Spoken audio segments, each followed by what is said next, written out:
Cruel Compassion. Insurrection Series Book 1. Written by A. E. King. Narrated by Christy Corin. Prologue. Yulia Bituskaya, St. Petersburg, Novaya Russia. Yulia Bituskaya waited anxiously on the front steps of the ancient Petergof Palace, ignoring. Yulia ignored everything these days. She blocked out the hum of the surveillance drones, the camera flashes of the propaganda news, and the steadily increasing number of rules and restrictions imposed for the good of society. But more than anything, she ignored the constant sickness in her stomach. Anxiety colored everything she did like a shadow that darkened even the brightest moments. She had been aching to see the boys for months. She hated their school, designed to harden boys into men who felt nothing but lust for power. She longed for every break so she could gather them into her care. After each holiday, she took comfort knowing that she could still revive their humanity and awaken their hope. But they were getting older now. Dima had his 17th birthday at school. Sasha would turn 17 this summer. At some point, boys became men, and she worried whether her influence would be enough when contrasted with the power and privileges her husband laid at their feet. Power was enticing. She knew better than anyone how it can draw you in and then entangle you completely. "Mama, it's 10:05. Where are they?" Yulia stood on her tiptoes, searching the driveway for any sign of their car. At 15, Yulia was just beginning to leave behind her gangly phase and catch up to her height. She was on the verge of stunning and would soon be a rare beauty. The media was beginning to take notice, and every time they did, Yelena wished she could hide her away. Yulia's true beauty was so much deeper than they would ever give her credit for. Society didn't deserve her. She wasn't raising Yulia for the red carpets. She was raising her for the people. But Yelena wouldn't be able to keep her out of the spotlight for much longer. Yulia changed her outfit multiple times today, fussed over her hair, and applied extra makeup. Yelena suspected the extra effort wasn't for her brother Sasha. Zhenya stood with the other servants and gave Yelena a knowing look. Zhenya always seemed to observe more than Yelena could. Apparently she wasn't imagining things. Yulia had always idolized Sasha and Dima. Growing up, she wanted to do everything the boys did. But then the subtle shift happened. Dima stood a little taller when he made jokes in front of Yulia. Yulia looked at the ground and blushed when Dima entered the room. Little things only a mother would notice. If circumstances were different, Yelena would be delighted to see this young affection blossoming. They'd had a special bond ever since Dima came to live with them. But things were not different. Times were not better. If anything, they were worse. "Darling, they've already arrived on the property. We're just waiting for your father to finish his meeting so we can greet them together." Yelena rubbed her hand down her daughter's braid, marveling at how the sun glinted across her blonde hair. Yelena had been so sure she could keep them safe, fulfill her mission, and bring brighter days to her nation. Now she wasn't sure of anything. Nothing felt safe. No one was beyond his reach. A dark cloud settled over Yelena's heart as her husband stormed down the steps toward them. He fumed. "I told them to be here at 10 a.m. sharp." The hairs on the back of Yelena's neck bristled, and Yulia stepped further away, leaving space for her father's rage. Yelena smiled brightly at Vladimir. "We're just waiting for you so the photographers could get their shot. They're running a feature tonight about Sasha returning from school." Vladimir huffed, and Yelena clamped down her disgust and brushed the creases out of his suit coat. She ran her hands down his lapel and pulled him into a kiss. "Darling, you look wonderful today," she lied. "Wouldn't it be lovely to have the whole family together again? Maybe we can spend some time at the lakes this summer." Vladimir's eyes brightened, and he wrapped his arm around her like a snake squeezing the life out of its prey before devouring it completely. He looked down at her, not with love in his eyes, but with dominion. He kissed her, and the cameras trained on them. The ruler of Novaya Russia and his perfect family were always popular segments on the nightly propaganda news. "Come to my room tonight." Vladimir brushed a piece of Yelena's blonde hair behind her ear and gave her a greasy smile that made her stomach turn. "And then next week you can take the kids to the lake. I'm busy, but I could spare you for a week." Of course he could. He'd have her tonight and then send her away so he could engage his other women without having to sneak them in and out of the palace. Some of them were barely older than Yulia. "That sounds lovely." Yelena smiled back, and another piece of her soul crushed beneath his gaze. She wondered how there was anything left for him to hurt. "Here comes the car." Yelena directed his attention to the black sedan driving down the lane. "Yulia, come here." She positioned herself between the two of them, a tactic she employed so often. She rubbed Yulia's back, reminding her not to slouch, and gave her brightest smile for the cameras. Sasha bounded out of the car, his blonde hair tousled and uniform untucked. The cameras turned to him, and he gave them a cocky smile. She knew that cocky smile. She saw it on her husband when she was first assigned to him. Fear filled her insides. The photographers called for Sasha. The media loved him these days. He was charismatic, larger than life, and loved the spotlight, so the spotlight loved him back. He took nothing seriously, including school, but somehow managed to win everyone over. But it wasn't Sasha that captured Yelena's attention today. He could distract the cameras and his father.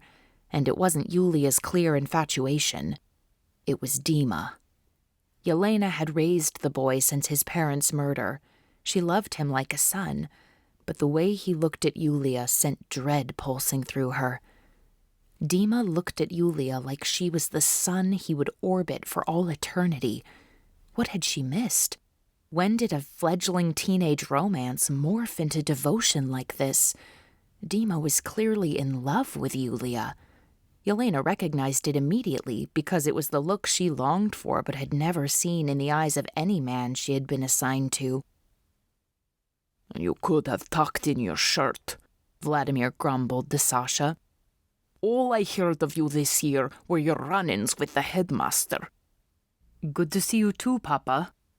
Sasha held out his hand, and Vladimir took it, squeezing harder than necessary. Sasha rolled his eyes, but Yelena knew how much these interactions cut. She wrapped her son in her arms, trying to tell him how wrong his father was without saying a word. "Good marks this year, Dimitri." Vladimir gave Dima a quick handshake and then looked down at his portable device to see the time. "All right, then," Vladimir announced to everyone. "Quickly now, I've got to get back to work." Dima moved to the bottom of the stairs, out of the way, and Yelena's heart panged over Vladimir's slight, but no one argued. No one ever argued with Vladimir. Zhenya wrapped Dima in her arms, welcoming him home, and Yelena was grateful again for the woman who always stood by her side. "Don't be late for dinner," Vladimir announced to the children. "Your mother and I have plans tonight." He smiled at her as though his attention was a gift before turning back into the palace. Yelena opened her arms and gave the 3 teenagers her brightest smile, pushing aside her darkness for a moment in order to offer them some light. She gathered them in as she had done so many times before, arms wrapped around each other, kissing their cheeks. The cameras were still trained on them, and Yelena wished she could shoo them away. This was not for them. They didn't deserve anything so real when they refused to run anything close to the truth. "End-of-term presents," Yelena announced, feeling guilty once again. If she couldn't give them a father who loved them, she would give them expensive things to keep them distracted. It had worked when they were little. It didn't work anymore. "Sasha, go get settled in and have your sister help you unpack. Your present will come after dinner. I'll be up in a few minutes. First, I need to show Dima his end-of-term gift." It better be good. He was top of the class this year. Sasha ruffled Dima's dark curls. Suck up, he laughed. Well, I'm sure he can show you tonight after dinner. You may even want to take it out together, Yelena hinted, and both boys looked at her hungrily. Go, get settled in. Oh, I'm so happy to have you all together. She pulled them in one more time, holding the pieces of her heart in her arms. Sasha rolled his eyes. Don't cry about it, Mama. Yelena sniffed and laughed. Mothers are allowed to cry when their sons come home. Davai, top of the class Dimitri Mikhailovich. She grabbed his hand, and he smiled expectantly. Mama, what is it? Yulia begged. Can't we come too? Not yet, my loves. Yelena laughed, and it almost felt real. Yelena walked Dima around the grounds to the garage. She could feel his excitement building as he started to hope but wouldn't let himself expect in a way that was classic Dima. Come here, son. She placed her hands around his eyes and led him through the door into the garage. Surprise! She released her hands and watched his eyes widen as he took in the shiny new SUV. I heard you learned to drive this year. Yelena, this is too much. He ran his hand down the side of the car longingly. She waved him away. Vladimir doesn't let any of us drive, but he wasn't opposed to you driving. I thought this might make it so you and Sasha could get a taste of freedom every now and then, and maybe come home to see me more often. He gave her a hug, and her heart tugged as she contemplated what she was about to ask of him. It would be even harder than she had initially realized. I get the first ride, she told him as she smiled and opened the passenger door. Dima slid into the driver's seat and ran his hands over the steering wheel. Yelena talked him through the features of the car as she looked for cameras, microphones, or other surveillance devices. She was right in thinking the car had been delivered too late in the day for the surveillance team to do their job. It would be safe to say what she needed to say. Let's hit the road, shall we? She waved to the security guard. We'll be back in 15 minutes. Yelena, this is amazing. Thank you so much. Dima leaned in and kissed her cheek. She patted his face and felt the weight of shame for everything she had done and everything she would attempt to do. Whether she succeeded or failed, her children would pay for her actions. She should never have taken this assignment. She should never have brought children into this house. She was Icarus. She had flown too close to the sun. And now the ones she loved most would come away scarred and burned. Dima used voice commands to start the car. He grinned at Yelena as they started onto the road, weaving through the Peterhof grounds. Dima? Yelena croaked. He looked at her with concern, recognizing pain in her voice. She put her hand on his. I need to ask you something, and I need you to tell me the truth. Of course. He furrowed his brow, and she sighed. No one so young should have so much concern, but she pressed forward. Are you in love with Yulia? She watched him carefully. His eyes grew big, and his ears turned red. I don't... It's not... he stammered. Do you love her? She asked again, more gently. Yes. He looked at the road, not wanting to see disappointment in her eyes when he so desperately wanted her approval. But he wouldn't lie to her. I promise we're not doing anything wrong. I know she's too young. I've always loved her. She's the only one that makes me feel like I'm whole and happy. Yelena kept her eyes locked on him and rubbed his hand again, urging him to look at her. Embarrassment and nerves etched themselves into the lines on his forehead. Yelena reached up and smoothed them out. Activate auto drive, she commanded the car, and took both of Dima's hands in hers. I need you to do something, and I'm afraid it will be painful and hard.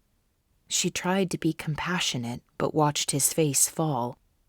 I cannot think of a better man to love my daughter, but her life is not hers, and if you truly love her, I need you to promise me something. What? His dark eyes fixed on Yelena, pleading for her to accept his love for her daughter. Keep her safe, she choked.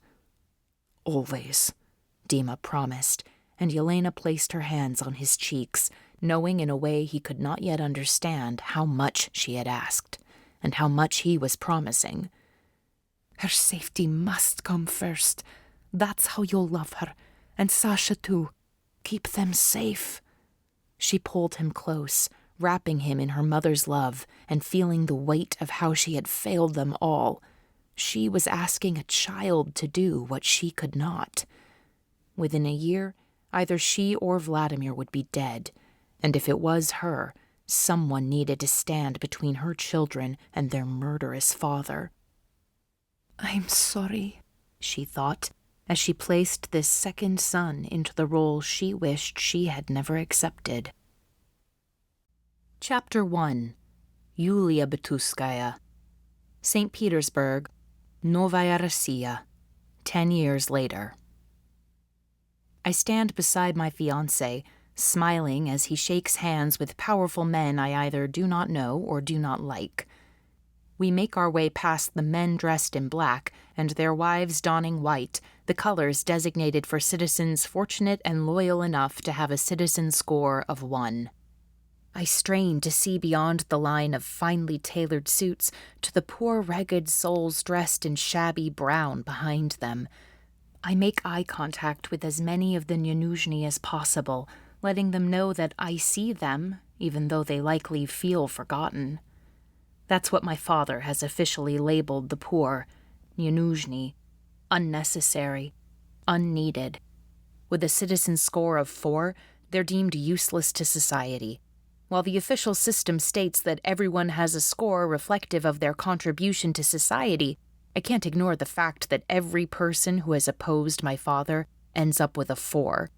Or worse, they disappear into the work camps or re-education centers. Once you've been given a 5, there is no way to improve your score. It is a stain that cannot be removed, and your entire family suffers. All families suffer, I remind myself. Just look at mine. The first family at the top of society, and yet half of them are gone. Dimitri's obsidian suit is perfectly tailored to fit his muscular build. His dark dress shirt is open at the neck, revealing a smooth and tanned chest. His chin is covered with the perfect amount of stubble, and his chocolate brown hair is cut so short I can barely recognize a hint of the familiar curls I used to twirl around my finger. I hardly recognize him at all.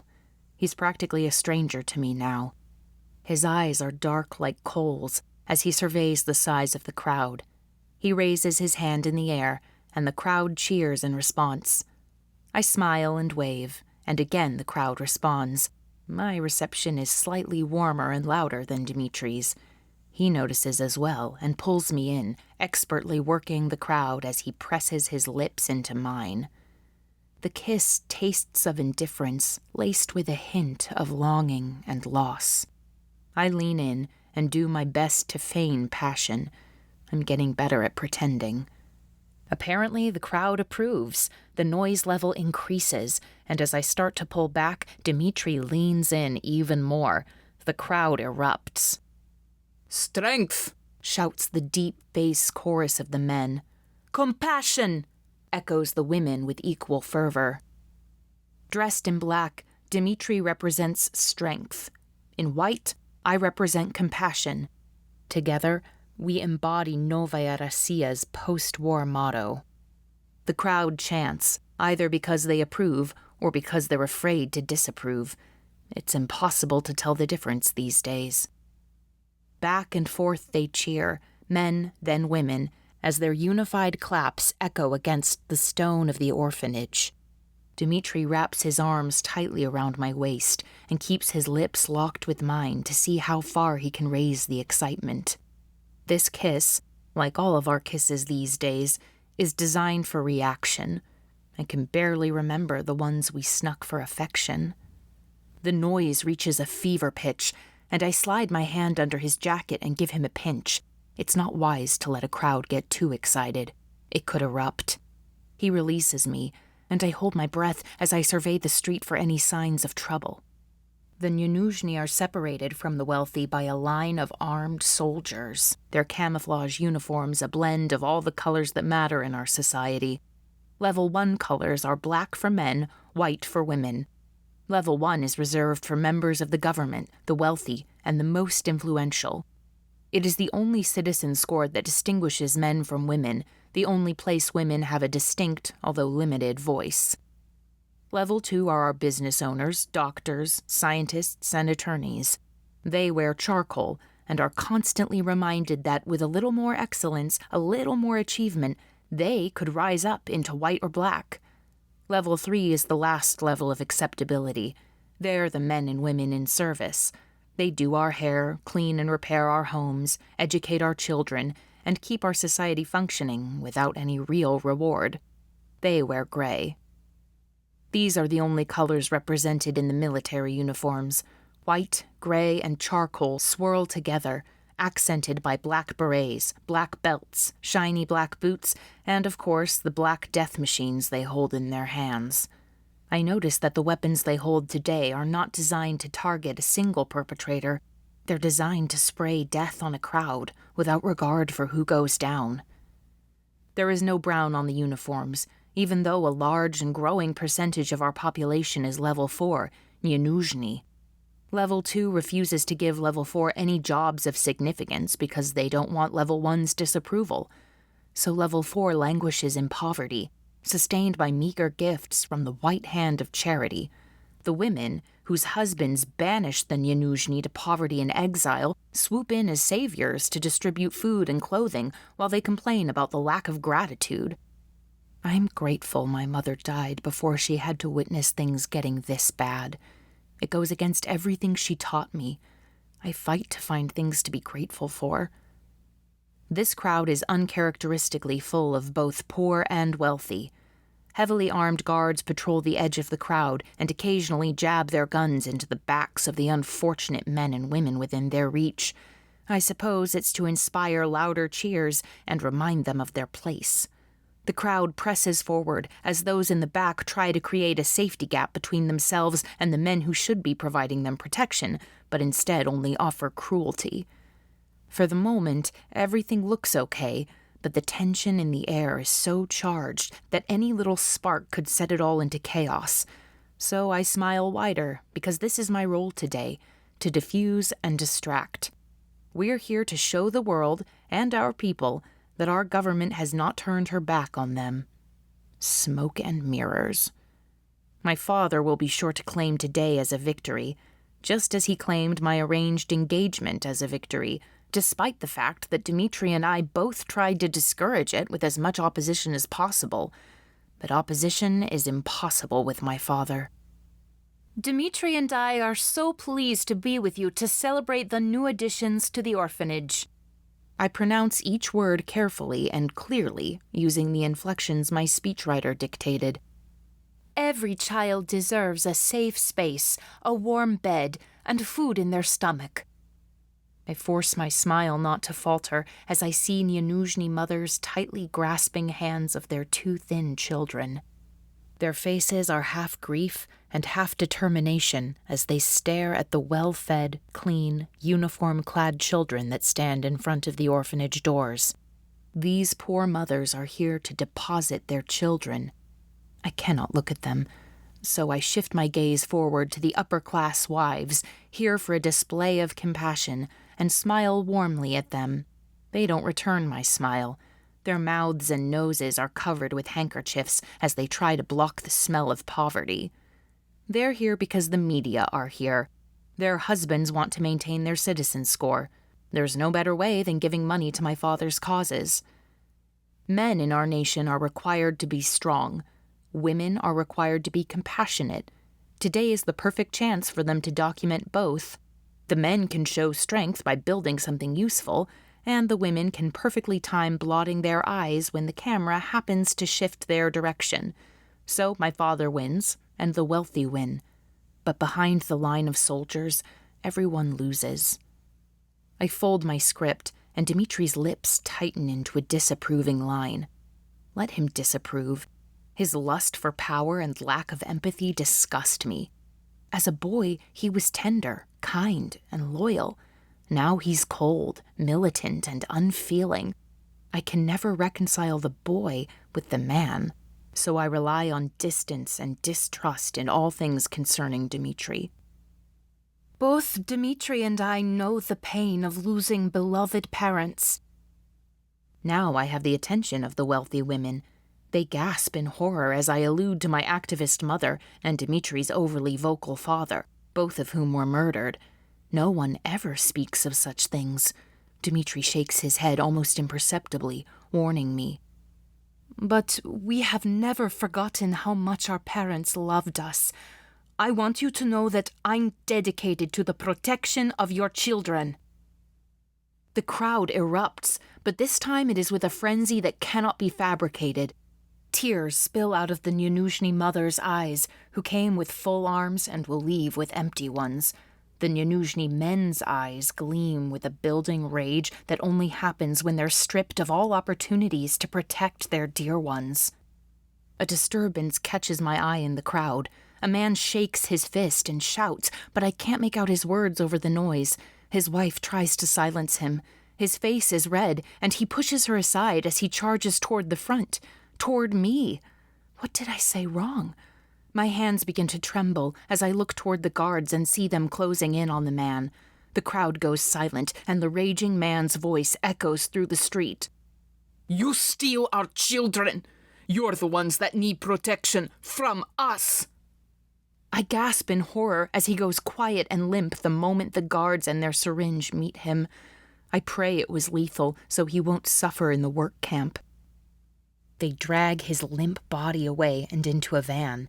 The sound of stifled cries slowly refills the void left by this man. The cameras will catch none of this. The media will smile and tell of our success in expanding services to the poor. The only Nyanuzhny children shown will be the 20 or so who have been in our care and have recovered from the physical ill effects of poverty. The emotional effects of losing their families will stay with them a lifetime. Today, and every day, the media will tell a carefully crafted story of success. It's a lie that will be so much more credible and widespread because my face will endorse it. The press loves Yulia Bituskaya, the beautiful daughter of Vladimir Bituskaya. How many more lies and half-truths can I support before I'm suffocated by them? I reopen my paper, fingers trembling, and attempt to steady my breath. The fire burns even hotter inside me, but I won't see more men dragged away today. I return to the safety of the page. Whether your contributions were large or small, I want you to know that we value your efforts. The businessmen straighten, relieved we're steering back into controversy-free waters. The strength of a nation is measured by her compassion to her people. I continue my speech, but my voice has lost all conviction. Strength and compassion. The people chant the obligatory response. I can't imagine any of them have faith in this broken promise. Dimitri places his hand on my back in what feels like a warning. Choose your next words wisely, Yulia. Don't spew the bitterness that scalds across the surface of your tongue. Swallow it down, because once released, the words cannot be recalled. I smile and end my speech. I won't say it, but I can think it. Thoughts are not crimes, after all. If the strength of a nation is measured by her compassion, then ours deserves to crumble and burn. Chapter 2. Dimitri draws me in for an embrace to whisper in my ear without being overheard. I want you to move inside quickly. It rankles, even if I agree with him. It's not safe out in the open. You only have 30 minutes to read to the children before lunchtime. We need to stay on schedule. He steers me toward the door. A man in an expensive suit motions to Dimitri, indicating the need to hurry. The man is younger than I would expect, and so thin he looks skeletal. Even from this distance, I can tell there is something sinister about him that fine clothes can't disguise. "Who is that?" I ask. One of the investors. I'm meeting with them after the photographers get their shots. They want to inspect the new wing and see how their donations have been used. He waves the man away. I met with all of the investors, and I don't remember him. Unlike the rest of the businessmen, this man is not trying to position himself in front of the cameras. He's here as a representative of his corporation. We need to go. Dimitri motions toward Zhenya, who is dressed in servant's gray and holding a basket to collect the children's customary tokens. There'll be handwritten notes and drawings, meaningless to most, but treasures to me. Zhenya has managed to be old my entire life.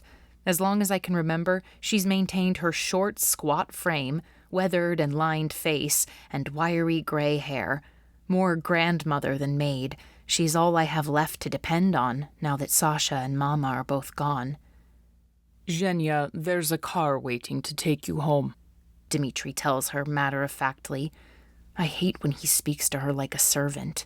She cared for him, too, and I can't tolerate his arrogance today. "Zhenya always stays with me," I say through the gritted teeth as I smile and wave to the crowd again. There's a camera still focused on us. Dimitri's eyes follow mine. He sighs and leans in to kiss me. The kiss is brief, similar to a handshake with someone you've already decided to forget. It's a fast and efficient way to give the cameraman what he wants, and nothing more. It works. He moves on to the businessmen and their wives. It's best if she goes. Dimitri's voice is measured and emotionless. There's a lot going on today. We need to stay on schedule, and I need you to pay attention. He gently tucks a strand of my long blonde hair behind my ear and locks eyes with me.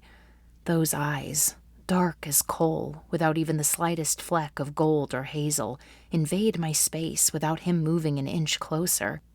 It's as though his eyes gain him entry into mind and memory. I suspect he can simultaneously see more of me than he ought, and that I'll feel more of this glance than I wish. Trust me, he urges. Who will stay with Yulia? Zhenya looks beyond him and to the crowd, her eyes creased in worry. Dimitri motions to the newest member of my security team, who looks more boy than man. What's your name, officer? Agent Dobrev, he salutes. You're assigned to accompany and protect Gospoja Yulia Vladimirovna today. The officer blanches in response, but he nods and stands as straight as he can. The rest of you, stand out front and secure the entrance. No one gets in, Dimitri barks. Zhenya passes the basket she has been holding to me, and Dimitri intercepts it. I'll hold it for you. Yulia, you need to hurry. We have to get these deposits processed as quickly as possible before the crowd becomes unmanageable. His tone is still calm, but there's urgency behind it. He's right. Parents are pushing, trying to get to the front of the line to ensure we have space for their beloveds. Some of the older children are beginning to understand, and their tears are more than I can bear. My breath catches, and aching fills my chest. Dimitri places his hands on my cheeks and gazes deeply into my eyes. Go inside. Read your books and sing your songs. I'll take care of the rest. He strokes my cheek encouragingly. I nod, steeling myself against the tidal wave of emotion washing over the crowd of people. I hate myself for this weakness. I've always felt too much. We rush into the entry hall. Drawings, dandelions, and handwritten notes are dropped into the basket one at a time as little arms wrap around my middle, and I pat soft, feathery hair, all while smiling and rushing them through the line. I recognize several of these children from my last visit. The wailing from the crowd outside is getting louder, and I don't want these children triggered by memories of their deposit day. Dimitri pulls me into the library as the children walk into the cheerfully decorated gathering room. This library has always bothered me. It's not a children's library. It's a stuffy room filled with books that every adult thinks a child should know. It contains none of the worlds I love to get lost in, or the characters I wished were my friends when I was a girl. The guard stands just inside the door, and Dimitri motions him out.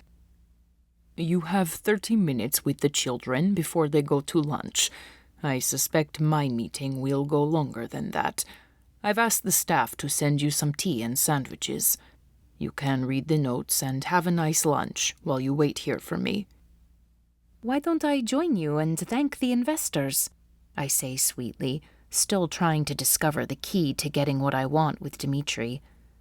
Dimitri scans the room, and I follow his gaze until both of our eyes land on the blinking light that indicates this room is connected to the Peredacha. Somewhere in Moscow, an intelligence agent is listening in and recording our conversation. Dimitri will be brief. That won't be necessary. You've already accomplished what we needed this morning. You looked beautiful, and the press got their photos. I want you to conserve your energy for tonight. He speaks of the embassy dinner we're hosting. Guests from 25 nations have accepted our invitations and are sending their ambassadors, spouses, and other dignitaries. Many of them have increased pressure for our government to do something about our poverty, crime, and national addiction crisis. My father timed this press conference perfectly to allay their concerns. My public appearances have increased in proportion to the problems my father doesn't care to solve, but doesn't want to be criticized for. So he sends me out to put a bandage on an infection, knowing it will make the people feel better without actually getting to the root. How long can I stand being so useless? And how can Dimitri be so tactless? He leaves the room, and I exhale my frustration. These children get so little affection. I need to package up my problems and lock them away so I can be present. Besides, these are some of the few duties I enjoy performing. I step into the room where the children are waiting for me. Their eerie silence contrasts against the brightly painted room. I hope they play here and that this strict attention is reserved only for my visit. We should consider adding some curtains, I say to the headmistress. That is a wonderful idea, she replies without a smile. She's a severe woman in her late 50s. A shadow of a mustache lines her upper lip. Her dark hair is oily and pulled tightly against her scalp. She's the only one at the school with a citizen's score of 2, and her charcoal suit looks somehow harsher than the soft gray worn by the other teachers. I know the headmistress has many burdens on her shoulders, but I expect she would be severe even if she had none. All right, children, I say with the first genuine cheerfulness I felt all day. Who would like some stories? Too soon, the headmistress is back, organizing protesting children into a line. The exuberance and noise magically dissipate as each little figure finds a place. It's as though the line itself demands an absence of vitality. It pains me to see the light in their eyes dim, but it's not for me to interfere with the day-to-day operations. There's tea and sandwiches in the library, the headmistress says. I can send a teacher to sit with you if you wish. She clearly does not want to spare anyone to babysit me. That won't be necessary, I assure her. I wave and smile to each of the children as they step through the heavy metal doors and disappear from view. I try to pour enough care into each wave that it will last through the lonely days ahead. It's all I can give, and I pray it will last long enough to make them believe that they are valuable. Since losing both my mother and brother to political assassinations, I know better than most the destructive power of loneliness. The headmistress is the last through the door, and she gives me a stern look, urging me to the library. My guard holds open the library door as the heavy metal door closes, and I hear the lock click into place. I stand looking at it, wishing I could call the children back. The officer clears his throat, and I walk into the library. The samovar sits on a small table next to a plate of meat, cheese, apple slices, and black bread. I pick up an apple slice and a piece of cheese, pairing the tart and smoky flavors, and take a bite before sitting down. I'm restless. If I'm being honest, it's a restlessness that's been building for the last few years, but this forced engagement has brought it to a head. It was easier to pretend that my influence with the council was increasing before the marriage vote. It was impossible to ignore the fact that I never distributed in equal measure with what I collected in fundraising, but I thought if I kept working hard, they would turn the reins more fully over to me, and then I could actually do something to serve and protect our poor from the rampant corruption in our government. Instead, the reward for my efforts was to be proffered as a decorative prize awarded to Dimitri for his loyal service to the council. And to add insult to injury, he didn't even want me. "Will you pass me the basket, please?" I needed to shake these gloomy thoughts out of my mind. I opened the cards and notes one at a time, trying to keep my melancholy at bay. They're a mixture of stick figures and landscapes. One card has a thicker envelope than the rest. I break the seal and slide out the contents. It is a photograph of half-starved children standing in a row. They're dirty, and one child has a bruise across her face, as though she's been beaten. I look more closely at the card it slipped out of. "Behind the door," it reads. I close the note quickly, forcing myself not to react. Behind the door? Is it suggesting that this picture came from this orphanage? Who left this note? "Agent Dobrev, did one of the teachers leave me a note?" I say, rifling through the cards as though wondering whether I've misplaced something. Maybe he observed an adult adding to the pile. "No, госпожа. Извините." He looks concerned now. He's clearly worried about displeasing me. No, I correct myself. He's probably worried about Dimitri hearing he displeased me. I glance toward the blinking light of the peredacha and scan the room for cameras. I open the photo again, careful not to let it be captured on camera. Children are lined up against a filthy wall. Dirty linens and trash are on the floors. The children's clothes are soiled, and one of the girls clearly has a bruise across her face. The image fills me with injustice. Did someone observe one of the guards striking a child during deposits? I have to discover the source of this photo. As though it is divinely timed with my decision to involve myself, the blinking light of the peredacha stops. I blink in shock. It's not unheard of for a system to malfunction, but most often it is purposely blocked. Someone wants me to see what's going on behind the door. If the system is off, the only thing standing between me and finding out what's truly happening behind that door is this agent. He's new, and I don't want to get him in trouble. I look around the room and spot the untouched food. I haven't taken another bite because, to be honest, I feel a little nauseated after seeing the picture, and that gives me an idea. "Do you have sisters by chance, or a wife?" I ask my guard. "No, госпожа." He sounds confused by my question. "Well, I'm afraid this is going to be a little bit awkward." I smile apologetically. "I've started my period, and I don't have anything with me. Would you ask one of the teachers if they have something?" His response is exactly what I had hoped for. Red-faced and unable to look me in the eyes, he mumbles something about being right back before hastily exiting the room. I move toward the door, still keeping an eye on the peredacha in case it suddenly comes back on again. I peek into the hallway and see the guard disappear behind the heavy metal door. There are no blinking lights in the hall either. I count to 10, wanting to make sure I'm far enough behind him not to encounter him too soon. "It's now or never, Yulia." I take a deep breath and slide into the hallway, trying to be quiet without looking like I'm sneaking around. No one told me I couldn't leave the room, but I strongly suspect no one wants me going through that door. It's heavy, and I'm somewhat surprised when I find it unlocked. I push through and immediately feel like I opened the door to hell. The smell forces me to cover my nose to stop from retching. Soiled diapers, urine-soaked sheets, and something rotten have clearly not been managed in months. It is more pungent than anything I've smelled before. I follow the sound of cries through gray halls with dingy lighting. The hopeless, weak little moans tell a story of neglect and force me to steady myself against the wall. There is no expectation of response behind their cries. I hurry down the hall, looking into rooms, and see babies crying in cribs with no adults around. The smell of soiled diapers is even more intense. I pick up my pace, jogging toward the next room.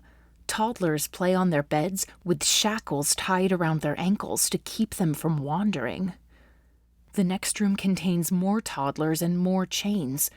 Another room is so full of young children that they barely have room to move, herded like cattle being prepared for transport. I don't understand. How is this place so deplorable?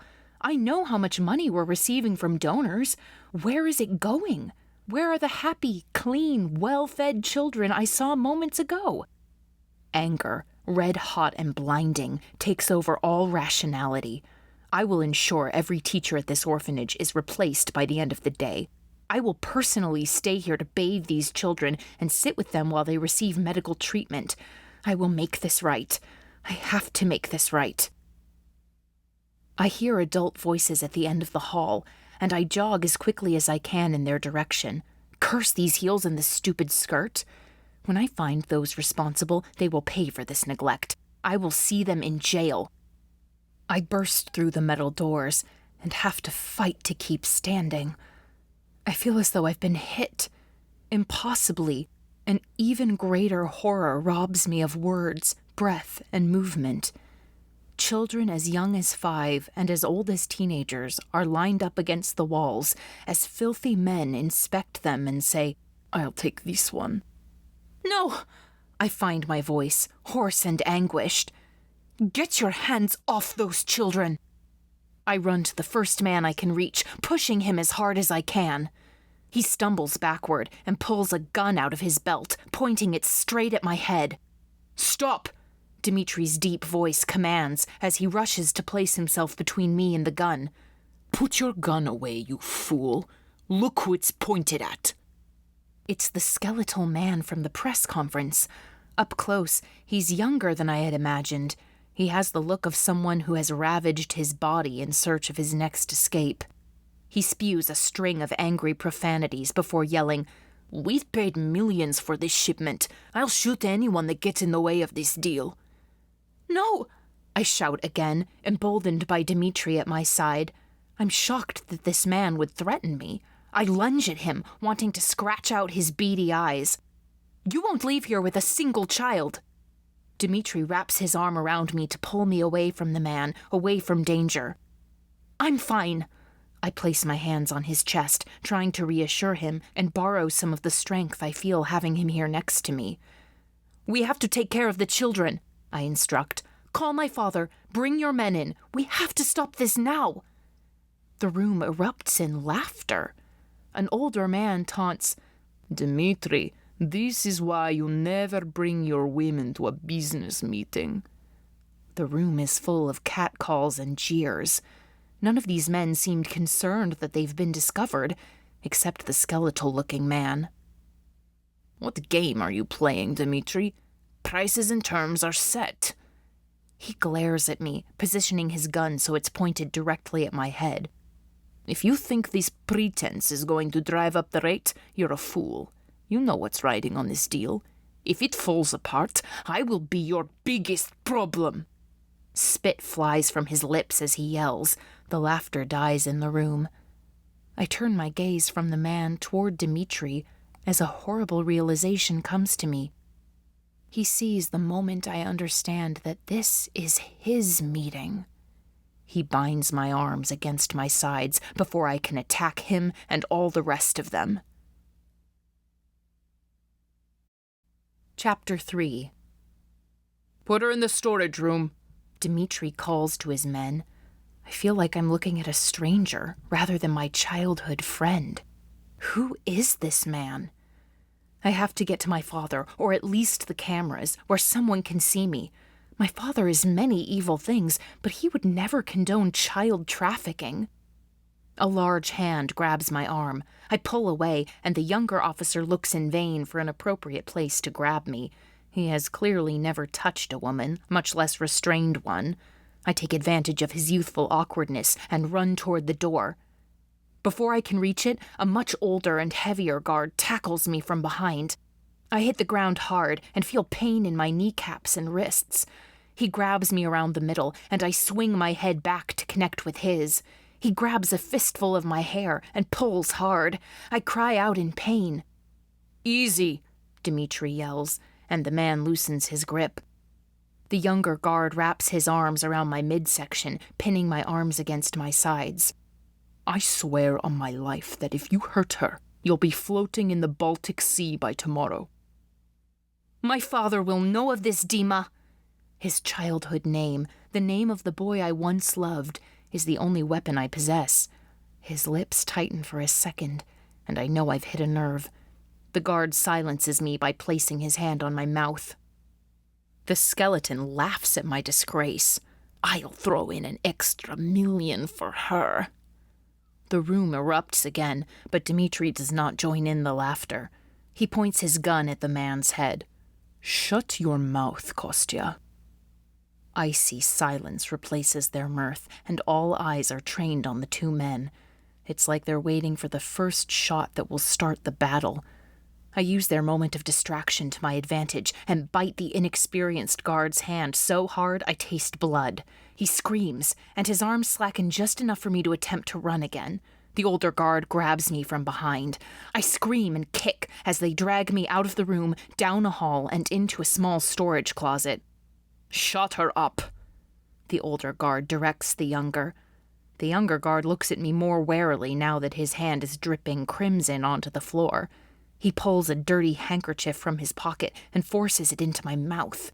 It smells like an armpit and tastes like sour salt.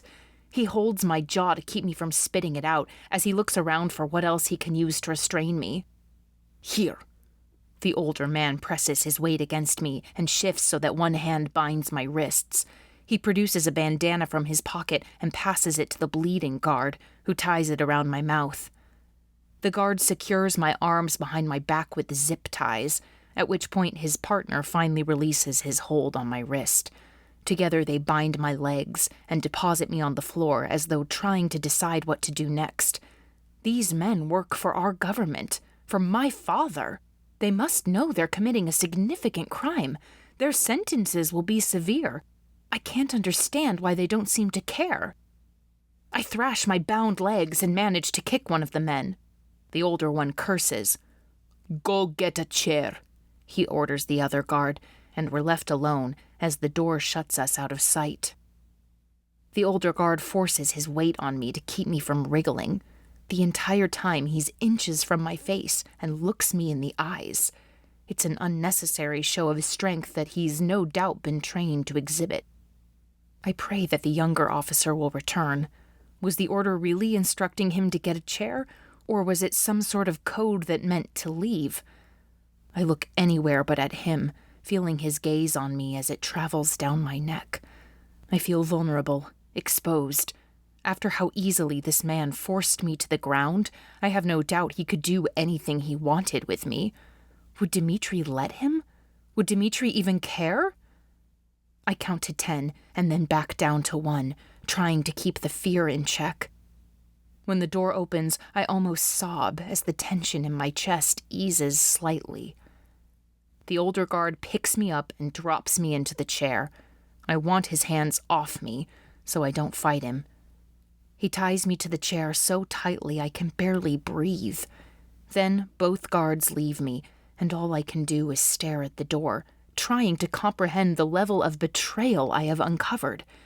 I see the faces of those poor children, innocent victims of vile crimes perpetrated by a man I've known most of my life. Have I ever really known him at all? Chapter 4. Has it been hours or minutes since I've been in this closet? My throat is raw from my initial attempts to scream, and my arms are chafed from my efforts to thrash myself loose. My hope for someone to intervene was a foolish reaction to this unthinkable evil. Now I'm still and silent. My guards probably congratulate themselves on my submission, but my mind has run a marathon in this forsaken closet. I lean my head against the back of the chair and look at the ceiling as I attempt to memorize every detail of the scene I witnessed earlier. How many children? 100? One of the girls had red hair. A little blonde boy was crying. And how many men were there? 5, maybe 6? The skeleton's face comes readily to mind. His sunken eyes, the yellow teeth. I would recognize him anywhere. What was his name? Kirill? Kolya? No, it was Kostya. I must hold on to that name. The only help I can offer those children now is a strong testimony that will aid in their quick recovery. The more I recall and the faster I can get to my father, the sooner those children can be returned. That has to be my mission, because I have failed them in every other way possible. All the money I raised for them, all the volunteer time, and this is what was going on? I'm sick to think of it. I run through the details again, looping them through my mind like a song played on repeat. Because each time I stop, my head fills with other thoughts that add to my devastation. On a deep, instinctual level, I thought I knew Dimitri. After Sasha died, I thought that Dimitri was distant because he couldn't process losing his best friend. I wondered where he went when his warm eyes turned cold and unfeeling. Now I know what happened to Dima, and it feels like another death to add to my list. The images of the past haunt me. Dima and I as children, sitting behind a couch as I held his hand while he cried over his dead parents, then Dimitri selling children. Dima, Sasha, and I running through the woods, playing games for hours. Back to Dimitri selling children. Dima flirting with me when he came home from boarding school in the summer. Dimitri selling children. Our first kiss. The children. The images flow from one to the next, and I cannot reconcile the two. No matter how I look at it, I can't find a single angle that exonerates Dima. That truth tastes more bitter than I could have ever imagined. Dimitri is among the vilest of criminals, and I will put a stop to this. Did you hurt her? I hear Dimitri slam a guard into the wall outside my room. His voice is a menacing growl. She's fine, answers the older guard. She'd better be unharmed, because no one harms my fiancé. It only takes a second to pull this trigger, he threatens, and I close my eyes, wanting to block out his atrocities. Perhaps Dimitri has enough blood on his hands for one day, because there is no gunshot. Instead, he bursts into the room, standing in the doorway to assess the situation. I lift my head slightly so he can see the accusation in my eyes. I want him to feel how much I despise him. His expression is unreadable. Bring me a chair, he orders the guards as he looks at me with his dark eyes, debating how he wants to proceed. Dimitri lets the door close behind him and circles around me, inspecting. I see you got my note, he says, his voice lowered to a whisper. My eyes grow wide with surprise. Dimitri sent the note?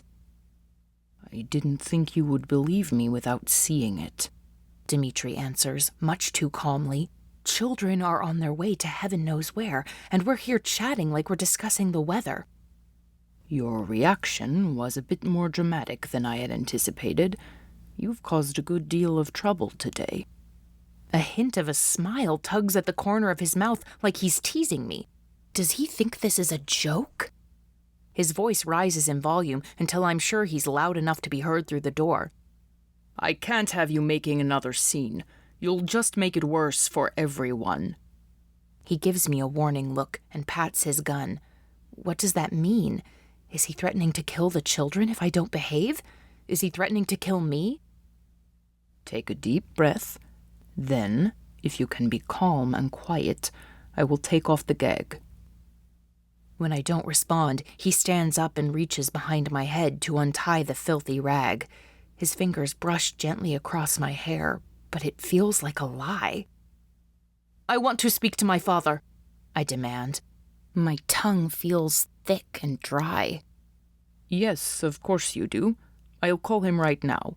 But unfortunately, this closet was never connected to the peretaccia. He gives me a meaningful look. Don't worry. The Verkhovny Gosudar will meet with you as soon as we return home. The door opens, and the younger guard returns with a chair. He avoids looking at me.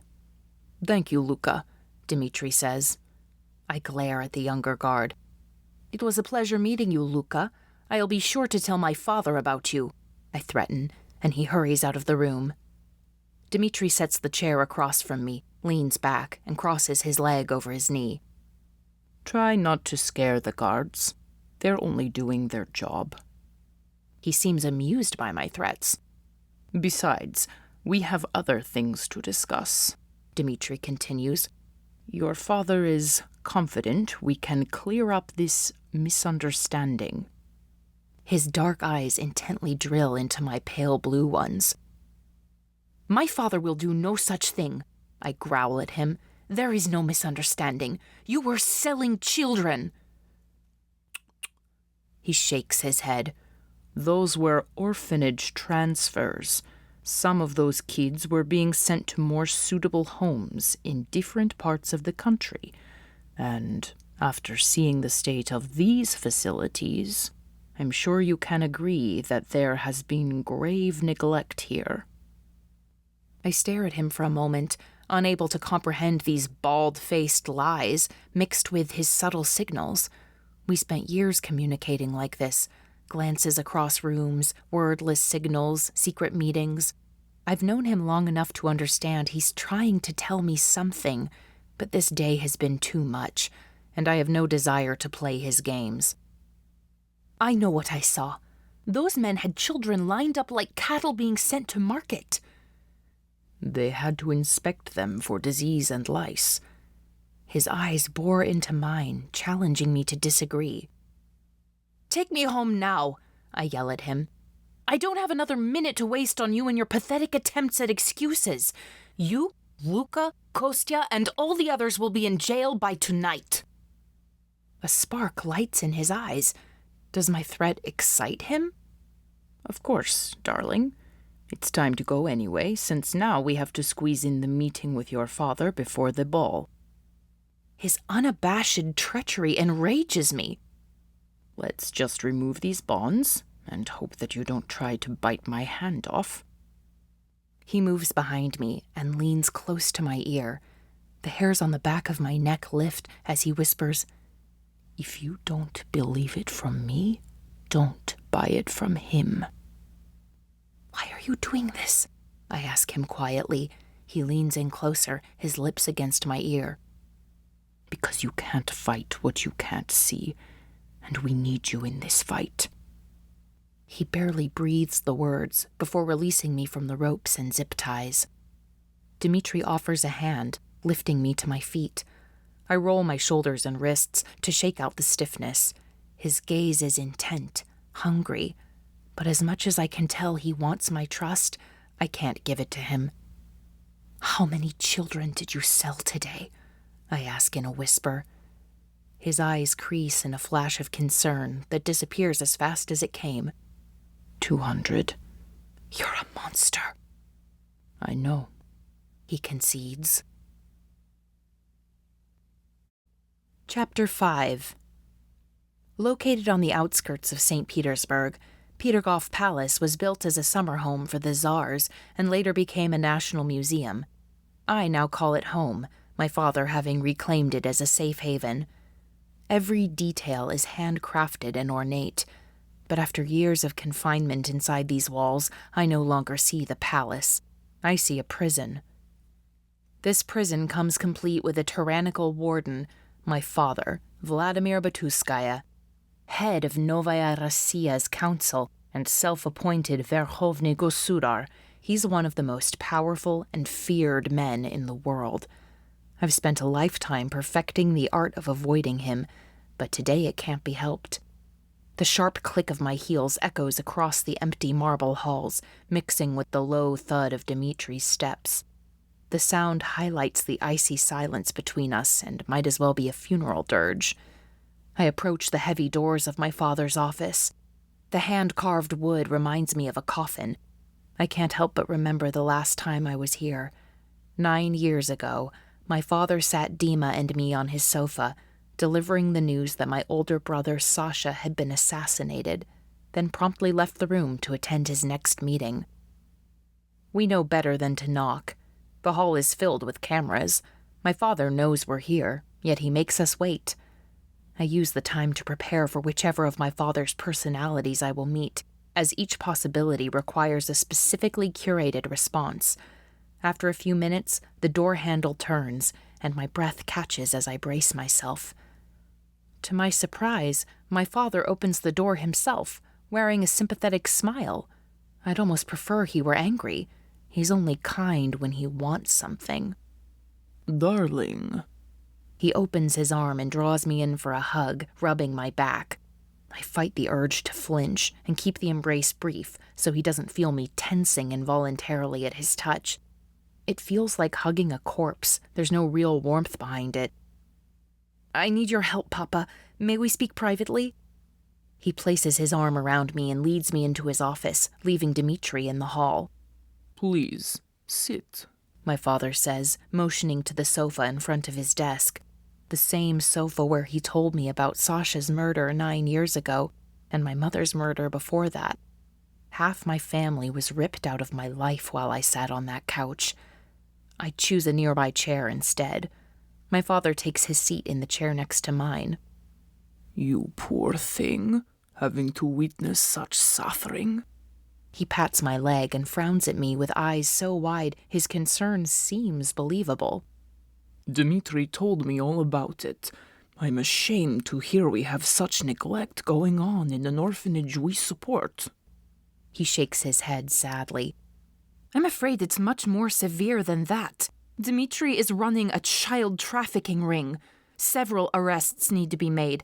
Pull the recordings from the Paradacha, find the perpetrators, and I'll testify against them tonight. My eyewitness testimony combined with the evidence will ensure convictions. I clasp my hands together to conceal their trembling. Oh, dear. Is that what you thought? He laughs as though we've uncovered the source of an embarrassing miscommunication. No, darling. Those men run private orphanages out in the countryside. We have so many orphans in the larger cities that we can't keep all the children here.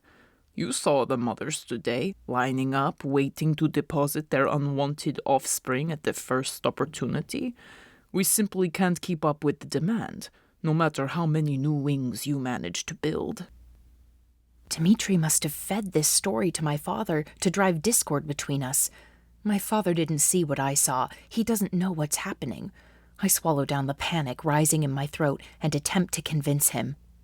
I heard one of the men say, I've paid millions for the shipment and I'll shoot anyone who gets in my way. Papa, I know what I saw. Well, they did pay millions. You don't think that we would send the children to a facility that cannot provide for them. They have to put the funds in holding to show they can adequately care for the children, he says, still smiling. But no one was going to kill anyone. People just get overly passionate when children are involved. He had a gun pointed to my head. My voice rises with each instance I have to defend myself. They were selling children. My control is slipping. I'm close to tears, close to screams, close to outright insubordination. Are you telling me that you won't do anything about this? Darling, I'm incredibly concerned about the neglect. His voice drips with sincerity, like honey covering a dagger. I plan to replace the headmistress immediately. But the crimes! My control slips, and I raise my voice at him. He cuts me off. His glare warns me not to push farther. The neglect was unfortunate, and nothing more. I feel horrible that today went so poorly, and that after all your hard work, you had to witness the effects of lazy, careless, lower-ranked citizens. He pats me on the cheek. I'll speak to the new headmistress. We'll work on a better protocol for deposit days and transfers. Those poor children were probably scared to death. His voice is calm, but the vein throbbing in his temple betrays him. If you'd like, you could even draft up the plan for how the transfers should go. You're a gifted organizer and so good with the children. I'm confident that if we work together, we can solve this problem. He ends his speech with a smile that makes the blood rush to my head and causes the room to spin. The words are too familiar. The same words I heard earlier, only this time they're delivered with a desire to convince. Last time they were spoken with the intent to prepare, and thanks to Dimitri, I'm not buying any of it. Every last thread of confidence I had in my father and our government snaps. He knows everything and still allows it to happen. Why? How can it possibly benefit him? I had anticipated my father would be merely ignorant like me, at worst neglectful. His involvement robs me of every certainty.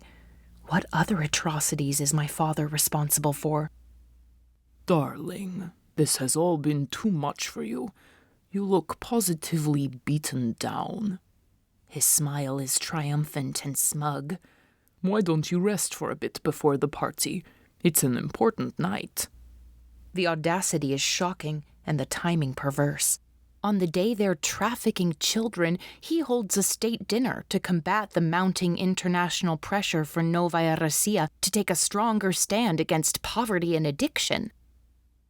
All this time, I thought I was standing for something. It turns out I was standing in front of something, just blocking the view and drawing attention away. I have been unknowingly complicit, and that will change, starting now. Because I cannot sit here and pretend like he does. I stand as tall and straight as I can and look him directly in the eye. I am filled with a boldness I've waited my entire life to find. I'm not going to sit at some party next to that villain who is supposed to be my fiancé when there are children on their way to a life in hell. His face hardens. All traces of sympathy vanish. The room sways around me, but I refuse to bend with it. So this is what they have planned for my life? I create pretty distractions while they commit ugly crimes? I won't be part of it. I won't marry Dimitri. My father stands and wraps his hand around my arm like a vice grip. His face is mere inches from mine. I cannot remember ever being this close to him. Tonight, you will go to the ball and make it a success, and soon you will marry Dimitri. His hair has thinned, and so has he. His skin has a grayish tinge. Despite the ravages of time, he still looks terrifying. I think back to what I saw today. The children I have spent years providing for and protecting, victimized by my fiancé and father. I stand up to my full height, square my shoulders, and look him directly in the eye. I won't marry a criminal. The council voted on your union and you agreed to it. You held a press conference and announced it to the entire world. Now you want to back out and disobey a direct order? That sounds an awful lot like treason, Yulia. You know what we do to traitors. I do. Execution in Red Square, outside the Kremlin. My father has been fanatical about loyalty ever since a senior aide attempted to assassinate him at a party, but missed and killed my beloved mother. The aide was part of the Mieczejniki, a rebellion that my father deemed a terrorist group. Red Square filled with blood once more as they gathered and executed the rebels for months afterward, until there were none left. My father flashes a cruel smile, and I can finally see through the mask to the monster below. He has had me pinned for a month. He crafted an insurance policy through a vote I thought was a mere formality. Now I understand. I can marry Dimitri or die a traitor's death. We didn't agree, I stammer. Dimitri refused to vote. I tried to tell you I didn't. Dimitri didn't vote against it. Of course he didn't. Every single vote on the council is unanimous. The boldest form of dissent allowed is recusal. You consented. I didn't stand in front of the press and declare my love for Dimitri. That was you. And to go back on it now, well, that would make you look weak. There's a price to pay for weakness. So, let me ask you a question, Yulia. Are you disobeying a direct order from the council? He steps toward me, and I take a step back. The threat hangs over me, a suspended trap poised for the slightest misstep to trigger it. I hold very still. I cannot even hint at the wrong answer. He's so close I can smell the peppermint on his breath. I take another step back, and he moves closer until the sofa bumps up against my legs and there's nowhere for me to go. I shut my eyes and try to stop my lip from trembling. My life is unraveling. A month ago, all I wanted was more time away from the cameras and events. And now I'm choosing between death and cooperating in something deeply wrong that I don't even fully understand. Sit down! He snaps at me and pushes me into the sofa. He stomps to the door. Get in here! He shouts. Dimitri enters and leans against the wall, as though this is an ordinary conversation. We have a serious problem, my father tells him. Yulia is feeling insubordinate. She's decided she doesn't want to marry you after all. How did you let this happen? He accuses Dimitri. The blood freezes in my veins, and I suppress a shiver. How many inches separate feeling and being?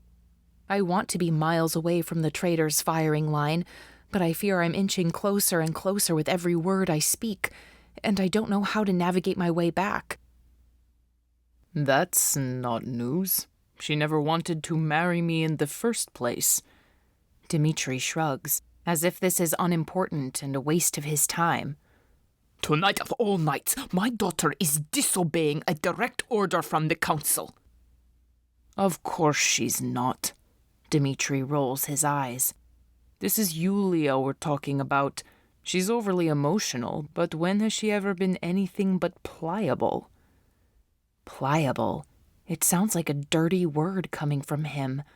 I open my mouth to argue, and he shakes his head almost imperceptibly, warning me to stay silent. Dimitri continues. She's had a terrible shock today, just as I did when I saw the state of affairs in the orphanage. I'm certain that we can come to an agreement that will satisfy everyone. I glare at him. The only agreement that will satisfy me involves both of them being led from the Supreme Court in handcuffs. It feels like an impossibility, but I won't be satisfied until I hear the people cheering over their removal. Yulia needs some motivation. He rubs his hand on the back of his neck, and I freeze. That was our signal. A sign that he was going to leave the room, and I was supposed to follow. Is he telling me to follow his lead? Take a moment and think, Dimitri tells me. I watch him with an intensity matched only by his eyes on me. What would it take for us to walk out of this room with you on my side? How can you feel more secure about the safety of the children? He's clearing an escape route for me. I would be a fool not to take it, even if I still don't trust his intentions. He claims he wants me in this fight. Let him prove it. My father glares at him, visibly annoyed, but says nothing. Dimitri continues to look at me, and I try to read any hidden conversations in his eyes. I get nothing. He's still, waiting. If my father is truly involved in this nightmare, then the problem runs well beyond the orphanage. It's not something I can solve on my own. I take a deep breath, fighting to see beyond my emotion. If I'm tried for treason, I won't survive it. And if these crimes run as deep as I suspect, the entire country needs my help. I can't appear disloyal. I must tread carefully. I wish I'd had more years to observe my mother's artful mastery at navigating my father's moods. She read them expertly, diffused his wrath, and on occasion swayed his opinion. How did she do it? He will give me nothing if I'm weak. He will give me nothing if I'm defiant. But if I can show him that I'm strong yet unthreatening, I may find an opportunity. I turn to my father with what I hope is enough honesty to conceal my internal treason. I want what's best for our country. The pressure from the international community is mounting. If anyone found out about this, the trade sanctions alone would devastate our already tenuous economy. We can't afford neglect like this. I emphasize his own words, showing him that I'm willing to align myself with his story. His vein becomes slightly less pronounced. I summon every ounce of courage I can find and make my demand. The orphanage falls under the humanitarian branch of the government. I'm the head of that branch. I will oversee the hiring of new staff and daily operations. No one stays. That's how you can keep me pliable. He frowns, considering. And I want to oversee the finances, I add, immediately regretting it. I've asked too much and can already see him getting ready to deny my request. After all, if I control the money, I will be able to uncover the full story behind what I witnessed today. They'll effectively be put out of business. I must ensure this neglect doesn't happen again. You want my compassion? Give me the control I need to succeed. If any of the Nyanuzhny knew what was going on behind those walls, there would be rioting in the streets. I know he fears the people. I see it in his eyes any time he encounters the Nyanuzhny. It's one of the reasons he pushed them out of the city centers. You're not even in control of your own spending money. A woman can't control the finances, he says with finality. But I can, Dimitri offers. We can accomplish both your objectives. First, we make tonight a success. Then tomorrow I'll help Yulia. Together we'll get the place cleaned up. Dimitri turns his eyes toward me and rubs his hands together, another one of our old signs. It meant, I wish I were holding your hand, or I wish we were together. What was once an innocent flirtation now means something much more weighty. He wants us to be a team. By tomorrow night, the orphanage will be under Yulia's care, with my oversight. Everyone wins. Except me. I should also get something for my efforts. My father laughs. And what do you want, Dimitri? A privacy block on Yulia's room. My father stops smiling. She doesn't have privacy clearance, he snaps. But I do. And she's supposed to be my fiancé. Dimitri reveals nothing. His face, his voice, his whole body are all a masterpiece of self-control. Why? I ask. Because all of this is a lot of work for very little reward, he says, stone-faced. Absolutely not, I shout at him. If you think a lack of privacy is why I won't touch you, you're a fool. Does he plan to force himself on me at the first chance he gets? Calm down, Yulia. Dimitri rolls his eyes at me. There are many easier beds to find my way into. He turns to my father. You promised this engagement would increase my position in the administration. Instead, it's increased ridicule and talk that my future wife doesn't want me. A privacy block allows us to control the narrative of what goes on behind closed doors. Now everyone wins. Everyone wins tonight, but who wins tomorrow? The immediate threat has a way of making every option look hazy. What will be the true cost of my alliance with Dimitri?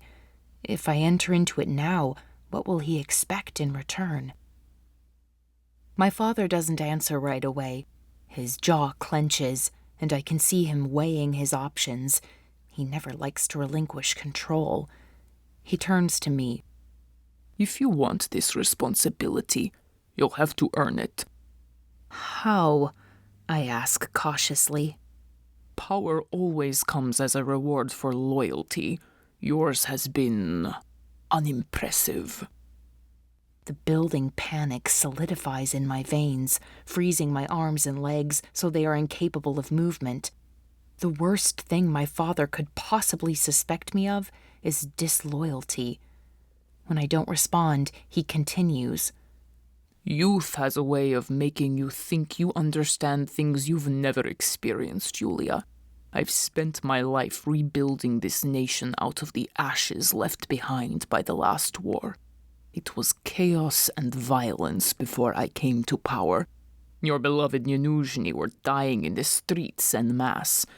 But the balance is tenuous. And if my adversaries manage to get me out of office, your blood will run in the streets with mine. So I will provide the balance with whatever sacrifice it requires. Right now, it requires you to marry Dimitri.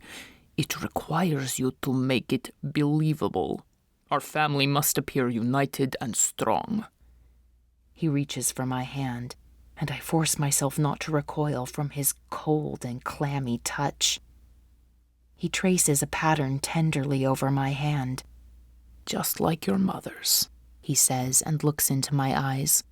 Yelena wanted this, you know. He motions for Dimitri and places my hand in his. I look at Dimitri, but he won't meet my gaze. She always thought you two would end up together, and now your mother will get her wish.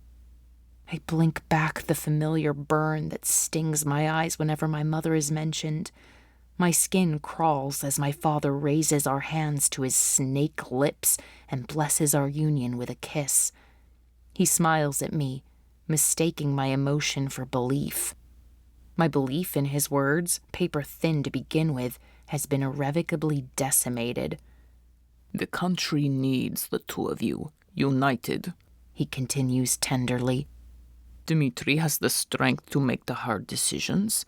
You have the compassion to unite the people.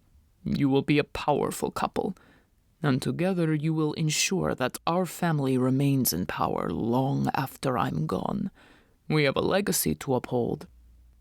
Dimitri finally glances at me, to gauge my reaction, I imagine.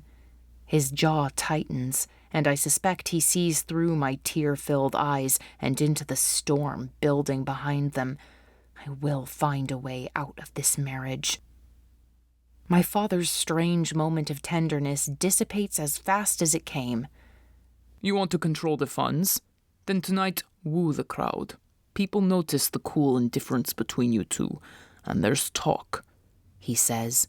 Show me you can convince every person in every crowd you encounter. He growls at me. We're always affectionate in public. I try to defend us as his nails dig into my skin. Kissing for a cheering crowd is hardly convincing when you stiffen every time he touches you. All of Novaya Russia must believe this marriage is one of love, that you two are united and completely in alignment with me. He glares at us both in turn. Make tonight a success. Silence the critics, and I'll give Dimitri access to the financials. You can have an entirely new staff, clean facilities, and food in those wretched bellies first thing tomorrow morning. And if we fail? I ask. Then to hell with those kids. You will have bigger problems to worry about. He leaves no question with his tone. My disloyalty will be the bigger problem. I make two decisions in this moment. First, I will never marry Dimitri. And second, I will see them all behind bars. I just have to pretend well enough and long enough to find someone who can truly help me. Chapter 6. I lie in the bathtub with warm water lapping gently at my sides, but it does nothing to ease the tension. My heart feels as though it's been forged from guilt. With every pump, it spreads shame. It reaches my hands that couldn't hold on to those children, and my legs that stood by while evil occurred, and my lips that smiled and begged for money, blood money, perverse money. There isn't an inch of me that is innocent. The sickness in my stomach can attest to that. I've never been more ashamed of my father, my fiancé, or my country. I have to do something. Zhenya knocks on my door and enters with a clean towel and bathrobe. Your stylist will be here soon. She looks at me and scowls. You haven't even washed your hair. What have you been doing here all this time? Laziness, she huffs. Zhenya, I say softly to her, motioning with my eyes toward the open bathroom door. I could use some advice. I can see the blinking light in the hallway outside my door. I don't want this conversation documented. When the Peredacha technology was introduced, the wealthy rushed to get the most advanced entertainment system in the world. Then came the incentives for the poor. Before anyone realized what was happening, the device was in nearly every home and business, and it was no longer under the owner's control. Now we were watched, recorded, and documented constantly.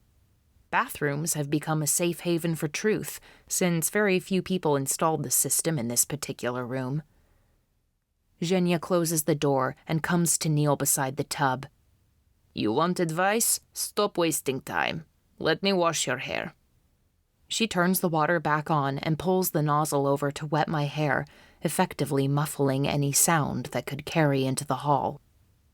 Zhenya, I saw something terrible today at the orphanage. My voice is barely above a whisper. She grunts disapprovingly, but doesn't look surprised. I'm sure it was a shock. What do you know? I grab her hand, hungry for more information. They practically give drugs away on the streets. They fund the addiction crisis. They make sure there are never enough jobs. The people hand over their children for a better life, and then the children disappear. It's not a new problem. She hands me the nozzle, the water still running, and reaches for the shampoo. I look at Zhenya with new awareness. How do you know that? She sighs.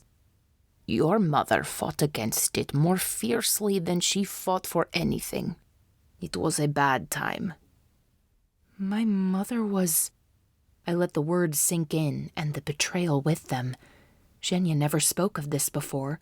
She's stolen a piece of my mother, and I can't imagine why she would withhold it. You should have told me. I don't tell you things that could get you killed, she whispers sharply. Well, not telling me could have gotten me killed today. I walked right into a room full of criminals, and my father accused me of disloyalty. I hiss at her. She grips my shoulders and squeezes her eyes shut, muttering a prayer of safety over me. What did he do? She asks me, her deep lines furrowed in her brow. Nothing, I admit.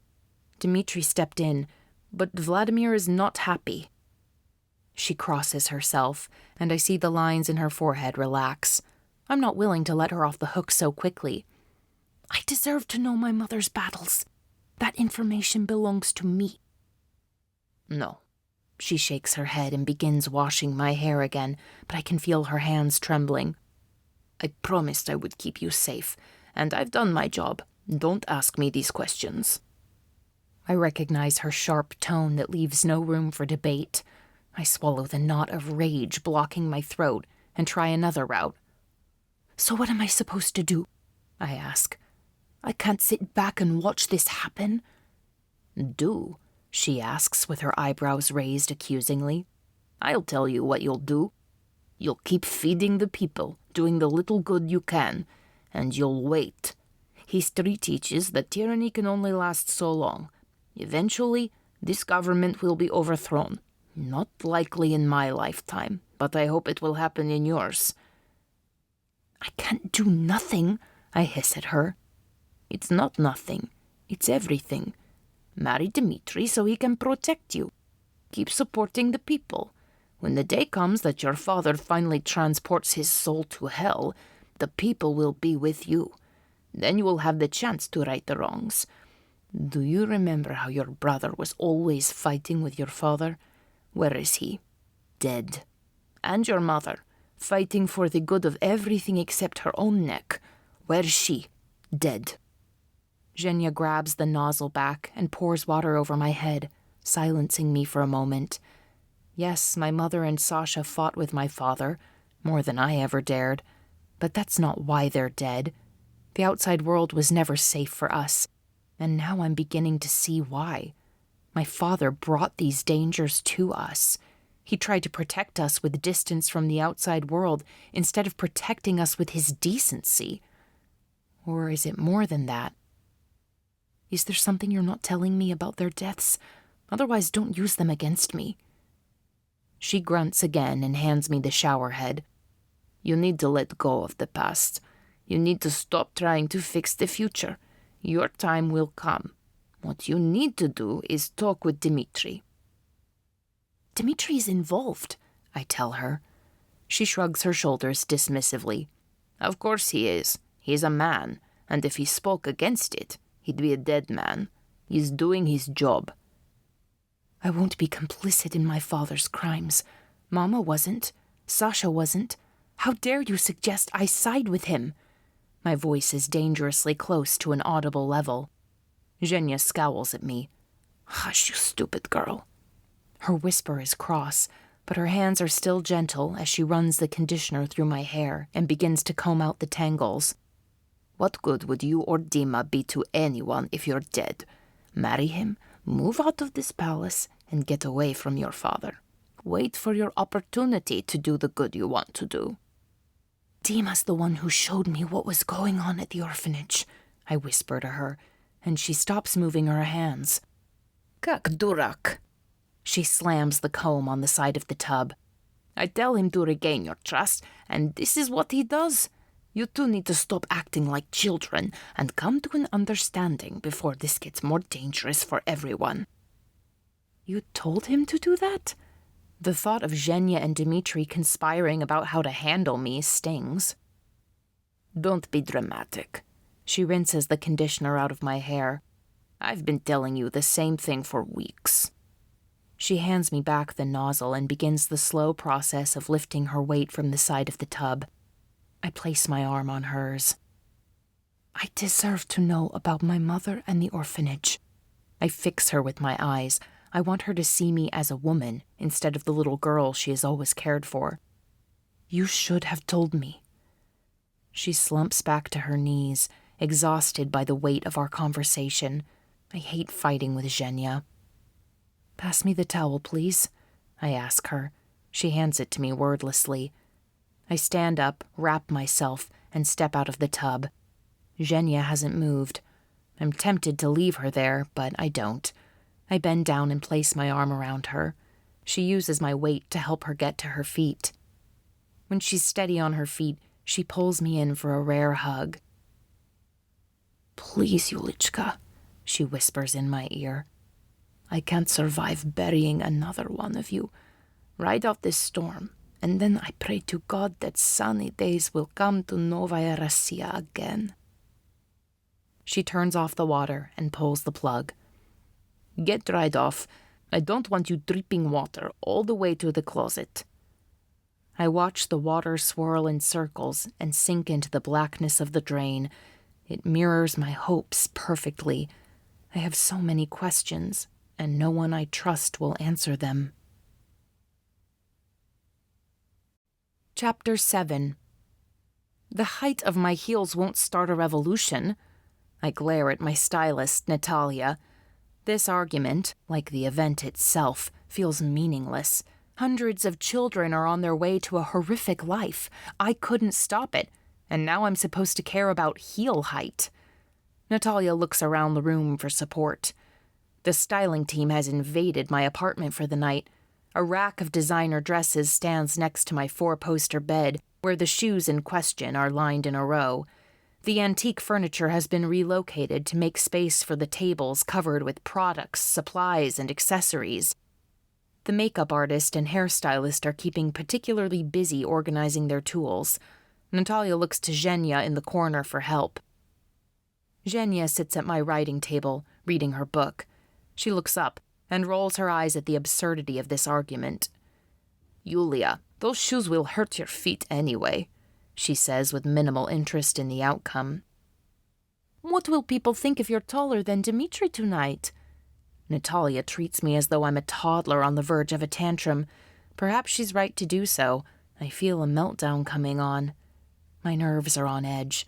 Tonight, many lives depend on my performance of arbitrary tasks without a clear way to measure success. How can anyone determine that we've convinced the people Dimitri and I are in love? I suspect they're setting me up, so I will be compliant tonight, and then they will find an excuse not to issue the promised reward. People will think that I'm too tall, I respond through gritted teeth. I hope my ego isn't so fragile that I can't handle a woman being taller than me. I startle as Dimitri's voice unexpectedly carries through the room.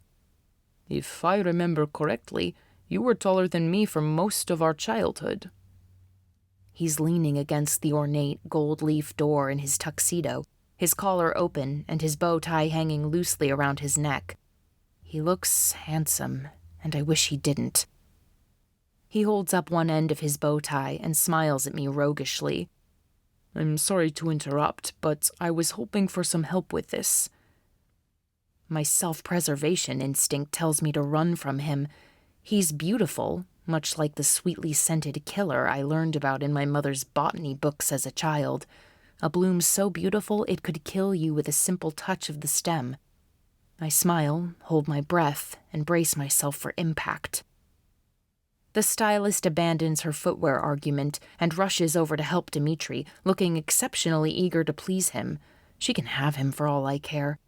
It wouldn't be the first time a lowly employee suddenly earned an exceptional citizen score and access to the best jobs.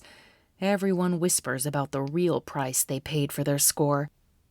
As I picture the two of them together, I suddenly feel nauseated. He brushes past her. I was hoping Yulia would help me. He moves with purpose, admiring me with an intensity that makes me blush and forces everyone else to look away. You look amazing. I wish I was wearing battle armor. The fabric is too thin and vulnerable. I need more protection from Dimitri and the heat his gaze inspires. This dress is perfect. I approve of the color. He trails his finger up my side, tracing the silver hand-embroidered patterns that crawl up the front of the dress from the icy blue hem that fades into the nude bodice. It matches your eyes. Color creates a sense of individualism that was deemed dangerous to societal harmony. Colors were banned after my mother's death. I wonder if the color went out of my father's life when she died, and if he expected it to fade out of everyone else's afterward. We only wear color when foreign dignitaries come to the palace. My father claims it makes them feel comfortable. I suspect it is to quiet their criticism of our ever-increasing lack of personal liberties. Normally, I look forward to color. It reminds me of old, happy times. Tonight, I can't bring myself to look forward to anything. Very sexy. Dimitri wraps his arm around my waist. We were aiming for classy. I try to keep the bite from my words because of the peradaccia. I know I should try harder.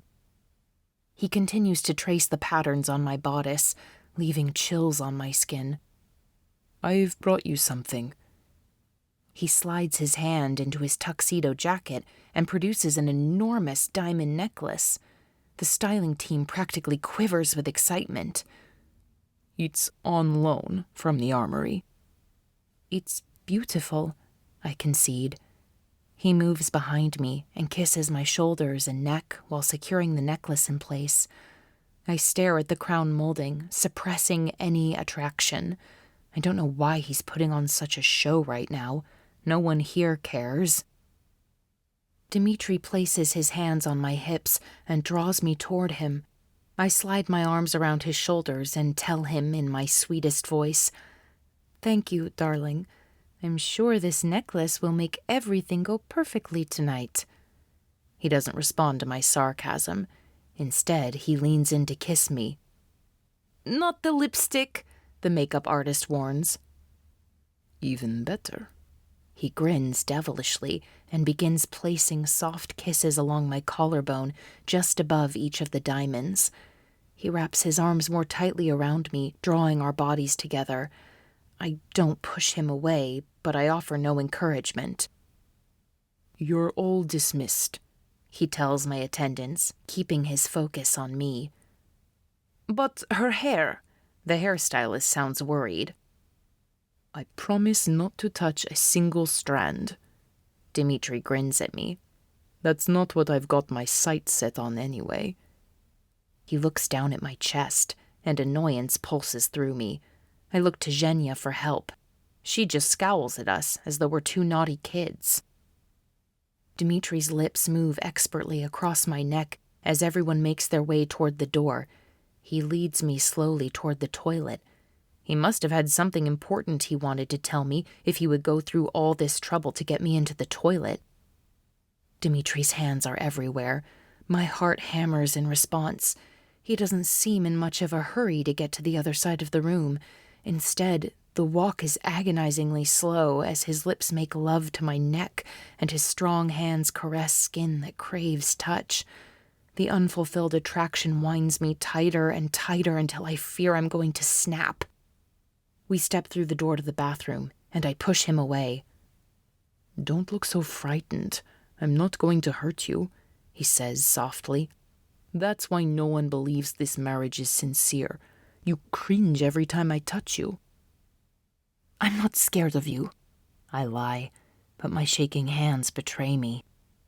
"How are you?" He gazes deep into my eyes, concern and sympathy etched into his normally rigid features. "Not good, Dimitri. It's been a pretty terrible day." I don't want to discuss my well-being with him. "What do you want, anyway?" He places a finger to his lips and whispers. "It's not about what I want. I'm here to help you get what you want." He leans against the door. I sit down on the toilet seat to give myself a few inches of distance from him. "I don't want any of this." "Clearly," he says, arms folded across his chest. "Did you know that your bathroom is connected to the peredaccia? It's a good thing Zhenya turned on the shower before your conversation. It was just muffled enough to be unintelligible." "That's not possible. There's no blinking light in there," I say, my stomach lurching at the thought. "How archaic do you think the system is? The lights were never for functionality. At first, they gave a false sense of privacy, a false illusion that you could turn the system on and off. Now they're used to make people feel like they're constantly under our control. Never rely on the lights to know when you're being recorded." His voice is hard. "So I'm being recorded in the shower and the bath?" Heat spreads up and down my arms as the violation registers. "It's a coveted assignment inside the intelligence agency." A hint of anger breaks through his control. "It's part of the reason I asked for the privacy block." "Wonderful. And this room is safe, I assume, since we're talking." My eyes are starting to burn with tears. He nods. "No one wants to see you in here." "I think I've had enough of your useful information for one day." I reach for the tissue paper, blinking furiously, and dab under my eyes. "Just tell me why you're here." "I'm trying to help," he says slowly. "Good," I snap. "Then tell me everywhere I am and am not being recorded." He deliberates. "It's not nearly as simple as a blinking light. Think of where you would have chosen to install the system and where you would not. Closets, storage areas, utility rooms, toilets could be safe. In more remote parts of the country, they never installed the peredaccia at all. It's always safest to assume they are watching." A cold chill runs up my arms as I mentally review a lifetime of intrusions. "What do you really want, Dimitri?" He looks down at his feet. "I thought maybe we should practice, so our affection is believable." "Practice?" I sound borderline hysterical. You think feeling me up in the toilet is going to make this night go better? That's not what I'm suggesting, and you know it. He frowns at me. There's a lot riding on tonight, and it would be stupid for us to go in without a plan. Why do you care about the orphanage? I ask. You were clearly not opposed to selling those children. Don't try to guess what I'm opposed to, he warns. Your father is obsessed with this marriage. The engagement has not gone well. The international media reports that we lack chemistry. His opponents whisper about this being a political marriage, and that perception won't be improving anytime soon, no matter how many pretty dresses you wear. So tonight, we have a lot to gain or a lot to lose. I think you mean you have a lot to gain and I have a lot to lose. Even if I fail, you'll continue doing whatever horrible things you do for my father, and the two of you will rise in power. My level of disgust over his actions has not diminished as the day has worn on. It's only given me more time to stew over his crimes. I tried to keep you out of this, but Vladimir was getting more and more frustrated with our failures on camera. I thought about trying to seduce you, but that seemed unlikely to work, so I decided to gain your trust. Then at least you would understand what we're up against, and we could be allies. He falters. Allies? The word is rage-inducing. I stand, closing the gap between us, and grab his shirt, wrinkling it in my fist. Not friends, not soulmates, not lovers, not family. Allies? I search his face for signs of remorse. I remember all the things we were and all the things he promised me we would be. But we haven't been any of that since Sasha died. Allies? It's like he has handed me a counterfeit ruble and expects me to celebrate its worthlessness. It's all I can ask. At least he has the courage not to look away as he says the words. He takes a deep breath and exhales slowly before fixing me with a forlorn gaze. I'm trying to be honest with you. My hands are dirty, Yulia, and my soul is black. But I promise to protect you and do what's right for you. He hesitates as he waits for my response. All right, I consent. Allies. For now. I'm on your side, he whispers.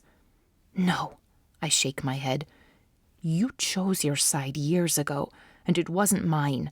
You're on your own side. And for the time being, it suits you that I'm there with you. Don't try to pretend otherwise. He stares at me intently, his hesitation full of old words needing a voice. But in the end, he only sighs. Please, just tell me what you want me to do. We need some sort of agreement or rules to make this work. We can't keep fighting each other. He looks tortured, and I find a small measure of power in it. Fighting with him is exactly what I want. He owes me a good fight. But he's right, and that annoys me even more. Fine, I concede. Don't lie to me or keep things from me. I issue my first demand. He considers my request for a moment before responding. I won't lie to you, but you should be careful what you ask. You won't like most of what you hear. I nod, considering what else I need. I won't be sidelined by you at the orphanage or anywhere else that matters. I'm not going to sit in a library drinking tea while you do whatever you do. If you want me to be an ally, you have to treat me like one. He frowns.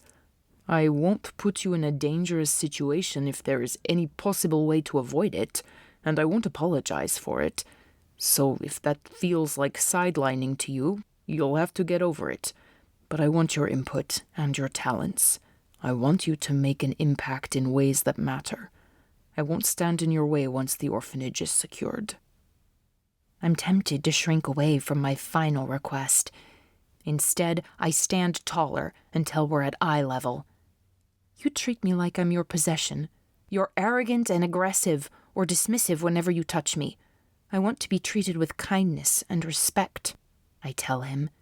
He meets my gaze. And you are rigid and icy when I touch you. I'm aggressive because I'm trying to force a reaction out of you. He moves a step closer, daring me to move away. I don't know how I'm supposed to react when you touch me, I admit, and then regret it. But you used to.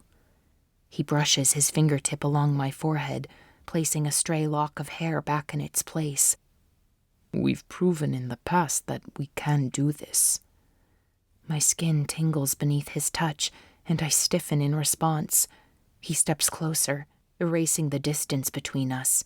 Then he leans his forehead against mine, cupping my face in his hand. It's too much, too intimate, too tender. I don't want you to touch me when there's no reason. The words tumble out. He straightens, and his face is the unreadable mask again. Save it for tonight. I'll respond when it matters. How do you know it will be believable? He asks. I know it will be believable because resisting him is a constant battle. All it will take is a slip of my defenses and I'll melt in his hands. But I don't want him to know that.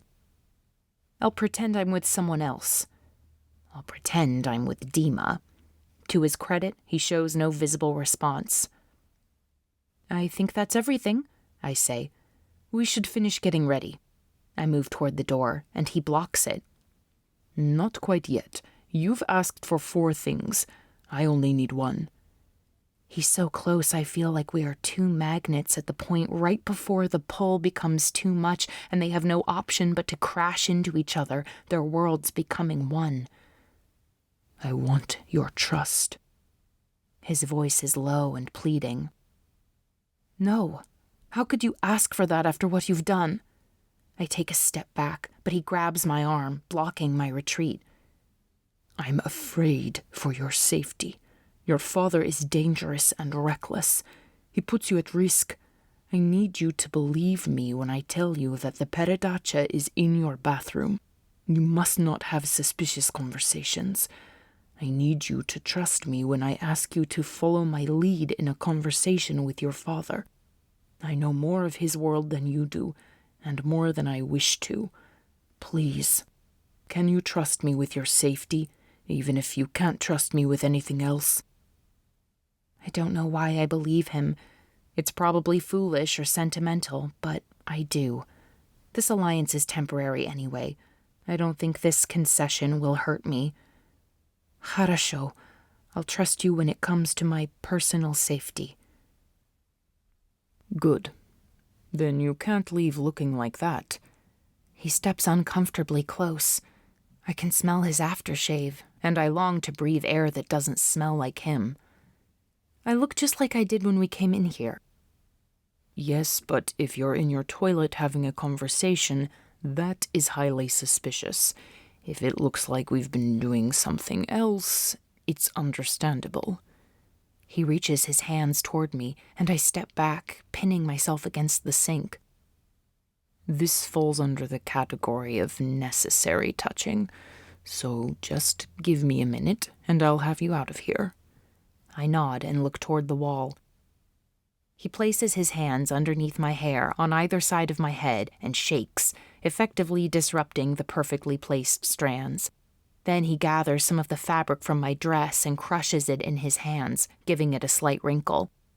Finally, he untucks his shirt, removes his jacket, unbuttons a couple of his buttons, and loosens his belt. That's disgusting, I tell him. This world is disgusting, he replies with fire burning in his eyes. Now, kiss me here. He points to his neck. And here. He gestures to the skin exposed by his open collar. And here. His fingers brush against his lips. Just enough to leave some lipstick. I'm not touching you. I push him back, and he moves closer. Yulia, I'm trying. His frustration seeps through his mask. I've risked so much today to give you everything I possibly can.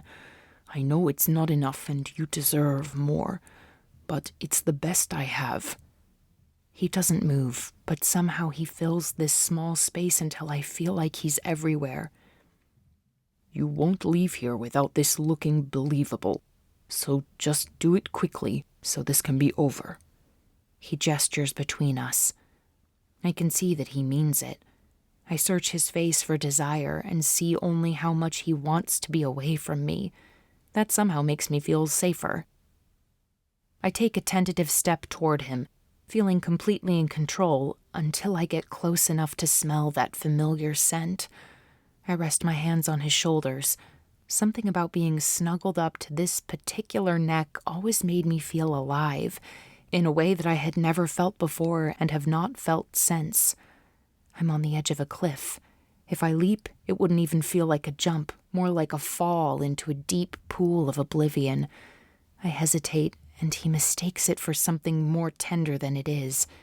Dimitri places his hand gently in the small of my back and leans his cheek against mine, encouraging me. I close my eyes, practicing, wondering if I can actually do it. Can I unlock my love for Dima and safely find my way back again? Can love be boxed and unboxed like sweaters in the spring and fall? I press my lips into his neck and am overwhelmed by the pull stirring inside me. I don't pull away quickly. I give my lips time to linger, and Dimitri grasps the thin fabric on my back. The longing is a disgrace, a sin, a folly. I tell myself this as I look into his eyes and see them foggy with want. I close my eyes again and press my lips into his chest, tasting him with the tip of my tongue.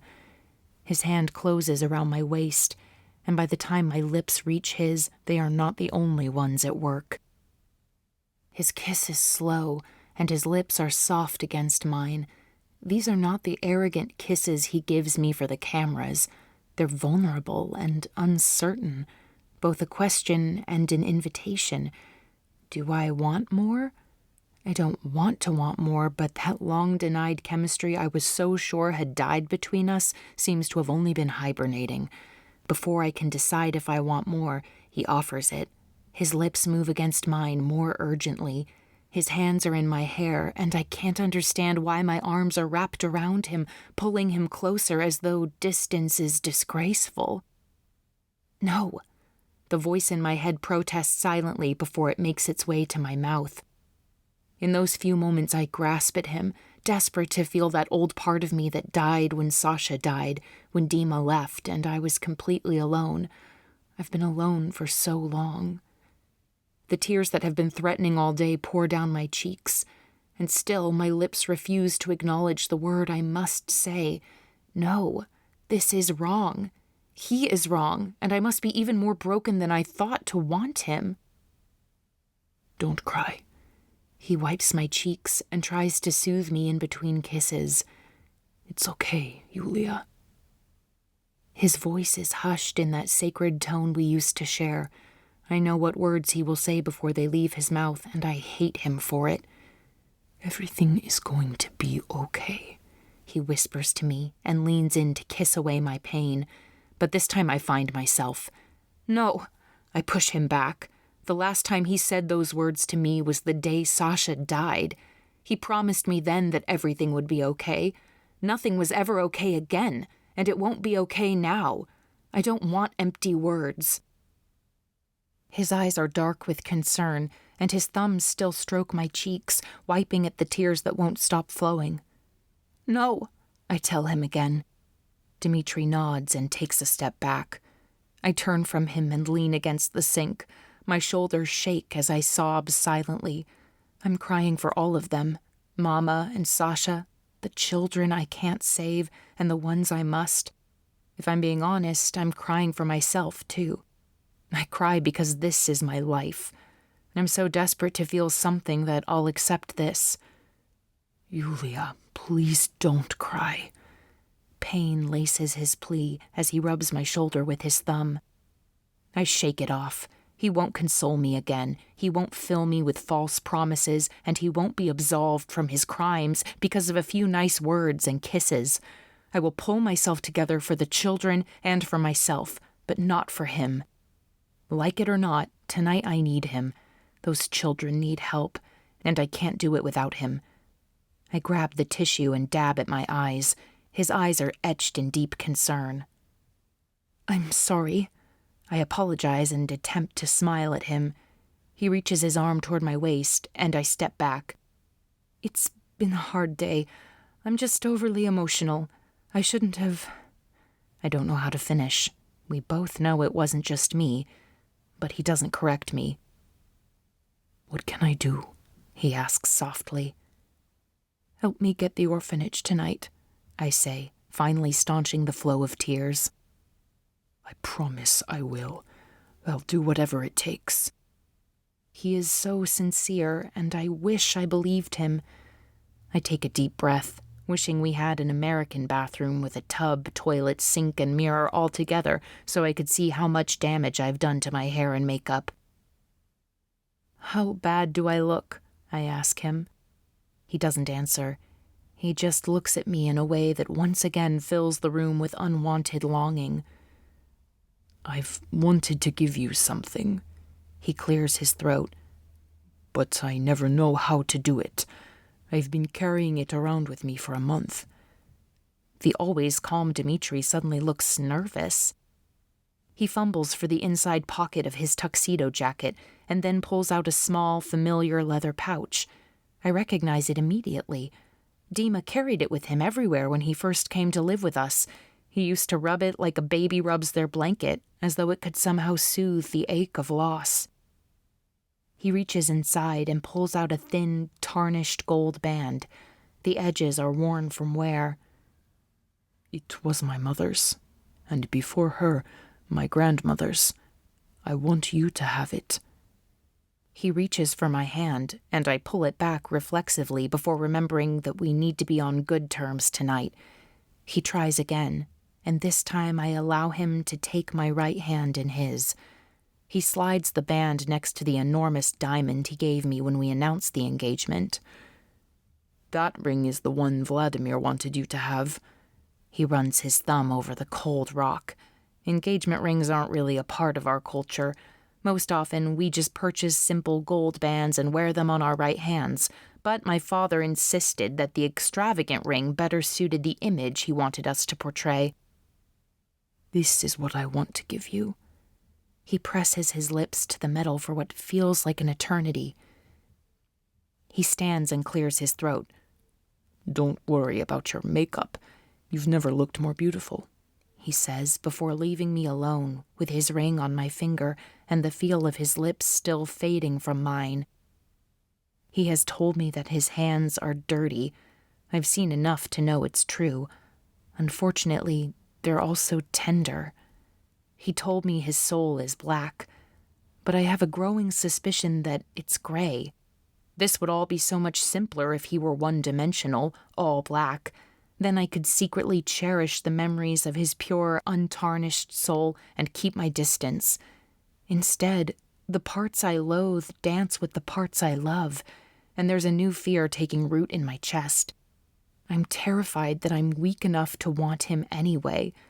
If I let myself accept what he offers and our souls mix together, will mine darken, just like his? Chapter 8. Dimitri and I are seated at the head of the throne room, next to my father and other senior members of the council.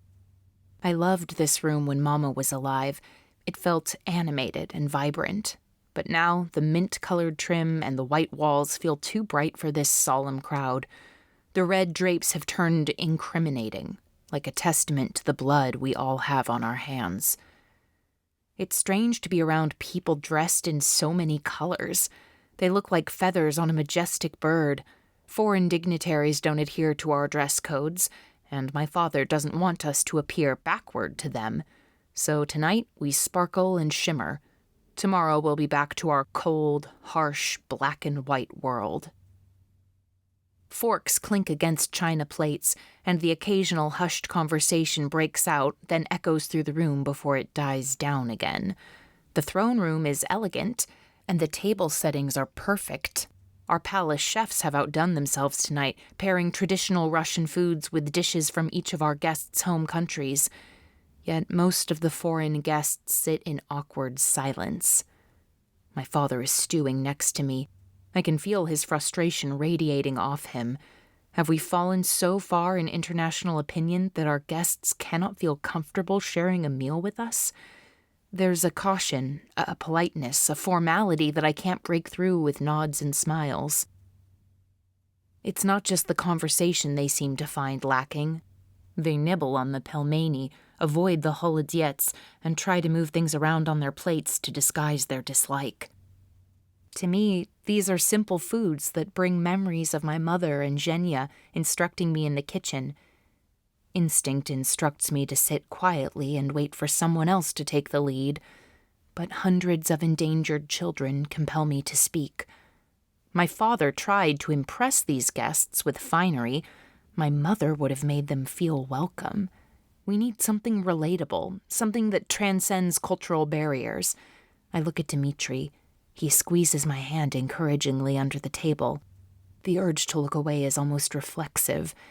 Instead, I force myself to look at every part of him. His shoulders, broader than the ones that used to hold me. His jaw, now defined and covered in the perfect amount of stubble.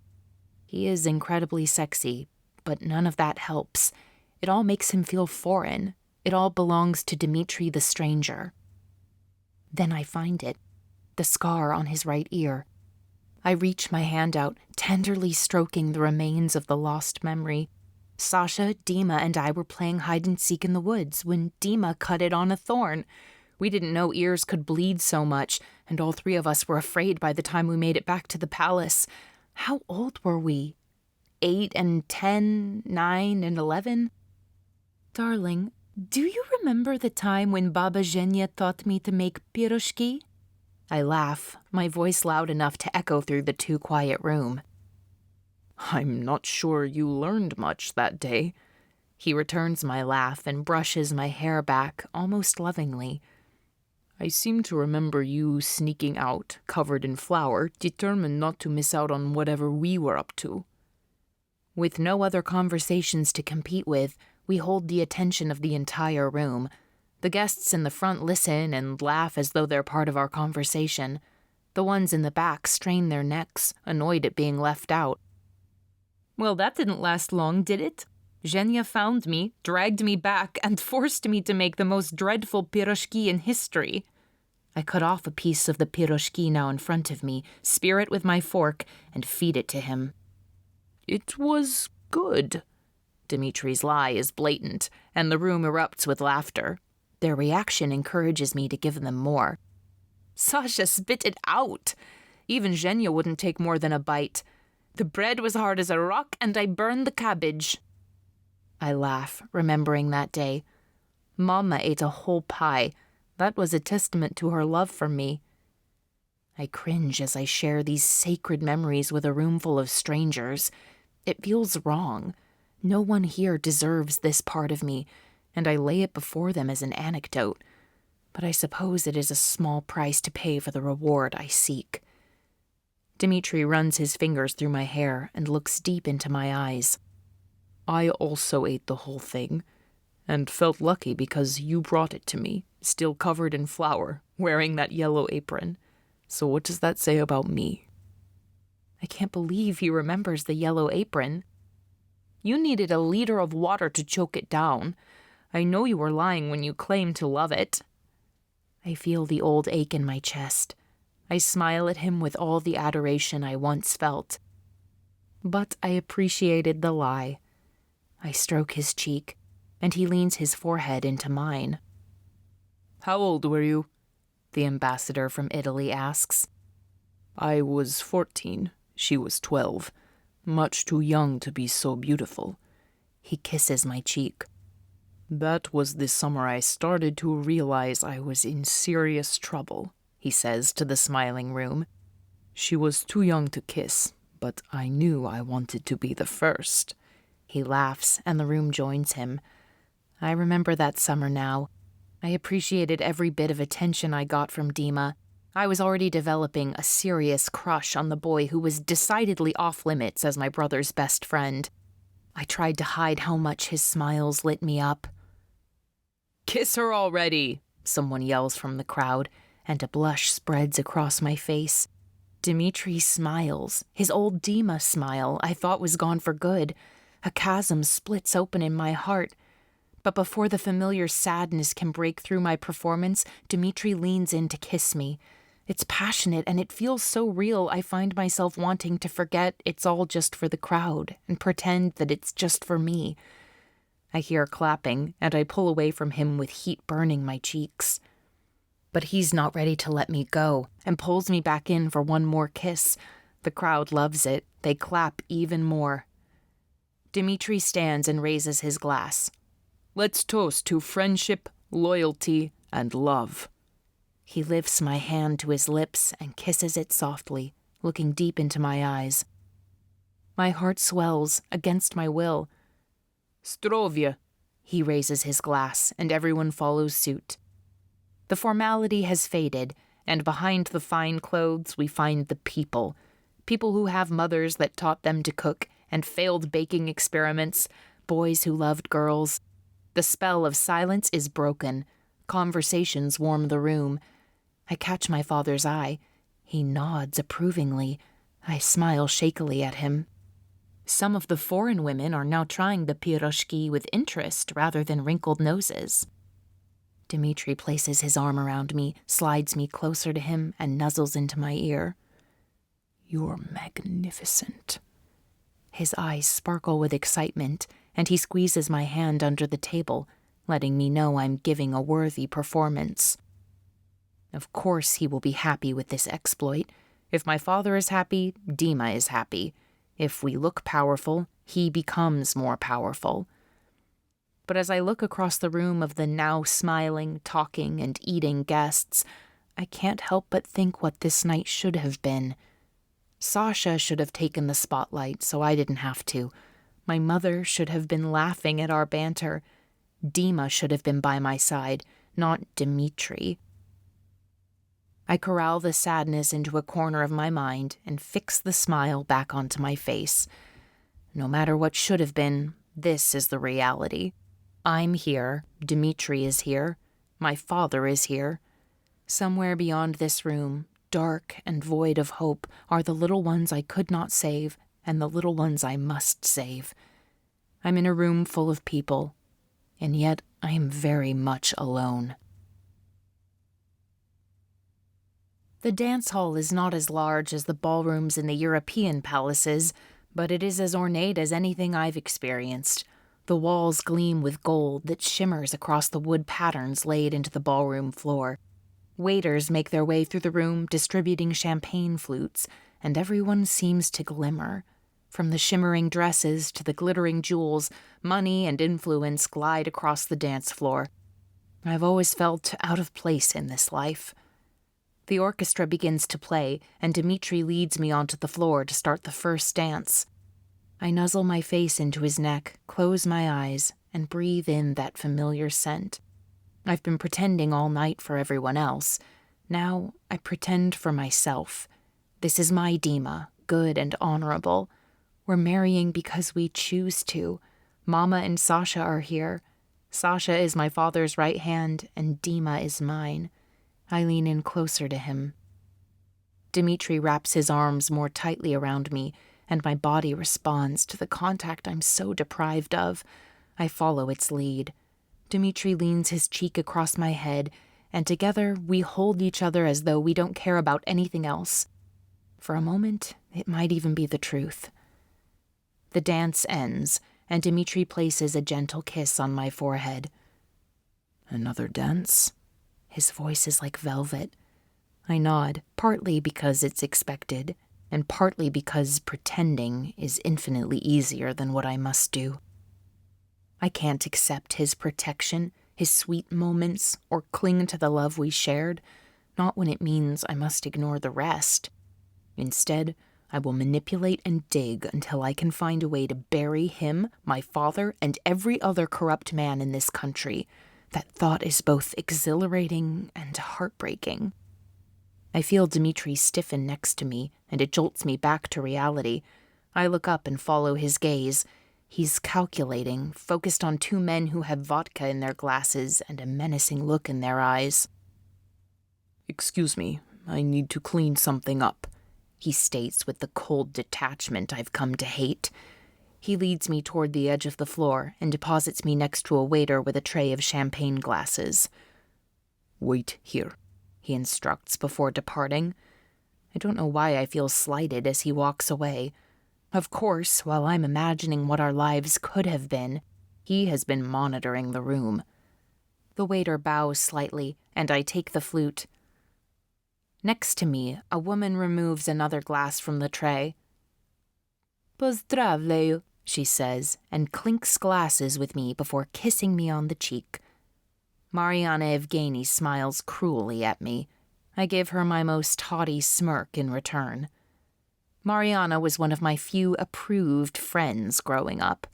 Friendships were not based on personality or interest, but rather net worth. We couldn't stand each other. Her father is foreign secretary to the council, and until today, I always thought he was more slimy than mine. "Spasiba," I reply without any real gratitude behind my thanks. "It's been too long, Yulia, and this engagement was quite a shock," she says, with a conspiratorial look on her face. "Was it?" I reply with a raised eyebrow. "We've been intended for each other since we were children. I assumed people were waiting for the announcement." It's a lie, of course, but what do I care if she believes it or not? "It's just that he's always been so active with other women. It's only been a few months since he and I... Well, that doesn't matter now." Her smile widens as mine falters. "Well, both of us may have been a little too free before the engagement was announced," I lie, trying to reframe the story in a less damning way for Dimitri and less humiliating for me. "Certainly, before the engagement." She smirks, enjoying my discomfort and this new power she has over me. "Tell Dimitri I enjoyed seeing him at my father's Victory Day celebration." Victory Day was only 2 weeks ago. I tighten my lips and refuse to display how much it cuts me. I shouldn't care. Dimitri doesn't love me. I'm planning to take him down. It should be a relief. This revelation means I won't have to feel guilt over betraying him. But anger thrums in my ears and pulses through my limbs. He slept with Mariana while engaged to me. Are there other women? This could undo all of the performances of the last month. What if the press found out?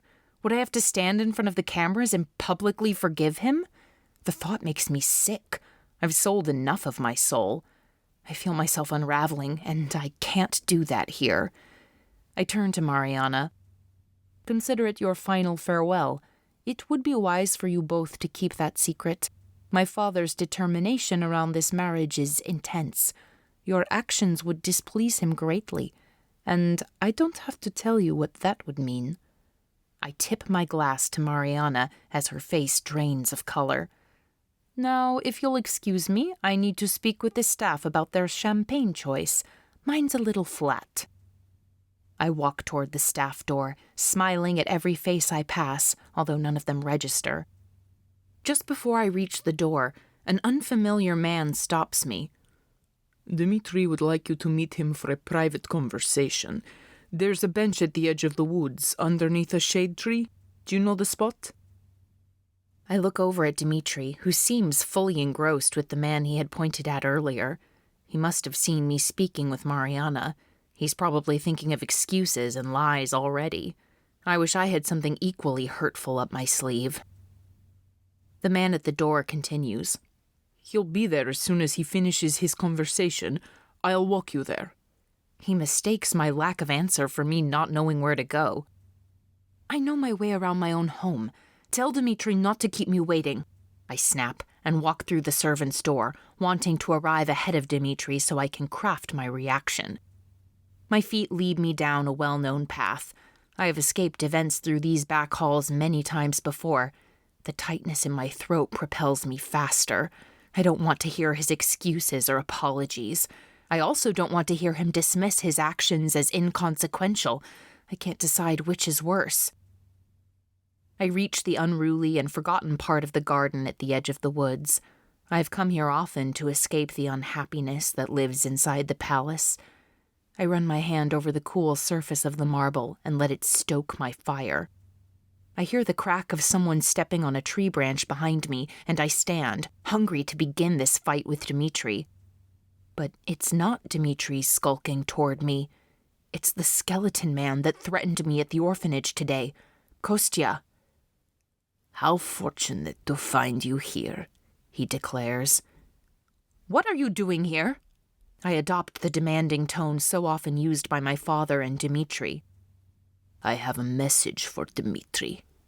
His answer is calm enough, but everything about this man screams danger. "He's supposed to meet me here, but if you walk with me to the palace, I expect we'll find him on the way." Kostya laughs. "You misunderstand me, Yulia. You're the message." Chapter 9.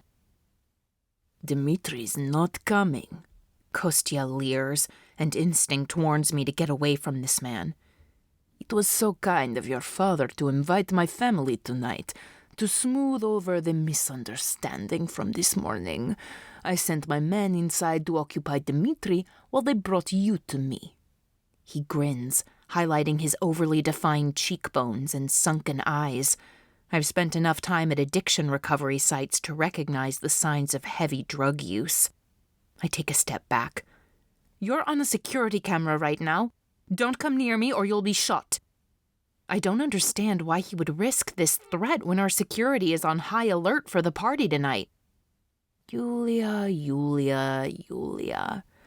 The hairs on the back of my neck stand up.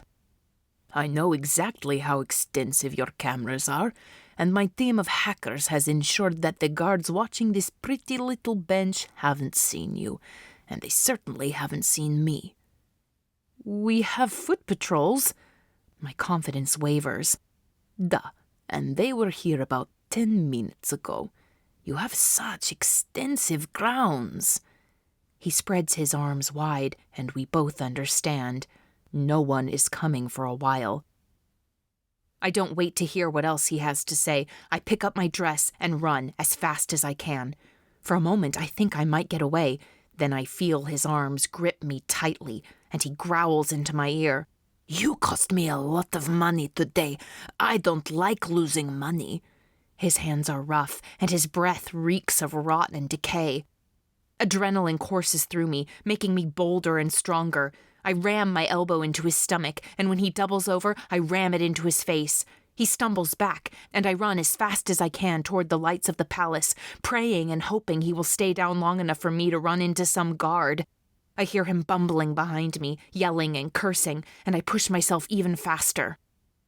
I'm nearing the edge of the hedgerows when I smash into something solid. I push away, frantic for escape, but the something is a someone. Strong arms grasp mine. I pull harder, desperate to free myself. "Yulia." Dimitri pulls me against his chest, forcing me to be still. "What happened?" Panic pulses in my ears. I can't speak, but I don't have to. A moment later, my would-be attacker rounds the corner. Dimitri stiffens and moves me behind him. "That's twice in one day, Kostya," Dimitri says coolly. "If I didn't know any better, I'd say you were trying to start a war." "We were just talking, weren't we, Yulia?" I'm afraid that if I speak, it will come out as a sob. I press closer to Dimitri, wanting to feel safe behind his protection. "She has nothing to say to you. Leave now," Dimitri growls. I cannot fathom how this physically insignificant man has so much boldness that he would threaten me, whose father could have him shot, and Dimitri, who could snap him in half. "You can't touch me any more than I can touch you," Kostya smirks at Dimitri. "But I'm here with a message. I'd hope to send it in a more enjoyable way." He leers at me. "Don't look at her like that," Dimitri barks and lunges toward him. I wrap my arms around him, not wanting this exchange to last any longer. "Let's go." I finally find my words. "Dima, please, let's go." My voice quakes, and I feel frustratingly close to tears. "Not just yet, Yulia. Kostya sneers.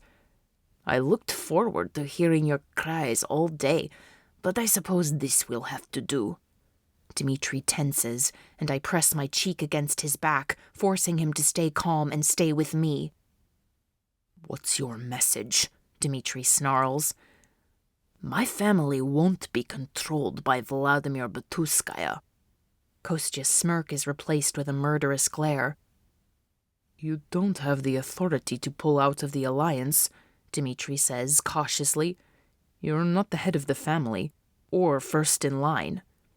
I don't know what they're talking about, but it's clear from Kostya's reaction that Dimitri just hit a nerve.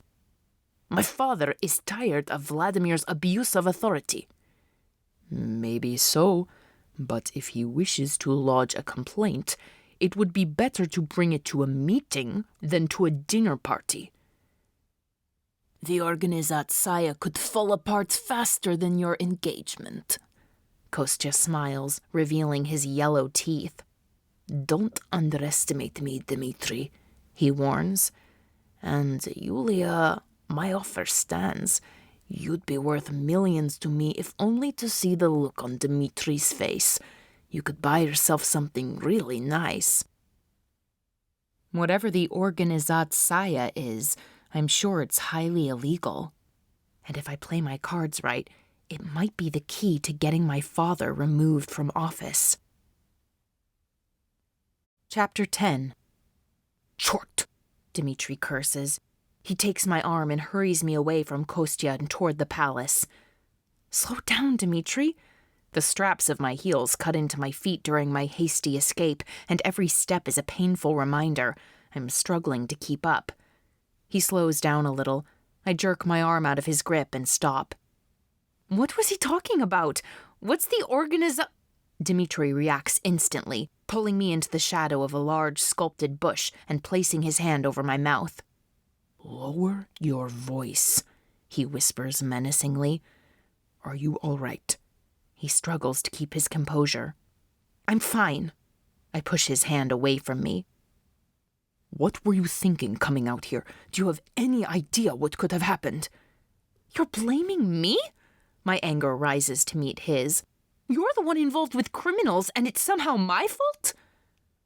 Why didn't you stay put? He asks through gritted teeth. A man told me you wanted to meet me. I'm frustrated by my own inexperience. He's acting like I should have been able to foresee this. A man you know? A trusted servant? His face is fierce and inches from mine. No, a stranger you've never met, and you believed him. Think what could have happened. He waves his hand toward the dark night, and I shudder as I feel Kostya's arms around me, his rotten breath against my neck. How am I supposed to know it wasn't safe when you tell me nothing? What's the Organizatsaya? I whisper to him again. He runs his fingers through his hair in frustration. I'm not telling you about the Organizatsaya for your own safety. My safety? Maybe I would have been safer if you had told me there are dangerous men in the room that wish you harm.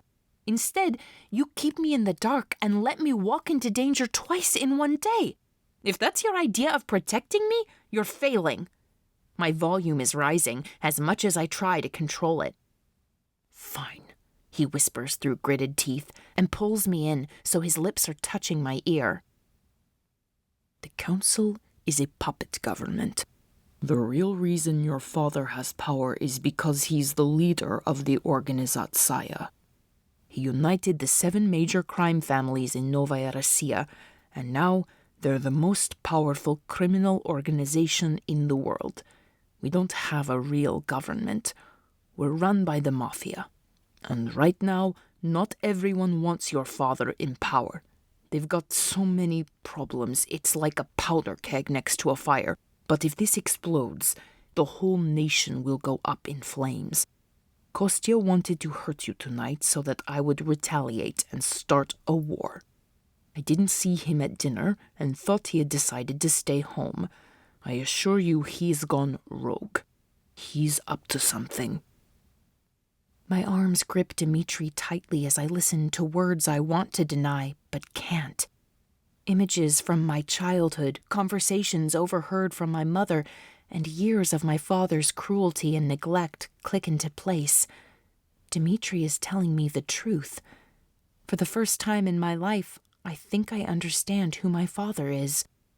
Now I understand why the funds I collect are never fully distributed. These people don't want me to help the Nenuzhny. They want me to appease the poor so they can keep their supply chain full. I feel the bile burning in my stomach. You're too smart to wander off because a stranger told you to. What else happened? My face burns with shame. He's right. I should have asked more questions. But I was upset, and I wanted to sneak away so I could fight with Dimitri. My betrayal feels so insignificant compared to the betrayal of our entire nation. What else happened? He demands, grasping my wrist. And then his gaze turns accusatory. Did you plan to meet with him? He grabs my other wrist, holding me so tightly that I'm unable to squirm free. Are you working with them? He looks dangerous in the moonlight. No, of course not. I shake my head, angry he would even suggest it. Hot embarrassment burns down my neck at my stupid, short-sighted emotional escape. Then how exactly did you get lured into an unprotected area with your father's biggest enemy? I need to know so I can ensure that it never happens again. I just had an educational conversation with Mariana Evgeny. I was angry and thought you noticed and asked to meet with me. I wasn't thinking clearly. I say the words quickly, as though speed will make them less humiliating. When will you learn to control your emotions? He says with disgust. I'm sorry that it hurt you, but women are part of my job. I'm sorry I hurt you? That's your response to all of this? Not, I'm sorry I'm a cheater, or I'm sorry I betrayed my country? My voice shakes as I try to control my volume. Well, I'm sorry I can't be as heartless as you. I still feel things. You expect me to just turn that off? No, don't turn it off. Harness it. Channel it. Let it fuel you. I won't end up like my mother, trapped in a cheating, loveless marriage while my husband destroys the country I love. Chort, Yulia, he curses again. I'm trying to keep you safe. But if you do stupid things like this, I can guarantee that you'll end up with a bullet in your brain. You're just like him, I say, wanting to injure him. I am not your father. His voice shakes, barely able to contain his rage. And you're not your mother. Well, maybe one day we'll be lucky and he will join her in the ground, I say, too loud, much too loud. I clasp my hands over my mouth, wishing I could recall each word and swallow them so they could never be used against me. My father would consider them treason, and I just said them out in the open. Dimitri scans the grounds and then the tree line of the woods. He pulls me close to his chest, as though trying to shield me from invisible attackers. Dimitri, I push back against him. Let me go, I say uncertainly, because his fear is scaring me, and because part of me feels safer with his arms around me, even if it's a lie. You have no idea who is listening and what they can do to us, he whispers menacingly. I'm doing everything in my power to make sure you don't end up like your mother. He grabs my hand and begins walking toward the palace again, dragging me as I struggle in my dress and heels behind him. Where are you taking me? I ask. Reckless. You'd rather just stand here and argue than finish our assignment. But I care about those kids, and this is the closest I've been to making a difference. I won't let you screw it up for them. He's right, and it makes me even angrier. I hate that he plays the role of both villain and savior. He robs me of my ability to despise him for his crimes when he also works toward redemption. Right now, I'm aching for his condemnation. He continues walking too fast, and all I can do is jog to keep up. Half your family is dead, he says. Don't think for a second that you don't have a bullet pointed at your head. Remember that when you're smiling and feigning love with me in front of the cameras. It's more than just our lives that depend on it.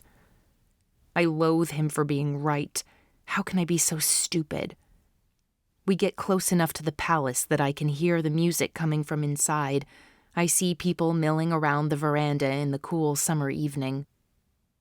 Dimitri stops abruptly by one of the sculpted shrubs and takes one more crazed look around before whispering menacingly to me, "Kiss me like you mean it until someone finds us here and assumes this is all that's been going on."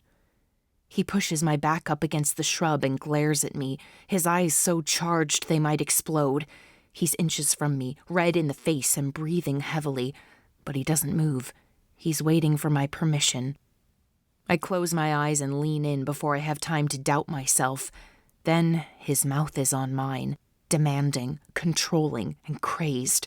His lips are angry against my trembling ones. I can't find a rhythm with him. He gives up and moves his mouth to my neck. He radiates heat and anger. The contrast with the brisk night air causes me to shiver. He engulfs me in his arms in response to my trembling, trying to hold me together. Raw emotions pulse through me. Fear, rage, betrayal, and desire threaten to turn into tears, and I can feel a hard lump forming in my throat. I cannot be found crying as my future husband touches me, but my emotions demand action. So I do the only thing I can at the moment. I take everything I feel and harness it, fueling and stoking the desire. I pull his lips to mine and kiss him like I mean it. And I like it. My lips press against his, equally frantic, equally desperate. My hands pull him closer and demand that his body pay restitution for all the damage he has done. My anger awakens an insane passion, one moment of blissful denial, and the line between fire and passion is blurred. They are one. We are one. Dimitri moves his hand up and down my body, grabbing my leg and hitching it around his thigh. My ears are full of the thumping of our hearts and the heaviness of our breath. Click! I jump as though the camera were a gunshot. Dimitri lays his head against my chest and sighs with relief. One of the press has arrived to take a picture, probably American. They always forget that the only images that leave Novaya Russia are the ones we approve. However, this photographer is not the only one to have taken notice of our romantic interlude. Someone catcalls to us. Dimitri squeezes my hand. He turns around and, with an air of bravado, he declares to the crowd, "Can you blame me?" He turns to me, a smile on his lips, but fire simmering in his eyes. He gives me another kiss and pulls a leaf out of my hair. The crowd laughs before returning to their conversations. I try to force a smile on my face. My heart beats too fast, and my body trembles in this strange mixture of desire and dread. I search the crowd and find my father. He's not smiling. He's looking at me with distrust, until someone comes to shake his hand and congratulate him, and the mask returns. Dimitri does not let me out of his sight for the rest of the night. I wish the departing guests could all just leave so I can retreat into the comfort of solitude, but they wait, one by one, to say goodnight to me, Dimitri, and my father. Dimitri is gruff and rushed with each guest. I think he's as eager to be done with this day as I am. "Yulia?" Mariana Yevgeny stands with her family and offers me a haughty glare. Her mother's nose is in the air, as though all of this is beneath her. Mariana beams at Dimitri. "Dimitri, I hope we'll see you again soon." He scowls down at her, and her simpering smile transforms into the look of a scorned woman. She turns back to me. "It was so good to catch up, Yulia. I look forward to sharing many more stories the next time we're together." She bows to my father, then walks toward the door. Dimitri's jaw tightens. My stomach turns. I wouldn't want to share a car with her, let alone a husband. Dimitri places his hand behind my back and rubs his thumb against my skin in what feels like a silent apology. Finally, The line of goodbyes disappears, and only bustling servants remain. It's been a long day. My father turns to leave. Dimitri gives me a look, and I ask, "Well, did we accomplish the goal?" He pauses, and I wait with bated breath. Dimitri appears bored, as though he couldn't care less about the outcome. Where did you disappear to? He trains his eyes on me, squinting as if it will assist him in deciphering the truth. "We thought sneaking out together would sell the story." I recite the prepared lie. Then why not leave together? More people would have seen it. He questions, and my palms start to sweat under his scrutiny. He doesn't believe me. It might look staged to our critics, Dimitri interjects. Trying not to be noticed is more believable. Fine, he concedes, and I smile in exhausted gratitude. You displayed some potential in diplomacy, and you showed a hint of chemistry. I'll let you have your victory tonight, but remember, everything can be taken away. You have a lot to prove, Yulia. Good night. I'm tired. You can head over first thing tomorrow morning. Good. I've already ordered the privacy block. I'll call in the activation order, Dimitri says. You look hopeful. My father pats Dimitri cruelly on the cheek. Privacy won't lessen your chances of rejection. It will simply lessen the number of people that witness it. The more she knows you, the less she'll want you. Dimitri flinches, and I have the irrational urge to contradict him, but I suspect my father is right. Remember, children, when I see less, I watch more. His security team follows as he departs, and I find myself alone with a highly complicated man. Chapter 11. Dimitri bursts into my apartment without an invitation. He closes the heavy linen drapes. He checks the dressing closets and my bathroom. He looks at the walls, at the lights, under the bed. I close the door, uncertain what to think of tonight, and wait silently as he assesses my room. "It's clean," he says with relief. He has dropped the arrogant tone I associate with Dimitri the henchman. He sits down on my bed, running his fingers through his hair. His shoulders slump with weariness, and his eyebrows are drawn together in worry. His appearance almost elicits sympathy from me, but he has an uncanny ability to camouflage himself to lure in whomever he wants, and I won't fall into his trap. I tentatively move toward the bed and sit a few feet away from him. "What were you looking for?" I ask. You were threatened twice in one day. I'm looking for anything that looks dangerous. My heart feels raw after hours of adrenaline and stress. You upset some very dangerous men today. He rubs his hands against his temples. "Who is Kostya?" I ask him quietly.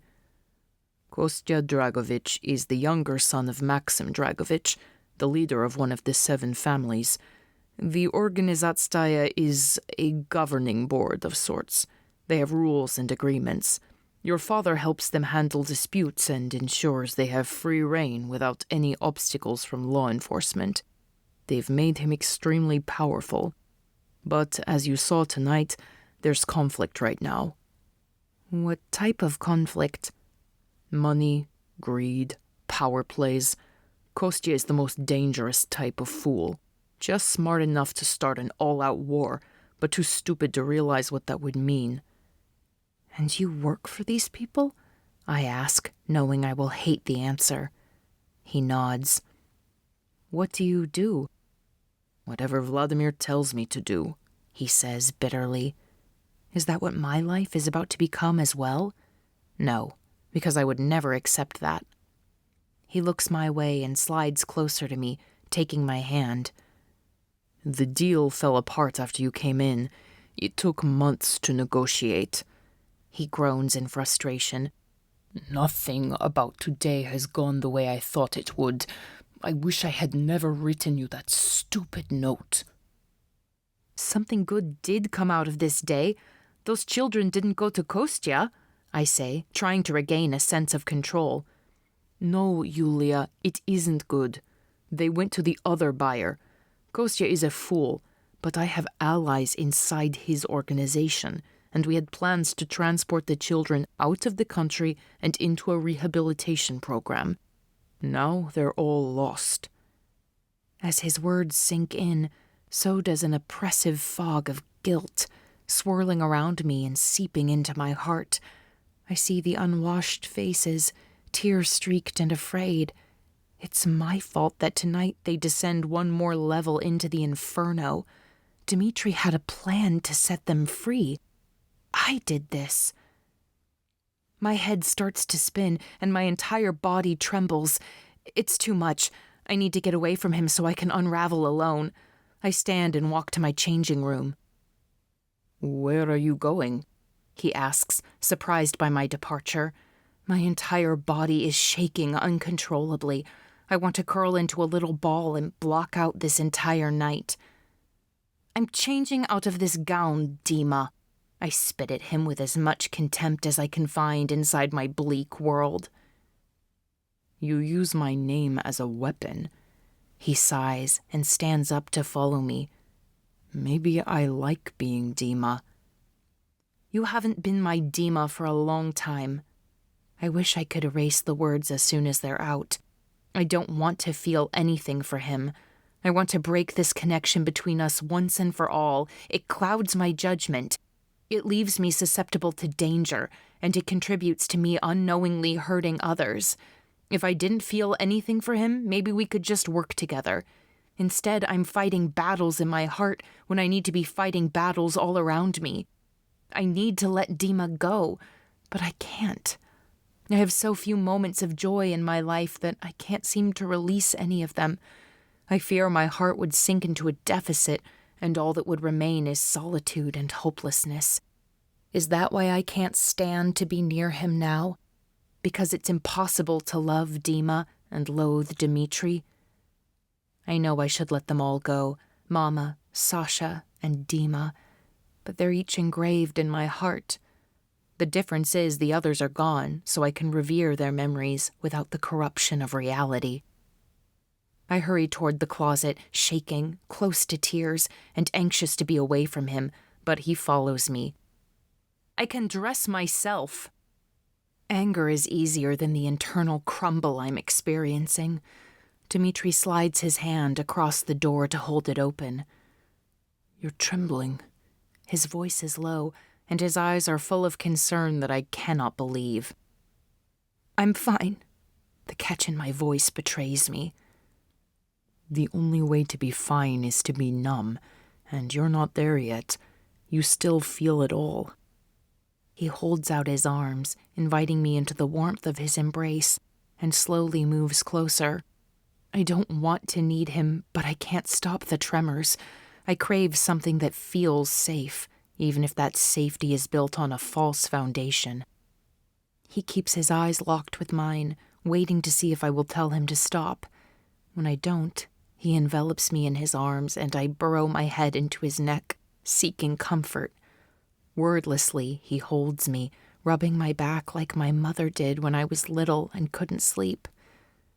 I'm grateful that he offers no words of comfort or trite expressions of condolence. His silence allows me to block out Dimitri and just feel the sweet soothing of his hands across my back, to revel in the softness of my cheek pressed against the nape of his neck. Minutes pass, and gradually my trembling subsides. Embarrassment begins to replace the need for closeness that was so tangible moments before. I pull away, wishing I didn't have to. You can go. I dismiss him, needing him to be gone because my want for him is too potent in this small space. That wouldn't be good for either of us. I can stay. His tone is not that of a lover or even a friend. It is controlled, with just a whisper of desire that is so insignificant I'm probably imagining it. I can stay if you want me. I shake my head, and he nods, then says, It's not your fault. the deal falling through. He sounds tired. This day must have exhausted him as much as it did me. It was mine. There were too many variables. I didn't think you'd believe me if you didn't see it with your own eyes, but I didn't anticipate your instinct to fight. I thought you'd turn around and run for help. He smiles slightly at me. What a sight you were. I wish Sasha could have seen it. He looks at me with his almost onyx eyes and reaches out for my right hand, rubbing his thumb gingerly over his mother's band. We won more than we lost today. Don't beat yourself up over things you can't control. My lip quivers, and I blink back the sting. He steps toward me. Will you let me stay? He asks desperately. I have a bad feeling about all of this, and with the block, I can't monitor to make sure you're safe either. I don't want to be disconnected from you. I shake my head. I think you should go. The day your mother collected me from that shop in Moscow was a dark day, but she brought you with her. You felt safe somehow. You were there for me, Yulia. Every time the darkness felt like too much, you sat with me and comforted me for as long as I needed it. He continues. Today was full of horrors. Tomorrow will be full of new ones. So tonight, I'd like to sit with you through your darkness. Let me stay, just this once. I'm on your team. The mask is off, and I can feel how much this moment means to him. But herein lies the problem. I'm not on his team. He knew about the corruption and said nothing for years. He's too young to be so powerful. He must have earned that power, and I shudder to think how. I don't trust him, and I will bring him to justice, regardless of how much it hurts me to do so. He takes a step closer, mistaking my silence for admission of my need. No one is ready for this life when they're forced into it. The rest of us were systematically introduced. You were thrown in. It's okay to fall apart. His face is kind. I think of my mother's words. Yulia, do the hard thing now, so it will be easier later. It was her advice on life, and she applied it to everything from practicing the piano to my schoolwork. But easy and hard were so much clearer then. I could fall into Dimitri's arms and feel his strong hands against my back, soothing me until this wretched day washes away into unconsciousness. And then what? Tomorrow I'm left craving his touch. If I let him worm his way back into my heart, will it ache even more when I watch him die for his crimes? However, if I accept his comfort and kindness, he will take it as trust. And the more he trusts, the less he will suspect. For now, I need his trust. Hundreds of little lives need Dimitri on my side. Why didn't my mother prepare me for hard now, hard later? I take a deep breath and close my eyes, carefully raising every wall around my heart. I picture him with Mariana and numerous other faceless women. I picture him selling children and consorting with Kostya. And when my soul feels like steel, I step into Dimitri's arms and rest my head on his shoulder. Strong, gentle hands rub circles on my back. How long can my body crave him before my soul gives in? Chapter 12. The sun is not even up when I step out of the shower, determined to get an early start. I wrap a towel around my hair and another around my body. I don't bother to wipe the steam from the mirror. My appearance won't matter today. I hurry toward my closet and nearly scream when I see Dimitri sitting on my sofa. Heat colors my face, and I wrap my arms across my chest. "What are you doing in here?" I snap at him. Dobre utra to you too. You said you wanted to leave early. He shrugs. He's wearing jeans, a t-shirt, and a leather jacket, all black. He holds up a thermos, and the smell of hot coffee wafts through the cool morning air. Why didn't you knock? I ask him. I did, but you didn't answer. He raises an eyebrow at me. So you thought you would just come in? I ask, fighting my annoyance. What did you want me to do? Wait in the hall? His brow creases. Yes?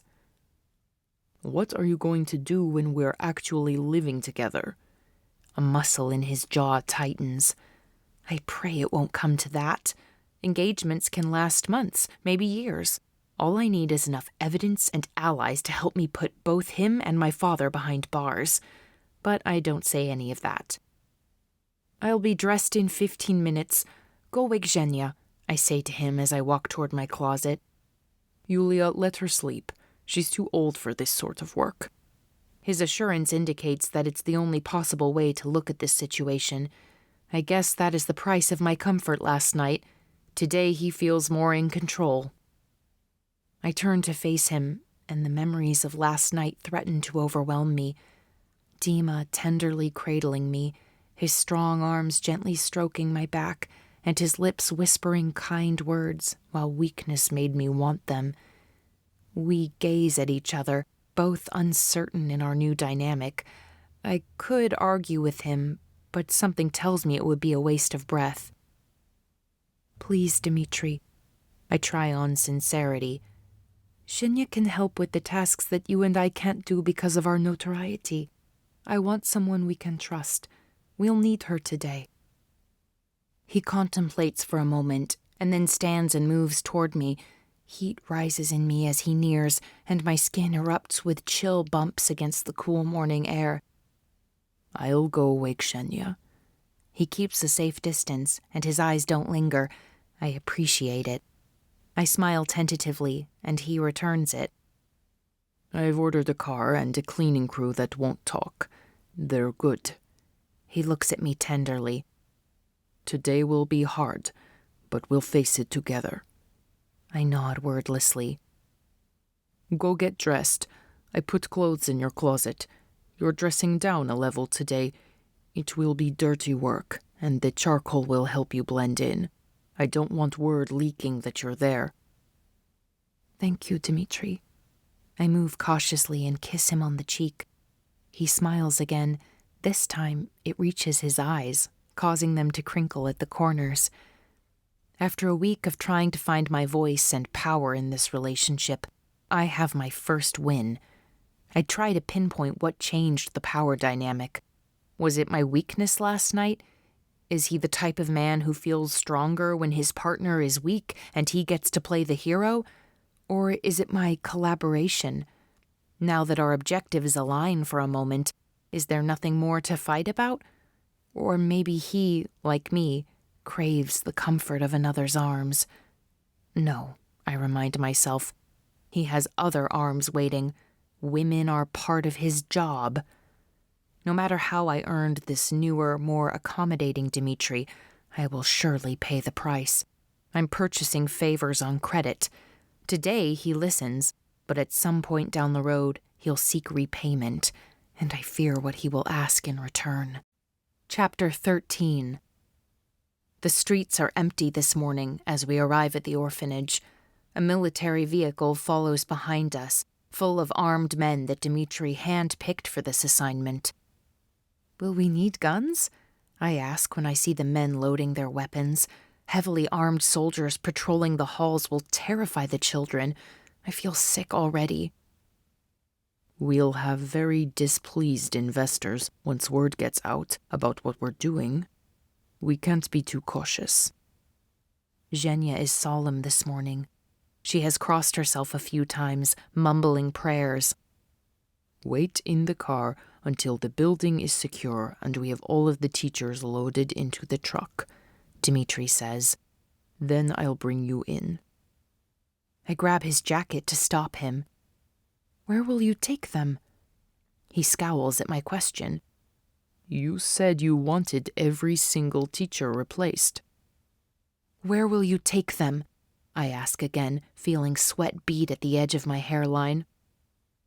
They will be sent to a work camp, he says, and I gasp. There is no release date when someone is assigned to a work camp. These teachers will spend the duration of their lives doing hard labor in the most brutal conditions until death becomes a wished-for release. Without trial? Some of them were just following orders. Surely they don't all deserve the work camp. I grasp his jacket more tightly. We can't do that. Your options are limited, he says patiently. Your father has given strict instructions. No one can be given a chance to talk. There will be no trials. So you can keep the teachers employed here, or you can send them to the work camp. You know what could happen if people found out about this. But what if they aren't guilty? Let me at least speak with them first, I plead, palms sweating and heart beating too fast. They're not innocent, Yulia. You saw the situation with your own eyes. Every one of them contributed to that horror. He motions toward the building, then sighs and grabs my hand. Let me take care of this for you. I stiffen, and my will overcomes my weakness. No, I'm in charge of the operations. I'll do it. I attempt to sound more confident than I am. There's no other way. Some deserve more leniency, but without trials, the only option is to keep them here and risk continued neglect and abuse for all those children. Removing the teachers creates the least amount of damage.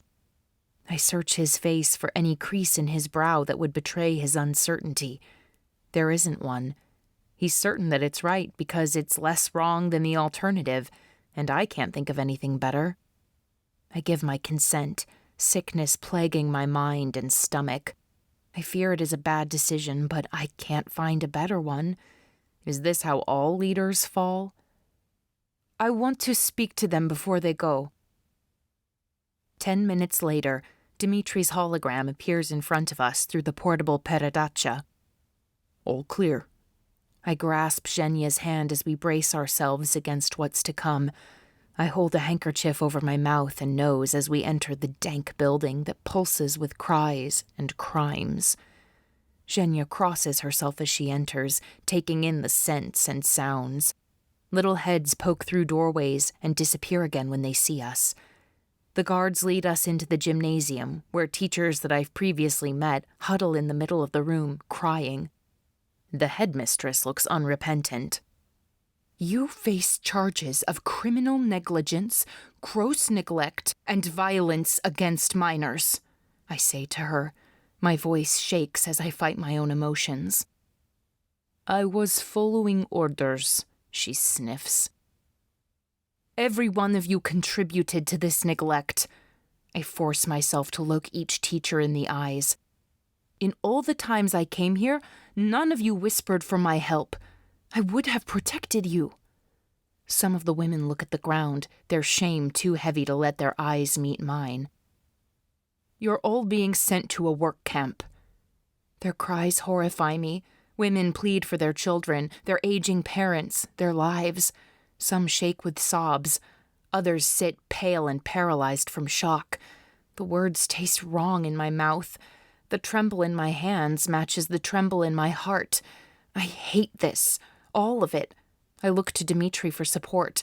Why is this the only option? Everyone is entitled to a trial under our laws.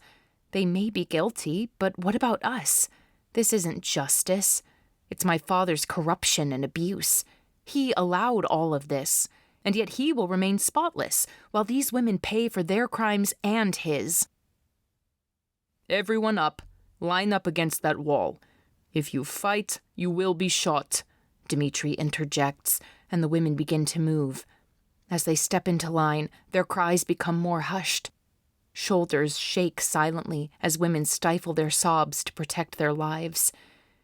It's too similar to another line I witnessed in this place. Children laughing and playing, only to have the life snuffed out of them as they stepped into line. What must these women's lives be like if they found this orphanage acceptable? How does a person grow so unfeeling that they no longer care about the plight of the helpless? I wish I could turn off my sympathy for these women, but I can't. Stop, I shout, and the room falls silent. Dimitri rushes to my side, places his arm around my waist, and whispers in my ear. You can't help them. Come on, let's get you out of here. You don't need to see this. Re-education, I shout. Send them to the re-education center. Dimitri increases the pressure on my waist, pulling me closer. He places his lips to my ears so no one else can hear our exchange. You don't have the authority to decide that. I ignore him, gambling that my hasty alternative will work. You will pay for your crimes just as surely as you would at the work camp. But if you prove yourself reformed, you'll return to society and your families. The re-education center is just as harsh as the work camps. These women will return broken and fearful, but at least they will return. Yulia, Dimitri whispers harshly. You can't do that. He pulls me to a corner, away from the other soldiers and the crowd of crying women. I just did it, I whisper back to him. I may not have the authority, but don't you? Surely together we have enough power to do the right thing. What's he going to do about it? The crease in Dimitri's brow tells me he's not convinced. I'm not risking our lives for theirs. His whisper cuts like a dagger. And I'm not risking our integrity for this injustice. He'll still get what he wants. No one will be left to talk. Dimitri's jaw is taut, his glare ferocious. Move them out, he yells to his men. Deliver them to the re-education center. He storms out of the room, the slam of the door echoing behind him. Chapter 14. This day has been equal parts exhausting and disturbing. I sent Zhenya to find mothers from the community to replace the staff. Desperate for work, they lined up for the opportunity. Zhenya conducted interviews, impressing upon the women the requirement of secrecy and the consequences for talking. A few of the women even have children here. The same horror I felt at seeing this scene for the first time reflected in their faces. Their disgust was strangely comforting. I hope it means they will never allow such abuses to creep back in. Dimitri's cleaning crew was capable, although overwhelmed. My idea to reach out to the head of Veterans Affairs proved very useful. Colonel Volkov came himself with a crew of retired medics, cooks, and other personnel that proved invaluable. Their ability to organize quickly allowed us to get the children 2 meager meals, and many of the children were able to see a medic for the first time in their lives. The sun has gone down, but the work continues. It's backbreaking and heartbreaking work. My hands are dirty from cleaning filth off floors and beds. Many times, adults have had to walk outside so that the young ones wouldn't see their tears. We just keep washing and soothing, and still it doesn't end. Babies that should be crawling and walking can barely roll. The medics call it failure to thrive. The brain didn't develop because it lacked the interaction needed to function. I've held babies that stare at me like it's the first time they've been rocked. Every one of us works together long past the point where our bodies want to cooperate. We keep moving, motivated by the unspoken agreement that no child will go to bed filthy or hungry. It's the best we can give them. We exchange looks of horror, but no one says a critical word. The steady blink of the peredacha in every room is enough to keep lips shut. Yulia Vladimirovna. The colonel waves me over to speak with him. The day is winding down. The facilities are nearly clean. We still have many children sleeping on floors without proper bedding, but it will take weeks to sort everything out. All things considered, I'm pleased with our efforts. Thank you for your help, Colonel. Your men and women were invaluable. It's inadequate. Nothing can express how my heart swells with gratitude for all he has done. I need to discuss a sensitive issue with you, away from the children. His eyes dart toward the peredacha for an instant before connecting with mine. I nod. It concerns that group of girls over there. He motions, and I see a group of 40 or so of the older girls, ranging in age from maybe 11 to 14. Follow me. My chest tightens in anticipation of his bad news. I know it will be bad, because what good can come from this place? We step into the hall full of men and women. Each of the rooms has a mother in it to watch over the children while they sleep. Everyone else is finishing work in the hallways. I wait for Zhenya and Dimitri to join me. They've both proved their value today. I lead the way into the storage closet. The colonel sweeps the room, looking for the blinking light. This room is unconnected, Dimitri confirms. The colonel scowls at Dimitri. Colonel Volkov and I have worked together on many projects, and I've come to view him as a sort of grandfather, with his silly jokes and fondness for giving me life advice. But today I see the soldier. He's formidable in his ability to direct and organize action. Today, his kindly eyes are hard. That group of girls will need more consistent medical care, the colonel says flatly. Are they ill? I wonder where in the world we could quarantine them. We're filled beyond capacity already. They're pregnant, he says, scowling at Dimitri as though he's personally responsible. No. After all the horrors we've seen today, I didn't think anything else could shock me. But this breaks me. Yes, and all of them in their first trimester. The colonel's voice quakes with rage. And this leads me to ask a critical question. He turns to Dimitri. Where are the ones who are farther along? Dimitri does not shrink under the colonel's scrutiny. The protocol was abortion, sterilization, and transfer. He's an emotionless void. Da pomozet nam Bog. Zhenya crosses herself. I think we're beyond God's help now. I cry, half in anger, half in hopelessness. The colonel steps inches from Dimitri. He's shorter in stature, but mighty in presence. Dimitri stands at attention, eyes trained straight ahead, his spine stiff. Does the law still exist? The colonel shouts in Dimitri's face, and droplets of spittle cling to Dimitri's cheek. He doesn't wipe them. The colonel continues. I sacrificed brothers for this country. I buried men and women and brought others back damaged and broken. And this is what you do with that sacrifice? Rape. Robbing girls of any possibility of future families, and more rape. Compassion be damned. Nothing can make this forgivable. Dimitri is silent. Zhenya is not. Always steady Zhenya, who bears every hardship with a grunt, cannot contain her wrath. Filthy Kozyoli, she shouts to no one and everyone. If the Mieczyszniki saw the evil in this place, it would be enough to wake them up. I'm not sure what surprises me most, the fiery response of the woman who was always steady in any situation, or the mention of my mother's assassins, the Mieczyszniki. My mouth hangs open in shock. You mention a group so lawless that they would rob this country of Yulia Bituskaya? The colonel's voice is hard, and he looks at Zhenya as though coming across a bear while hunting for deer. I don't need reminders about who killed Yelena. She shakes her fist at him, her cheeks red and blotchy. I place my hand on her arm to calm her, and she shakes it off. Zhenya limps stiffly toward the door, her body revolting against the exertion no one her age should have to give. Let her go, Dimitri says to me. She's exhausted, and so are you. Maybe it's time for the two of you to go home. I'll finish up the work here tonight.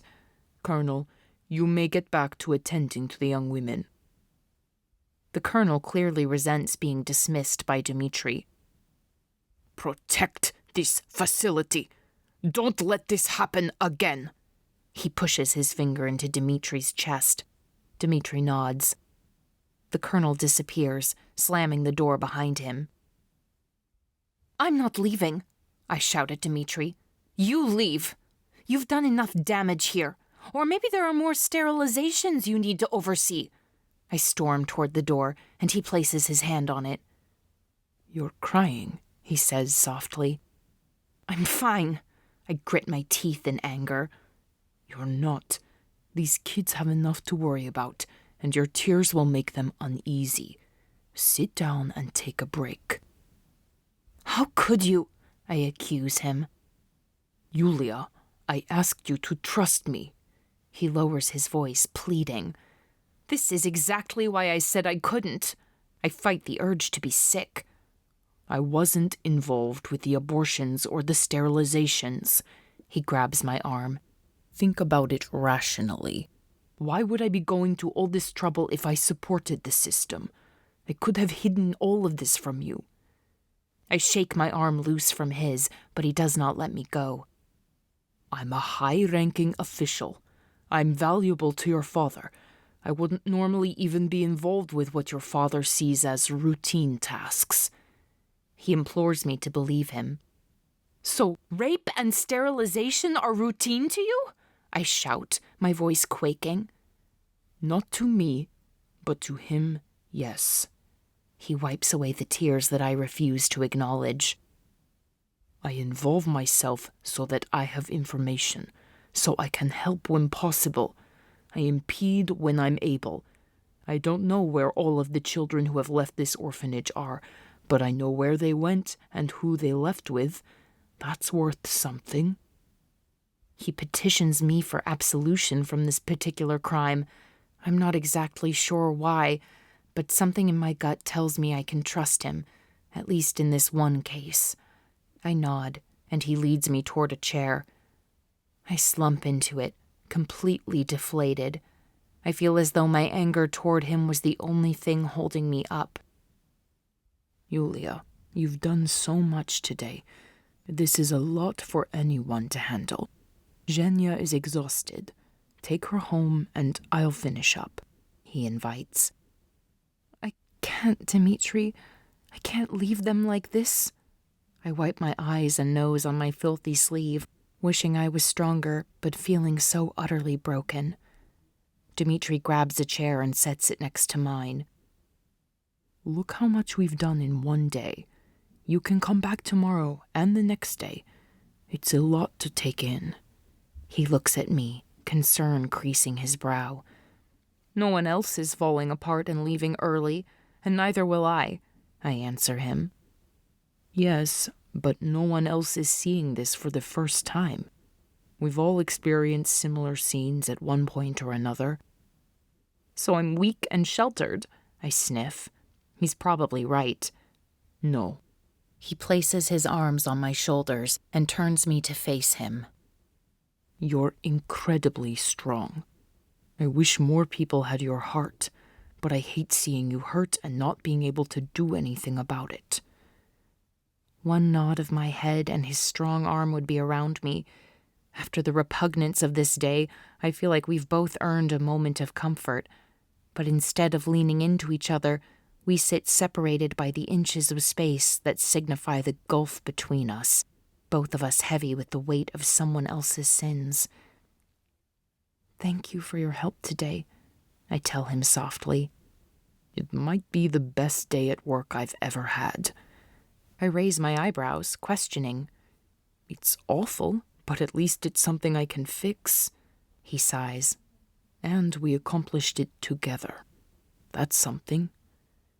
I want to test the strength of this new alliance and see what it actually means. My life has been full of questions that no one wants to answer. I wonder what he will say to the question nagging in the back of my mind right now. Why did Zhenya say that all of this would wake up the Mieczhniki? I ask him. Because she's exhausted and emotional. He avoids my gaze. Is there anything to wake up? I thought they had been eradicated. I touch his cheek and turn his face until his eyes meet mine. His dark eyes are full of stories. I thought you didn't want to be involved with anything illegal, he answers with a steely determination. I drop my hand, understanding the rules of our tenuous alliance better than if he had written them down. I don't ask questions or cause trouble. In return, he offers me protection and a little comfort, but tells me nothing. And together we'll do some good. Fair enough, I say, not pressing for more. His lack of answer gave me all I needed. The Mieczyszniki were not extinguished. They're just sleeping. You showed great leadership today. I couldn't have done this without you, he encourages me. Take a break. He pats my arm awkwardly. You're the only one who hasn't had some rest. And then he leaves me alone. I shiver, alone with my thoughts. I have never considered the idea of finding my mother's murderers. Even the word Mieczyszniki made me tremble as a young woman. I was told they were terrorists, assassins, thieves who stole the most brilliant jewel. I was taught to fear them. I believed that until they were gone, none of us were safe. That story was my life. Now, I consider the story through a different narrator. I hear it in my own voice instead of my father's.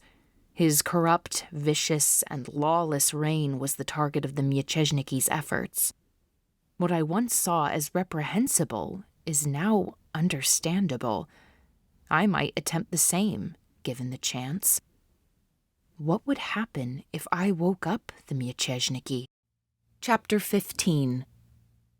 I stretch my arms, rolling the stiffness out of my shoulders as I pull my legs up and curl up into my sofa. I'm no stranger to busyness. My father frequently packs my schedule with public appearances and social events.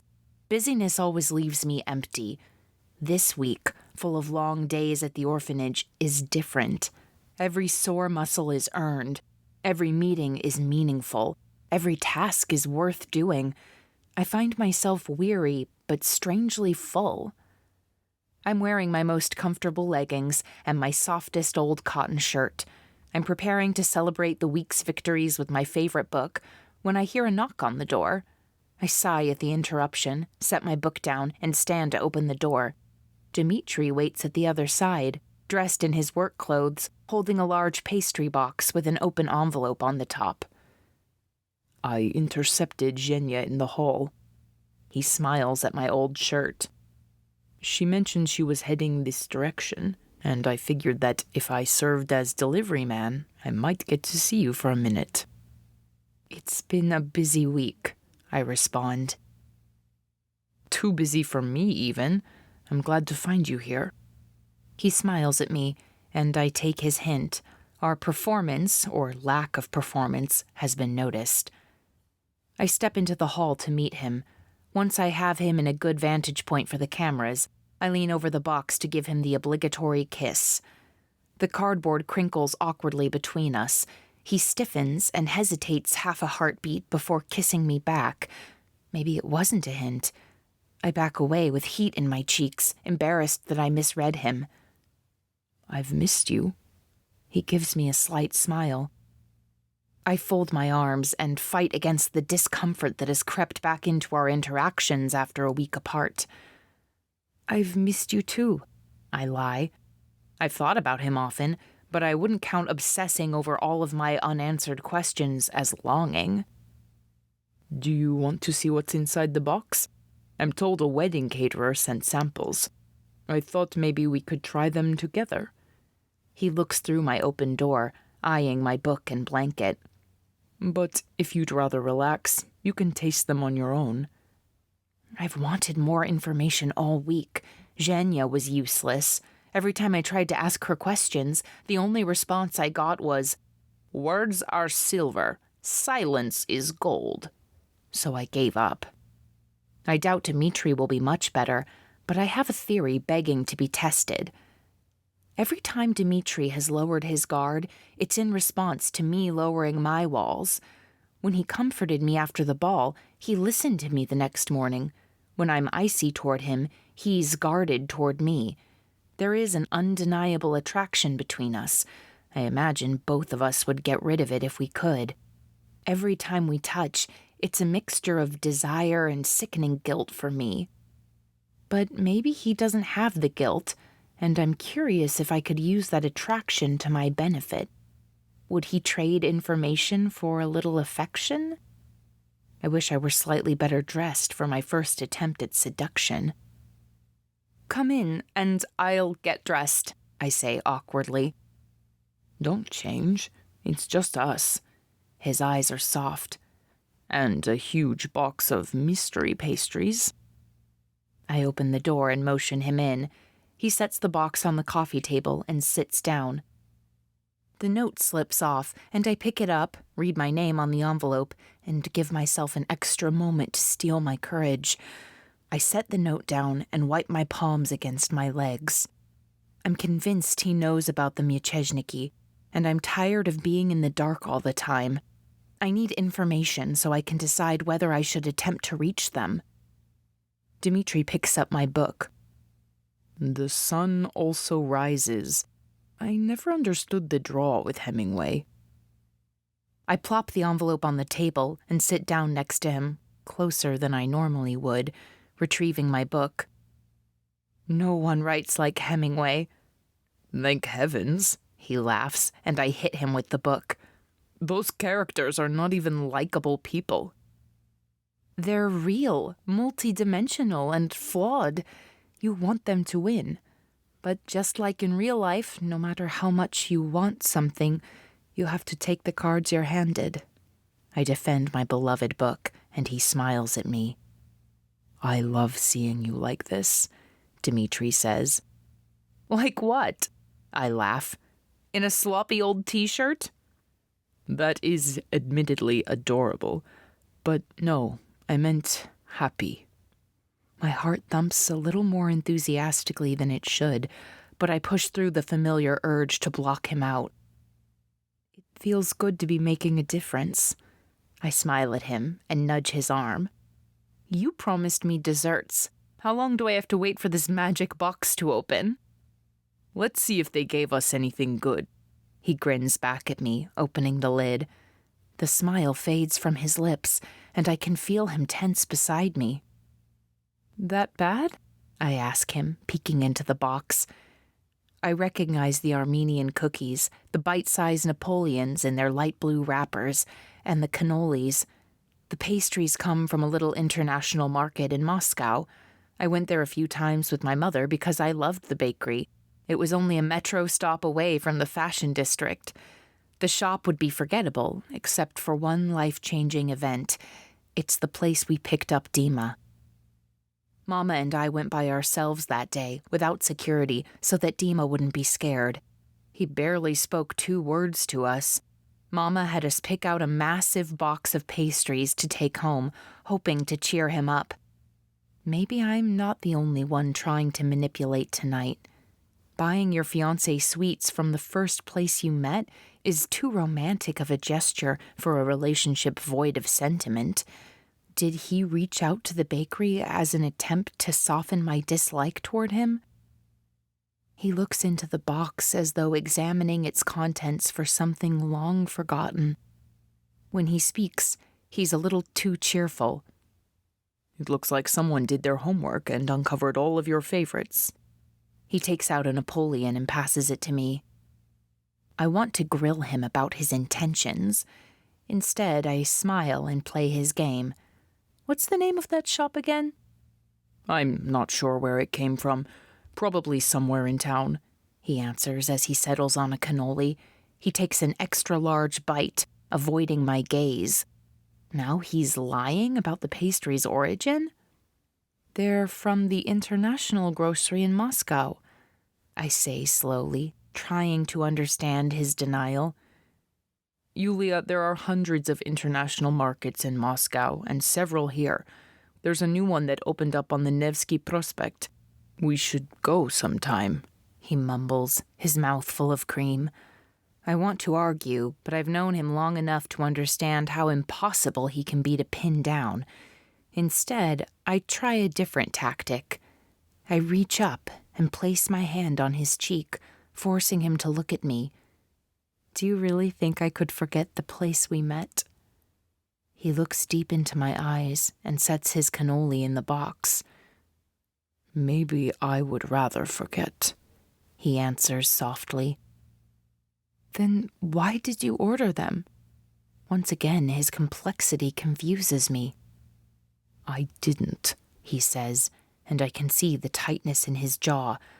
I don't want him to be grumpy and guarded tonight. The unlikely coincidence isn't worth arguing over when I'm hungry for information.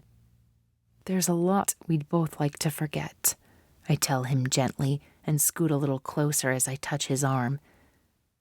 I can't even remember the name. It was such a long time ago. But these, I pick up one of the Armenian cookies, are worth remembering. I hand one of the cookies to him.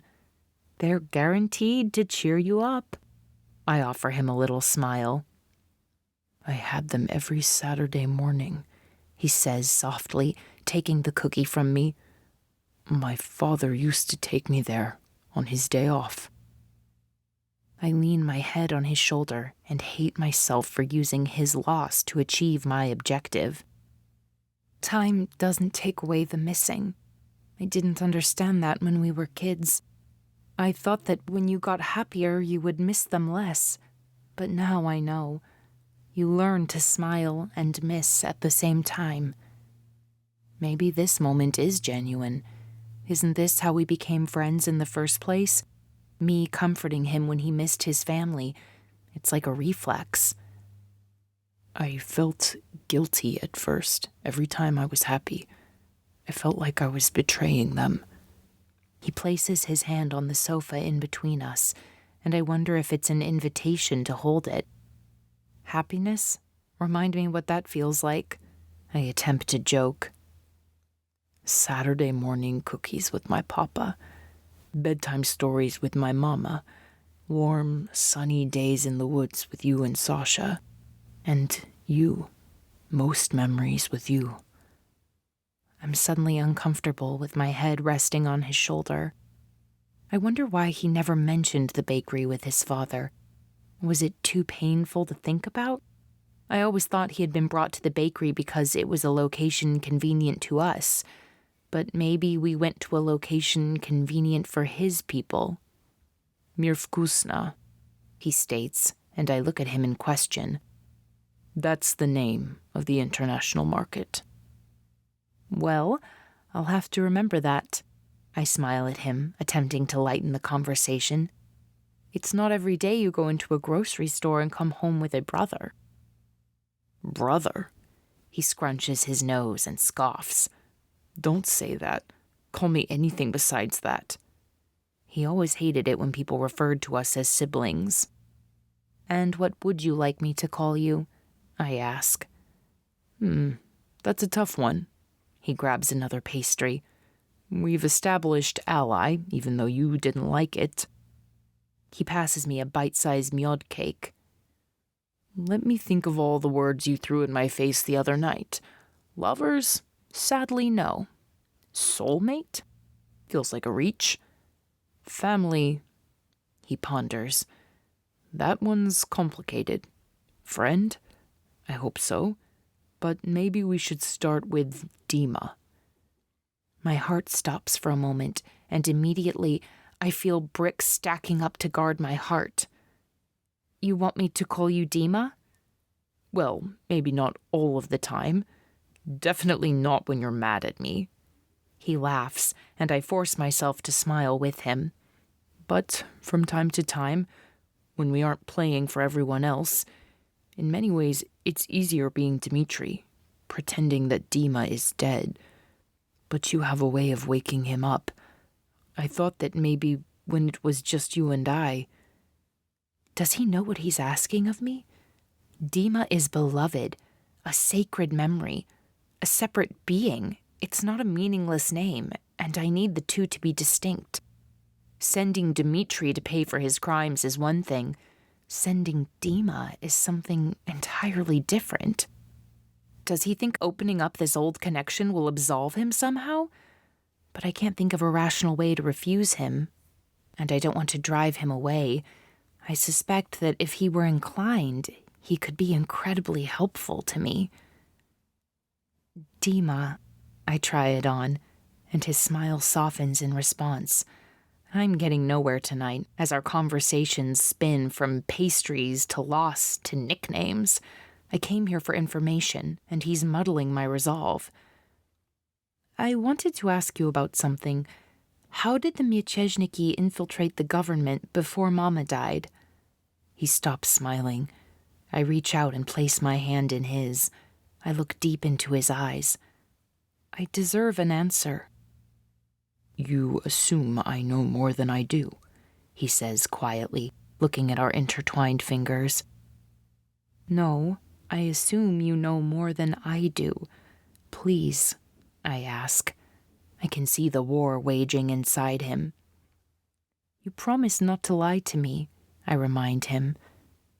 I also promised to protect you, and you said you didn't want to be a part of anything illegal.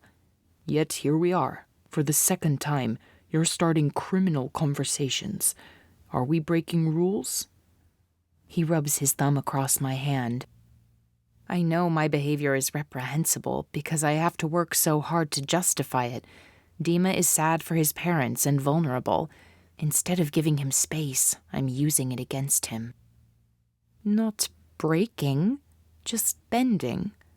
I scoot closer to him and place my other hand on his chest. Pity that's the rule you want to bend. He scoots away, and I refuse to let him withdraw, so I use the best ammunition I have. I sit on his lap, then place my hands on either side of his face and gently stroke his cheeks while I whisper the words I spent all week composing. I thought if I could understand the past, it might give me more peace with the present. I lean my forehead against his. And maybe then I can start to envision our future. He moves his hand to my hip, holding me in place as though he might need to push me away, and I worry that he will be too strong. If I fail now, I don't think I'll ever crack him. So I dig deep, trying to find the courage to give him this private piece of my soul. In another life, all I wanted was you. I kiss his lips gently while his lips remain frozen. And maybe a couple of babies. But now I can't see anything for us. I don't imagine this truth hurts him like it hurts me, but I hope it's enough to stir some guilt or long-lost longing. I continue. Please, Dima, help me understand the past so I can start to see what my life will be, what our lives will be. I kiss him again, my lips soft and persistent in their demands. Still, he gives me nothing. I stop, feeling both the shame of rejection and the disappointment of denied information. Heat burns in my cheeks, and I'm tempted to throw him and his pastries out into the hall. Instead, I dig in the knife. Am I to be Lady Brett Ashley, having to seek affection from everyone but the one she wants? And will you be the impotent Jake, incapable of giving me any type of happiness? The bitterness isn't fabricated. Our future will look like whatever you want it to. If that's love and babies, or friendship and protection, you'll have it, he answers seriously. I kiss him again, and this time my mouth is angry against his. His hands clench the fabric of my t-shirt and press against my hips, but his lips give me nothing. I pull back, holding my back so straight I hope it will hide my mortification. Not anything I want. Not honesty and openness. Not you wanting me.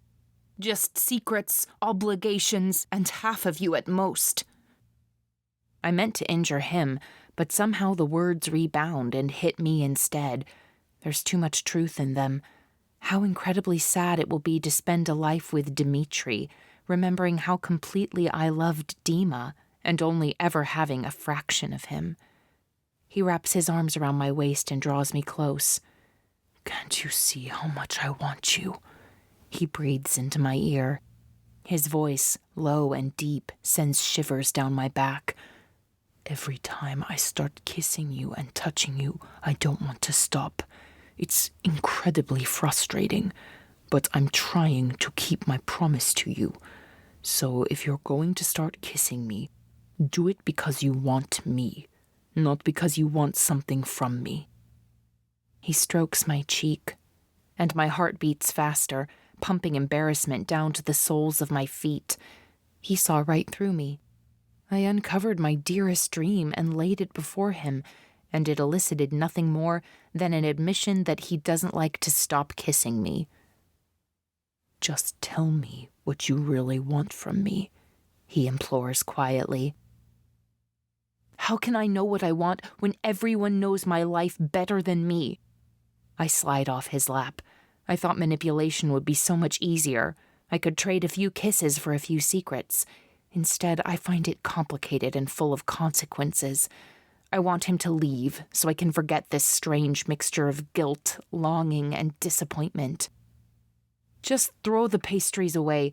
I'm tired. Yulia. His tone is both apologetic and condescending. Just go. More than my ego was tattered tonight. Can we talk about this? He reaches out for my hand. I'd rather not. I stand and fold my arms. He stands, teetering on the edge of his damn convictions. I can see the struggle in his eyes. He takes a step toward me, like he's making some concession on my behalf. I refuse to accept whatever he is offering. I want you to leave. You can take those with you. Pick anything you like for the wedding. What a nightmare this wedding will be. The only thing worse than rejection would be his pity kisses.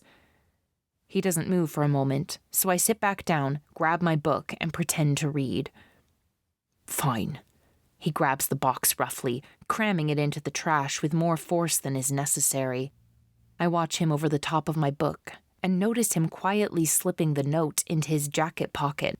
Why keep the note? That was addressed to me, I remind him. It's probably just an advertisement. His mask is secured back into place. Then give me my advertisement. Can you just be reasonable? He says exasperatedly. I give him a glare that clearly says, I might kill you in your sleep. He opens the envelope, scans the letter, then crumples it in his hand. A flash of rage moves across his face before he wipes it of all emotion. What does it say? I ask, now curious about the note's contents. Why would you need to know? He shoots back at me. Everyone else knows your life better than you anyway.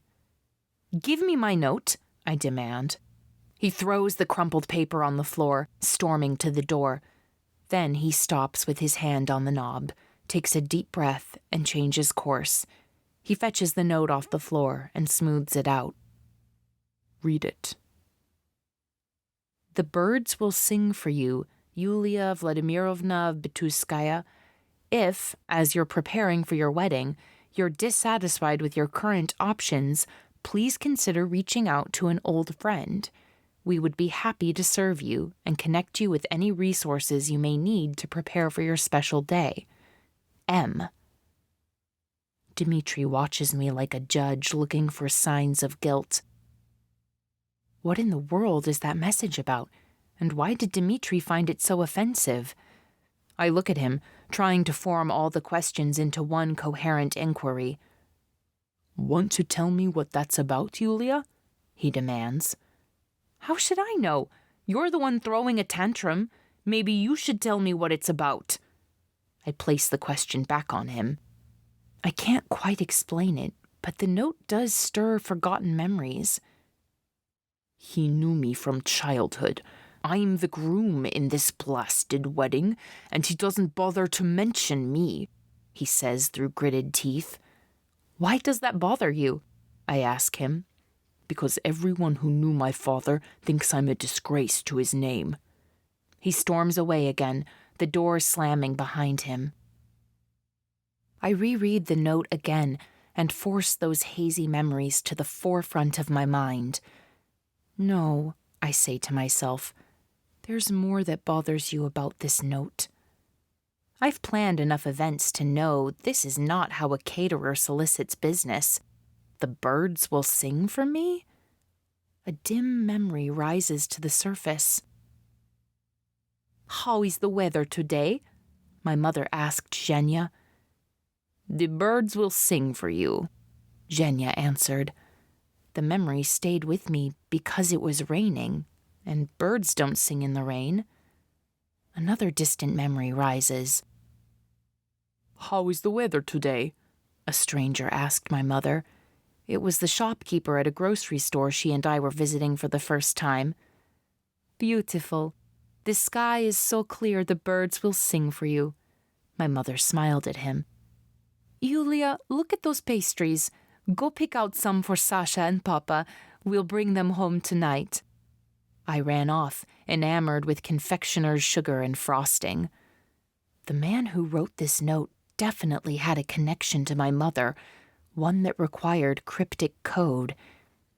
If, as you're preparing for your wedding, you're dissatisfied with your current options, that's exactly how I find myself.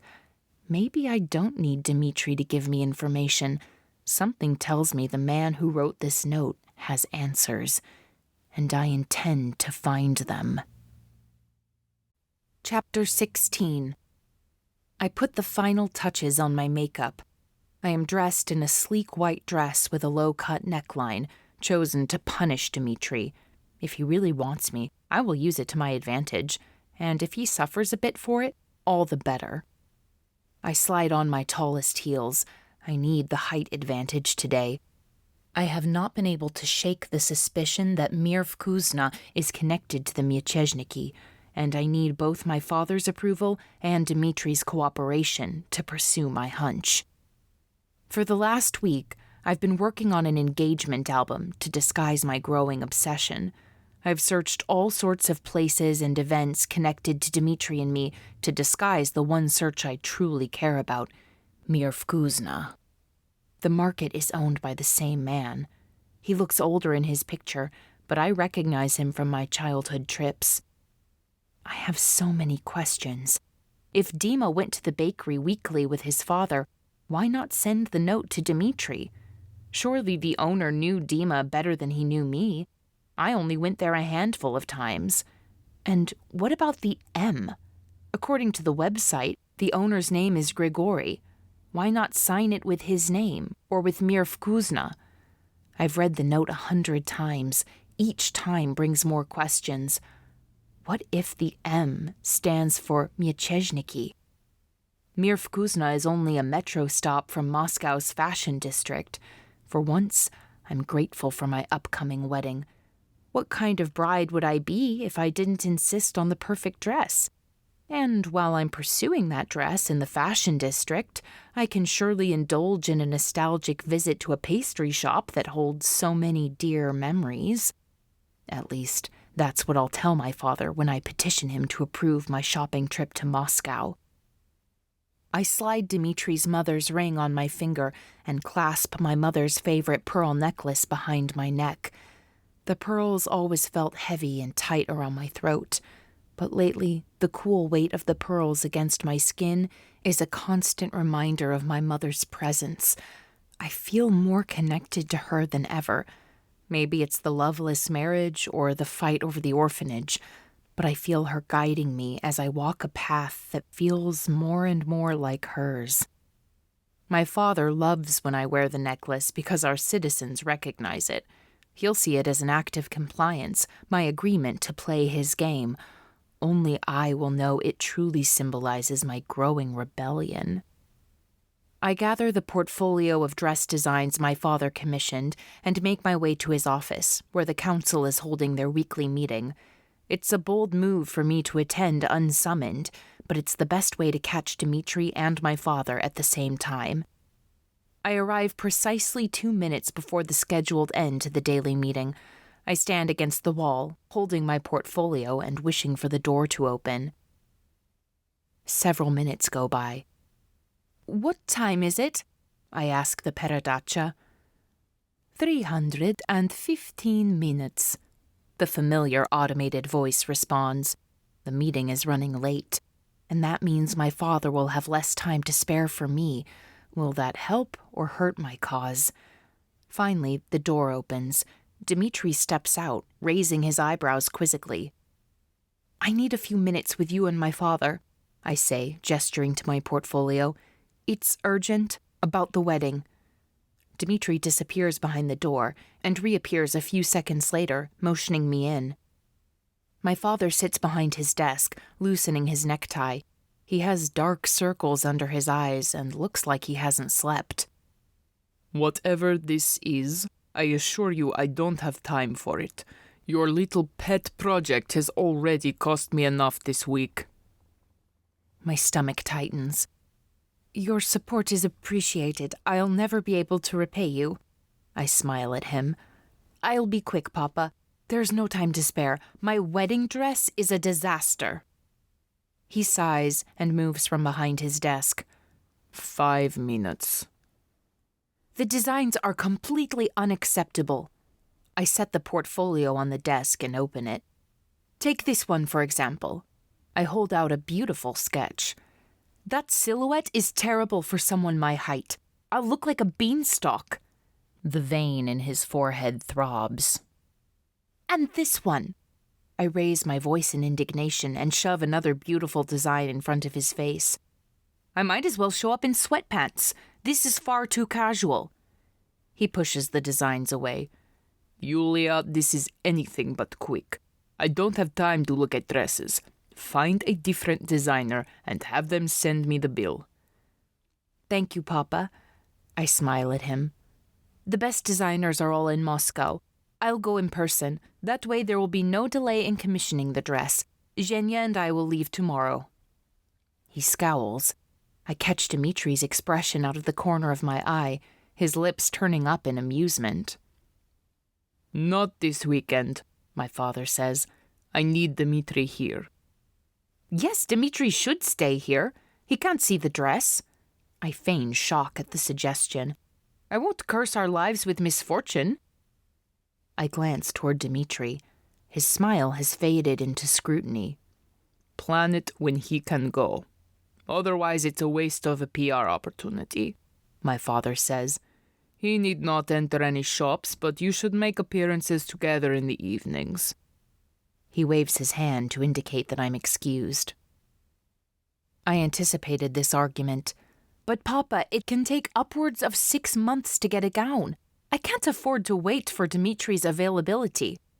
My father pinches the bridge of his nose. Yulia, why would you think you have 6 months to arrange a dress? You said you wanted the wedding to be soon. With all of the necessary planning, I can't imagine we'll be married before November. That gives me at least 6 months. He cuts me off. Soon, Yulia. That means a month. 2 at most. My assistant will have a date scheduled by the end of the week. I hold my face emotionless, trying to conceal how sick I feel inside. Facing weeks rather than months shouldn't make me feel so wretched, but I dread that day, and my desire to go to Moscow increases exponentially. There may be nothing but pastries and an ambitious caterer to be found, but I cling to the hope that it's more, that maybe I will find someone to help me. I can bear this marriage better if there's hope that someone out there is willing to stand with me as we overthrow my father. I try once more. Well, then, it absolutely must happen this weekend, unless you want me to get married in a bedsheet. I'll have to wear something off the rack and altered, which is only marginally better. I pick up my portfolio aggressively to show my disgust at the idea and turn to leave. I will arrange the security team and schedule the flight crew, since I know you're busy. This should only take 3 or 4 days. I reach the door, anxious to leave but not wanting to appear suspicious. You understand it's going to be a stretch to get the alterations done on time, and anyone who knows fashion will have something to say about my wearing such a common dress. I'll send for the designers and have them bring their samples here this weekend, he concedes, sounding tired. They'll all be so anxious for you to wear one of their gowns, I probably won't even have to pay for their travel. They'll jump at the chance, and you and I both know they will move heaven and earth to ensure you don't look like you're wearing a common bedsheet. Now let me get back to work. I take a deep breath, feeling my one tenuous link to information slipping away. No, I turn to face him in defiance. I'm going to go dress shopping in Moscow. Excuse me? He stands, his face turning red. You don't even care about this wedding, so drop the argument. I will send for the designers. I take another breath and hope that I've learned enough to play his game effectively. Papa, I plead, this is my wedding day. I have agreed to your groom, your timeline, your guests, your venue, your menu, your everything. I want one thing that's mine, the perfect dress. And I will bring the perfect dress to you. He smiles calculatingly at me. No! I stop before I lose control and take a breath, hands on my hips as I pace to calm myself. I'm losing. If I ask to go to Moscow again, my father will know I'm plotting something. But I'm doing everything my mother once did. I'm pretending to go along with his plans while steering them in my favor. Why isn't it working? I lift my hand to touch her pearls, a nervous tick. As I feel their smooth surface, now warmed by my body heat, the answer is clear. She was his weakness. Mama didn't get a wedding dress or a proper wedding, and we always planned to go shopping for my gown in Moscow together. I have to do it for her. My father looks between Dimitri and me and pinches the bridge of his nose. When he married my mother, neither of them had families. My father said it was a waste to spend money on a fancy wedding, feeding people they barely knew and barely liked. So they went to the courthouse with only a groomsman as witness. My mother had wanted a big wedding, but was a poor student and couldn't pay for it. So she put on her best dress and he wore slacks. I was always fascinated by the photograph because they both looked happy. Dima, please. I turn to him and rub my hands together, giving him our silly old sign that meant I wished we were together. Then I go for the jugular. I know it's a silly little girl's dream, but I really want it. You're right, Dimitri says, holding out his hand. Is he really standing up to my father? Or is this a trap? I tentatively place my hand in his, and he covers it with his free hand. But Verkhovny Gosudar is also right. This PR opportunity shouldn't be wasted. He looks at my father. Let's turn this trip into an advantage for everyone. Yulia shopping for her dress will solicit media attention and increase the hype about the wedding. I'll put a call into some of the top media outlets. We'll make PR appearances together and dominate the news cycle. Meanwhile, I can conduct some face-to-face diplomacy in the neutral territory of the Skytram. This could be exactly what we need. I cringe at the mention of taking the Skytram. My father sits back down, and I can tell he likes the idea. Fine, but Yulia will also use the journey to run damage control. What do you mean? I ask. Your popularity rating has gone down this week after the investors heard about the orphanage. They're displeased that they won't get a return on their investment. Don't just slink off into a private room and ignore everyone. Be social. Engage. Give them something to be excited about. He wants me to smile and offer small talk with wealthy men who would rather be selling children. That will never happen. Yes, Papa, I say, and kiss him on the cheek. Now go. He dismisses us. How is it that every victory with him still feels like a loss? I'm going to Moscow, but so is Dimitri, and the months I thought I had to find a way out of this wedding have turned into weeks. Dimitri jogs to catch up with me, slipping his hand into mine, and looks toward the blinking light. I allow it because I have to. I'm sorry I've been so busy. It's nice to see you, he says conversationally. But I understand the meaning. I was careless.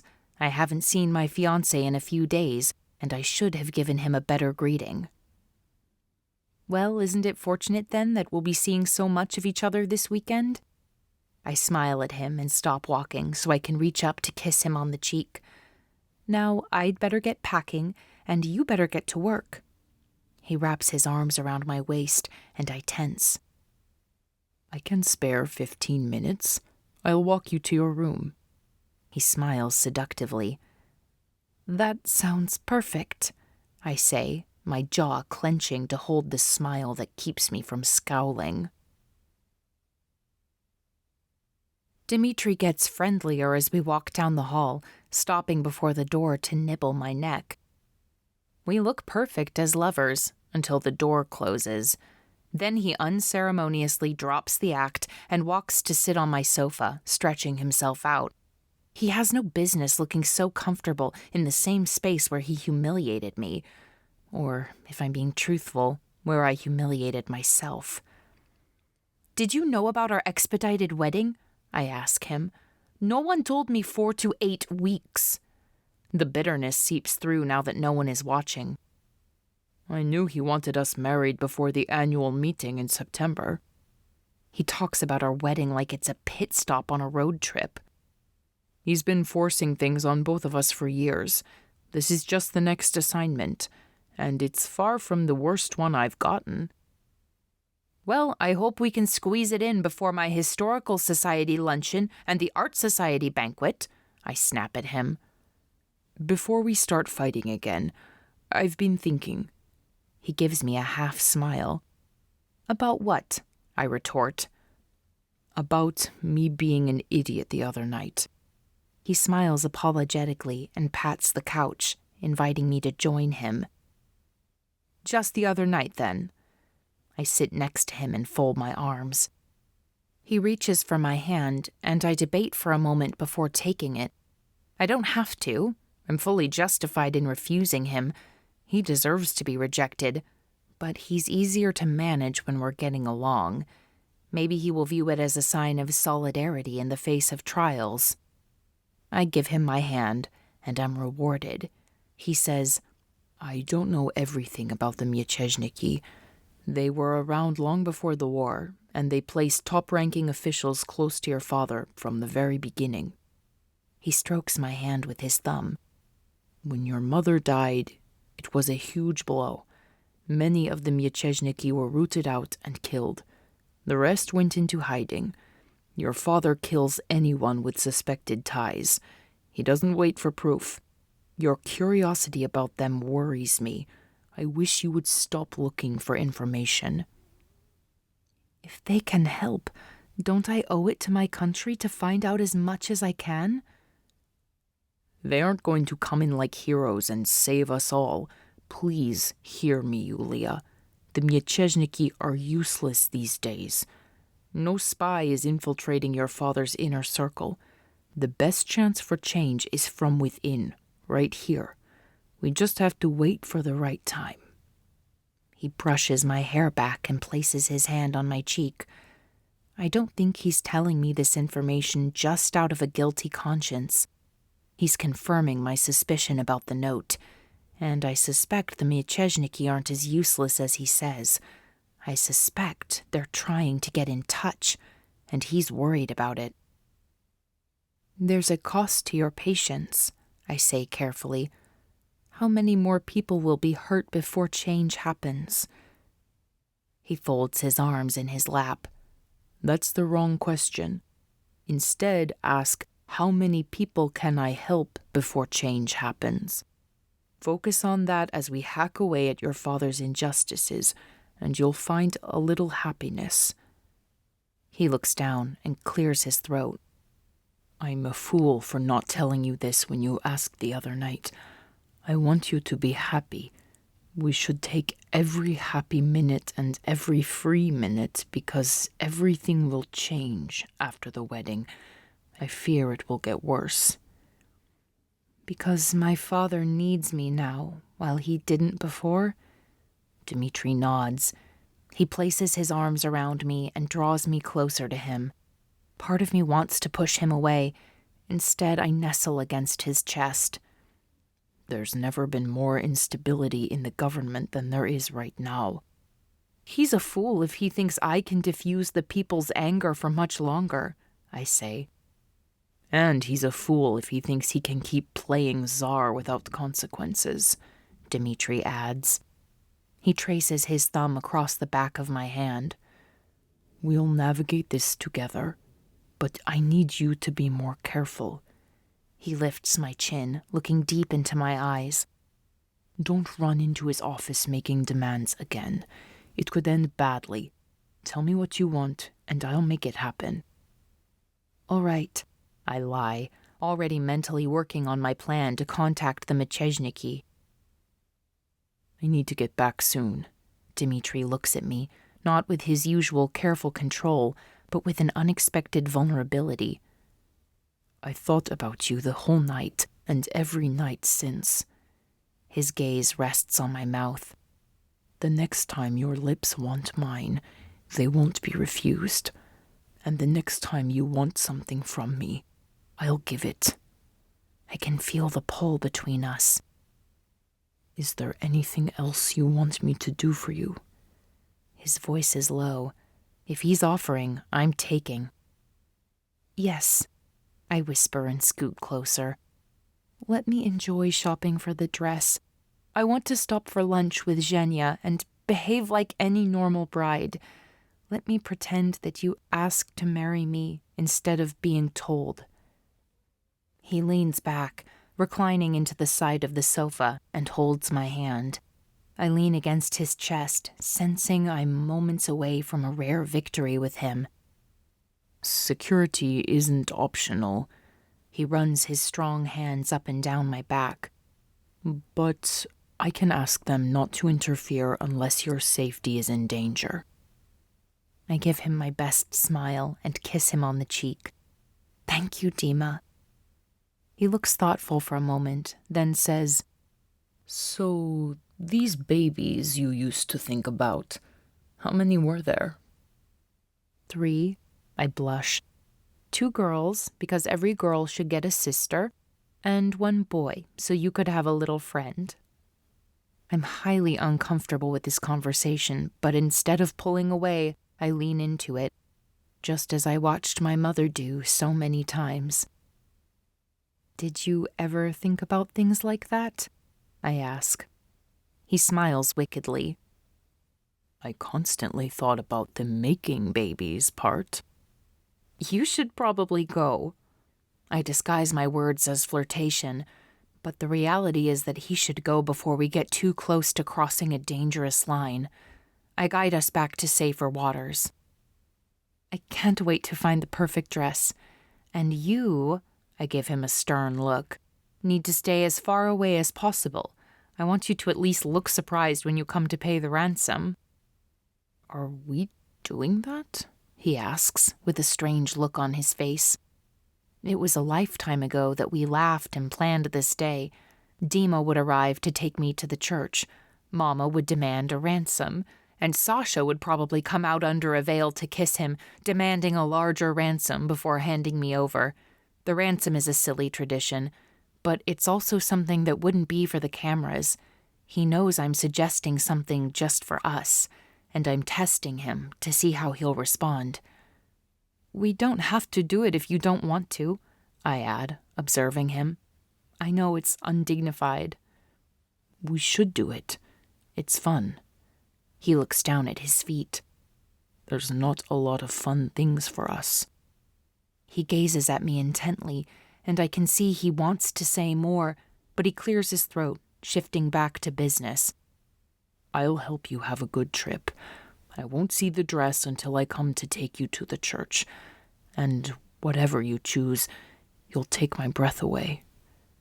My smile is genuine. If Dima will stay away while I shop and our security team is instructed to remain hands-off, I shouldn't have any trouble visiting a market only a few minutes from my destination. I don't know what I'll find, but there's something important. I can feel it. Chapter 17. Small crowds. Dimitri surveys the gathering of people waiting for us to pull into the station. The Sky Tram is for snobs. I pause as I hold my mirror and carefully apply a coat of red lipstick as the car eases into the station. It's hardly surprising they don't want to line up and cheer for us. I'm sure they have better things to do. He scowls at the window. Visiting the Nyanuzhny always draws bigger crowds. I tried to soothe his frustration. Yes, but that's not the support we need, he sighs. Of course they come with open palms to see what you'll give them. This group is a better litmus test of public approval. These people don't care about anything other than their social calendars. I roll my eyes. It's your job to make them care. He turns back to us. So today, you need to engage with all of your subjects. You can't be a great leader while ignoring half of your population. I clench my jaw, and he continues. Here are our individual itineraries. He ignores my glare and hands me my schedule. Dinner with Dimitri in the Crystal Room, a community sauna, a massage, and then a private suite with Dimitri. At least I get a massage. It will help me make it through the endless small talk. I despise meaningless conversation. The Sky Tram is the premier means of travel for the upper class. The high-speed tram is elevated above the cities and cuts down travel time between St. Petersburg and Moscow from 10.5 hours to 4. While the rest of the country travels in old, dilapidated trains that are cold in the winter and stifling in the summer, the wealthy pay a premium to create any experience they desire.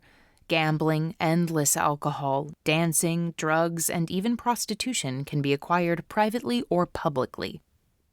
The builders wanted everyone to see into the tram and envy the experience, so the entire tram appears to be made out of glass. For the people inside, it gives a sense of exhibition to have their reckless behavior visible at such a high speed that it's only a blur to onlookers. With the money we'll spend today, I could feed the entire orphanage for months. The government should not be wasting these funds on my travel. I despise the Sky Tram and avoid it whenever possible. All right, we're here. Yulia, get ready to be charmingly in love. Zhenya, make sure the bags get brought to our rooms. Dimitri steps out and waves to the crowd. They applaud, and then he holds his hand to help me out of the car. He wraps his arms around me, and I turn toward the crowd. Don't I get a kiss? His tone is teasing. It's not on my itinerary, I say under my breath as I smile and wave. You're frustrated with me. He slides his arms around my waist and draws me closer. I wouldn't dare be frustrated with you, especially not without asking your permission first. I smile sweetly at him, and then I kiss him on the lips. Oops, it looks like I got some lipstick on you. I rub my thumb across his bottom lip. Sorry, I hope that doesn't disrupt the schedule. I might miss out on a conversation of national importance, like summer shoe trends. Have I mentioned that red lipstick is incredibly sexy on you? He leans in and gives me a kiss so passionate it leaves me breathless in moments. He rubs his thumb across his bottom lip. It was worth it. He smirks at me. I turn and walk toward the station, ignoring the photographers who are asking for more shots, and ignoring the longing for more of Dimitri's kisses. I'm small-talked to death and ready to seek solace in my privacy suite. But when I reach the spa lobby, my agent and I are met by one of Dimitri's security officers. I've been asked to invite you to the casino. The meeting is running late. My makeup has all been sweated off, my hair is wet and pulled up, and I'm not dressed for an appearance. The thought of putting real clothes back on is entirely unappealing. Tell him he can stay as long as he needs. I'll head back to the room. I need to take you to the casino, the security officer says again. Fine, I'll get dressed, I say, but he shakes his head. I've been asked to hurry you there. He's impossible to read. I wonder if it's part of their training to have as much emotion as a rock. Is Dimitri all right? I ask. He's physically well, the officer answers. Does that mean he's in some other type of danger? Dimitri wouldn't insist on me going if he didn't actually need me. I nod and follow the guard. To reach the casino, we have to walk through the noisy disco full of men and women, bodies pressed against each other and the bar. Everyone is dressed in their black and white best. I try to ignore the looks of recognition and surprise. They've never seen me so underdressed. We reach the casino. This way, the officer instructs. they're in a private room. The guard directs me to a solid gold wall with 6 doors. None of them are numbered. He opens the second door for me, and I step inside the dim, smoke-filled room. I look past Dimitri sitting at the betting table, and my eyes lock on the skeletal face and sunken eyes of Kostya Dragovich. His smile widens in an evil grin. He looks like the devil himself. Dimitri turns to see what caught Kostya's eye. Speak of the devil, and she shall appear, Kostya sneers. Yulia, come join us. We were just discussing you. I look to Dimitri for a cue. His face is unreadable. I walk toward the table with my head lifted high in the air. Kostya cannot think I fear him. Yulia, you were supposed to be at the spa. Dimitri stands to meet me. You sent for me, I remind him. Dimitri looks wary. I didn't.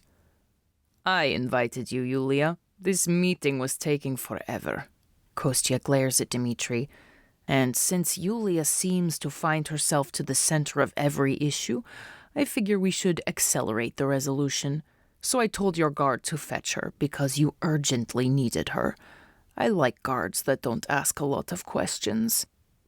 I glance at the guard, and now the man's emotion is visible. His face has drained of color. Dimitri scowls, and I look around the table to gauge the reactions from the other attendees. Their expressions are dark and menacing in an intangible way. The camouflage of their respectable black clothes and expensive watches doesn't reach their eyes. Instinct tells me to put distance between us, but determination demands I don't concede or cower to this group. No security in here, gentlemen. An older man with bright blue eyes and a round face points toward my attendant and the guard Kostya sent to summon us. Wait outside, Dimitri tells them. I'm sorry to keep you waiting, darling. It looks like our meeting will last a while. He leans in to embrace me, whispering in my ear, "Say as little as possible." The men all stand as I approach the table, except Kostya, who takes a long drag on his cigar. Yulia Vladimirovna. The grandfatherly man gestures to the chair. I've watched you grow up into a beautiful young woman. Congratulations on your wedding. One of the men scoffs, and Dimitri rests a hand protectively on my shoulder. Have we met? I don't remember seeing him. Your father likes to keep his circles separate, but I've known your parents for years. I was even at their wedding. He smiles at me, and I want to feel more at ease knowing I've seen his sleeve in the photo of my mother and father looking so happy on their wedding day. Well, then it's nice to meet you, I return his smile. I was also there when your mother died. What a waste that was. He places his bet on the table. I stop smiling. Kostya interrupts. This meeting has lasted long enough. Let me be direct. He lays his chips on the table. You cost me millions of dollars, Yulia, and you disrupted my supply chain. I expect recompense. Dimitri answers before I can. And I have told you, the Verkhovny Gosudar is aware of your request and currently looking at options. Kostya snaps. You mean currently looking at ways to increase his power and reach while capping our earning potential. Yulia, maybe I should thank you. He sneers at me. You've done a marvelous job cleaning up my orphanage. The children will be healthy and clean the next time I come for a supply order. They'll sell for twice the price. The old man scolds Kostya. I'm sure he means to say that the children will go to some of the best families who can afford their care. You won't touch them ever again, I whisper, and Dimitri tightens his grip on my shoulder in warning. The tension around the table is thick as eyes move between us, waiting to see what will happen. Who's going to stop me? Kostya glares at me. The old colonel and his geriatric soldiers? The Nyenuzhny whores you hired? How would any of them fare against my men and my weapons? I'll give you some time, but if we're not given recompense, I will get my money's worth. My blood is hot and angry. You'll have to go through me, I say, and a few of the men laugh in response. Kostya smiles widely. That would solve 2 problems, or maybe 3. With you out of the way, Dimitri goes back to being nothing more than an overpaid lackey. And with both of you gone, Vladimir has no buffer. I look up at Dimitri, and he shakes his head, encouraging me to be silent.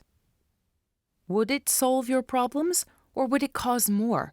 I glare at him. Who would keep the people pacified if I were gone? My father? Dimitri? You? Do you remember revolutions from your history lessons? They might start differently, but they all end the same. And it doesn't always end well for men like you, does it? My heart races, and I'm grateful to be sitting because my knees feel wobbly. Kostya's face is red, his gaze murderous. That's enough, Dimitri warns, and I'm not sure if it's meant for Kostya or me. I agree. The grandfatherly man stands. Young people lack the art of subtlety. This is no way to treat our beautiful guest. I apologize that your evening plans were disrupted to watch a bunch of grumpy businessmen bickering over money, he says to me. Then he turns to Kostya and Dima. Let's not waste the last 2 hours of negotiation. You're so close. Yulia, may I buy you a drink? And we can let these 2 finalize their agreements. Dimitri opens his mouth to argue. He clearly doesn't want me around these men. But I need to get to know this world if I'm going to do any good in mine, and my security detail will accompany me. Dimitri's eyes are round with concern as I slip my arm through the older gentleman's. My guard waits in the main room. I gesture to him, and he immediately falls into stride behind me. Forgive us for our poor manners tonight. The older man pats my arm. These are tricky times, and politics never brings out the best in men. But I'm confident we'll all come to a peaceful resolution. Thank you, I say, grateful to be away from Kostya. I didn't catch your name. That's because I didn't give it. We enter the next car. Get us a private room, he orders the maitre d'. I'm sorry, sir, they're all reserved, but I can find you a private table. He looks up from the map of the restaurant, and his eyes widen in shock. Forgive me, Gosposia, sir, he bows. 1 moment. The maitre d' motions exaggeratedly to a woman escorting a couple toward a golden door and shoos them away. We can take any table, I offer, not wanting to disrupt their schedule. Nonsense. The old man motions toward the blinking light, indicating the peradacha. My dear, you're hardly dressed for the occasion, and you know how often images get leaked. I'd hate to see you end up on the front page of the gossip reports dressed like some sloppy actress. Privacy is best. I stop arguing as I understand. He wants a conversation that won't be recorded by my father. The private room is decorated with roses and candlesticks. Lovely, he says as he holds my chair out for me. This is a tricky business, Yulia. Very tricky indeed. He motions to the waiter. Scotch. And you? He asks. Tea, please. So much like your mother, he laughs. Although we all know how that ended. My stomach clenches, and I say nothing. Yulia, I think I understand part of the problem here. He smiles at me, and I'm certain I have traded a wolf for a fox. You've been kept too much in the dark. Half of the men in that room would just as soon see you dead, through no fault of your own. They feel like it is an easy end to a growing problem. There are so many growing problems. Which problem in particular are we discussing? Our addiction crisis? Are poverty levels, unemployment, child trafficking, perhaps? Or are you just referring to my father's ambition? I'm careful to keep my face emotionless. He frowns. All this Verkhovny Gosudar nonsense. We gave him the role as head of the council because he was neutral. His role was supposed to be one of an impartial judge, not a ruling body. No one expected quite how power-hungry he would be. And once Sasha was out of the way, we were certain the succession would fall back to the Organizatsaya once your father passed on. But now, we have you and Dimitri. It all becomes complicated. We Russians have always been better at gaining power than releasing it. A waitress returns with our drinks. My companion sips his as though we've been speaking about the weather. Well, if it helps, I can assure you I don't want the kind of power he has with the Organizatsaya. I fight to keep my voice calm and in control. It could help, or it could hurt. He drains his scotch and motions for another. How so? I ask. What type of power will you seek? He licks his lips. His tongue is short, fat, and looks dry even though he has just swallowed his drink. It disgusts me. I don't care about power. I want what's best for our people, as I'm sure you do. I have to be careful with this man. He may be more subtle, but I suspect him infinitely more dangerous than Kostya. I'm glad you care about our people. The younger generation is so rash. They rush into battle before realizing what it costs. Take Kostya, for example. I would never allow my family to be run so poorly. They were such a strong syndicate. Now they've become a liability. His father is losing his mind to dementia. His brother is lazy. And Kostya is a fool. He'd start a war tomorrow, but what would it cost us? We didn't come out of the last war so well. Foreign governments interfered. The people were so destitute we had to start giving drugs away, and the Organizatsaya lost so many lives fighting against each other. I've lived long enough to know battles are best fought with strategy. Anyone that doesn't understand that becomes a liability, and liabilities often have to be removed. I don't respond, recognizing that anything I say could be used against me, Dimitri, and my father. Then he adds, Only a couple of the men in that room want you dead right now. Some of them are happy to wait until your father dies and then assassinate you and Dimitri. I shiver and grab my teacup, wrapping my hands around its warmth and hoping its heat will counter the chill in my veins. And what do you want? I whisper, my voice giving way to fear. I want to help you, my dear. He takes another sip of his drink. And I imagine you could also help us. When I don't respond, he continues. I'm not asking for anything too challenging. Your father's ambition is our challenge, not yours. Dimitri is more of an opportunist than a leader. I think, given the choice between his life and re-establishing the original order, he'll see the wisdom of reining in the reach of the job. He's intelligent. He would probably make a good judge. The head of the council was never supposed to be a role akin to royalty, and the head of the Organizatsaya was not meant to create initiatives. If Dimitri could agree to this, you could go on helping the Nyenuzhny, protecting them from the dangers of war and poverty, and we could return to a safer time. You can see the wisdom in this, can't you? He asks. I still don't respond, so he keeps talking.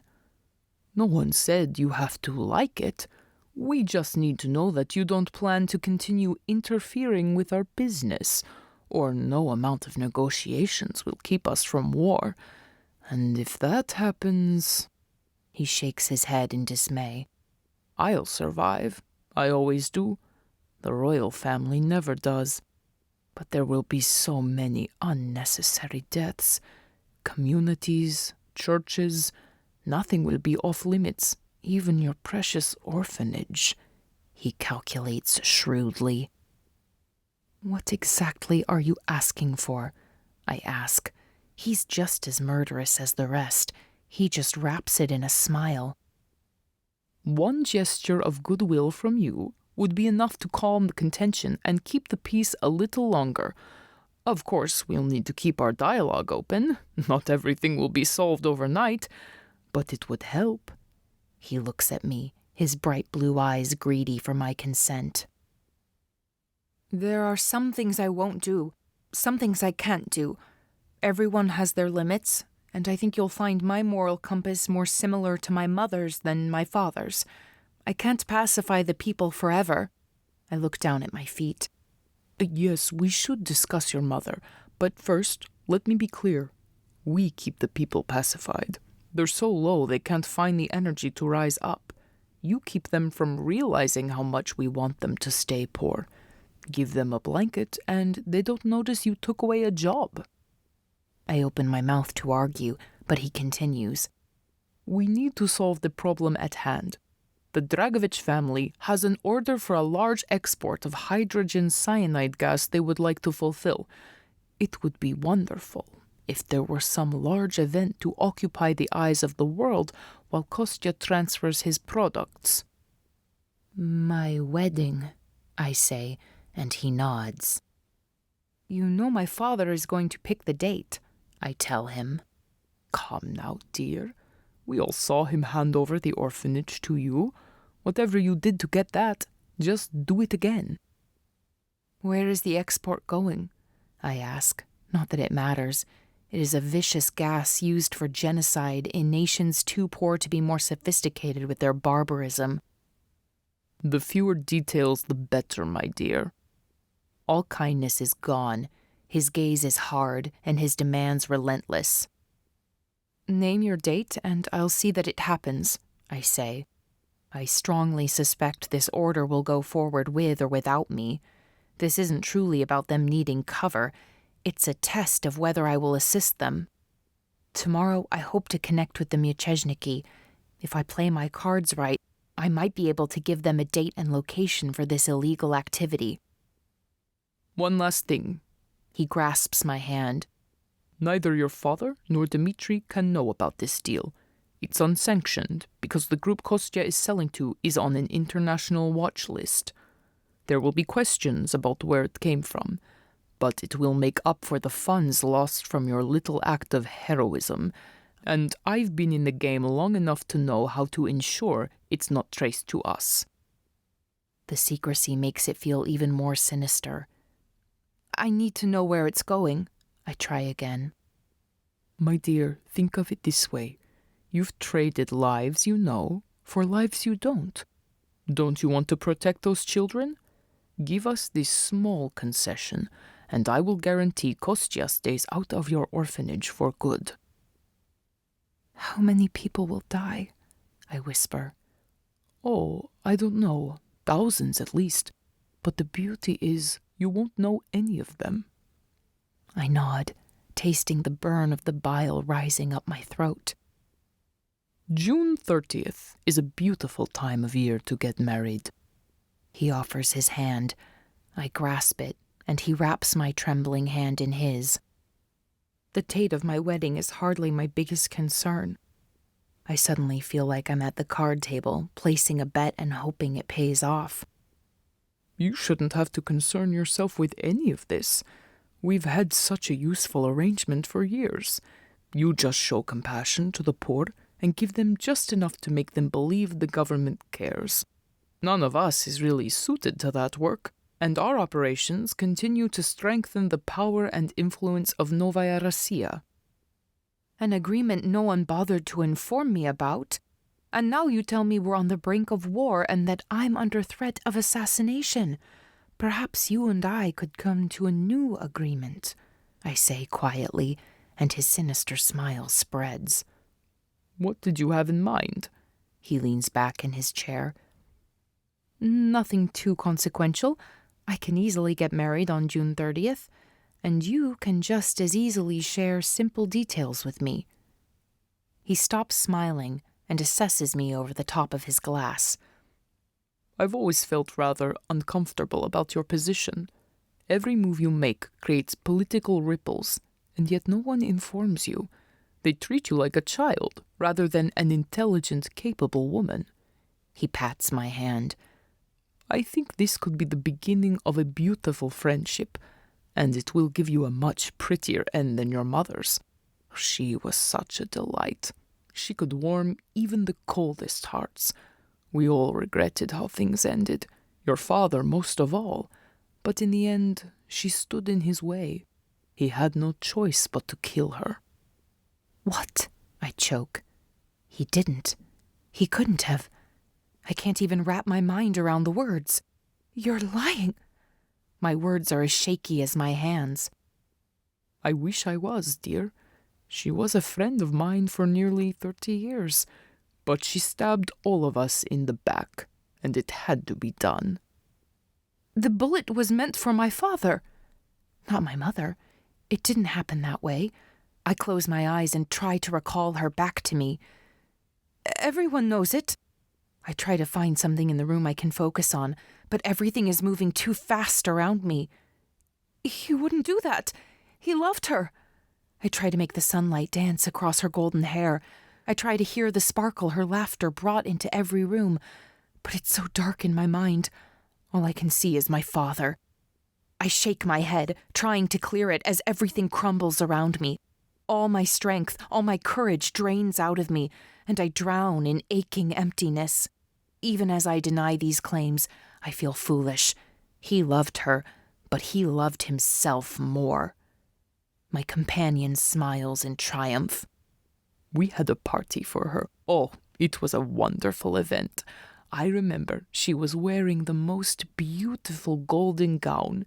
She practically glowed as she moved through the room. He kissed her goodbye, then shot her in the head, and we danced in her blood. Shaking sobs tear through my body. The security guard rushes over to help, but the old man waves him away. I'm sorry I have to be the one to tell you. He pats my hand. But since you and I have this new arrangement, I didn't feel it was right to hide things from you. The truth can be hard, but a friend gives you honesty, even when it stings. Everyone deserves to know their options. If there's one thing I respect about my old friend Vladimir, it's his willingness to protect the Organizatsaya at all costs. So, my dear, consider this a friendly warning. I've danced in enough blood. Do this old man a favor and help us preserve yours. He waves to my security guard, who helps me to my feet. I am broken, lost, devastated. My father shot my mother in the head and danced in her blood. I cannot live another minute in a world like this. My security guard practically drags me out of the room as my sobs echo through the glass train car. I can feel the stairs, but I can't control the sounds rolling out of my body any more than I can bring her back. My useless guard ushers me toward the golden door. Who did he protect tonight? Not me, not the thousands of people that will die, and not my beautiful mother. I'm constantly surrounded by men who are sworn to protect me, and yet no one is safe while the Organizatsaya is in power. My only recourse is the Mieczejniki. I must find them, no matter the cost, and put an end to this evil. When we enter the smoke-filled room in the casino, I can't make out anyone's face through my tears, but I'm clear that each of these men must die. What have you done to her? Dimitri thunders and wraps me in his arms. The old man returns to his cards. I simply solved the problem. Gentlemen, Yulia and I have had a very level-headed conversation. Cool heads are always better. Remember that next time you decide to waste my time with your pissing match. Tell me what you did, Dimitri demands. I reviewed some simple family history. Now that she knows how Yelena died, she's more informed and can make better decisions. Please report back to Vladimir that I've spoken with Yulia, and she won't cause us trouble. Mudak! Dimitri curses at him. Any hope I had that my father didn't murder my beloved mother drips across the floor, just like her blood. Will these men dance in my dying hope? Well, Dimitri, we didn't have time to cover everything. The old man turns toward me. Maybe next time, dear, I'll tell you more about your brother. Dimitri's hand stops rubbing my back, and I feel him tense as though ready to strike. What did they do to Sasha? And how long before I become the next casualty in the family line? Chapter 18. Moscow, Novaya Russia. Even darkness has abandoned me. The blinds are drawn, and the lights are off in my suite at the Bogataya Gostinitsa Hotel in Moscow, but the morning sun peeks around the blinds, mocking me. The world carries on, even though I've lost my mother and brother a second time, and my father along with them. Last night, Zhenya rubbed my back while grief ripped holes in my chest and tears fell like tributes to the ones I loved.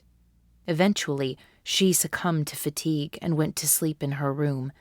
Dimitri paced the living room, checking on me throughout the night. I didn't sleep at all.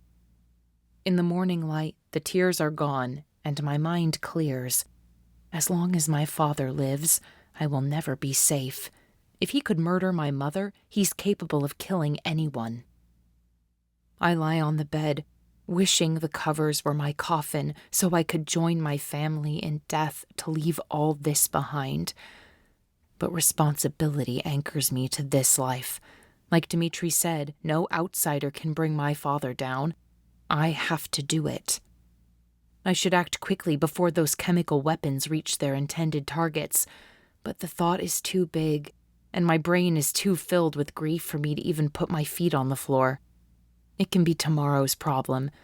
Today, I have to remember how to breathe. I hear movement in the living room, followed by angry whispers. We won't make a single public appearance today. Dimitri is insistent. Tell her to get out of bed and put on a smile. It's her duty. I hear my father, and I curl deeper into my blankets. When did he get here? I won't face him today. I don't know how I'll ever face him again. She's grieving. She'll break down in front of the cameras. Then you'll have more questions, not less, Dimitri argues. The press is waiting for her in the fashion district. What am I supposed to tell them? I shouldn't be surprised by my father's callousness. After all, he kissed his wife and then shot her. Tell them that you killed your wife and your daughter just found out, Dimitri growls. You're hilarious. My father is not amused. Tell them whatever you want, but you saw the film from the Skytram. She's in no state to see anyone. Dimitri lowers his voice even more until I have to strain to make it out. I don't like this any more than you do, but look on the bright side. Andrei Stepanovich just solved a big problem. I was getting nowhere with negotiations. Now, if you'll just give her some time, I think I can convince her to pull out of this. You have 1 day, Dimitri. Then you either bring her home or get her back to work. There's a host of people that saw you carrying your sobbing fiancé through a train. And now you're holed up in a hotel room. You need to get back out and stop the talk, my father says. I'll do my best, Dimitri sighs. Check in regularly. These privacy blocks are inconvenient. I don't like being left in the dark, especially when she's so unstable, my father replies. So he's not here. It's just his hologram. I feel only slight relief. Your insistence on privacy blocks is becoming suspicious. If you want to see your daughter crying in her bed, you already have plenty of that footage. Let her grieve, and she'll recover faster. My brain recognizes I should be grateful to Dimitri for defending me, but I feel nothing. Clean this up. The faster, the better. End communication. The bedroom door opens quietly, and I close my eyes, wanting to block everyone out. I half expect that Dimitri will try to convince me to get out of this bed. Instead, he slides in next to me, wraps his arms around me, and pulls me against his chest. I can feel his heartbeat against my cheek, and his arms somehow make me feel safe enough to fall apart again. After all, these were the arms that held me the first time. My tears wet his t-shirt until I finally drift into lonely sleep. I don't know when Dimitri finally fell asleep.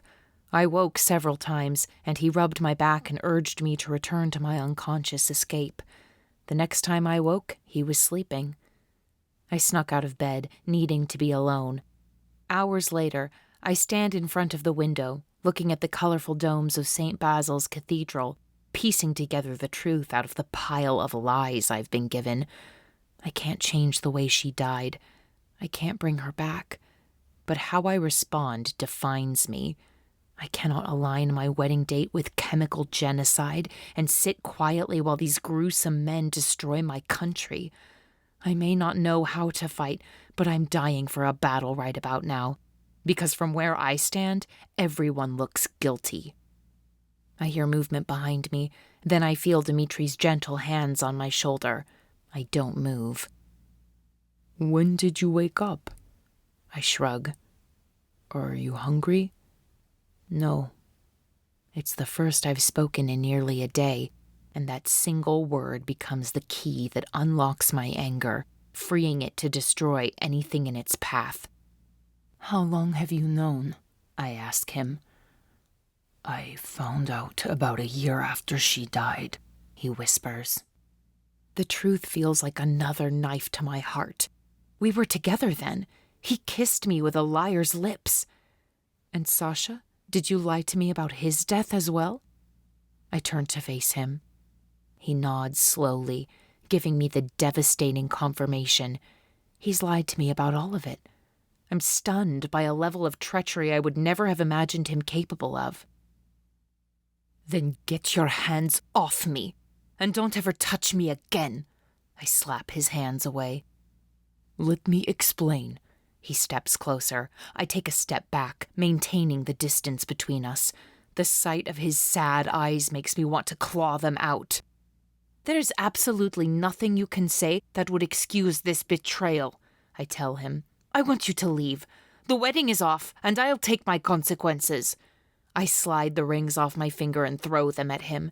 Anger is delicious, and I relish the sight of his face sagging with pain. He deserves it. I love everything about this decision. I finally have a good excuse for canceling this sham of a wedding and denying Kostya the opportunity to commit mass murder. When the press conference comes to announce the breakup, I'll tell the truth.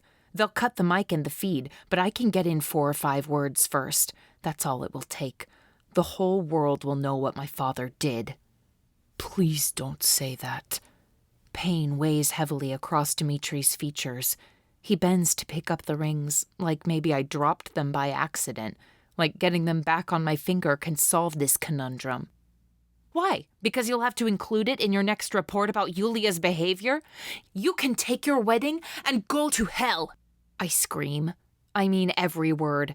I've wanted to say the words for so long, but it took the horrible truth to release them. Please, let's just talk about it, he begs, his voice beginning to tremble. How could you? I'm no longer surprised by the violent sound ripping from my throat, but Dimitri is. You knew for years, and you let me find out from a stranger who danced in her blood? He looks terrified by my rage. I'm empowered by it. He will pay for his crimes in answers, and nothing will make me back down until I have every detail I need to hang them all. Sasha and I didn't know how to tell you. He looks around the room as though hoping he'll find someone to calm me down. Sasha knew? My brother, the only other person who loved my mother like I did, kept this from me. We placed flowers on her grave, and he knew? It hits me with such force that it feels like a physical blow. We found out at school. Sasha was being arrogant, and one of the other kids said, At least my father didn't kill my mother. We beat him until he was bleeding and crying. But when we were sent to the headmaster's office, he didn't try to convince us it was a lie. He was a good friend of your father's. It took a year to get Zhenya to admit the truth. Zhenya knew? Every single person I have ever trusted has betrayed me. So much for loyalty. All my foundations are crumbling. Zhenya was in hysterics when we finally got the story out of her. Zhenya, who never shows weakness or emotion, couldn't stand, talk, or breathe. Your father made her clean up the mess. She scrubbed your mother's blood for days. Don't judge her for not being able to talk about it. He raises his voice. And Sasha? It broke him. He was so lost. I didn't know how to help him. We were 17 at the time. We were kids, Yulia. You can't expect us to have known what to do with all of that horrible information. I'm not 17 anymore, Dima. You've had years to tell me. And you let me find out like this? I cry out. Sasha planned to tell you. And then he was gone, and I didn't know the right way to do it. Tell me how it happened, and don't you dare lie to me again. My rage has broken down every defense he has, and I will squeeze every bit of truth out of him. Did my father kill Sasha too? He ordered it, but he didn't do it himself. Dimitri's voice is hoarse and shaky. How do you know? Because I was there, both when the order was given and later when... Dima's breathing is unsteady, like a runner who has just finished a race with lungs burning from exhaustion. What burns Dima? Lies? Betrayal? Murder? Say it, Dimitri. You can't cover your guilt any longer. You knew his death was ordered, and you didn't stop it? I wish you'd never come into our lives. You're a terrible person, and you were never a friend to any of us.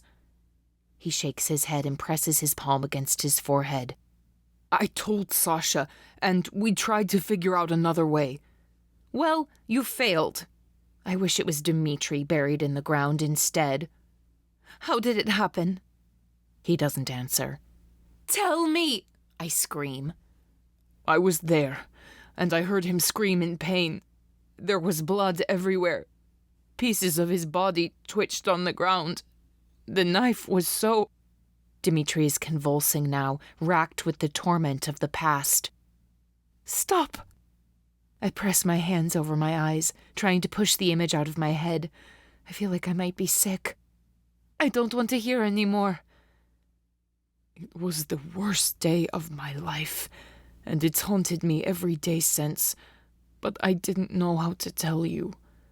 Of course you didn't. You were far too busy selling your soul for power and position. I throw my words with the force of the blows I wish I could inflict on him. It wasn't like that, he shouts. You loved them. I know you did. And you betrayed us all. I withhold amnesty, exoneration, and reprieve. He will have none of it. I'm determined to condemn him because he's the only one here to stand trial for all the lies and atrocities. My life was hell from that moment on. I lost everyone I loved too. But you chose it, Dimitri, and you expect me to feel sorry for you? My wrath grows with every deflection. For once, I feel no sympathy for him. I don't care that he lost them. I don't care that he's shaking. He earned every terrible moment he has created for himself. I promised your mother I would keep you safe. She made me swear to it. So I made a choice to protect you. You don't know what it was like for them. Your mother took the brunt of your father's madness. After your mother died, your father set his sights on Sasha. And it was horrific abuse. I wouldn't let it happen to you. So I stepped between you. I didn't want your protection. I wanted you. I was dying inside. And you abandoned me for my father. I couldn't love you anymore, he chokes out. I knew if he found out he would use you to break me even faster. But I never stopped loving you. And now he's breaking me anyway. Well, now you don't get to love me ever again. My eyes sting again with the tears I refuse to let fall. That's not love. Love is honesty and loyalty. You gave me nothing but took everything. My heart, my trust, even my future. You don't deserve any of it. Please, Yulia. His eyes glisten, and he presses his fist against them, trying to push the tears back in place. Don't do this. It's done. I fold my arms. You've got to listen.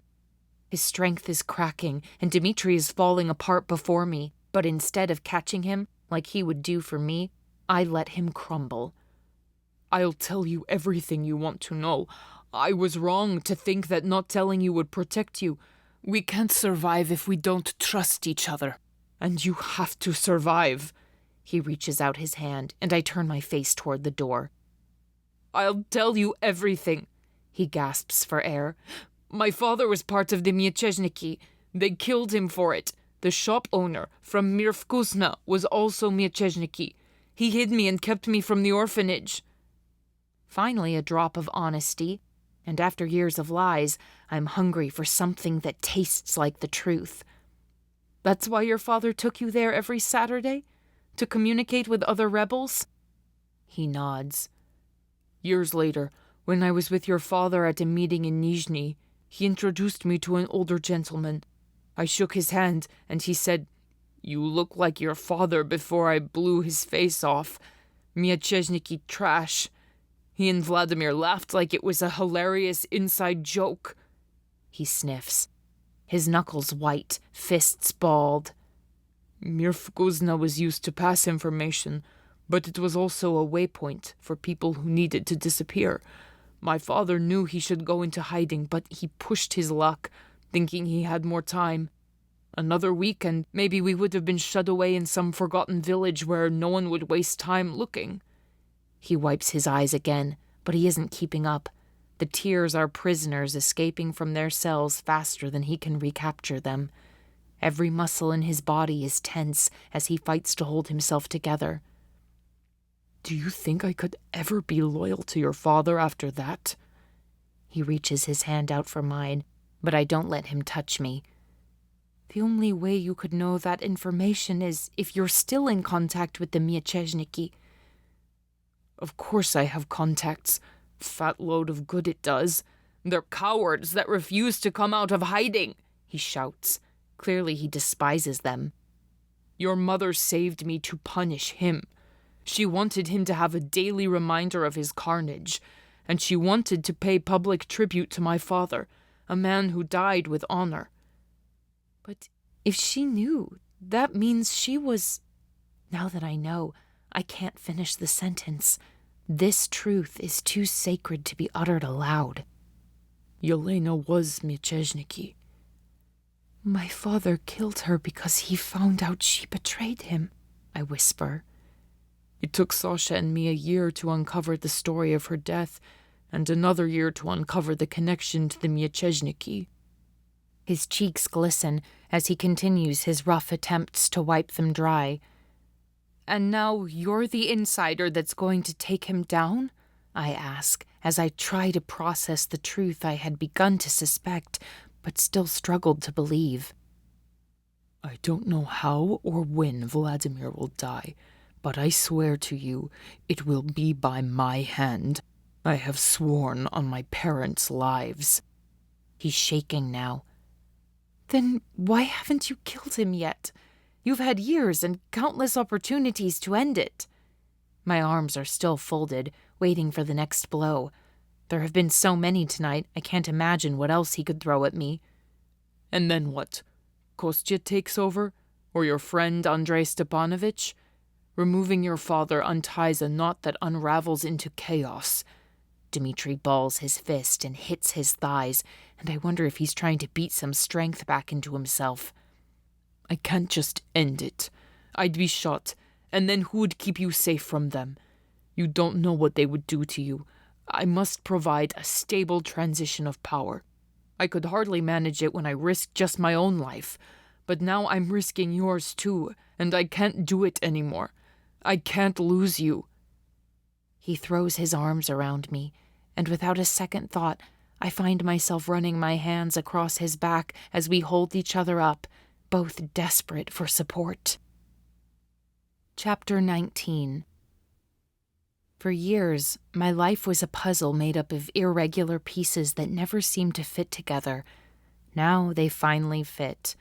Next to loss sits sacrifice, then loyalty. Next to loneliness sits protection. And I can finally see the man in front of me more clearly. He's a puzzle himself. Coldness and control attached to courage. The hard shell I'd come to despise has protected and preserved his unfailing heart. I look at our fingers locked together. We've been sitting on the couch in silence for hours, both unable or unwilling to let go of the other as I try to process it all. He looks at me from time to time, his eyes full of fear. It's like he's been holding his breath for hours.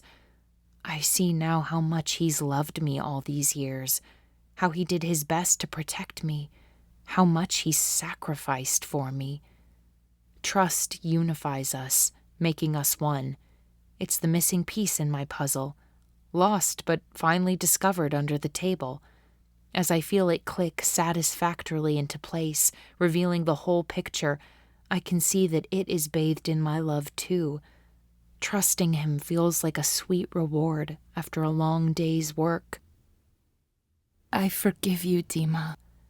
My throat is raw from all of the yelling. Dima exhales, puts his arms around me, and kisses me on the forehead. I sink into him, inviting love to disperse the darkness. With that love comes desire, want, and need.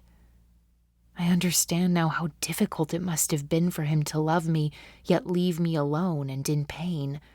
I turn to face him, finally ready to see him as the man I've always wanted. He scoots back, still respecting my rules even as I'm on the verge of breaking them. His eyes are pools of anguish, and I want to dive into them until every one of our troubles is forgotten.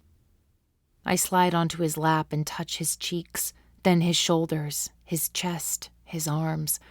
I want to feel him and feel alive with him. Dima closes his eyes, and I experience that familiar pull. We're two magnets at the point of colliding, but rather than pull back from him, I relish this impending collision.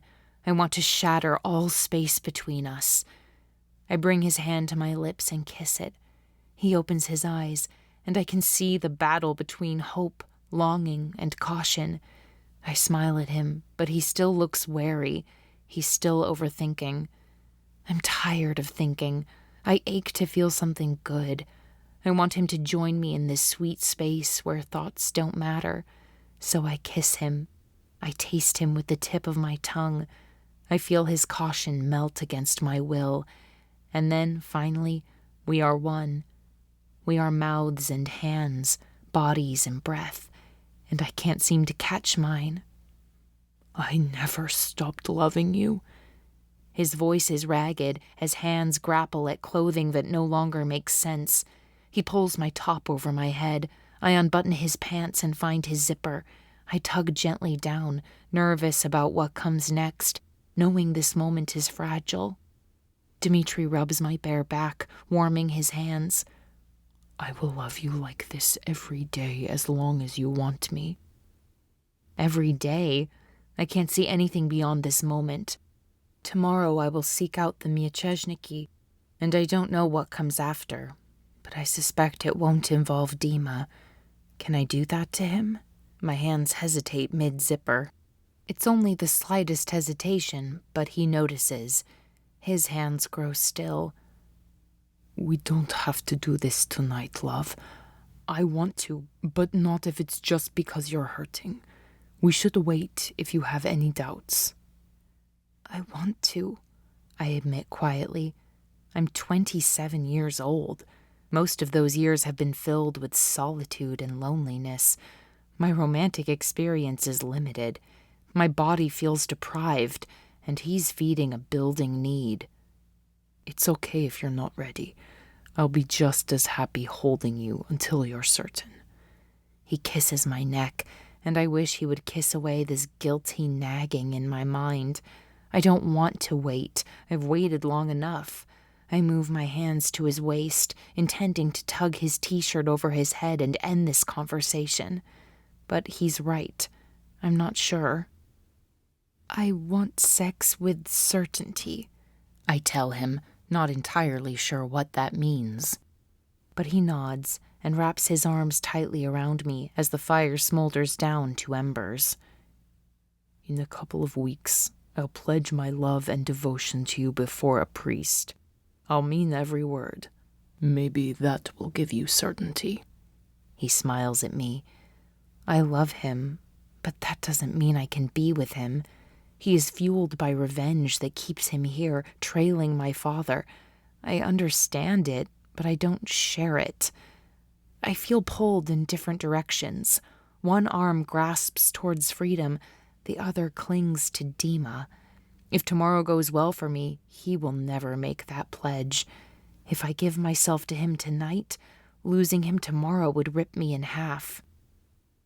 I think I just need more time, I tell him, and my stomach fills with guilt. He kisses me on the forehead. I've waited without hope for a long time. I can wait a little longer. He gives me a soft, eye-crinkling smile and hands me my shirt. Let's get some dinner, let's talk, let's shower, and then let's go to bed. It's been a really long day. Are we doing all of those things together? I look up at him, stoking the embers, not ready to let the flame die down. I can't tell if you're trying to tease me or torture me, but there are other things we can do in bed tonight, he whispers to me as he kisses my cheek. Like what? I slip my shirt back over my head, not wanting to lose this gift he's giving me. You can tell me about those babies you want. I want to be a good husband, so I should probably hear more about this life you dreamed of. Dima, that was just a silly girl's imagination, I say, blushing. Go shower. It will relax you. I'll order dinner. Then tonight, I'll hold you while you fill my head with dreams. And tomorrow, we'll start working on that life. Give it some time, and the certainty will come. He kisses my forehead and releases me. As much as I want them to, his words don't make me feel better. Everything about the future seems more uncertain. We're pawns in a game that I don't want to play. I head to the shower, trying to ignore the sickness spreading through my chest. The room is dark when Dima and I climb silently into bed. I've never really shared my bed with a man. There is an awkward silence that increases the space between us. I don't want sex to cloud my judgment and make this decision harder than it needs to be, but I'm not entirely sure what I should and should not do. He reaches his hand toward mine, and we wrap our fingers together. It soothes my nerves slightly. Dima? I ask, staring up at the dark ceiling. If I asked you to, would you give up revenge and politics? I whisper. The silence answers before he does. I am revenge, Yulia. It's part of me. It's the heartbeat that keeps me going. I nod, closing my eyes to block out the disappointment. I'm grateful for his honesty. He could have lied and told me what he knew I wanted to hear. All night, as we ate, talked softly, and shared kisses, I tried to push away the foreboding feeling that our paths can't align. His heart compels him to pursue my father, and mine compels me to follow my mother. She was Mieczyszniki, and I can't silence my desire to join them. The note was my invitation. Dima gave me my confidence. The only thing keeping me here is him. We want the same ending, and I wish I could force our separate paths to be one. Instead, we are two rivers flowing toward the same sea. But what if one of us dries up before we reach the end? I have no guarantee that once we diverge, we'll ever flow together again. You were born into politics. He turns on his side to face me. I was born into rebellion. There's no way out of it for either of us. He reaches out to stroke my hair. Ironic, considering he's choosing politics and I'm choosing rebellion.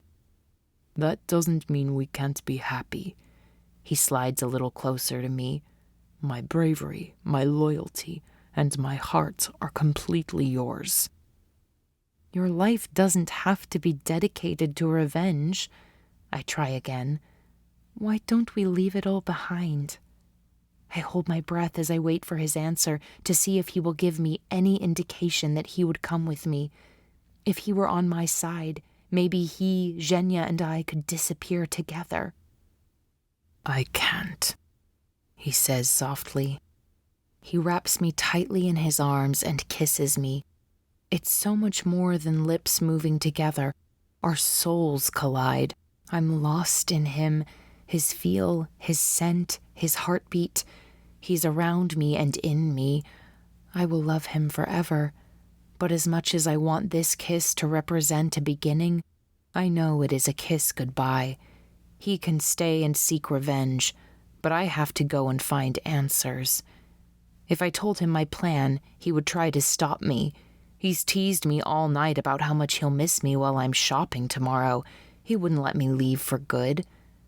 I run my fingers across his cheek and try to capture his face in my memory. I will remember him like this when I'm an old woman dreaming about happier times. I try not to think about what his face will look like tomorrow when he realizes I'm gone. I want to leave him with something happy to remember when he thinks of our life together. I want to give him a part of me. What do our lives look like in your dreams? I ask him. My dreams are full of vengeance. I don't let thoughts of you anywhere near them, he whispers. Those are dark dreams.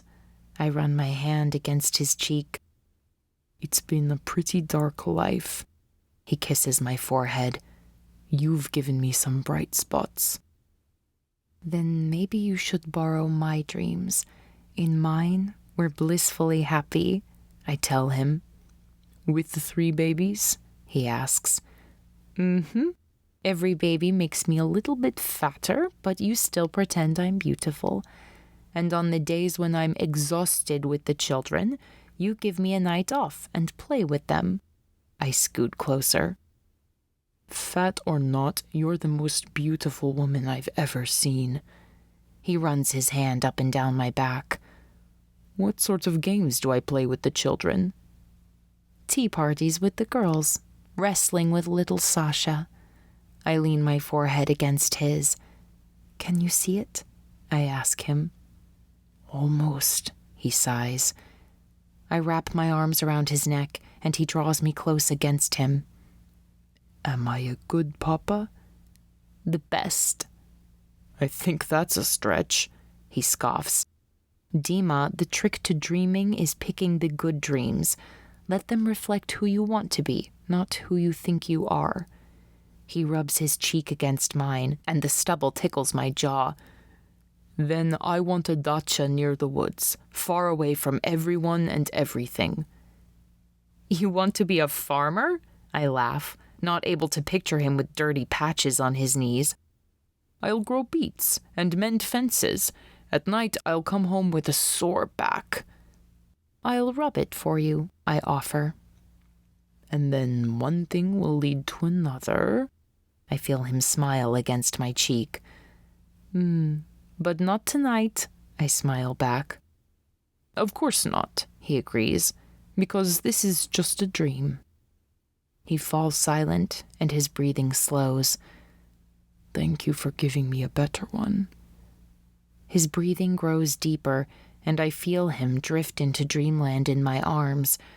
I examine the details of his face as he sleeps. His jaw, typically tight, is slack. The scowl that appears so frequent across his brow is gone. It's as though I can see the weight of his burdens by the absence of them on his features. He's beautiful, and I let myself remember every kind moment, every tender touch, and every moment of love that passed between us. For a moment, It feels better to love him than it does to miss my family.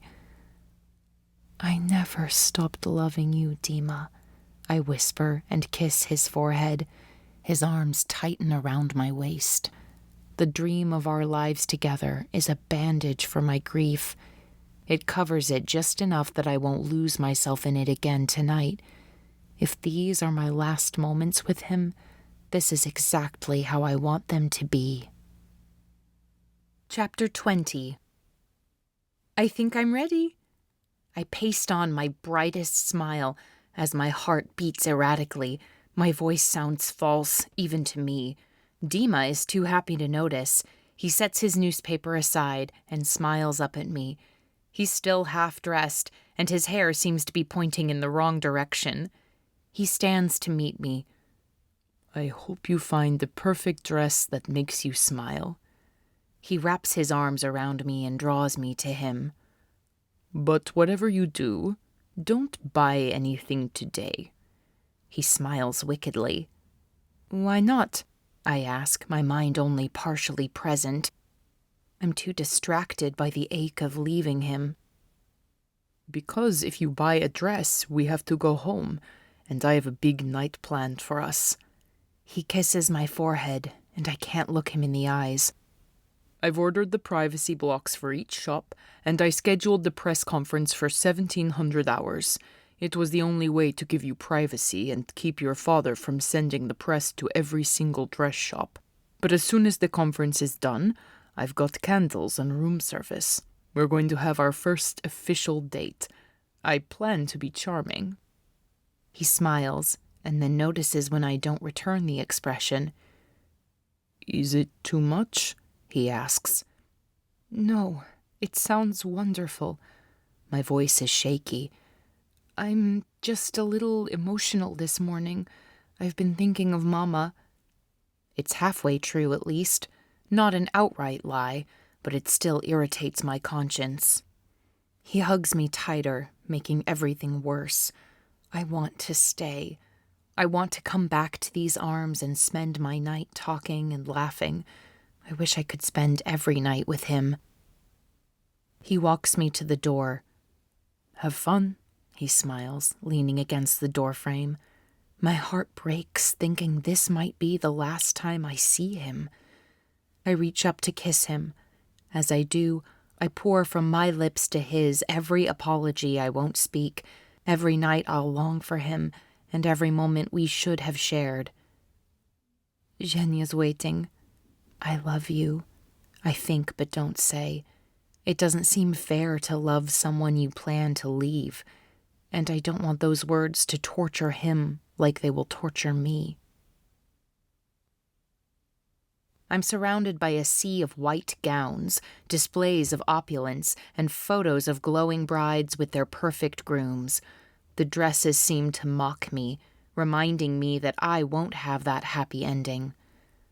We're the only ones in the shop, and as much as I try to control my eyes, they keep darting back and forth between the 3 uniformed guards.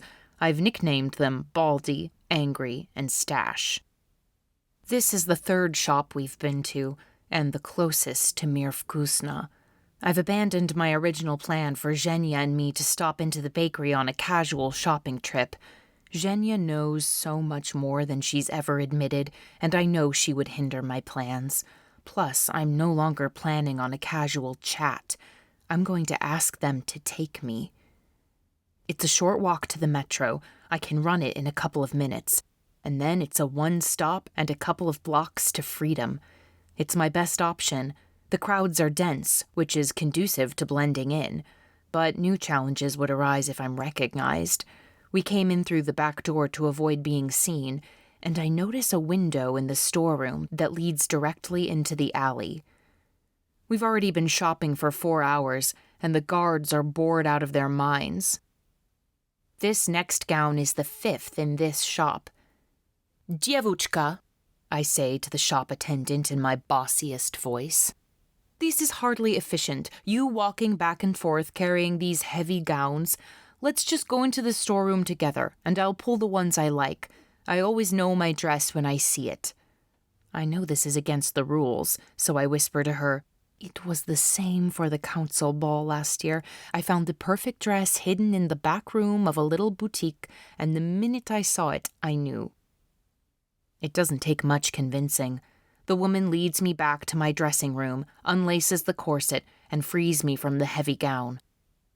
"Give me just a minute," I insist. "Dress shopping is so tiring."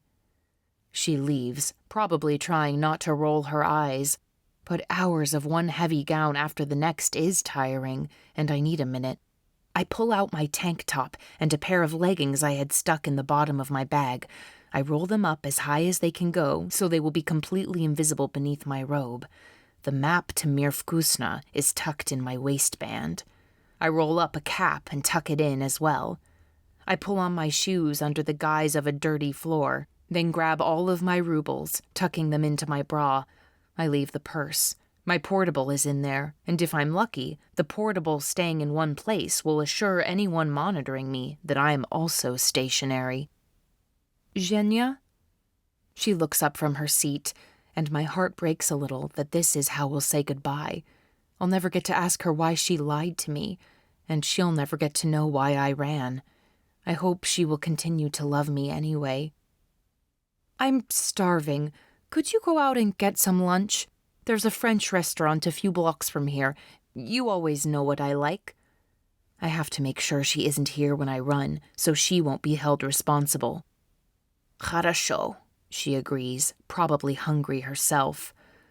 "Would one of you escort her, please?" I ask the guards. "You can bring food back for everyone." They look at each other for consent. I'm not sure if it's boredom or hunger that motivates them, but Baldy stands to escort Zhenya. "Spasiba." I lean in and give Zhenya a kiss on the cheek. She waves me away, and I swallow more goodbyes. I breathe a little easier once she's gone. Now there's no one here to question my behavior. I follow the woman into the storage room, and my heart skips a beat when one of the guards follows me in. He looks fast, faster than me. I try to think of a way to get him out of the picture. "Perform your security check and then go," I order him. "I need some time alone with the gowns." Both the security guard and the shop attendant look at each other for insight into my strange request. "Госпожа," the girl begins, "I'm happy to help you look at each one of the dresses. I know the inventory and can guide you toward the right ones." I place my hands over my eyes and don't even have to feign emotion. With so many goodbyes weighing on my heart, the tears come as soon as I give them permission. "I'm sorry," I tell them. "It's just my mother should be here with me. I could really just use a few minutes of privacy." Our people are never comfortable with the emotions of strangers, but this display is even more awkward, considering my position and the expectation for me to be calm and poised at all times. "I'm so embarrassed," I say to them. "Please don't look at me. It's humiliating." "No need for embarrassment, госпожа. Take as long as you like," the woman says kindly, and together she and the security guard leave the room, closing the door behind them. I remove the robe, pull down my leggings, place the cap over my head, and move to the window. I say a little prayer of gratitude as it opens, and I slide myself onto the windowsill and drop to the ground. "Would you like a tissue?" I hear the girl's voice through the open window, and I panic. I run as fast as I can, knowing there won't be 10 minutes until they realize I'm gone. Chort. This is bad. I imagine the mobilization of the team in my mind, even though I can't see them. They're probably on foot, chasing me. They've probably called it in. I pray that Angry is not the one to find me. I'm nearly to the metro when I see a uniformed officer speaking with an attendant. I duck behind a building and fight the urge to scream. This is my only chance to get away, and I must not fail. My father will suspect the worst, and I don't know whether he'll kill me or imprison me. Either way, I'll never get this close to freedom again. I duck behind a rack of coats in a kiosk, grab a long charcoal rain jacket, and put it on. I toss a pile of rubles to the confused-looking shop owner and grab a dark scarf, wrapping it over my head before heading toward the entrance. I keep my head down, knowing they will be scanning the crowd and the cameras. But even pressed body to body with thousands of other citizens, I feel exposed. Boarding the next train is essential. It will take precious minutes to buy the pass, and I can't afford to waste seconds. My heart pounds so fast that every inch of my body thrums with adrenaline and fear. "Can I pay you for your pass?" I ask the woman in front of me in a low voice. "Go get in line and buy one for yourself," she answers. "Please, Женщина." I pull out a large bill from my bra and press it into her hand. "I'm in a hurry." She looks at the bill and then looks at me in surprise. Her eyes land on my face as recognition dawns on her. I shake my head. "Please don't say anything," I plead. "Yes, госпожа." She hands me the card and lets me go through before returning to the purchase line. I move as quickly as possible to put space between us. When I reach the train, it is already full. I turn to see Stash and Angry run toward the platform. I can't tell if they've spotted me or if they just want to check the train. The recorded announcement warns that the doors are closing. If I let them close me out of this train, I won't make it to the next. I squeeze myself into the car, and 3 more pedestrians push in behind me as the doors close and we start to move. The train is silent. Everyone keeps their eyes down or toward the windows. I'm grateful for our public silence. This plan would never work in countries where people talk to strangers for no reason. What's happening now? I'm sure they've called it in. Dima knows. What must he think of me? Will they try to keep it quiet and find me without making a scene? Or have they launched a full-scale search and called in reinforcements? My heart hammers in my chest, and a bead of sweat drips down the center of my back. My hands tremble as I clutch the raincoat tightly. I slump down, not wanting my height to give me away. I move to the center of the car and slowly make my way to the back of the metro car. As we pull into the next station, I scan the passengers on the platform until I spot a uniformed officer. He's examining every car, and I count my blessings when he scans mine and continues to move forward. The train doors are already open, and people are pouring in. At the last possible moment, I push my way out and into the throng of people. This time I move slowly, hunched over and with a limp. Every muscle in my body is tense and screaming for me to run, but I force myself to move methodically. The escalator is steep and slow. Every second feels like minutes with my senses on high alert. A cough from a man several people in front of me makes me jump. A glance from a woman passing on the descending escalator fuels my panic. And when I see a group of officers directing people to move to the side so the officials can move past, I turn and position my back toward them while silently pleading for them not to notice me. I insert myself into the middle of a clump of level 2 citizens as we approach the metro exit.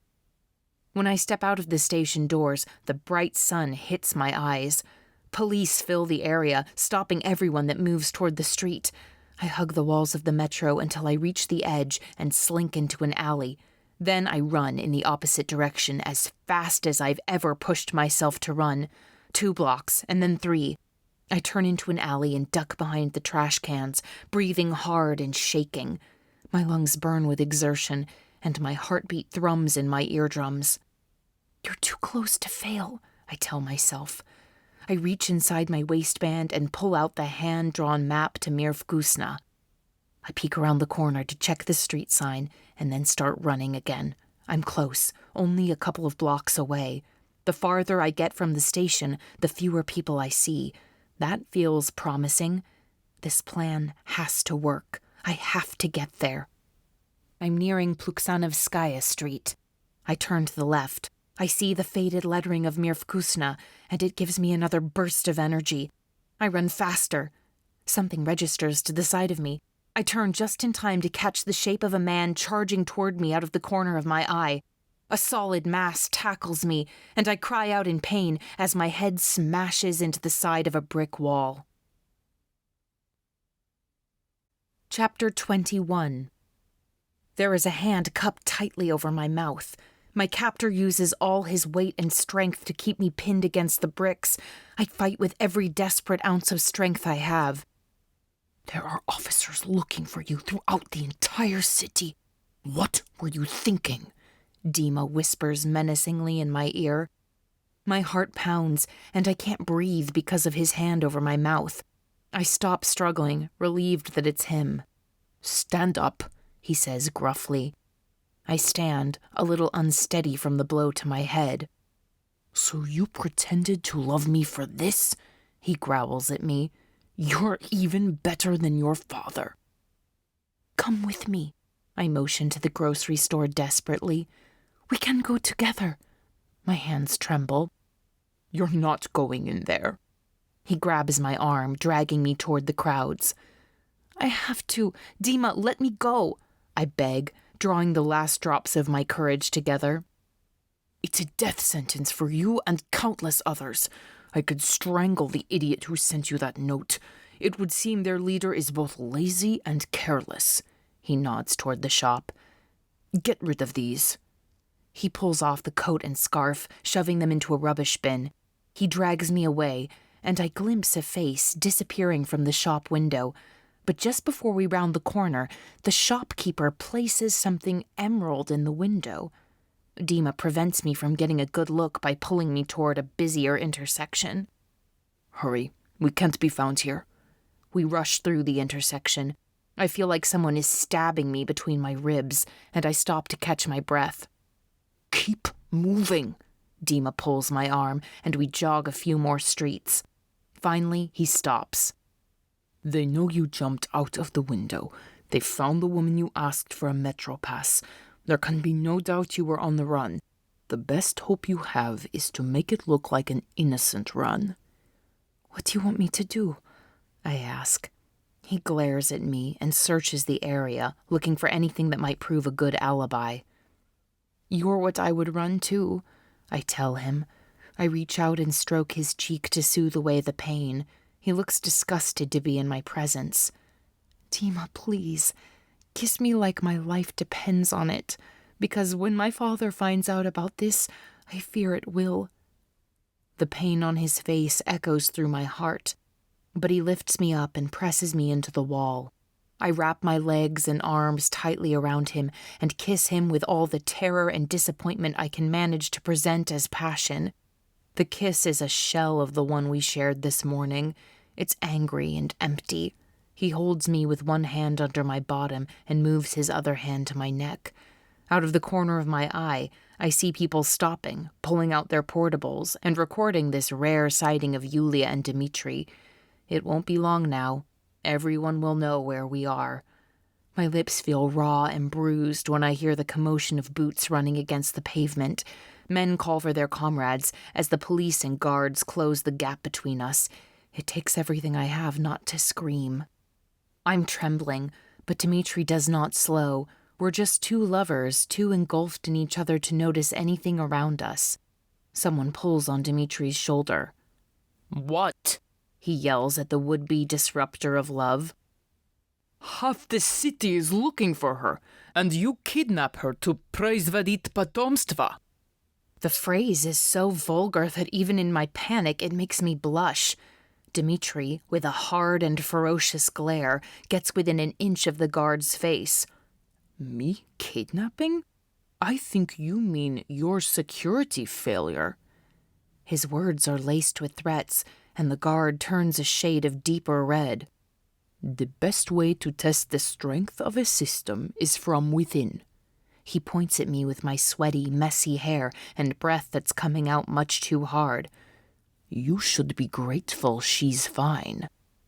I'm grateful my head isn't bleeding, even though it throbs violently. No one speaks. Failure and fear freeze us all. The guards are scarcely breathing. I'm sorry. I try to find my voice, but it comes out so weak and shaky that no one hears me. What will be the punishment if my father believes these guards failed a security test of this magnitude? The angry guard says through gritted teeth, We misunderstood the assignment.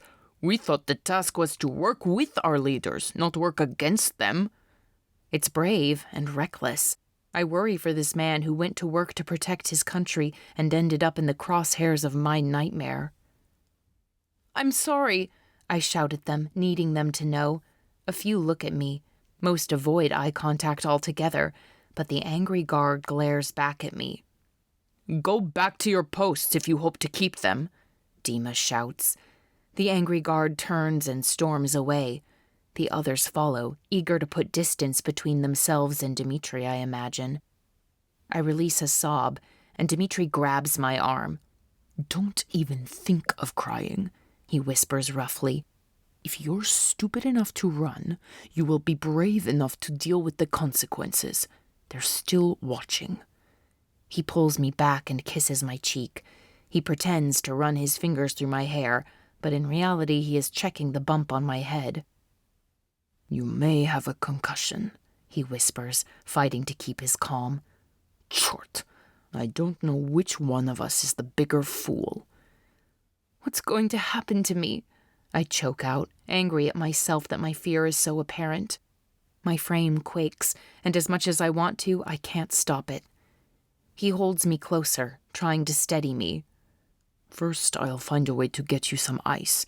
Then I'm going to try to keep you alive and ensure that you have no chance to tell my secrets." Every muscle in his body is tense. The scowl is back and set deep in his brow. Only this time, I'm the one that put it there. "I'm sorry, Dima." I try to apologize, but he doesn't let me. "I offered you my help. Instead of asking, you played with my heart and then struck me below the belt. I don't forgive betrayal with a thoughtless apology." "Dima, please, just listen," I beg. "Call me Dimitri," he growls in my ear.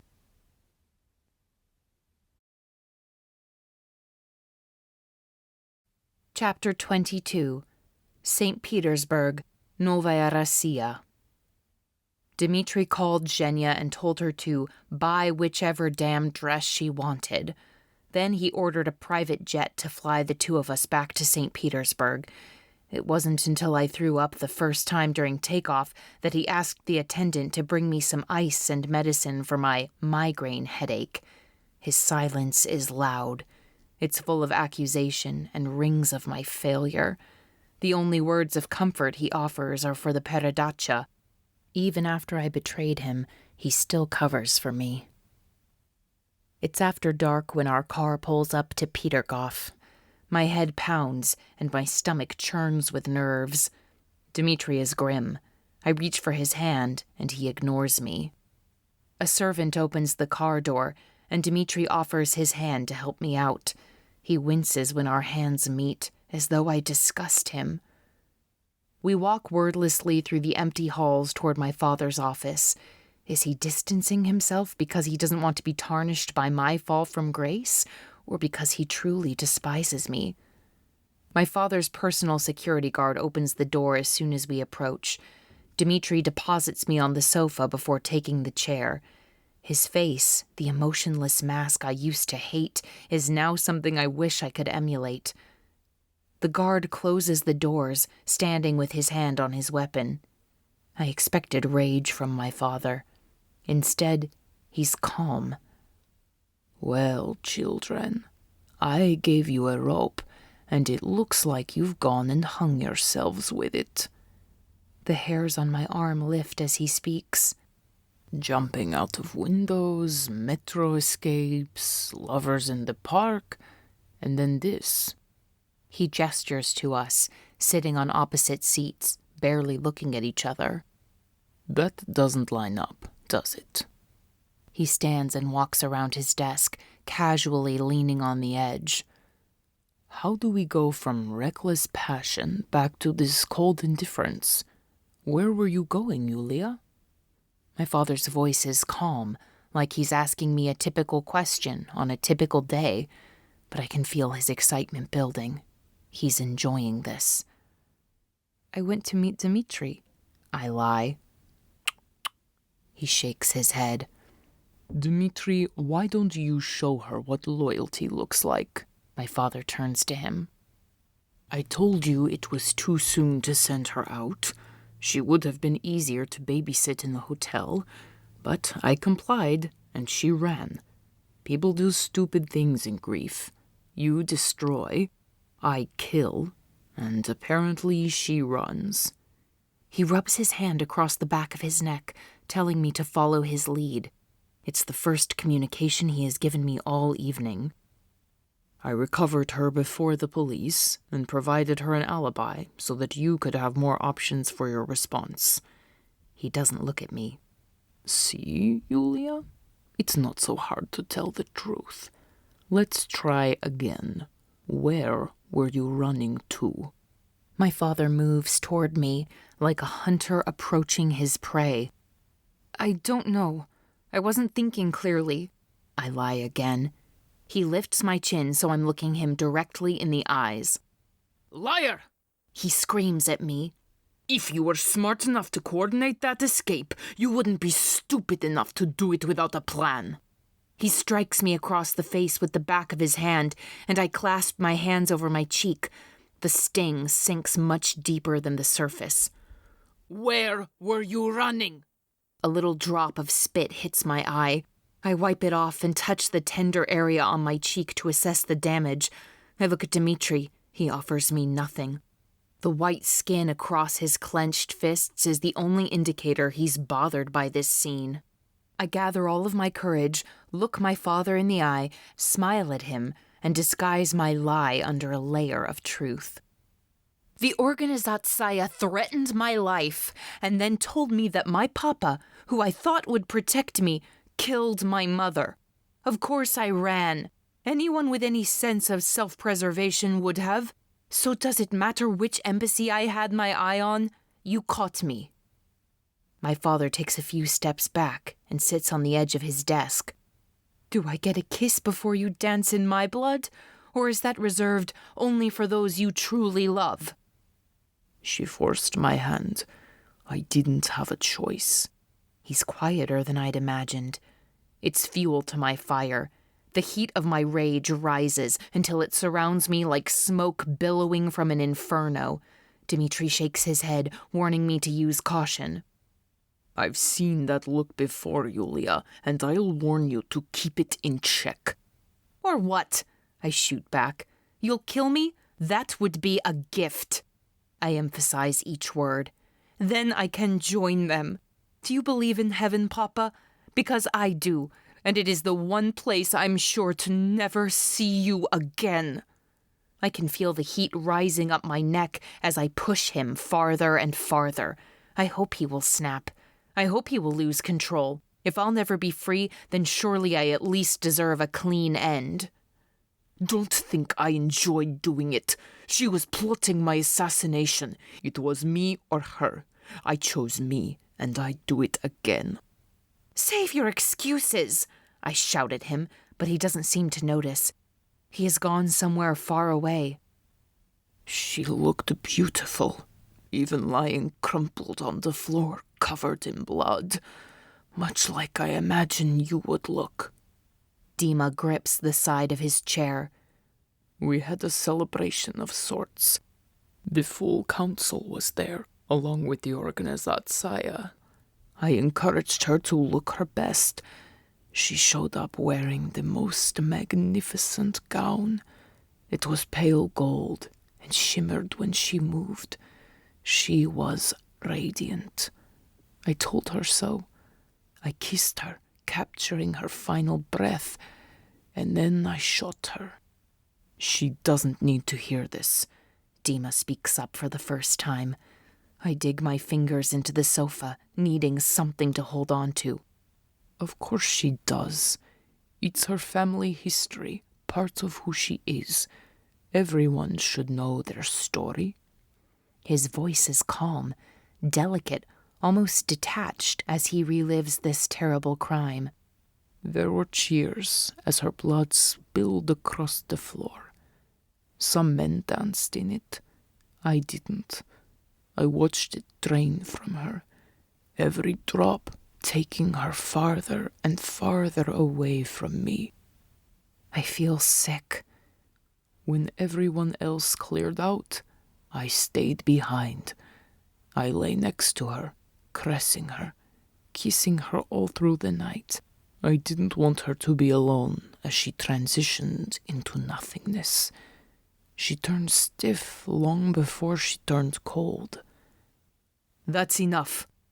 Dimitri's voice seems to wake my father from the past. Yes, it probably is, he concedes. His words ring in my ears, every echo a knife to my heart. Look at me, Yulia, my father demands. I'm dark and devastated. I thought I was strong, but maybe I'm broken beyond repair. I can feel myself slipping into the blackness, but I won't let this murderous sociopath know how completely he has destroyed me. I lift my eyes and look into the face of my mother's killer. He looks back at me, not with his standard sneer, but with fatigue and shock in his dull gray eyes. It's a relief to finally say all of that. It was not a relief to hear it. He smiles longingly at me. Looking at you is almost like seeing her. Dima shifts in his chair, and I wonder if he feels any of the sickness I do. We gaze at each other, father and daughter, for a long time. Is this supposed to be remorse? I ask. He laughs, a dry, humorless laugh. Remorse, regret, revenge, none of it matters now. I agree. None of that matters. If hell has a waiting list, his name is at the top. You bore it better than your brother. Maybe I've underestimated you. I don't want to listen to his snake words any longer. I don't want to hear him speak of my mother and brother. He doesn't deserve their memories. Do whatever it is you plan to do. I don't care what you have to say. It's unforgivable. Even I am surprised by the hatred that flows out of me. I'd never imagined a living creature could feel emotions like these and live to breathe another breath. My words wake him fully from his nightmarish recollections. He clears his throat and shakes his head. He turns to Dimitri. How did you find her? The shift in his demeanor is jarring. He moves from being almost contrite to strategic with one shake of the head. Dimitri looks at me, scanning me as though trying to decide how much of me he will offer as tribute. The muscles in his jaw are so tight they could be made out of marble. She's smarter than I gave her credit for. She even played me. So I guessed she would do what people least expect. While the police set up checkpoints at the airport, bus stations, train stations, and borders to the Nyenuzhny line, I went one stop away and watched her walk off the train as calm as can be. And then what? My father asks, not looking at me. Then I grabbed her and dragged her to an empty alley where I smashed her head against the wall for the betrayal, he says calmly. Show me, my father demands. Dimitri stands, brushing my hair aside to show my father the bump on my head. He nods, looking somewhat satisfied. Did Dimitri lie to protect me, to protect the Mieczejniki, or is he just protecting himself? It's late, and I'm tired. Come see me tomorrow morning, and we'll discuss our options. Dimitri stands and grabs my arm, rushing me out of the office. Dimitri? My father stops us just before the door. Teach her the consequences of disobedience and disloyalty. Yes, Verkhovny Gosudar, he says through gritted teeth. Then he pulls me roughly from the room as I tremble at the thought of those lessons.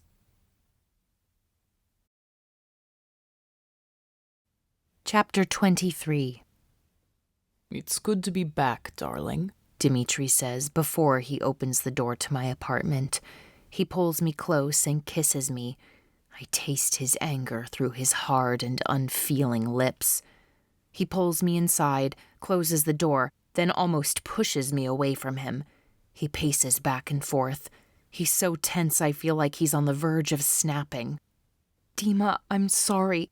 I try to apologize, but he's nowhere near ready to listen. You're sorry you got caught.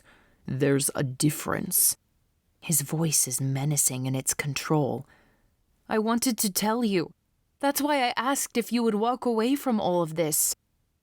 How many times did I tell you I would give you what you wanted? If you had told me you planned to risk your life to escape, I would have told you how to do it. He's losing his battle with calm. I didn't think you would let me go.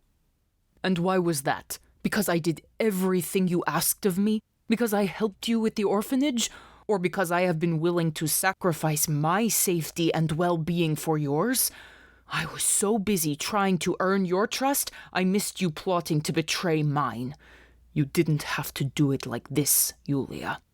He glares at me. I feel wretched. He thinks I took him into my bed to fill his head with dreams and his heart with love so I could lower his guard. That wasn't it at all. That was the most honest I've been with him in years. But he's right. Everything else was one manipulation after another. Desperate for him to understand, I try again. I didn't mean... But he cuts me off, too angry for the truth, too betrayed for trust. Save it. He folds his arms, his muscles tense and angry. Do you have any bruises? Can we please talk about this? I place my hand on his arm. We said more than enough last night. He examines both of my arms and lifts my sleeves. Show me your torso.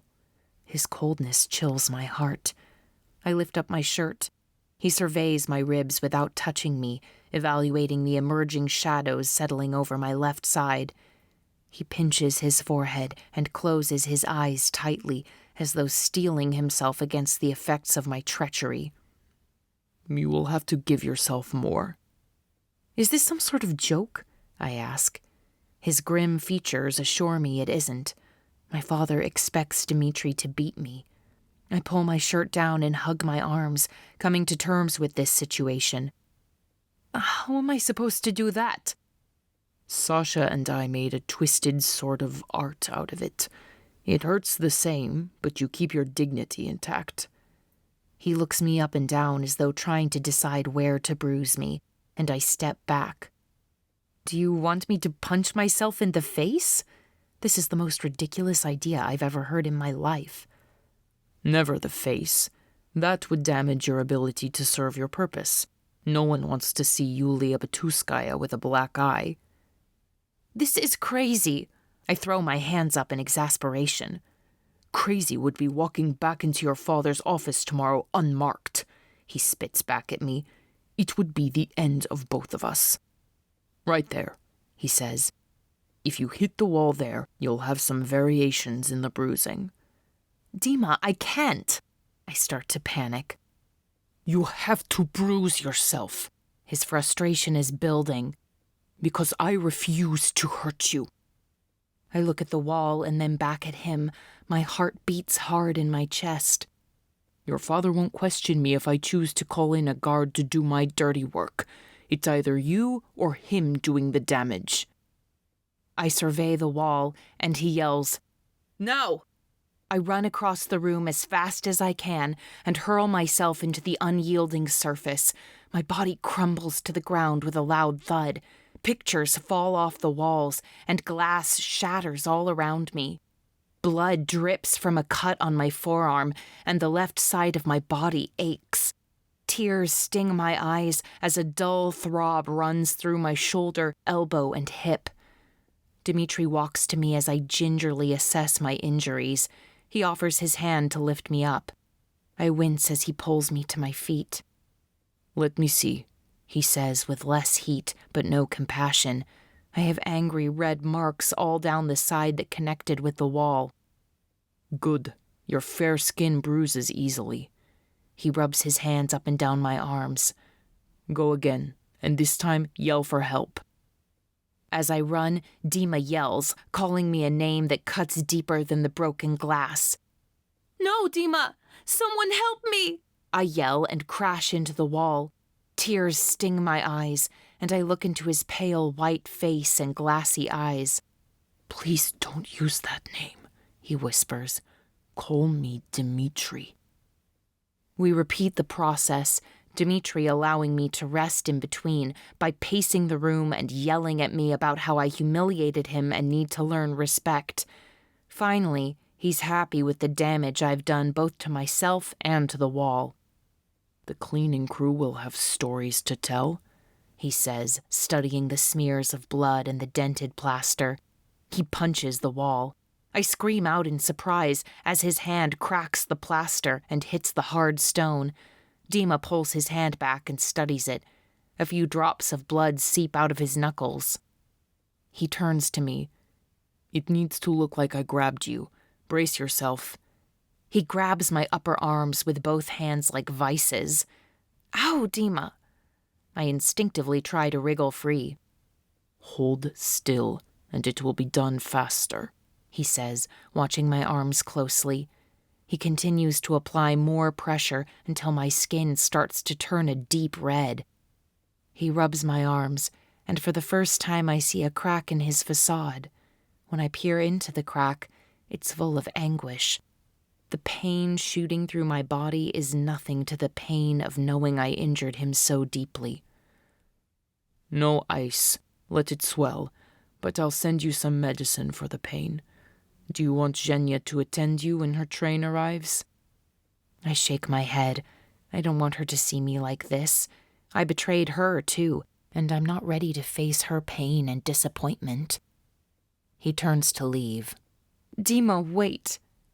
I desperately want to fall into his arms, but I won't ask for that. We've both hurt enough for one day. He doesn't stop. "Dimitri, what's going to happen tomorrow?" He pauses, but doesn't turn. "I don't know for sure. I'm going to try to prevent your execution, but I'm also going to do whatever it takes to keep you from revealing my treason. And if all goes well, I'll do what I should have done years ago." He won't even look at me. Last night he offered to love me forever.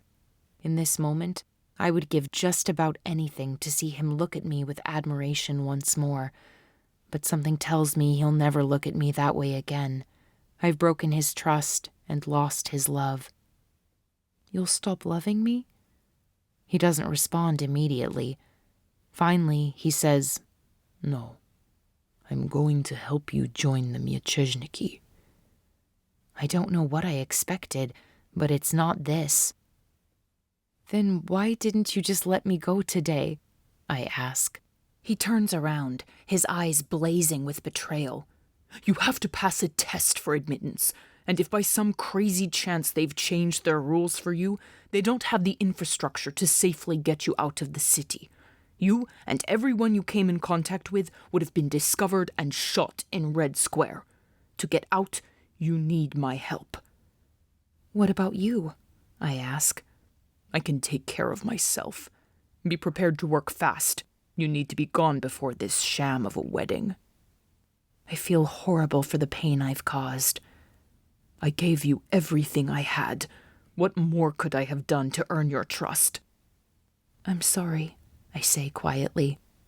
"You're just like your father. You see only what you want to see. You hear only what you want to hear. And you only care about your own neck." How dare he? Tears sting my eyes, but I blink them away. "I came to terms with losing you a long time ago. Don't imagine decades of love will outweigh your deceit when I decide how to act tomorrow. For the moment, we're still allies," he reminds me. "Only this time, I will watch you like a hawk. Don't betray me twice. You won't like the consequences." He growls. He turns and leaves me bruised and throbbing in both body and soul. Chapter 24. We are summoned to my father's office first thing after breakfast. My body aches. I draw a deep breath and my ribs scream in protest. I pray for our safety. Dimitri carries himself like a stranger as 2 guards escort us to my father's office. I can't blame him. I made promises one minute and broke them the next, my bruised body reflecting my bruised conscience. My father wastes no time addressing Dimitri once we arrive. "What are my options?" There are a few options, none of them perfect, Dimitri answers. My father nods for him to continue. You could kill Yulia. I gasp, and my father laughs before asking, Pros? She can't be problematic if she's dead. Such decisive action would please the Dragovich family and send a message of strength to all of your enemies. Plus, I won't have to marry her. Dimitri doesn't look at me. Cons? My father asks. She's your last family member, so you lose any chance of having an heir. Your enemies may see you as weak, rash, or untrustworthy for executing your family rather than controlling them, especially since this was Yulia's first offense. They may question your mental state and doubt your ability to keep other families under control. My father scowls and looks down at me over the tip of his nose. It's a second offense. She already cost us dearly in relationships and capital with her orphanage stunt. That was ignorance. This was willful. And she's still useful, despite all of this. She distracts the media and deflects any light they try to shine on you, the council, or the families. It's always been a concern that the public would uncover the trade route in our orphanages. Now, if it does, you've got a heroic narrative to feed them. You can rebuild what she cost you. Next option? My father looks away from me. You could kill me. Again, Dimitri speaks without any emotion. My eyes widen with shock. Dima, no! You don't have to take the blame. Pros? My father interrupts me. You can pin all of the failures of the past few weeks on me. My incompetence threw the orphanage into chaos and created discord among the families. There is no stain on your family, so you can arrange another strategic marriage for Yulia. Maybe even the heir of the Dragovich family. The families will fall over themselves to put forth a candidate. Then you get your heir. Absolutely not, I shout. My father rolls his eyes. Remain silent or Dimitri will gag you. I fold my arms and grind my teeth tightly together. Dima promised he'd help me get out. I have to trust that he won't repay my betrayal with one of his own. Cons? My father stares at Dimitri with a penetrating gaze. Dimitri shrugs.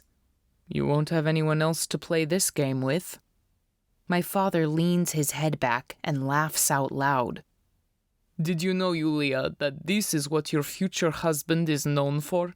He has a brilliant mind for achieving the maximum outcome with the least amount of trouble. He has pronounced the death sentence of half the men I've put down. Did you tell her about the puppies? I have told her as little as possible, as per our agreement. Dimitri is stoic, and I wish he would give me some sign of what's going on in his head. My father moves next to me as though we're having a regular conversation after dinner. When Dimitri and Sasha were 12, I sent them off to school for proper training. The first 3 months, we break the children. Not enough sleep, not enough food, beatings. Then we give them a holiday. We bring in food and games. At the end of Dimitri's holiday, the instructor brought in a dog and her litter of puppies for the boys to play with. Just as they fell in love with the dirty things, the instructor gave the students their first test of obedience and loyalty by ordering them to kill the puppies. Your brother, always a disappointment, fought against the instructor. He was punished to make an example for the other boys, yet he continued to fight. Dimitri, on the other hand, took the gun and shot the mother. My father doubles over laughing, as if this horrible story is a hilarious anecdote told at a cocktail party. I look at Dimitri, mortified, desperate for some sort of denial. He looks to his feet, avoiding my judgment.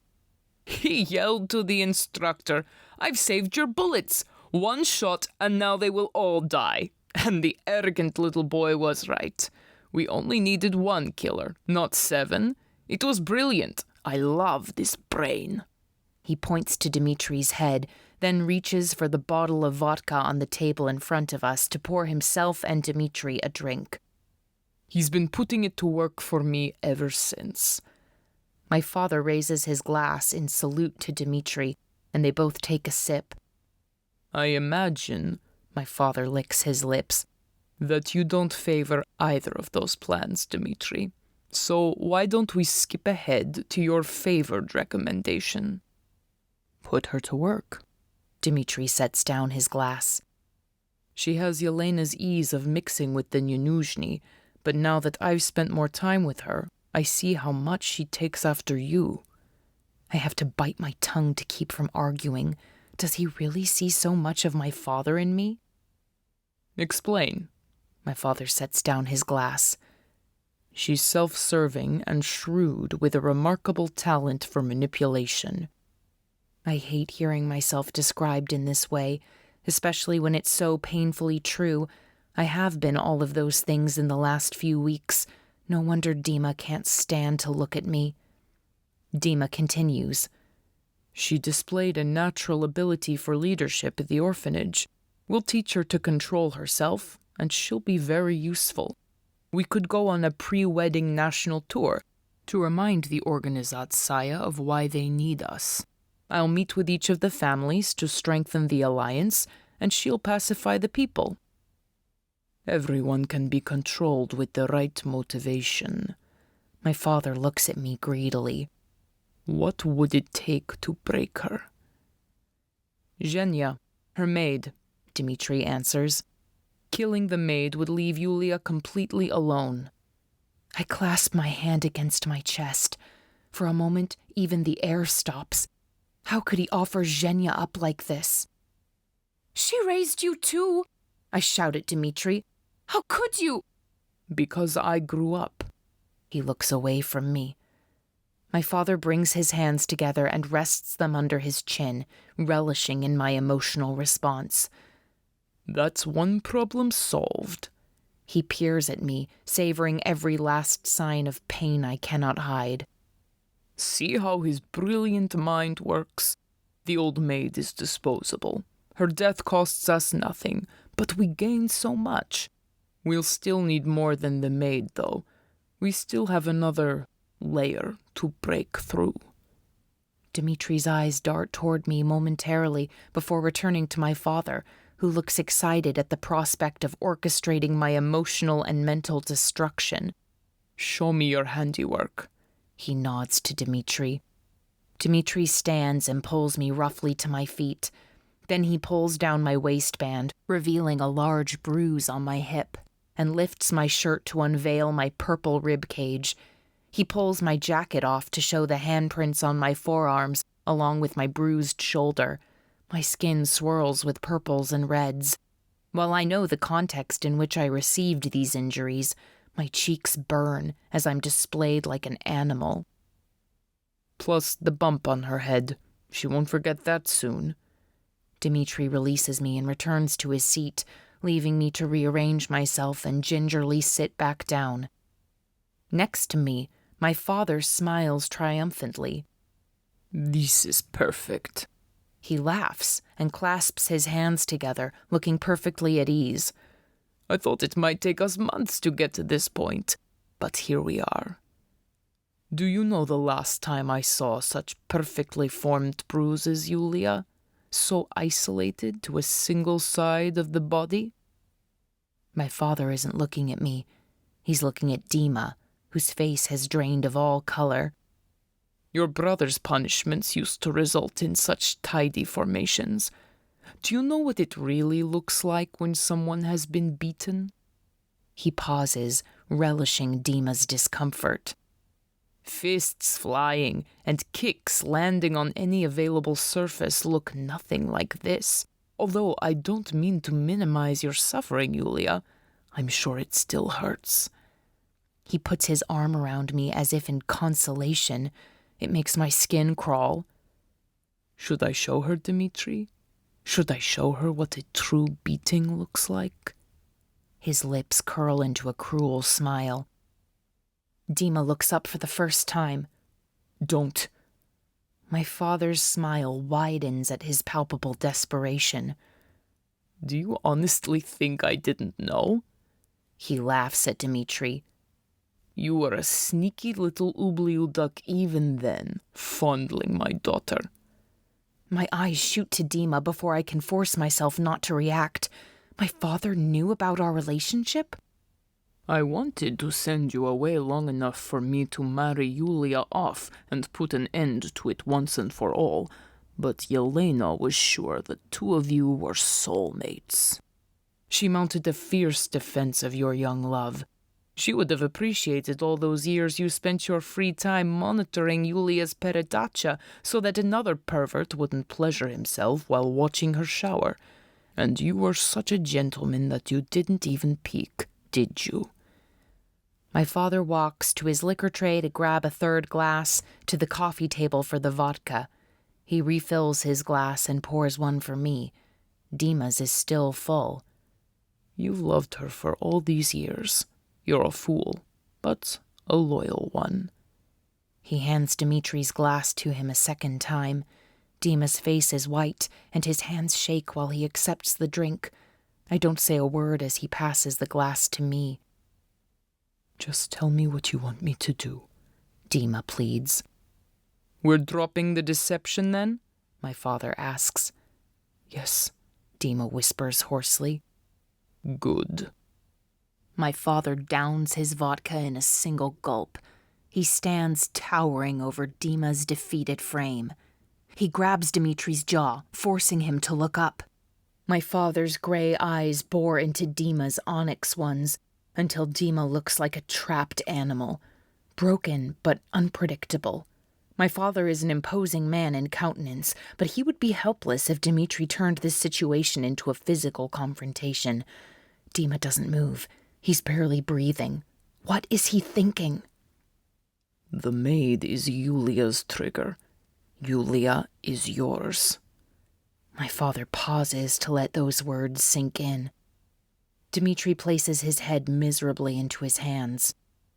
I need her too much to kill her, but we both know there are so many things worse than death. Sasha learned that the hard way. Dima is so pale, I'm worried he might be sick from my father's psychological warfare. All of Vladimir Bituskaya's intensity is focused on Dima, and I fear Dima will break beneath it. I have no doubt that death would be the outcome of that fracture, but whose? All I require is your obedience, and I'm sure that given the right inducements, you'll both give it. It's not quite that simple, Papa. I speak up, wanting to break this power he exerts over Dima. Dima wordlessly pleads with me to be silent. I rub my hands together, trying to let him know I'm with him. I wish we were a united front. But even if we're not, I will protect him, just as he has protected me. My father smiles cruelly at me. I'm afraid it is, and I'm happy to show you. He presses a button on his desk, opening his office door. Ivan? His guard enters and moves toward me. Dimitri stands between us, ready to fight, but he can't fight our way out of this. I have to play my father's games. You have triggers too, Papa. My father holds up his hand, and Ivan stops. I killed my trigger when my enemies tried to use her against me. He surveys me. No, power is your trigger. But power never stays the same. It's either growing or diminishing. Yours is diminishing. The twitch in his eye sends a thrill of triumph through me. I press further. You overreached. You grabbed too much power, and now you can't hold it all by yourself, can you? You need us. My palms sweat, and my heart pounds underneath my silk camisole, but I refuse to blink. There are so many ways to lose, and only one to win. That way involves all three of us working together. So, why don't we cease this infighting and discuss our next move? My father nods to Ivan, who takes his position at the door. He sits down in his chair, crosses his legs, and raises a glass to me. Well done, Yulia. I thought my family was void of politics. Perhaps you'll prove me wrong. I place my hand on Dimitri's arm. He is tense, ready for battle. He doesn't acknowledge me. He returns to his chair with his jaw set tightly. I sit back on the sofa, as though we're having a rational family discussion, not passing threats to each other. My father nods. You have my attention. Don't waste it. Kostya is planning to export a large shipment of hydrogen cyanide gas to a group on an international watch list on June 30th. I agreed to align the date of our wedding with the shipment as a distraction. The Organizatsaya accepted this concession as a trade for the lost revenue in the orphanage. The vein in my father's temple ticks. He doesn't like being at a disadvantage when it comes to information. They mean to curb your authority, but I also suspect that their plan involves assassinating Dimitri and me. My father's lips are tight. They negotiated with you? Yes, they indicated they would like to keep a back channel of communication open. Where will it happen? Dima asks. I didn't get a location, I answer. Then your information is useless. My father is lashing out, finally understanding the precariousness of his position. I found it highly instructive, I snap at him, particularly the bit about my mother's murder. Dima interrupts, attempting to calm the waters and encourage this dialogue. Kostya will be at the Monte Carlo event in Moscow. I will force the location from him. You aren't supposed to know about it. I stand, pacing the room. It will have to be me. No. Dima shakes his head. He has threatened you multiple times. It won't do anyone any good if you end up dead. I agree with Yulia. My father looks toward a painting of Joseph Stalin on his wall. Dimitri, you can ensure her safety, but she must be the one to approach Kostya. Dima's knuckles flash white as he grips the side of his chair. I'm curious, Yulia. How would you propose we proceed once you've acquired the location? He continues to gaze at Stalin. That's the best part of the whole plan, I say. Both Dima and my father look at me. I rub my hand against the back of my neck. Kostya is a liability. Even Andrei Stepanovich thinks so. Once we know the location, we can arrange an accident on delivery day. Kostya's death will make him the poster child for the dangers of hydrogen cyanide, and we will have one less enemy. The three of us will be at the wedding. We won't be suspects. The plan falls into my head too quickly. Is it that easy to suggest murder? Andrei Stepanovich's voice echoes through my mind. You've traded lives you know for lives you don't. Trading Dima's sanity, Zhenya's safety, and the lives of all of Kostya's intended victims for Kostya's single life is such a comfortable exchange. One victim, many beneficiaries, including my father. Isn't this just the kind of thinking he praised Dima for? Is this the beginning of my fall? Dimitri, book another trip on the Skytram. My father smiles proudly at me, and it pulls at an old desire. I longed for this look of pride as a girl, but now that I know who he is, it makes me doubt myself even more. I hate the Skytram. I face him squarely. We'll take the train. My father rises so we're eye to eye. Very well. His cold eyes send a shiver down my back. He steps closer and wraps his hand around my throat, pressing tightly. Dima stands. Ivan moves toward us, and my father holds up his other hand, telling them both to stay back. Don't forget who is in control here, Yulia. No more privacy blocks, and don't think I don't know all of your little tricks to avoid surveillance. If you betray me, Zhenya will pay the price. I grasp at his hands, trying to get air into my lungs. He continues.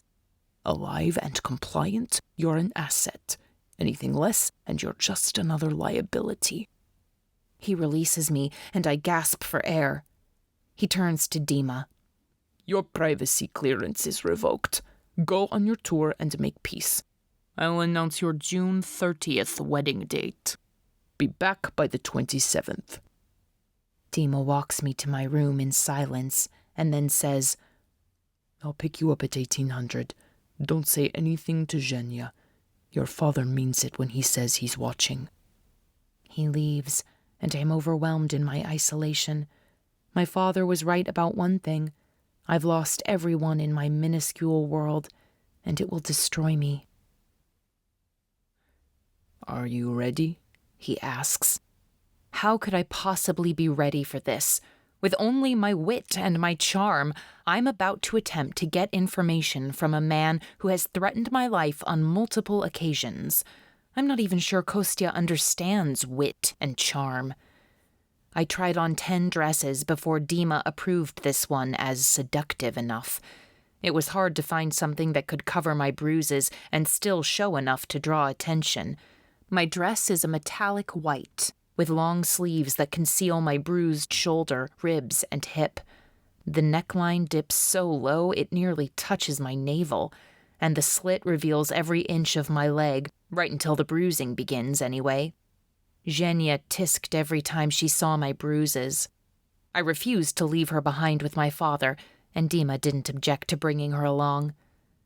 I had hoped that working together might thaw the iciness between us, but his determination to keep me at arm's length only increases.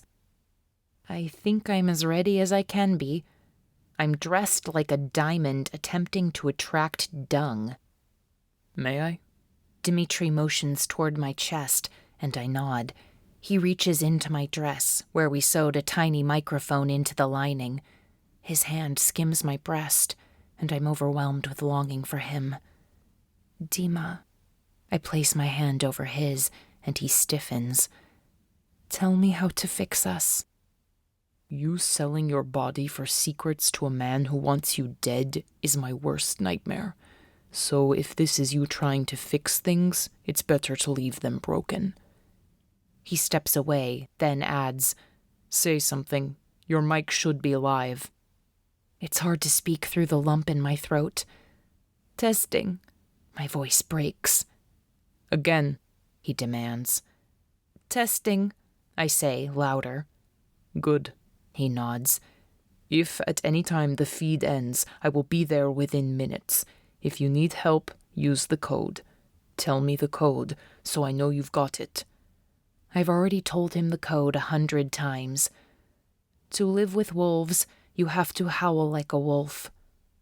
I step closer to him and place my hand on his tuxedo jacket. He looks so handsome, except for the worry written across his face. I'll be fine, I promise. Thinking you'll be fine in the arms of Kostya Dragovich only makes this worse, he snarls, and then turns toward the door. We walk to the elevator in silence. When the doors open to the ballroom floor, I can already hear the jazz music floating through the halls. Security is everywhere. The propaganda media are lined up, taking pictures. Dima and I pose for several together before I step aside to pose by myself. Dima waits, stoic. Dima does not get in line with the other dignitaries and powerful people. He walks to the front and speaks directly to the head of security, who lets us straight into the event. Over there, Dima whispers to me and nods his head. I see Kostya for the first time. Dima doesn't spend any time glancing in his direction, but I struggle not to focus on him. He's brought a date. Mariana Evgeny is on his arm, wearing a lacy, flapper-styled dress that is completely see-through. Thankfully, she had just enough class to pair it with white lacy panties and a bralette. Still, she looks only slightly higher class than the prostitutes in the room.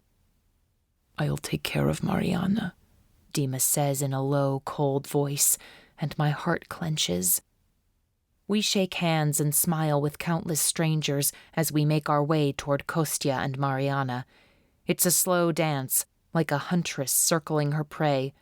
We appear uninterested, and yet move ever closer until finally their path aligns with ours. Kostya? Dima offers his hand. Mariana, I kiss her on the cheek. I haven't seen a dress like that before. How original. I nod to Kostya and move on to the next couple. Dima leans in to give Mariana a kiss on the cheek and whispers something in her ear. I can't help but notice how he runs his hand down her side. Her cheeks color, and it looks like he'll have no trouble removing that obstacle. I tame the jealous monster inside me. There's no time to indulge her right now, but I know I'll feed her tonight with that image seared in my mind. Dima and I dance a couple of times, but it doesn't matter how many times I lean my head on his shoulder or stroke his cheek. He's cold and hard, and I cannot face the reality that I've lost him. I refuse to let myself be sad. It's an expense I can't afford. It's time, Dimitri announces at the end of The Man I Love. Everyone claps for the singer and the band. Dimitri slinks away to the bar, where Mariana is getting a drink. Kostya is enthralled at the craps table. I sit down at a high-top table, watching the game unfold. Dimitri slides his hand across Mariana's back and whispers in her ear. They smile as they talk. He nods toward Kostya, who hasn't caught on yet, and she runs her fingers up and down his lapel. "Can I get you anything, Gospoja?" A waitress interrupts my spying. I'm momentarily distracted, but when I glance toward Dima, Mariana smiles viciously in my direction.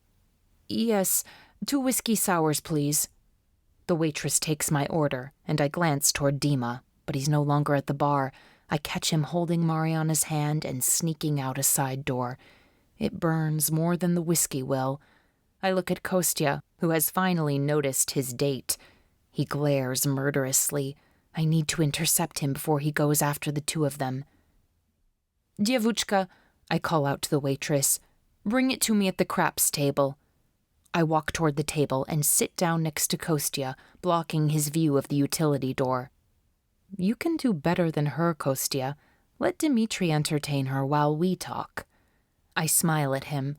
It takes a moment for his scowl to register the surprise of seeing me. "Yulia."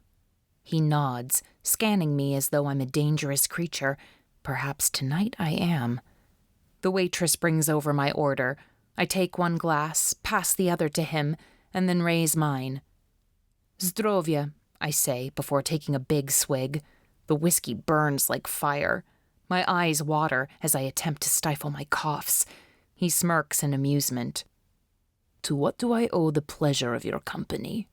He looks in the direction of the door again. "Retribution?" "That," I nod toward the door, "is what I call divine coincidence." I lean seductively toward him and whisper in his ear, "You and I have business, and I could only have hoped for such an easy opportunity." "Business or revenge?" His rotten breath burns my nose as he kisses my neck. "There are much better ways to pay them back." He rubs his bony hand up my leg, and I grab a hold of it, digging my nails into his skin. "The 30th has been compromised, so either we talk or you'll pay for it," I whisper sharply in his ear. "Now give me your room key and meet me there. Leave 5 minutes after I do and block the cameras in the halls. If my father knows I've betrayed him, both of us will be dead."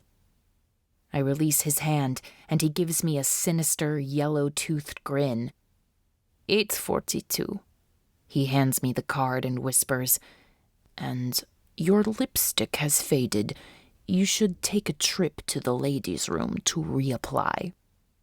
"Is 5 minutes long enough?" I ask. He nods. "Enjoy your night." I stand from the table and leave. More than 1 set of eyes are on me, including, to my dismay, those of Andrei Stepanovich. I look up at him through my lashes, smile, and nod. His eyes narrow. He will never believe I have a romantic interest in Kostya.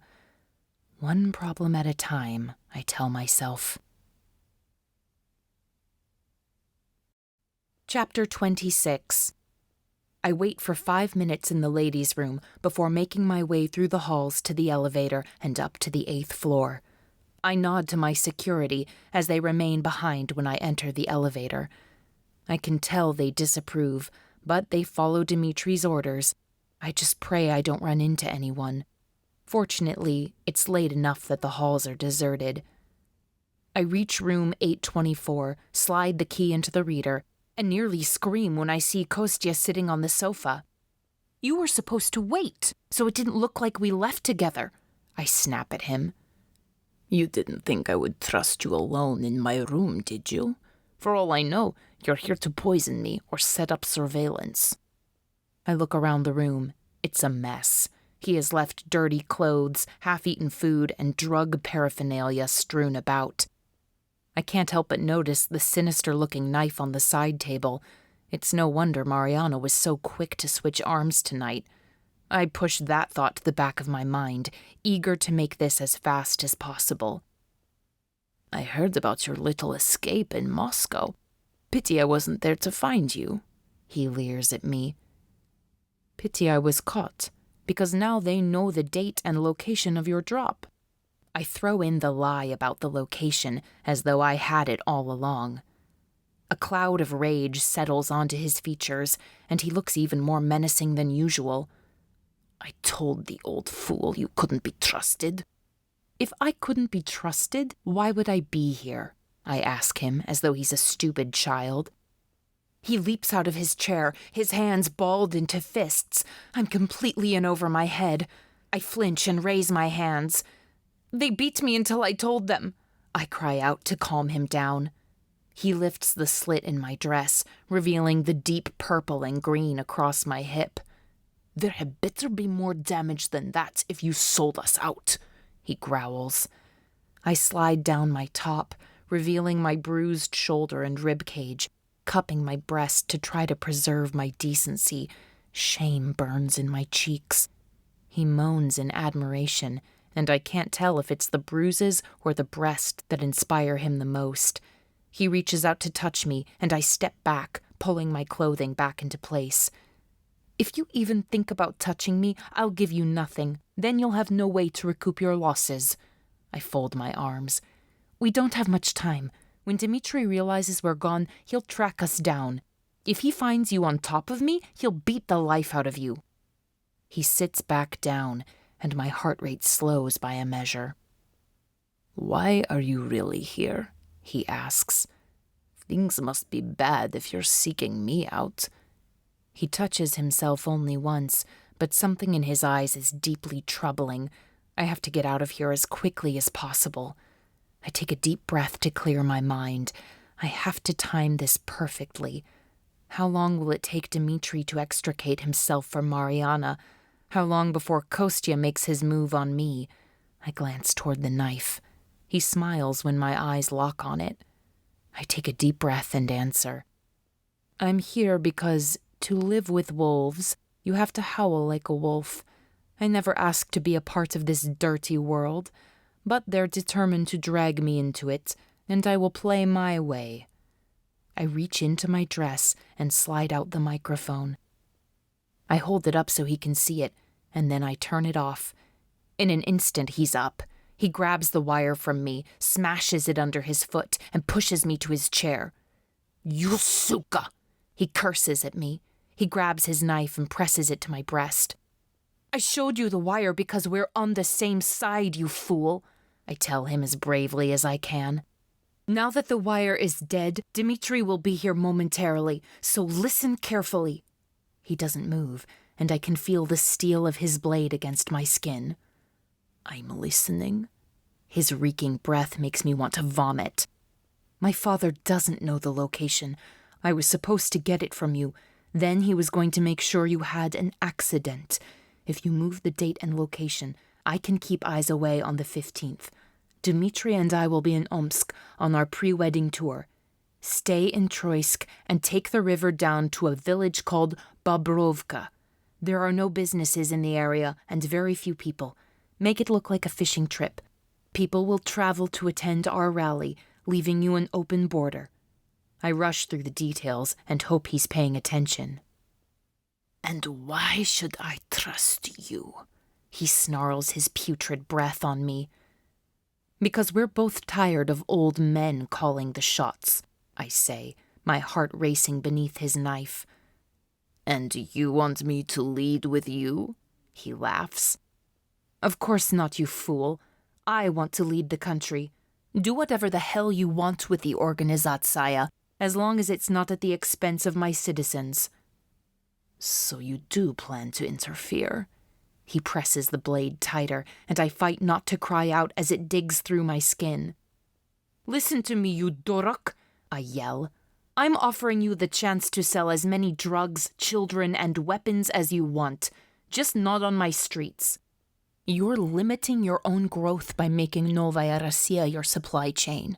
Think of what you could earn if you took your operation outside of our borders. He looks unconvinced. I'm disgusted with myself for even making this suggestion, but I push forward. Make the rest of the world your playground. Let me make this nation strong again, and I will give you amnesty. I'll create an army that can keep you safe from retaliation abroad. He pauses as he thinks through my offer. And what about Dimitri? He asks. I doubt he will step out of the Organizatsaya so willingly.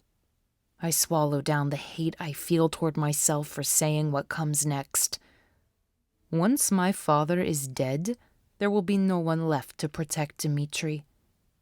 He smiles, and my skin crawls as I offer up the man I love on my platter of manipulation. Kostya pulls the blade away from me. There's a red stain where my blood seeped into the shimmery fabric of my dress. Tell Andrei Stepanovich about the change in venue and date, I tell him, but say nothing else. This stays between us, the future of Novaya Russia. Our communications will be few and far between, but if there are any opportunities to dispose of the old guard before their time, I'll be in touch. I stand, and he moves toward me, wrapping his hand around my waist. You're my favorite flavor combination. Beautiful, conniving, and power-hungry. I don't think I can let you leave without a taste. I step closer and wrap my arms around him. He drops the knife as he greedily grabs at my breasts. I knee him in the groin, and he doubles over in pain. I grab his knife. If you ever try to taste me again, I'll cut out your tongue. I throw the blade across the room. Don't forget, the night of the 15th. Take a fishing trip along the river from Troist to Bavrovka. I open the door, grateful to smell air that doesn't reek of Kostya, and see Dima running full speed toward me, his face twisted in pain and panic. No, no, no, he moans and removes his handkerchief while fumbling with the fabric of my dress to expose and apply pressure to the wound. It's not deep, I reassure him and place my hand over his, my heart swelling at his tenderness and care. I'm fine. Dima closes his eyes and releases the breath he has been holding. When he opens his eyes, they're the black pits of hell. He pushes past me and punches Kostya 3 times in the face, leaving his hand covered in blood and Kostya moaning on the floor of his suite. Dima walks past me wordlessly and moves toward the elevator. I hurry to catch up. He looks like he's on the edge of breaking down. I reach out and touch his sleeve. We'll leave town on the first train out, he deadpans. I look down at his bloody hands and see them shaking. Chapter 27. Nizhny Novgorod, Novaya Russia. The train rocks back and forth as I survey the lonely, cramped room with suitcases hastily stacked on the floor. Dima is helping Zhenya get situated in her compartment next door. Our compartment has 2 benches on either side that transform into beds. A metal table hangs down from the wall, and some faded curtains frame the window. Outside, everything is inky. We caught the first train out in the dark hours of the morning. Neither of us slept last night. Dimitri spent the time sitting in front of the door with his gun. I spent the time worrying about Dima. I lift the table and secure it to the wall. Then I lower one of the benches and unfold the pile of sheets to start making the bed. I'm almost finished with the first bed when Dima comes in. Ask the attendants to do that. His scowl is still pronounced, and I want to reach up and smooth the crease in his forehead. "I don't mind," I say quietly. He scoots carefully past me, trying to touch me as little as possible, and lowers the other bench. I pass him one end of the sheet, and together we make the bed. "It's a 7-hour train ride to Nizhny Novgorod. If we pull the blinds, we can sleep for a few hours," he says quietly.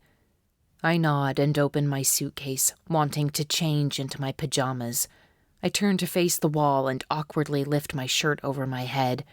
Then I remove my bra and slide my nightgown over my head. I peek behind me and see that Dima is also undressing. I shimmy out of my pants, replace the used clothes into my suitcase, close the zipper, and then lift the suitcase up onto the luggage rack above. Dimitri steps behind me, hoisting the bag for me. For a moment, his body presses against mine, and I lean into him, longing to feel his arms around me. "I have a meeting when we arrive." He doesn't move. "You have an appointment scheduled at one of the premier salons in town." It's the first time in days he doesn't sound angry, so I nod as though we haven't been over this information 3 times.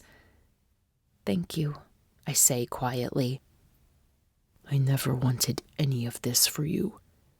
His voice drips with regret, and then I feel him withdraw.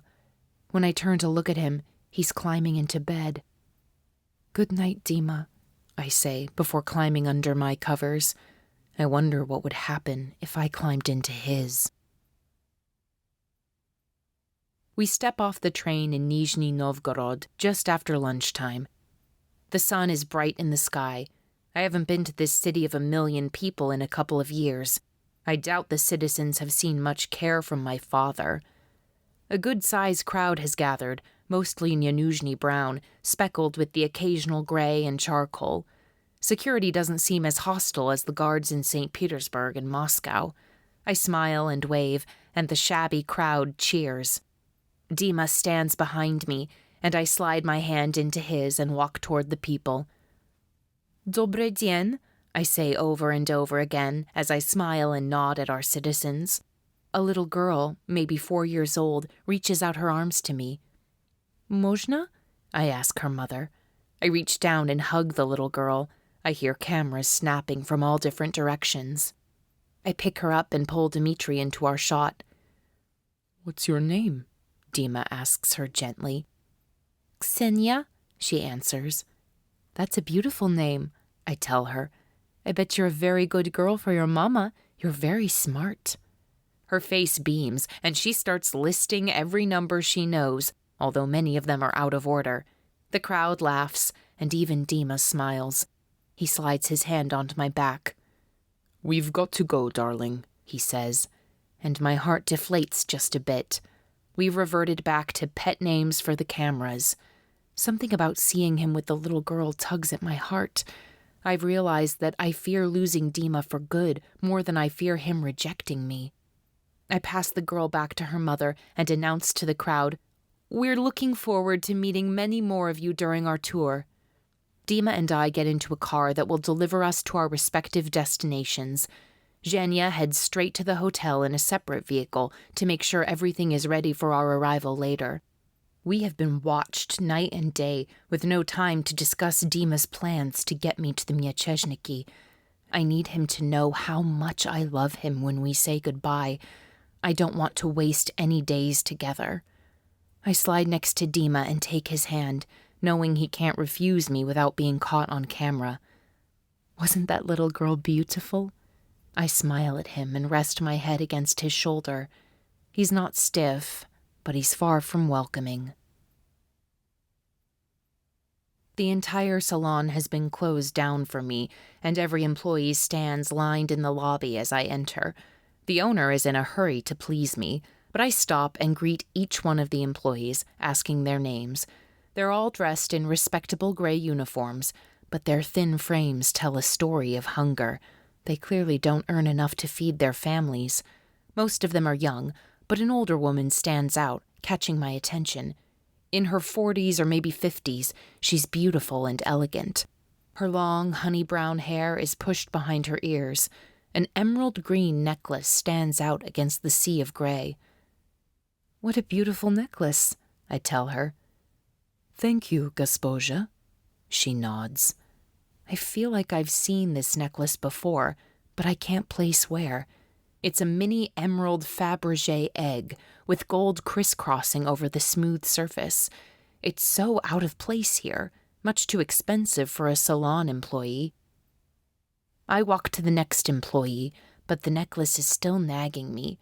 I turn back to look again, and this time I realize where I saw it. The man at Mirvkusna, who was hurrying back to the window with something emerald green.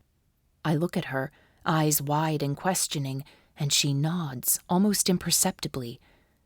I continue speaking with each of the attendants, but I keep looking back toward the woman with the necklace.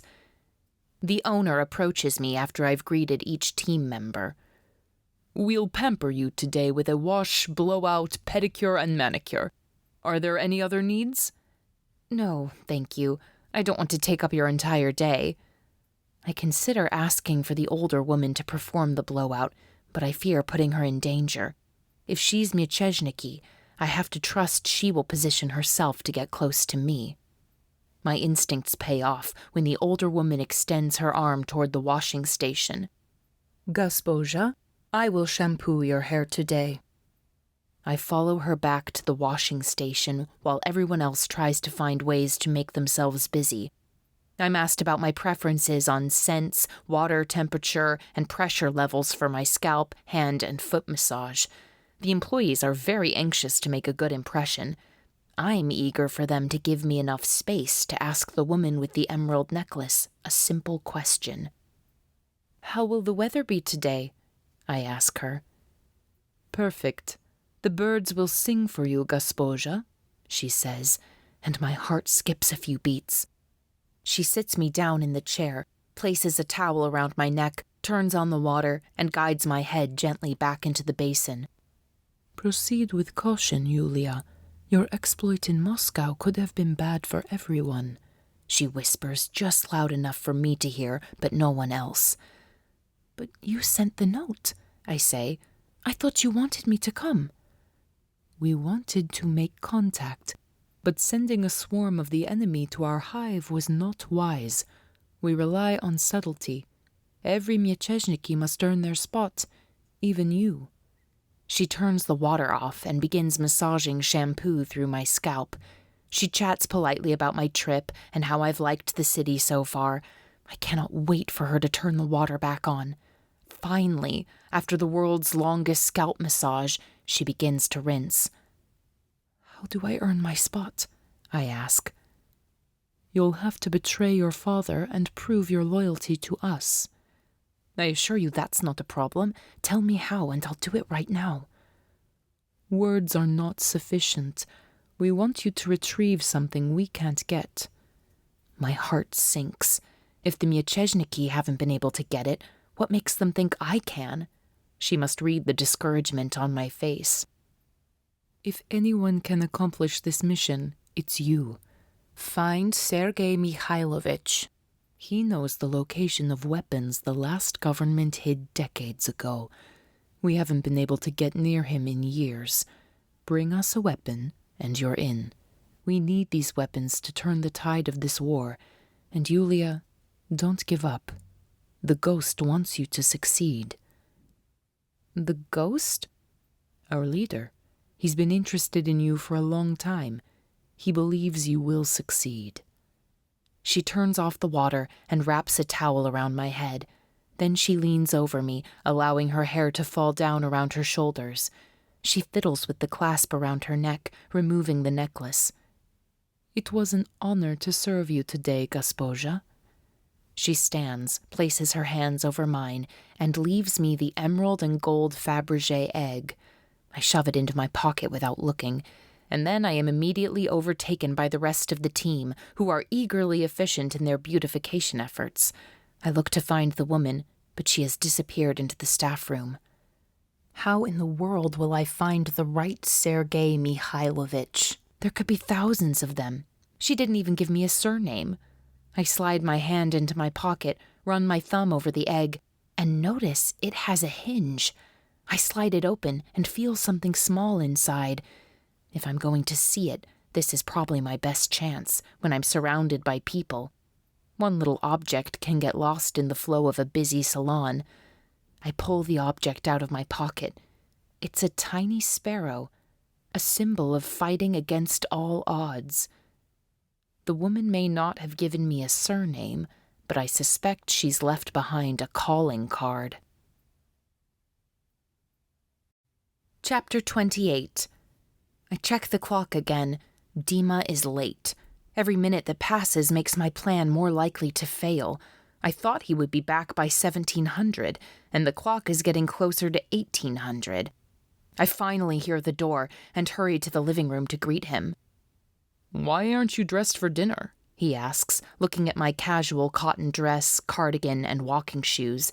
Dima has booked our reservations at the most upscale restaurant in town. I am, darling. I smile at him and kiss him on the cheek. I just changed the plans. The people here are very proud of their hydroelectric plant, and I've agreed to a tour. Afterward, we'll take a stroll by the river. I had the hotel staff pack us a picnic. Dima looks at his watch. We'll catch a beautiful sunset if we leave quickly, I chirp. I've already laid out your clothes. Yulia, it was a tough meeting, so if you don't care about the restaurant, I'd rather just stay in. He throws his jacket on the sofa and moves to sit down. I grab his hand, fearing I won't be able to get him back up again. I need the force of the hydroelectric generators and energies to mask everything I need to tell him. It's the only plan I have. Could we do it tomorrow? He massages his temples. The car is waiting downstairs, and the crew is staying late to give us a private tour. It's all arranged. The press will even be there. Yulia, it's an hour away. He looks at me, exasperated. I feel frantic. I know it's just a big, noisy engine, and we'll hardly be able to hear ourselves think, but it means a lot to the people. I rub my hands together. We really should improve our sign language now that we're adults in constant life-threatening danger. He smiles at me, but the expression doesn't reach his eyes. You're very persuasive. He kisses me on the cheek. I'll go change.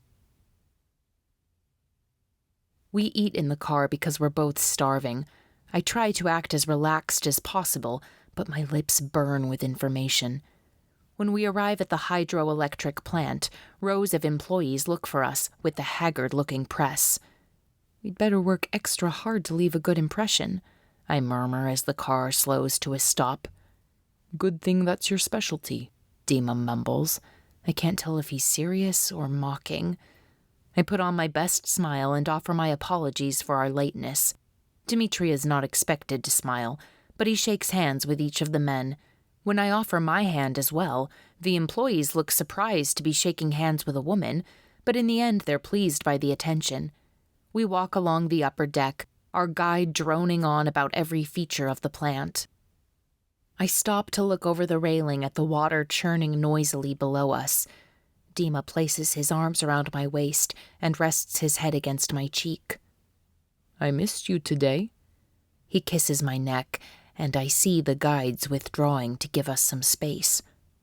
Tell me what you need to say, he whispers, and my heart aches a little. I wish his arms were around me for different reasons. I gave Kostya a location and a new date, the 15th, between Troysk and Babrovka. We're scheduled to be in Omsk. We shouldn't have too much trouble getting there. We won't be going there. I'll send men, he says with finality. How did you get the information? I made promises I don't intend to keep, I tell him. But there's more. I turn to face him, wrapping my arms around him. The sun is setting, and I can see photographers snapping shots from the entrance. I'm sure these will be beautiful photos. I had a visitor at the salon today. He tenses next to me. Is it the information, or is it because I make him uncomfortable? The birds will sing for me. I whisper into his ear and kiss him on the cheek. Did they give you your test? he asks in a hushed tone. They want me to find some weapons. There's a man who might know where they are, someone that used to be with the last government, but I have no idea how to find him. What was the name? Dima asks, pulling me tightly against him and rocking back and forth as though we are two lovers sharing sweet nothings rather than two traitors passing deadly secrets. Sergei Mikhailovich, I whisper back, and he groans. You know him? I ask. Yes, he's a scientist. He took the destruction of nuclear power and tamed it into something safe and sustainable. In the last government, he was the head of the energy department. If he made weapons, they would be truly formidable. The Organizatsaya is so involved in the arms business, it's virtually impossible for the Mechezhniki to get their hands on anything sophisticated. No one wants to risk retribution. My hope rises. So if we can get the weapons, we'll have the upper hand. I grasp Dima in quiet celebration, but he does not join me. Yulia, he's lost his mind to dementia. No one has gotten information out of him in years. And believe me, we've tried. Why would the Mieczhniki send you to a dead end? Well, we have to try. I won't let him dash my hope. I revel in it, enjoying the feel of his cheek against mine. I'll go, Dima says. No, I tell him. This is my test. I wish you would quit acting so... He doesn't finish, but there's an edge to his voice. Like what, Dima? How am I acting? Like I'm capable of doing something? How else would you have me act? Yulia, we train from ages 12 to 18 to prepare for missions like this. You have no training, and you keep throwing yourself into the most dangerous situations. I thought Kostya was hurting you last night. I thought I would walk in and find you... His eyes are fierce, and his face flushed. I was fine. I place my hand on his cheek. Anger and tension radiate from him. Why are you so certain I'm going to fail? I look up at him, my blue eyes meeting his dark ones. I'm afraid you will fail. The thought makes it hard to even breathe. And then I have to look at your body, bruised and cut up. It's my own personal hell. I've got the most experience with interrogation. I'll find the location. I'll find the weapons. We just need you to pass this test, and then I can hand you off, and we can be done with this charade, he says. And then what? I ask. You earn your spot with the Mieczhniki, and I stay with my father? You must know that won't work. He grits his teeth together, probably frustrated that I'm right. Dima, I smooth the tight muscles of his jaw. This is not a charade, I plead with him. I love you. I lean in and press my lips against him. It's not one of those magical moments where soul meets soul. It's my heart reaching the iron gate of his control. I pull back and look toward the ground to mask my heartache. He lifts my chin. Love isn't the problem. Having you here is killing me, and knowing you're leaving is killing me. So if you do love me, stop trying to rub away my hard edges. I need them, because once you're gone, I will have to deal with your father. Chapter 29. Dimitri and I sit in the living room of our suite, waiting for the connection to go through. My father's hologram appears in front of us, and I'm taken aback. He's in his bed, propped up on pillows, looking exhausted. Did we wake you? I ask. No, he barks. I tried to reach you hours ago. My meeting ran long, and Yulia planned a goodwill PR event that went extremely well. You'll be pleased with the media coverage, Dima says. I'll be pleased with the location of this drop, my father snarls. Between Troysk and Baburovka on the 15th. I told him the 30th was compromised, but Dimitri and I still have a very public alibi that day. Kostya will pretend he's going fishing. My father narrows his eyes. How did you get him to believe you? I told him that when all of you die off, I'll let him run the Organizatsaya while I run the country. I force myself not to flinch. I don't like telling him so much of the truth, but Dima warned me to be transparent in case Kostya decided to betray me to my father. There is always a trap to walk into with Vladimir Bituskaya. He raises his eyebrows.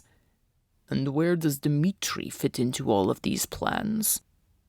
I look toward Dima, not wanting to admit the truth. He nods for me to continue. I indicated he would be dead once you're dead. I try to gauge Dima's reaction. My father laughs, and it turns into a cough.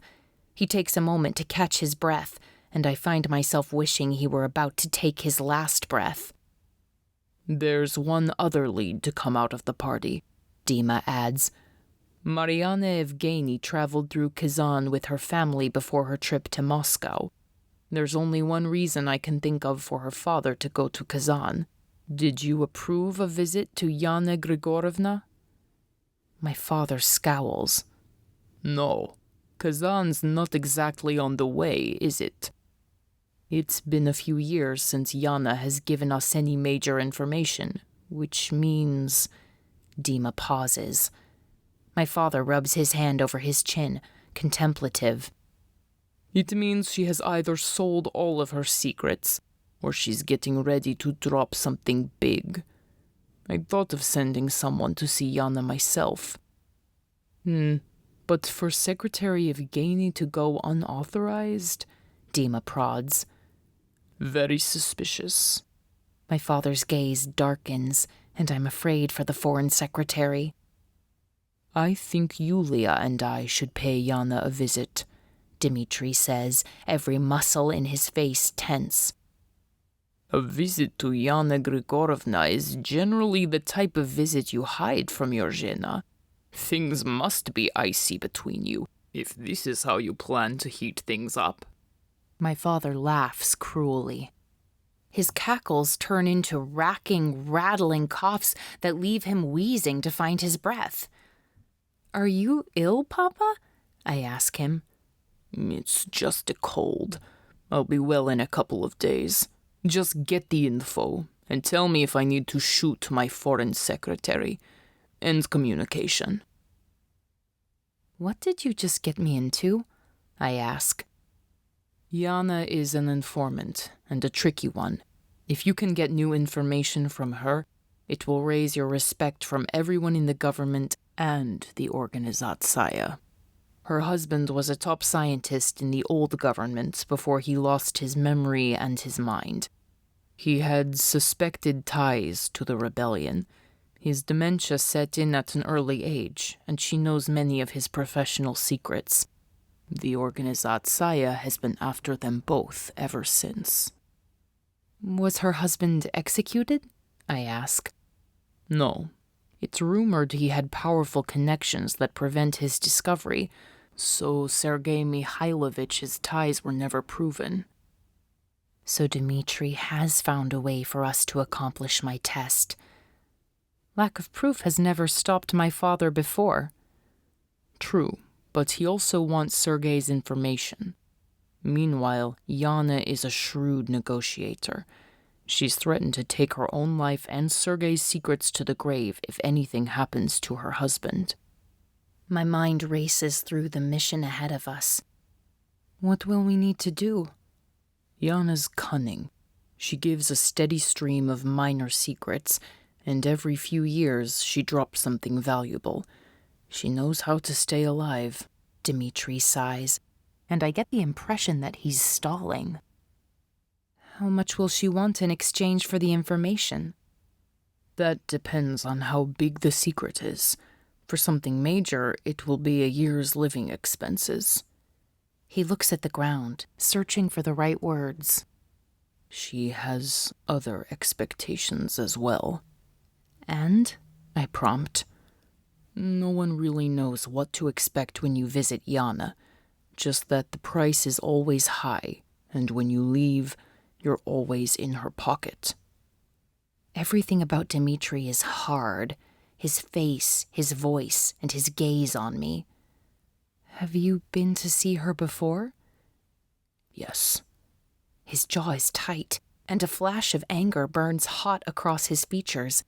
I can tell he wants me to drop it, but I can't go in it blindly. What happened? He shakes his head and looks toward his feet. The memory is clearly painful. I don't want to dig into his past hurt, but I do want to soothe it. You can tell me, I say softly. Why? So you can have one more thing to hold against me? One more reason that I'm unworthy of you? No, I'm stung by his accusation. Because it pains you. And when have I ever turned my back on you when you were hurting? I reach out and stroke his hair. He sighs and closes his eyes, but he doesn't pull away. I lean in and kiss him on the temple. You look exhausted. Don't stay up too late. I give his hand a little squeeze and then head into the washroom to get ready for bed. By the time I'm finished, Dima is under the blankets. I slide under the covers. His back is toward me, but I can tell by his breathing that he's not sleeping. I'm impatient with this distance between us, especially when the clock is ticking down the minutes until we're separated, potentially forever. Resentment and anger feel like thieves, and I'm tired of surrendering my most precious moments to them. I slide behind him, wrapping my arm around him. He stiffens in response. At least give me the chance not to judge you, I whisper into the silence.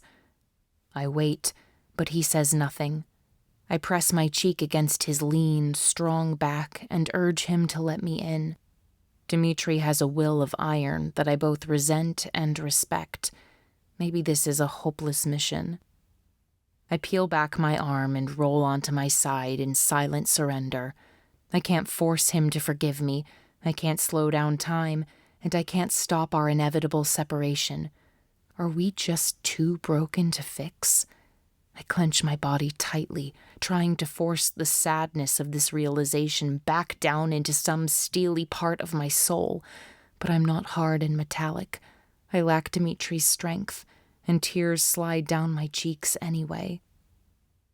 Behind me, the sheets rustle, and Dima shifts onto his back. I wasn't even 18 when they took me to see her. He's tense and quiet. An old councilman came to the school and said they had a reward for me for my high marks. He scoffs bitterly. I quickly wipe the moisture off my cheeks and turn to face him. He keeps his eyes fixed on the ceiling. He offered me up like a gift. It was confusing and exciting and over before I had a chance to even wrap my head around what was happening. Then she left me in her room while she went to negotiate with the disgusting councilman, and I broke down in tears. His revelation hits me like an arrow piercing my heart, and some unseen hand twists and turns the blade deeper. I felt dirty and guilty. He presses on. I didn't know how I would ever look at you again without you seeing my unfaithfulness written in my eyes. I put my clothes back on and just waited. The vile pair came to collect me, and she said, I understand you have a promising future in the government. Just remember, I've got all this recorded, should you ever need a reason to stick up for me down the road. I left terrified that your father would find out and someday refuse to let me marry you. But who knows? Maybe it was his idea in the first place. I place my hand on his chest, my cheeks wet again, this time for a different reason. That wasn't unfaithfulness. It was abuse. I try to soothe him. He places his hand over mine and looks at me for the first time. I'm not telling you this to gain your sympathy. I'm telling you so you can be ready. This is the price of power. It always takes more than it gives. He gives my hand a little squeeze. I'm not tired. He slides to the edge of the bed. I'm going to wrap up some work. Dima. He looks back at me, and there is so much I want to say, but none of it is safe. I want to tell him that I admire him, that I respect him for not giving up, and that I will miss him every day once I'm gone. Instead, I tell him, "None of that makes me think less of you." He nods, leaving me alone in the dark room, worrying about what's to come. There has to be a better way, because I won't sell Dima for my personal advantage. Kazan, Novaya Russia. Put your hood up, Dima warns me, sliding his own hood over his head. We're both dressed in brown tonight, but no one will believe we're Nunuzhny. People are staring. No one can know you're here. Of course they're staring. The only cars in the Nunuzhny ghettos are older than me. Even this modest car stands out like a sore thumb. The buildings look like tall, gray blocks stacked next to each other. In the center is what was once a playground for children.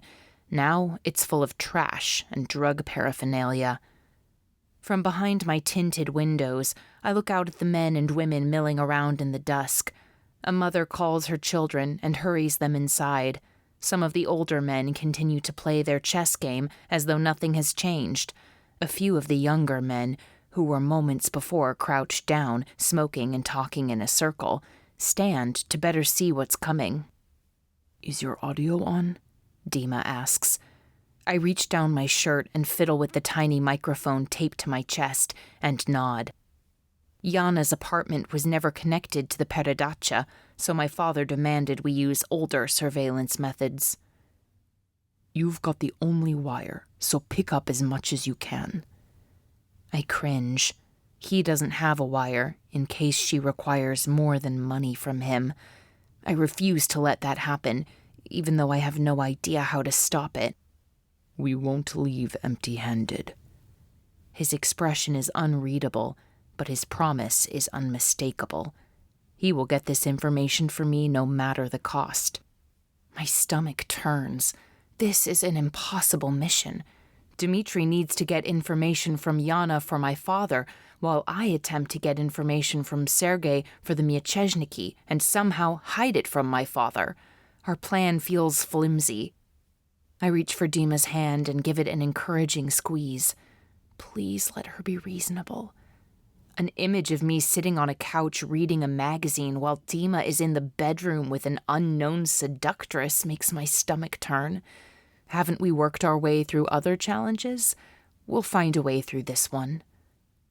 The door to the stairwell hangs open on its hinges, and a stray dog runs out as we approach. I have to hold a glove over my mouth and nose because the stench of urine and cigarette smoke is so strong. I walk toward the lift, and Dima points to the stairs. "That probably hasn't worked in this century. We'll walk." At each floor, I make out the sound of voices through the thin walls. At one point, I hear something vaguely familiar. Is that a television? I ask, recalling the device I haven't seen since childhood. In the darkness, I think I see triumph in Dima's eyes. "Yes, the farther we get from Moscow, the more often you see entire buildings that didn't upgrade to the Peredacha. New broadcasting to television is illegal, so whatever they're watching is so old they've likely seen it hundreds of times." So many conversations, unrecorded and unnoticed. Did these residents lobby the cheapskate owner for the new technology then, but praise him for his foresight now?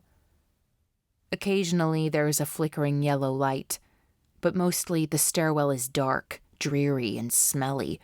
I'm disgusted that our people live like this. 4 flights up, Dima squeezes my hand and says, "This is it. You can talk with her. But if by the end of the visit no information has come, I'll have to step in."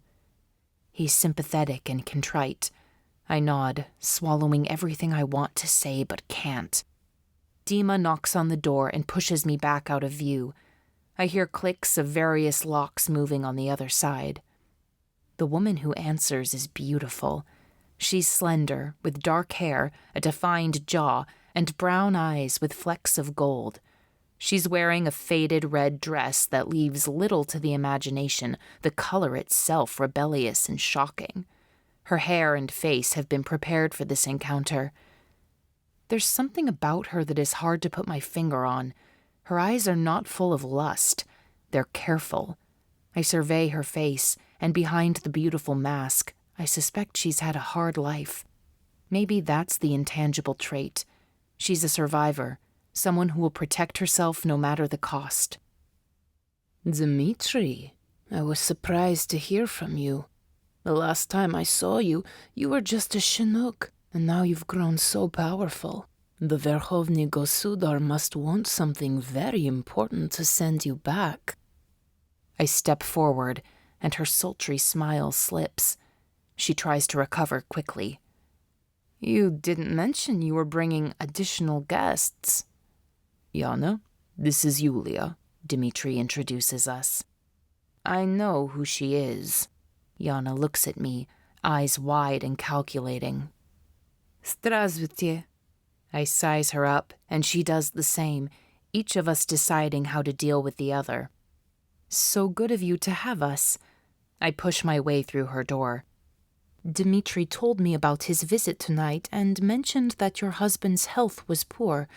I thought maybe you could use some female company. What a pleasant surprise.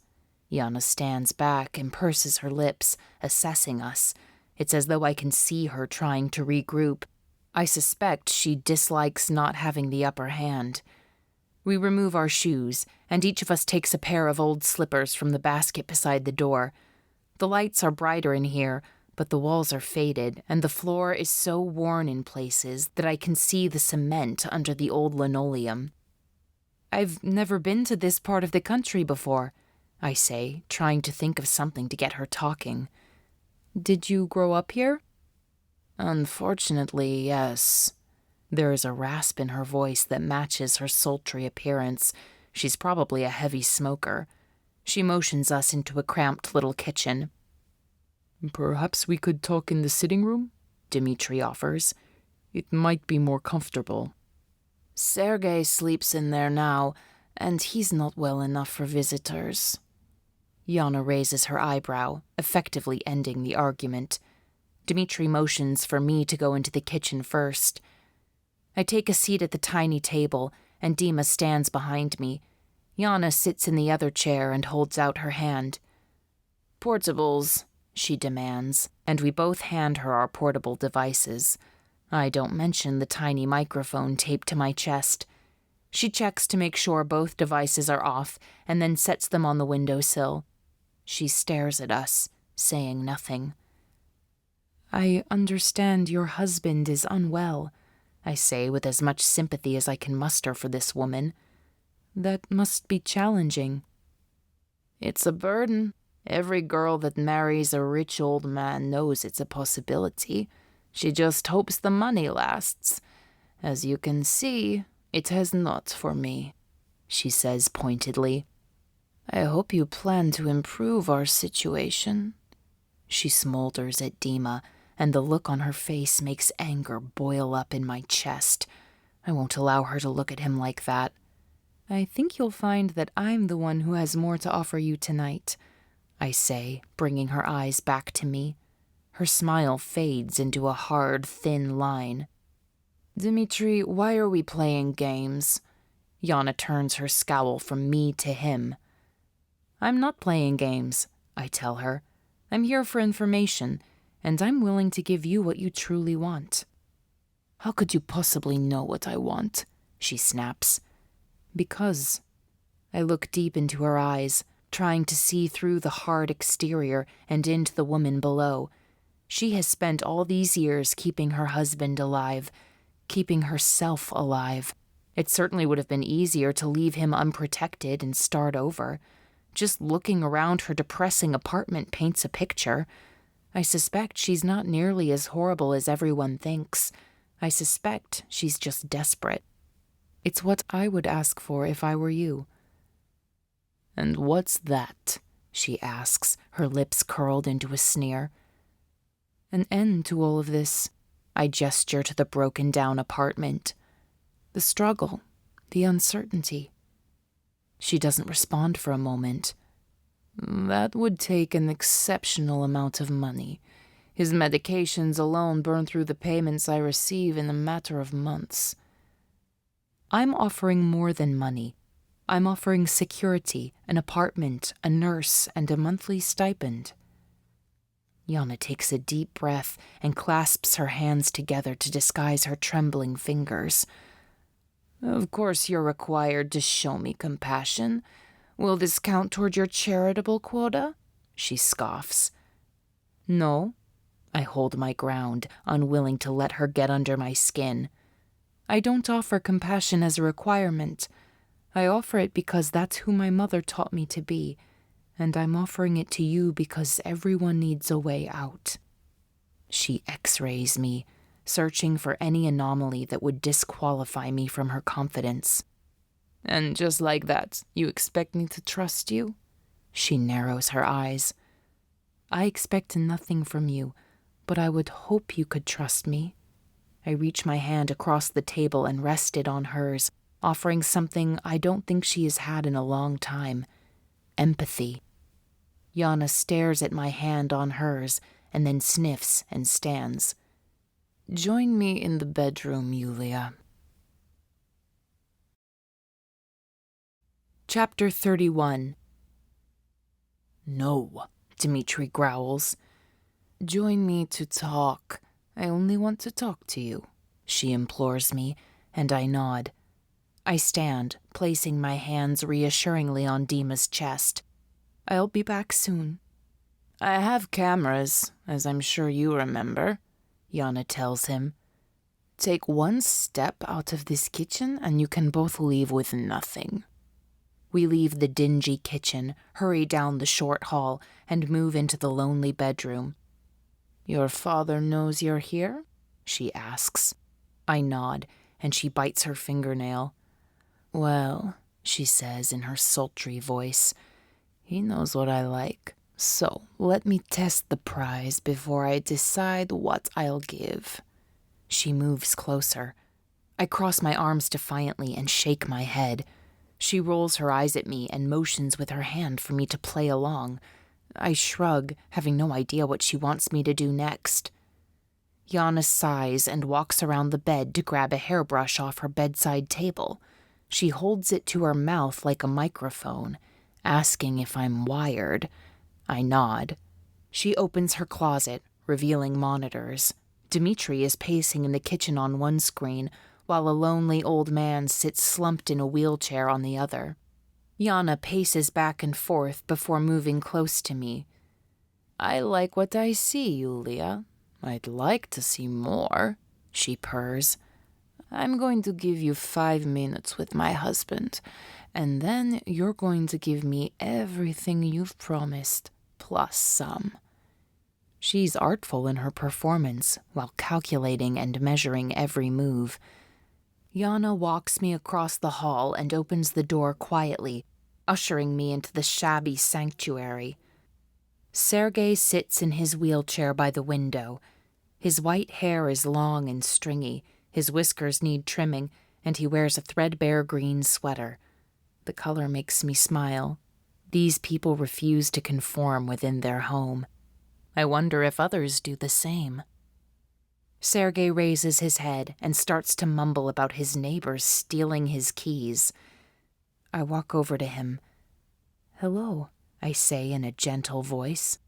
He gazes at me with an empty look in his eyes. Девочка, do you have my keys? They're always getting stolen. It's the neighbors. I need to find them. He scoots to the front of his chair as though preparing to stand. I don't know if he's capable, and I don't want him to fall. "Here, let me help you," I say. I lay my hand on his shoulder. "Maybe we can find your keys together." He seems less agitated at the mention of my help. He places his hand over mine and pats it. Yelena, it's been too long since you came to visit your uncle, he chides me. But I understand. This war is a nasty business. I freeze at the mention of my mother's name, along with the word uncle, and look back at Yana. She pinches her lips together, her eyes glossing over. I study Sergei's face. I never had the opportunity to see my mother grow old. Do any of her features echo in this man, who was at least 2 decades her elder? The Mieczyszniki sent me to him, not to Yana. There must be a reason. "How are the children?" Sergei asks. "I see them in the papers, and it stabs my heart that my family is so broken up. We've paid a high price to fight this oppression." He must be talking about Sasha and me. What other kids are in the papers regularly? He looks around the room as though losing his train of thought, unaware that we're the only surviving members of his family. I'd thought I was the only one. The Mieczyszniki must have known about our familial relationship when they sent me, and a hot rage rises in my chest at the cruel situation they've placed me in. Do they expect me to push this discovery aside, as if Sergei is some random old man? I look to Yana for guidance, but she's clearly lost in her own torment. I focus, knowing I must obtain the intelligence to secure my entry. I turn my uncle's chair to face me and kneel down in front of him. "I'm sorry for not coming sooner," I say gently. "This war makes such visits dangerous for both of us." "I don't know why we call it a war. More like a takeover. The West helped criminals overthrow the old regime, and then the new regime turned on them." He begins to laugh. "Serves them right." I'm sure he could visit all day, this poor, lonely old man, but I have minutes to get this critical information. "Uncle, is there anything you want to tell me about your work?" He wags his finger at me as though I'm playing a joke on him. "You shouldn't ask about that. You married the criminal. If he finds out who you really are, I worry about you." His face is grim, worry etched deep into the lines of his brow. He and my mother must have shared a strong bond. This man holds so many answers. Everyone wants his information. But what about my answers? I desperately need to understand my mother, and here is a man who holds stories of her life. I wrestle with the fear of what my father will do to Sergei if I succeed at drawing out information about the bombs. What is his life worth once he has revealed his greatest secret? If I don't succeed, I'll never make it to the Mieczyszniki, and I'll be in danger from my father. This is a terrible decision, and I understand more clearly the impossible position Dimitri has found himself in time and time again. Situations where the only options are fraught. How do I balance right and wrong when every solution carries such heavy consequences? This choice is already made for me, since my father will hear these recordings. If he didn't know that my mother and Sergei were related, he will by the next time I see him. I wish I could walk away, erasing everything that led me here, and find another path. But how far back would I have to delete? I was set upon this path at birth, and I fear I would end up here just the same, no matter how many choices I made differently. My only option now is to press on and do my best to shelter Sergei from the fallout. "Uncle," I squeeze his hand softly, trying to capture his attention. "Tell me about your work. You are such a brilliant scientist. Did you build anything that could help us now?" "You want to know my secrets?" He looks around the room, trying to remember something important, and then he looks at me. "Is it time for the bombs?" My heart rate accelerates. "What bombs, Uncle?" "Bombs powerful enough to take out an entire city, with radiation that won't spread beyond the blast zone. I made them to last as long as it takes." "As long as it takes for what, Uncle?"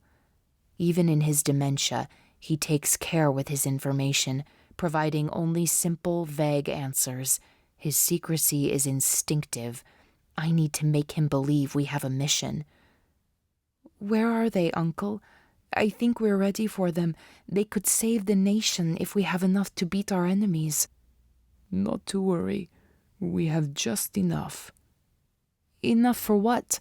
I ask him. He's a bad man, that husband of yours. You should never have taken the assignment to marry him. He kills everyone. His face falls. He killed you. He killed you. Sergei begins to tremble as he remembers. I try to comfort him, but when I move closer, he yells. Don't touch me, or I'll be dead tomorrow. Don't touch me. I don't know anything. He's frantic and shaking in fear. I try to calm him. Shh, Uncle, it's okay. No one is hurting you. Yana rushes over and kneels down next to him gently. Sergei, she says with a kind smile, I saw a new bird today that I've never seen before, and I thought Sergei would love to see this bird. Sergei is still shaking and breathing hard. His eyes dart all around the room, and Yana turns his chair back to the window. Maybe we'll see a Siberian Nuthach, he says, his voice more feeble and his mind more distant. That sounds lovely, darling. Yana coos at him and straightens his lap blanket. She points to the hall, and we exit silently. Dimitri is waiting for us. She gives him a coy smile. My house, my rules, Dimitri. Yulia and I aren't quite done yet. She directs him back into the kitchen. Dima asks me 1,000 questions in a single glance, none of which I know how to answer. Nothing is clicking into place. Every word Sergei uttered creates new questions. I shrug at Dima, too aghast to give him anything else, and follow Yana back into the cramped bedroom. Now that you have half of his greatest secret, I think I'd like to see a little more of you. Yana coos and holds her fist like it's a microphone. I point to my chest where the wire is hidden. She reaches down and pulls out the microphone. Everyone knows I'm the only one to record in this room. Besides, if you actually want to know where the bombs are, I'm sure you can offer me a little fun first.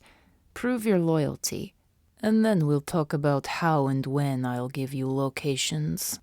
I fully expect you to hold up your end of the bargain. Poverty has lost its appeal. Yana turns off the microphone and hustles to her bedside, pulling out a suitcase. How close are the nearest operatives? She asks urgently. I don't know. We came alone. This is what's going to happen.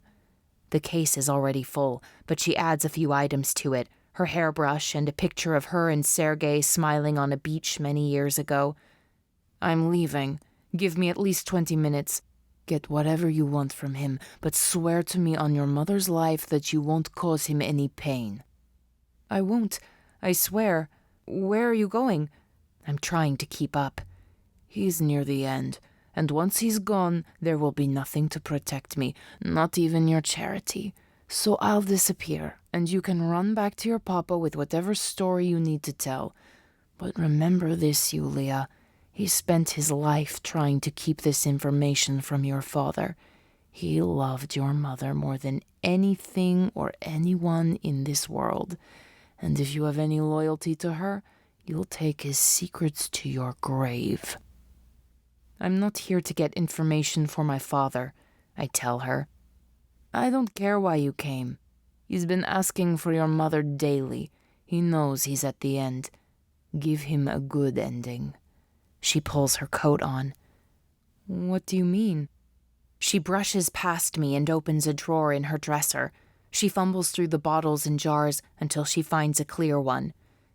Give him this. Make him drink the entire bottle. Usually, it puts him to sleep, but with this dosage, he'll never wake up. I can't do that. He's my family, I cry out. He's my family. She glares at me, her eyes as hard as metal. You will do it, because if you don't, your father will have him tortured, and he has nothing left but confused ramblings. He never told me the locations, and now he rambles in code. Maybe you can make sense out of it. I never could. She looks toward the monitor. Quickly, he's coming. She slides the vial into my pocket. Dima walks down the hall, determination furrowing his brow. "Can you handle Dimitri?" Her eyes are wide with fear. I nod and open the door, placing myself between Dima and Yana. "What's this?" he says, gruffly surveying the suitcase on the bed. "Yana has decided to run," I tell him. "Give her all the rubles you brought." "She can't leave until we have the locations." He fills the doorway like a sentry, unwilling to let her pass. "Ask Sergei yourself, but his answers won't make any sense," she spits at Dima. "I have to get away before the rest of them get here." "As soon as you tell us, you can go. I imagine we've got maybe 30 minutes before an interrogator shows up." Yana blanches. "Don't let them touch him, Yulia. Promise me." "I promise."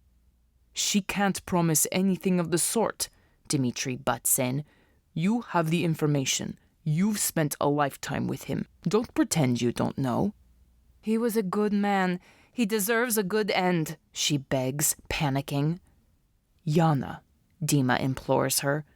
"We're the kindest faces you'll see tonight." There isn't an ounce of compassion written into the hard lines of his jaw. "Пожалуйста," she pleads with me, her eyes rimmed red. I nod. "Dima, let's go in together, the three of us, to see what we can get. Please?" 5 minutes, he growls. "But if she gets nothing, I'll have to start following procedures." I swallow, not wanting to know what that sentence means. Yana blanches, and I suspect she already knows. "It won't take long," she yells in frustration.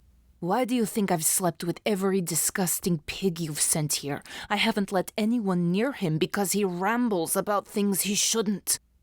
She guides me toward the door to the lonely room that is about to become even bleaker and closes the door. "Sergei?" Her voice is soft and loving. He turns away from the window, his eyes distant and his consciousness cloudy. She turns his chair away from the window and gently strokes his shoulder. "Darling, I'm going to step out." He looks confused. "You have a visitor to keep you company."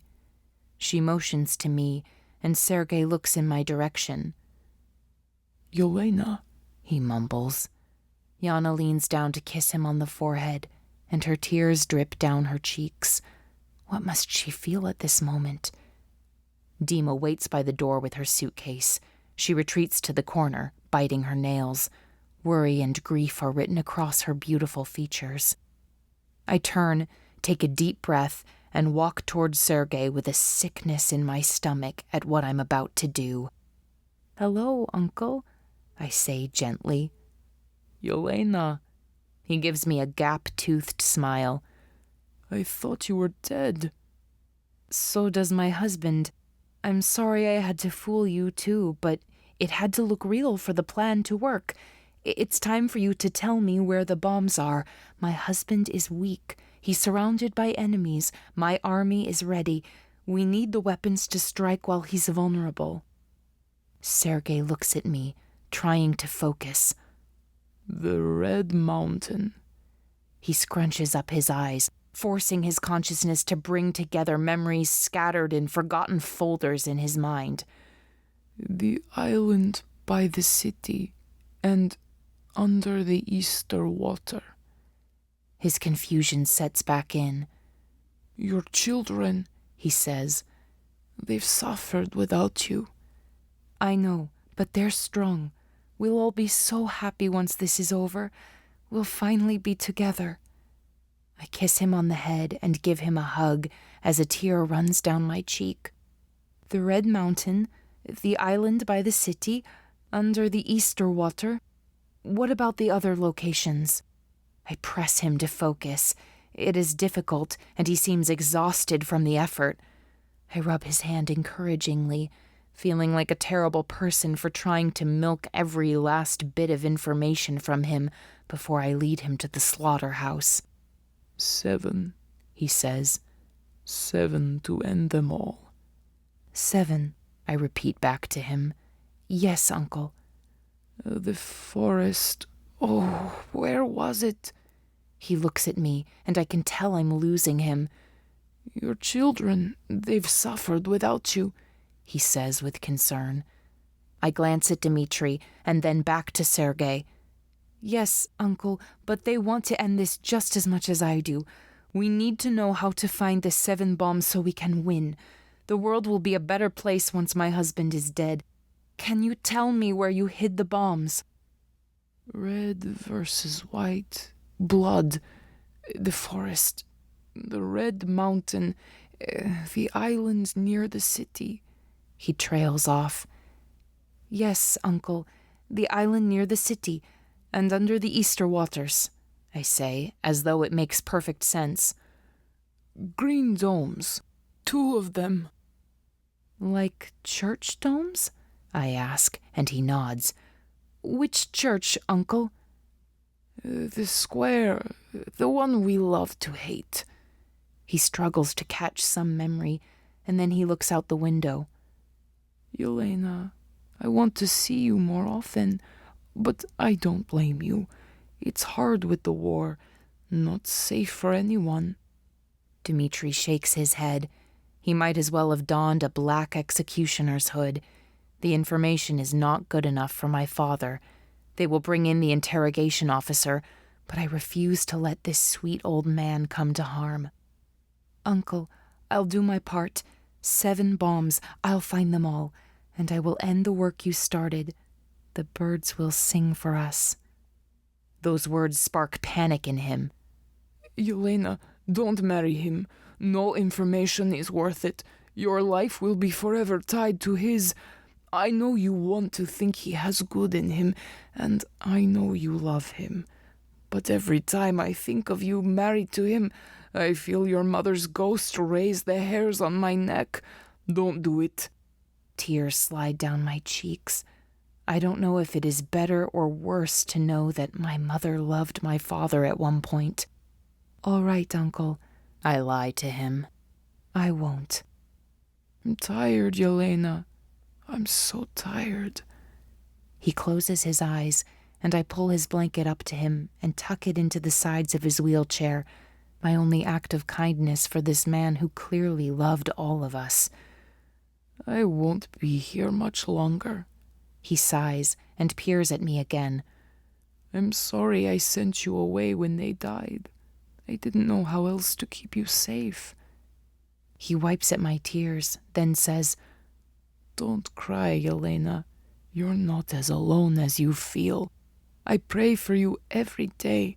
Your parents watch over you from the other side, and the mother I found for you loves you with all her heart. He smiles at me, his kind, gap-toothed smile. And then the cloud lifts, and clarity gives him a new focus. You're not Yelena? Yulia? He asks in wonderment. Yes, Uncle, I cry. It's me, Yulia. I'm sorry I didn't come sooner. I didn't know. Then it's done. He sighs with relief. You've finished it, and now you've come to celebrate with an old man. He kisses my hand. I dreamed of this day. He closes his eyes, contentment settling across his features. My tears fall, hot, fast, and silent. When he opens his eyes, he's gone again. He looks at me curiously, not understanding why a stranger is crying at his feet. I wipe my eyes. Would you like to see the birds? I turn him toward the window and stand. Dimitri, Yana, and I walk into the hall. My cheeks are stained with tears. Yana's are rimmed red, and Dimitri's face is more stone-like than normal. I can't take that information back to Vladimir. You have to give me something else. Dimitri growls at Yana. There must be something you can make sense of. I try one final time, slipping into hopelessness. You heard it with your own ears. She grabs for her suitcases, glaring at me, but Dimitri won't release them. When did you first hear about the bombs, and who else have you given this information to? He slips into questioning. It's clear he won't release her, But how will he get more when there is no more to give? Yana needs to leave now. She wordlessly pleads with me. I nod, the weight of the bottle heavy in my pocket. I slip quietly into the sitting room as the two of them argue. "Hello?" Sergei says. "Have you seen my keys?" No, Uncle, but I've brought you a drink. You must be thirsty. My hands shake as I pull the bottle out of my pocket and remove the rubber stopper. I hold the glass bottle up to his lips and help him take a drink. He grimaces at the taste. Just a little more, I encourage him, and he obeys. His eyes are droopy by the time he takes the last sip. I gasp, placing my hand over my mouth as I hold in the scream over what I've just done. I grab his hand, wishing I could bring him back, but his hand is limp. As his head slumps against his shoulder, a sob tears through my throat. Dimitri rushes into the room. Yana grabs her bag and runs. It's done, I cry. I've killed him. I can't fathom the words. They must be false. But Dima takes Sergei's pulse, and I can tell by his face that I really did it. I took a life. Dima looks toward the door, and I grab his hand so he won't go after Yana. He looks down at me as I fall apart, clutching to the blanket and the man I will never know. Dima picks up the jar from the floor, wipes it clean with a white cloth from his pocket, then sets it in Sergei's hand. He pulls a knife from his pant leg and, before I can argue, cuts a large gash across Sergei's face. No! I scream. Dima doesn't look at me. He cuts Sergei again. It's not hurting him, he breathes out, wiping his blade on the blanket and restoring it to its regular place as though it didn't just desecrate a body. Time to go, Dimitri growls and pulls me from the murder scene.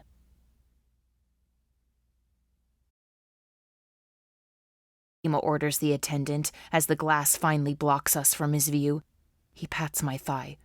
Put your head between your knees and take deep breaths. He rubs my back, trying to bring life back into me, but I don't deserve the air or the heartbeat pounding in my ears when I just stopped a loving, tender heart. My father appears before us. You!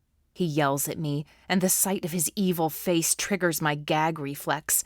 I heave and empty the contents of my stomach onto the floor of the car. Chort!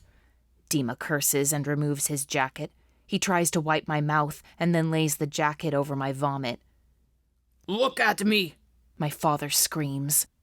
I raise my head to look at his ghostly figure, and my world starts to spin again. Acid burns up my throat, but I swallow it down. I wipe the sweat off of my forehead and take deep, steadying breaths. Dima proceeds like it's business as usual. I started the investigation, but Yana pulled a gun on Yulia.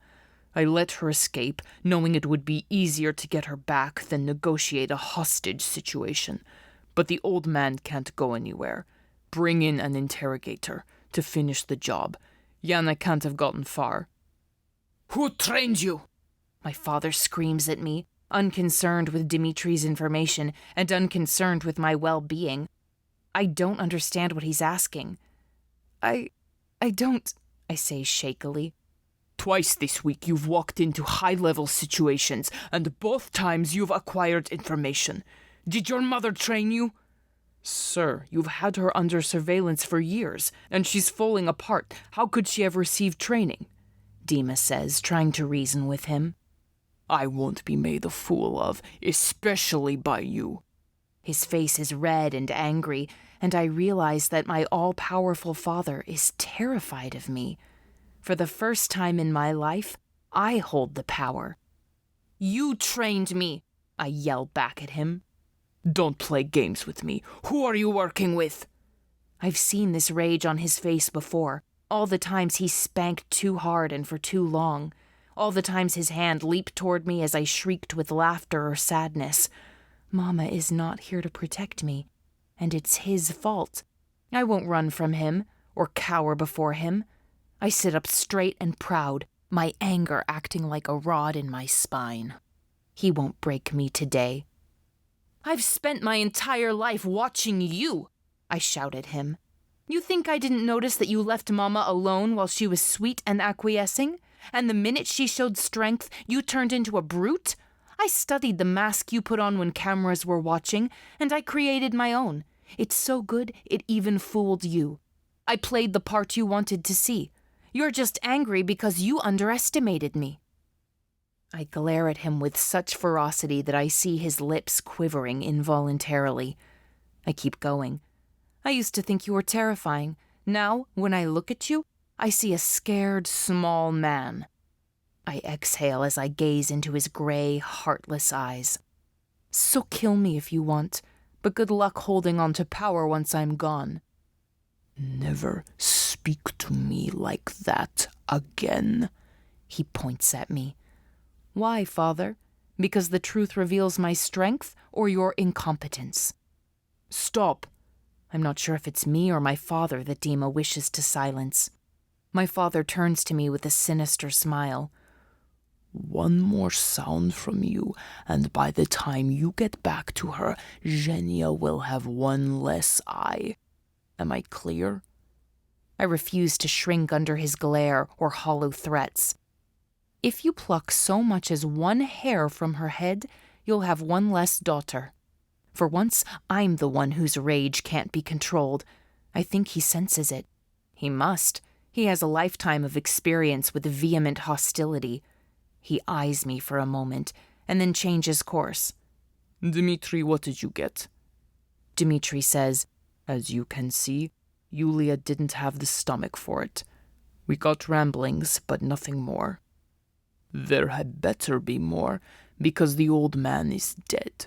Apparently you left him with lethal medication in his pocket. You let this happen, Dimitri. Perhaps your punishment will be to interrogate Yulia. I shiver to recall the knife and the blood. I got something, I interject. Code names, perhaps. I'm sure we can break them. Well then, my father asks hungrily. Give him the locations.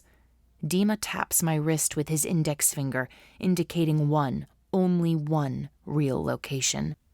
The island by the city. I say the first place that pops into my head. That's useless, my father yells. What city? What island? It's not useless, Dimitri says calmly. You have a team of researchers. Send them to cities with islands close by to scan for the same types of materials Sergei used in creating our energy grid. It will take time, but it is doable. That's it, my father growls dangerously. Dima continues. Something about yellow metals, a bay of blood. The tyrant and the saint? I add to the lies, understanding that we only need one of them to be right for him to believe that all of them are true. Let him spend the next year wasting time trying to figure out bogus clues. A rock like a bear? Yana was certain that the real locations were lost to the disease. She insisted that all that was left behind was nonsense. Dima finishes. When he spoke of the bombs, he had the most clarity. I'm sure we can find them if we look hard enough. I want nothing more than for my father to go on a wild goose chase. He sneers at me in a way no parent should look at their child. Yulia, since you think you're more capable than me, maybe we should wager. If you recover the first weapon before me, I will use it to target the Dragovich family and eliminate your biggest enemy. But if I find it first, I will destroy a domestic site and then place blame on an activist group. They're so much easier to stamp out when labeled as terrorists. They turn from sympathetic to despised so fast that they're rarely able to regroup. It will be hard to narrow it down to a single site. An orphanage? A church? A school? Or an entire Nyanuzhny neighborhood, perhaps?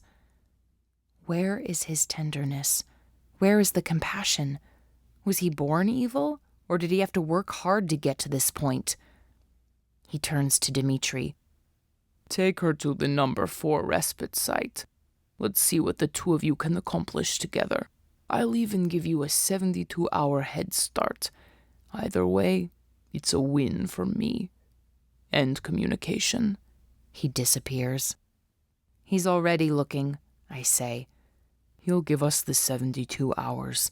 He loves the game. If he finds the first bomb before then and we fail, he'll wait until the last second expires, show us the weapon, and point it at whichever target will hurt you the most. What happens if we win? Will he honor the terms? Dima shrugs his shoulders. I hope so. I pull my legs against my body and lean my head against the cold glass, trying to ignore the smell of my vomit and the visions of death. Sergei's death, my mother's death, and the pending deaths that will surely come if I fail.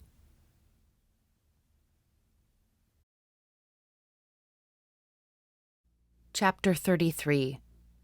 The respite site is a shack just outside of town where the public would never think to look for us. I've showered and washed off the vomit, the residue of murder. I wish the stain were as easy to wash out of my mind. My tears mixed with the water in the shower until everything ran cold. The harder I try to justify my actions as a mercy kill, the more I know how deeply wrong it was. Lives are not like light switches. Once we turn them off, the light is lost forever. And yet, it was nearly as easy as flipping off a switch. The trust in his eyes, the death I brought to his lips, it is all too much. I knew him for mere minutes. Why does it hurt so much that he's gone? I begin to tremble again, but I refuse to fall apart. I can't let his life's work fall into my father's hands. Maybe focusing on the next task will distract me from the last one. This assignment feels like a ball of tangled string. I'm sure it could be unraveled with time and patience. I have neither.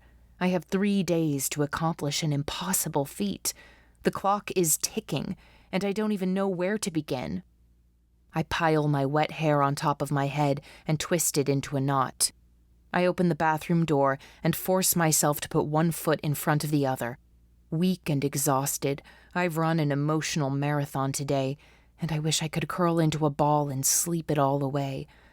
But I know that Sergei's gap-toothed smile and shaky hands will follow me into my dreams. Dima sits at a small kitchen table.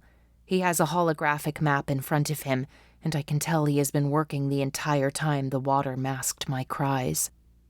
He looks up at me, concern etched into his forehead. He opens his mouth, but I don't want him to ask if I'm okay. I cut him off. How can I help? He continues to study me. I stand next to him, gazing at the map, trying to get my bearings. Where do we begin? Dimitri's problem-solving instinct kicks in. We have 9 major rivers. I'm starting with the ones that run past larger cities. The Volga, Irtysh, Ob, and Amul. What about minor rivers, or those past Novaya Rossiya's borders? If it's a minor river, then we're out of luck. I have to play the odds. If the old government was desperate enough to use weapons on her own citizens, they wouldn't have hidden them in the middle of nowhere. Moving weapons outside of the country is risky, given there's no guarantee they could easily bring the weapons back in.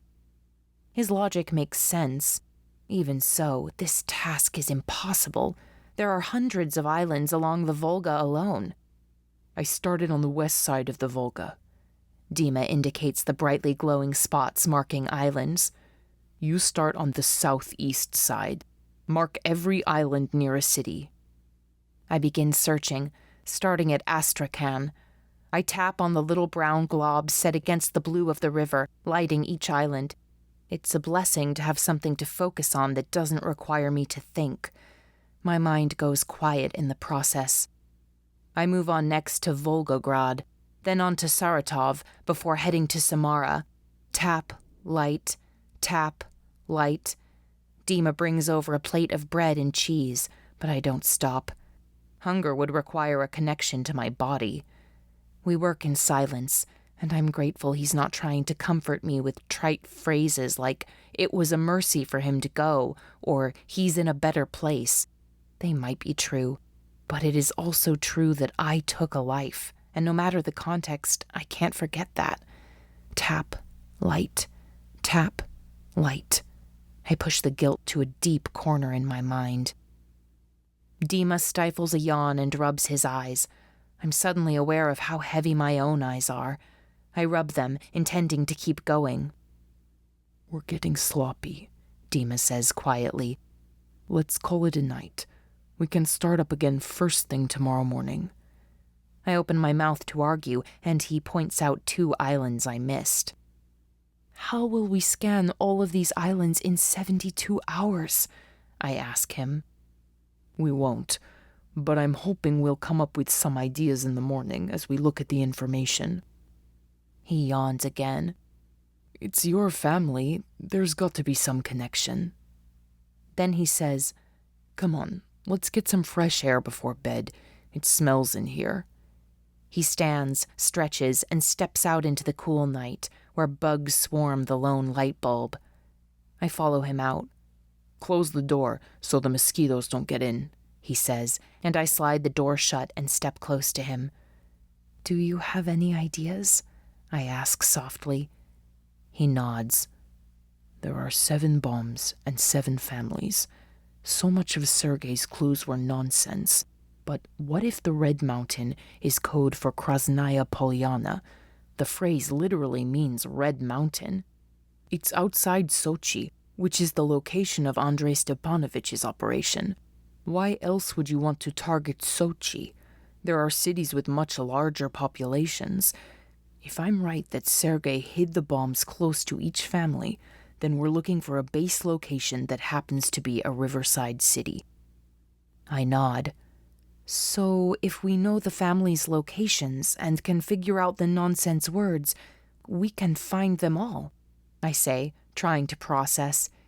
It makes sense, but if the weapons were in place, why didn't they strike a long time ago? The war happened so fast. Every member of the last government fled or was executed. They would have needed to coordinate all the strikes at once. Sergei couldn't have done it on his own, and probably didn't have help. Why didn't he join the Mieczyszniki? They could have executed the plan. I truly wish I knew, Dimitri sighs. We're both quiet. I dissect the new information, pulling apart each bit and seeing if it fits together the way he's suggesting. I replay Sergei's list in my head. The island by the city, the Red Mountain, Easter water, something about red versus white and blood, the forest, 2 green domes, the square, the one we love to hate. That's more than 7. And what's worse, they're all meaningless phrases. Yana said he was waiting to tell my mother. Those phrases must mean something to her.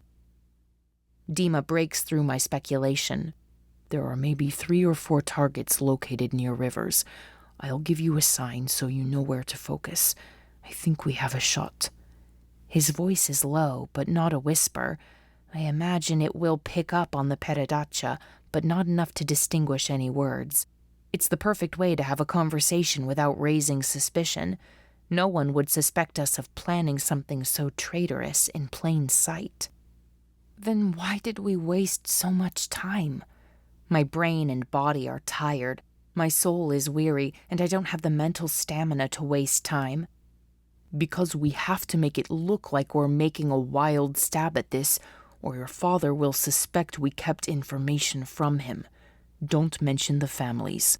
Look near Omsk, Novosibirsk, Samara, and Khabrovsk.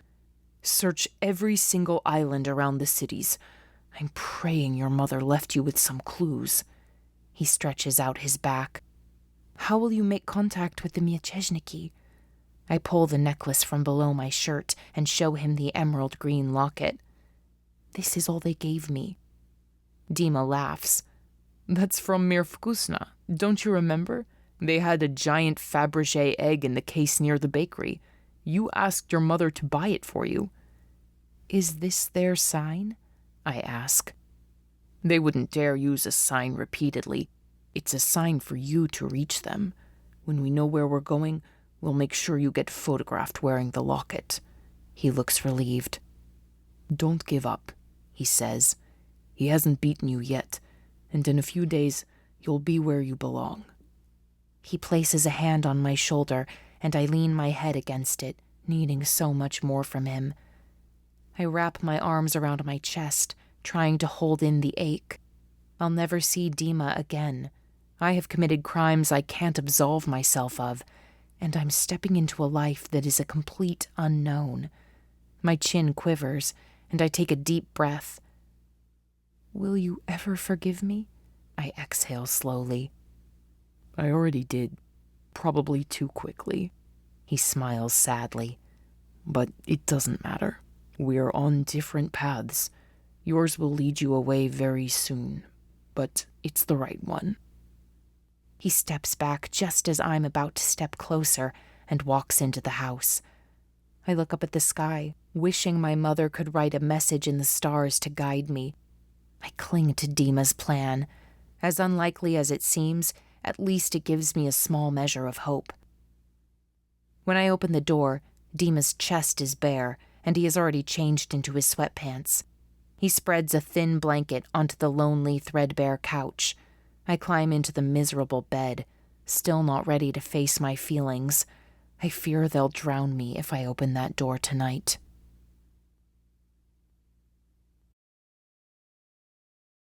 Chapter 34. Light streams in through the windows, birds chirp outside, and I bury my face into my pillow, not ready to face the day after all of my nightmares. But this pillow is solid, warm, and breathing deeply. Dima's arms lie heavy across me.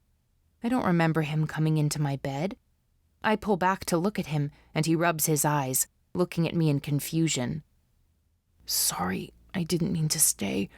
You were crying for me last night in your sleep, he whispers. I came over to try to wake you, and you wrapped your arms around me. I wasn't strong enough to pull away. I try to read his face for signs that he wants to be here in my arms. I rather expect he doesn't, but I'm also too spent to care. The morning light didn't save me from the nightmares. Dima did. I lean my head against his chest and wrap my arms tightly around him. He's stiff for a moment, and then he sighs as though he's fought as hard as he could and now gives up. He rubs his cheek against my hair and prickles me with his morning whiskers. Our bond feels factual, like a law written by an ancient scientist.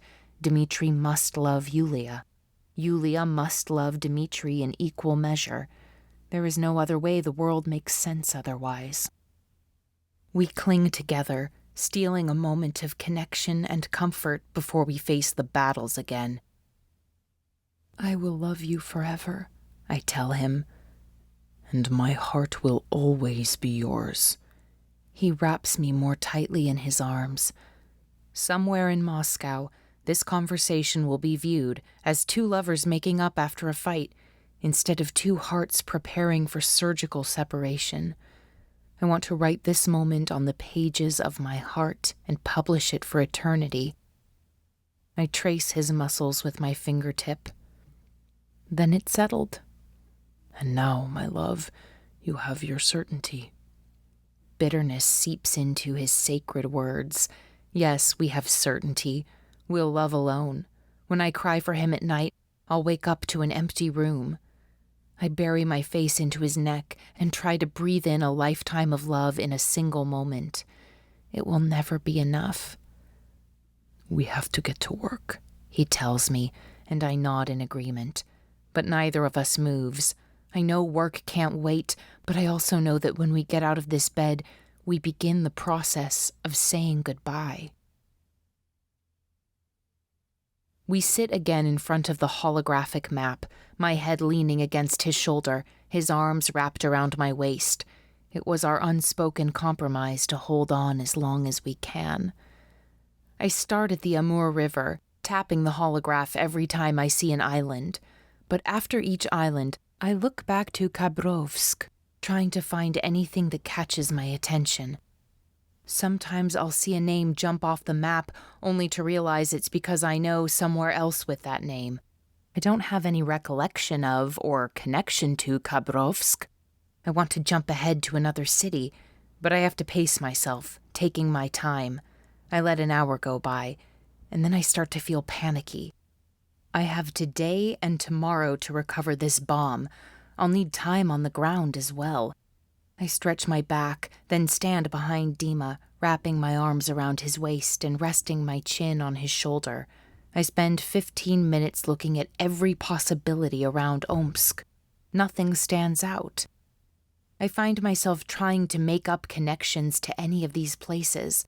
What if our theories are wrong? What if my mother didn't leave me any clues? Or what if the bombs are not strategically placed?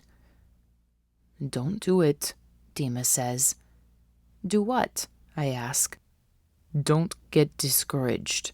He continues to tap on the hologram. How did you know what I was thinking? I ask him. Because you're sighing in my ear. He laughs. Go back to the Volga. It's mostly done. Just look for anything that stands out.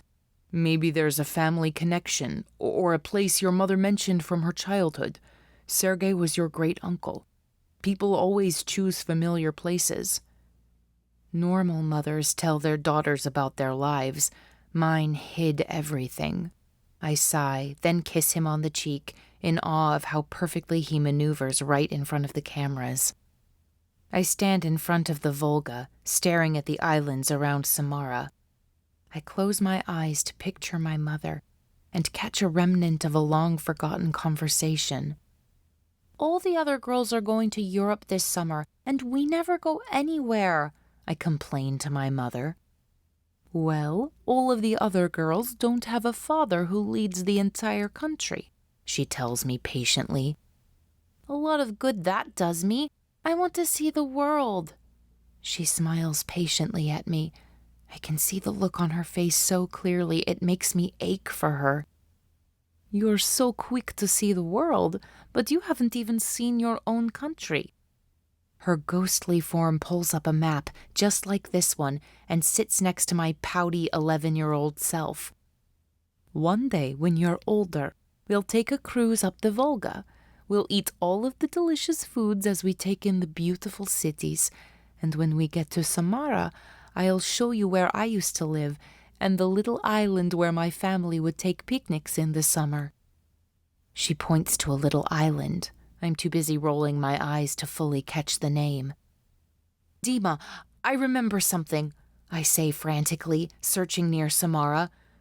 Mama told me once about a cruise on the Volga and a little island where she picnicked with her family near Samara, but I don't remember the name. It has to be there. My subconscious burns on the verge of recollection. Dima zooms in on the area of Samara, and we look at each of the brightly colored dots. Samara is a peninsula between the Volga and Samara rivers, and there are dozens of islands. I look at each one, willing a name to jump out at me. I close my eyes again and try to remember the map. Paznakomt? Podravlaye? I think it started with a P. Give me a list of islands within 200 kilometers of Samara that start with the letter P, Dima commands, and the Peredacha gives us a short list. I see it and I scream, That's it! I hug him. Podjavny Ostrov, that's the one. Pack your things. I'll charter us a plane. He kisses me. I told you you could do this.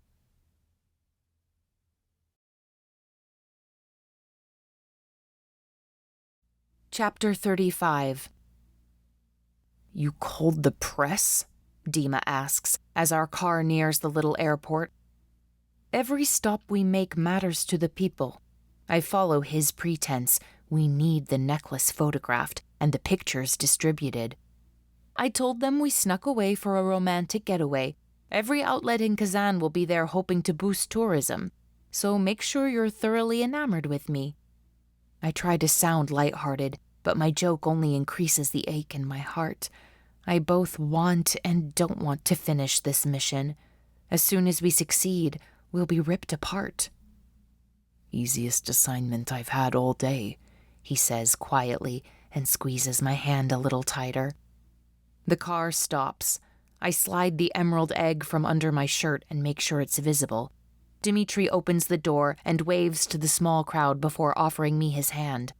I step out of the car, and he wraps me in his arms. There's a moment before our lips meet where I see my desperation mirrored in his eyes. His lips seek mine, and I'm lost in him. Nothing is enough. His taste, his touch, all leave me needing more. That old familiar sensation of souls wrapped together leaves me wondering how we'll survive without each other. We're brief in our comments before getting onto the plane, and neither of us hides our love. I speak to the beautiful area and romantic scenery. Dima mentions our next stop in Samara, and then we board. I tuck the egg back into place and pray the Mieczyszniki notice, because I have no other way to contact them. I settle into my seat and snuggle next to Dima, hungry for every moment with him I can get. He kisses me as the engine roars to life. Under the roar of the machinery, he whispers, "They'll be close. Make sure the necklace makes an appearance when we land. I plan to take you to the recovery site, but no one can know you're there. If all goes well, you'll go with them. Follow my lead." The rushing sound of the plane quiets to a regular whir. I kiss him one more time, both longing to leave and dying to stay.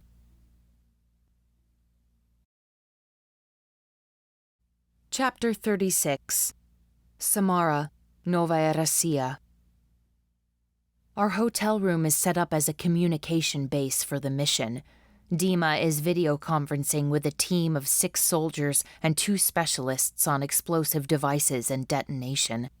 They plan to leave at midnight, meet at a dock, and take a boat to recover the weapon.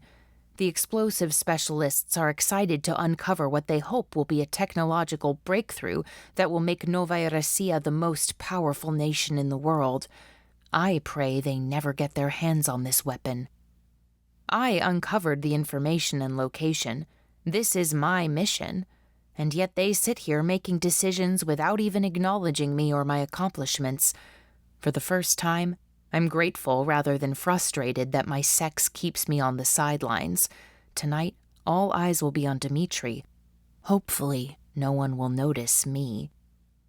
I hope the Mieczyszniki have more respect for female contribution, because I've had about as much of this cruel compassion as I can take. When the explosive specialists finish planning, we still have a few hours to kill. I'm dying to discuss the real plan. "Shall we go out tonight and grab some dinner before you leave?" I ask. "If you want." Dima is non-committal.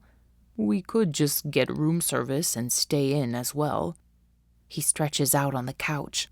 Is he trying to seem uninterested so as to avoid suspicion, or is he trying to tell me we need to stay in to avoid suspicion? Everything feels suspicious right now. I need more information without looking like I'm grabbing for it. Why don't you decide? "I'd like to review my notes. If I start now, we'll know whether we have time to go out." He motions for me to join him on the couch, and I curl up next to him. He kisses my forehead and pulls out his notepad.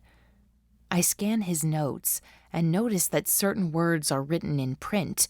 The rest are in script. 2300 hours. Escort, hide, no matter what. Wait for Mieczyszniki.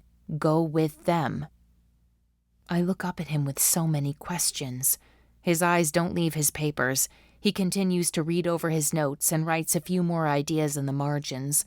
I turn back to the paper, waiting for more details, but none come. The most crucial moment in our lives, and I have fewer than 12 words to go off. That's the extent of our plan. I wish we could speak freely. I'm so tired of censoring our words. I play along as Dimitri goes over the rough details of the mission. He asks my opinion on his plans and even takes my advice. Then he checks the equipment list and reviews the credentials of the 2 bomb experts who are currently on planes and the GPR operators who will scan the ground for the buried bombs. He has an entire folder dedicated to procedures for preventing his team from hitting any booby traps, probably a standard resource for search teams. "Sergei would have protected the bomb from the wrong people. It's possible that he rigged it to detonate if certain criteria weren't met, but I don't think that's likely. He wouldn't want to endanger anyone who might unknowingly dig there for legitimate reasons, like developing the island. Dima reads for another 10 minutes, then sets his notebook on the table face down. He gives me a meaningful look. It's almost 2100. I just need to go through my gear, but then I'm all yours. We can hit the restaurant downtown when I'm done. Let's stay in. I'll order and you can relax. I kiss him. Perfect. He walks over to the table and opens a military-grade duffel bag. He lays out guns, gear, and electronic devices on the table, cataloging them, testing them, and then placing them precisely as he wants them. Will you need guns? I ask. We always need guns, he says. The weapons look ominous. They're a reminder of all the things that could go wrong tonight. During dinner, Dima tries to keep the conversation flowing. I find it harder and harder to speak without emotion. Let's go to bed, he says. It's only 22:30. Why does he want to go to bed? He's meeting his team in 90 minutes, and my escort arrives in 30. This must be part of his plan. But I'm also not one to be told what to do. When I'm discovered missing, my father will undoubtedly scrutinize every one of my final moments. Is it my bedtime? I fold my arms across my chest. I doubt I'll be able to sleep when I'm worried about you. Then just let me hold you until I have to leave, please. Dima crawls into bed in his clothes and pulls me in after him. He wraps me in his arms and closes his eyes, but I can tell by his breathing that he's not asleep. I close my eyes and lean my head against his chest, listening to his heartbeat. Together, we wait. Every minute seems to last an hour. I count the thumps of his heartbeat until I lose track and start again. I feel more and more anxious with every passing thump. There's a knock on the door in the living room. Dima jumps out of bed. Time to move, Yulia. There are new clothes in the side pocket of my bag. Dark colors. Get changed. He shuts the bedroom door as he goes to answer the knock. Confused but determined to trust Dimitri's plan, I change hurriedly and step into the living room. The man waiting there wears black military-style clothing. He has a scar above his left eye and another across his massive biceps. His scars suit him. Everything about him screams fighter. Come get your gear, Yulia. Dima has a gun, a holster, and a bulletproof vest ready. He helps me put it on with speed and efficiency. The weapons weigh heavy on my heart, and I pray I don't have to use them. He pulls new gear from under the table to replace the items he just gave me. Who is this? I nod toward the large stranger. Gosha, Dima answers. I trust him with my life, and more importantly, I trust him with yours. Where's the cube? Gosha asks. Dima tosses him a little black box. I captured her hologram while she slept several nights in a row until I found a good one without lots of movement. He was filming me while I slept? As I process the violation, Dimitri reads my mind. If you had known, it wouldn't look natural. Gosha hacked the Peradacha with the looped footage of the two of us on the bed, so as far as anyone knows, we're still there. Once you're gone, I'll fake a 5-minute glitch. When the feed comes back on, the cube will project a hologram of you alone, and I'll be here getting ready to leave. Gosha has the hallway cameras set on loops so they look empty. You'll get out without anyone seeing. So, this is it? I ask, a hard lump in my throat. Great things are waiting for you.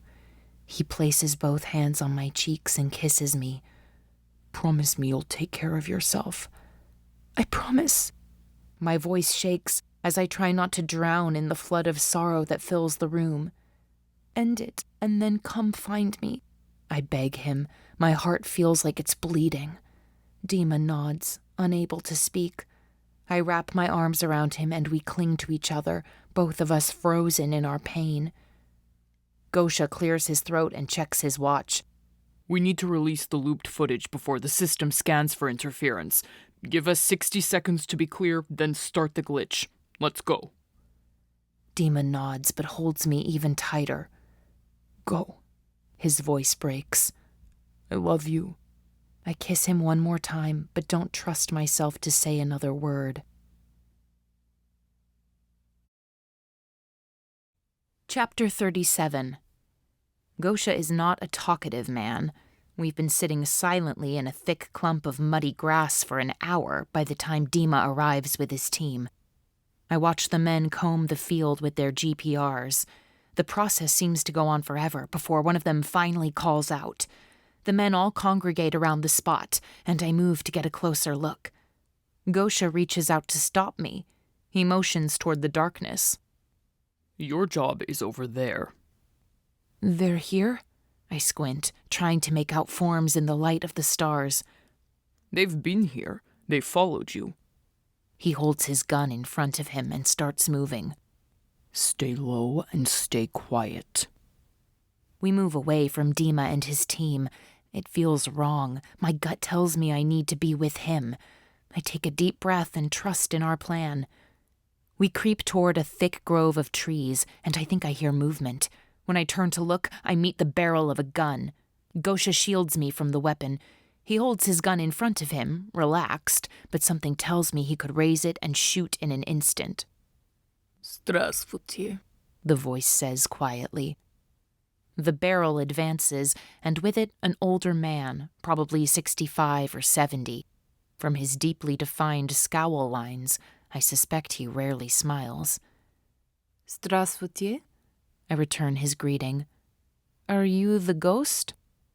You are supposed to deliver the weapon to us, not reclaim it for your father. Did you think we wouldn't discover your deception? He doesn't answer my question. He resembles a Siberian tiger stalking his prey. He might as well be growling. More men step forward out of the trees. There are so many guns. My heart pounds beneath my useless vest. If these men want me dead, they'll succeed. Guns down, the man directs. Gosha lays his weapon down as I struggle to release mine from the holster. You will have the weapon, I tell them, wiggling my gun free and carefully placing it next to Gosha's. My father watches me constantly. He needed to think I was working for him. We needed his team of experts to remove the bombs, just like you needed me to find them for you. I cautiously try to understand the power dynamic with this group. Who's this? The old man points his barrel at Gosha. Her bodyguard. Gosha motions toward me. You'll understand that trust is scarce at the moment. You've certainly prepared for the worst. A giant of a man, also armed, walks into the clearing and grins at me. He brushes one of his loose curls off his forehead. His face is covered in a beard, and something about his size and smile seems incongruent. People that big never smile that much. He gently presses the first man's gun barrel down. Welcome to the team. He offers his hand, and I look from his welcoming eyes down to his large hand. The gesture is surprising. It's forward for a man to offer his hand to a woman, but also somehow validating. He's greeting me like I'm his equal. I take his hand and give him a second glance, trying to read his character. He's younger than I would have imagined. I suspect that without the shadows darkening his countenance, he's probably someone who is hard to look away from, like a war hero in a painting.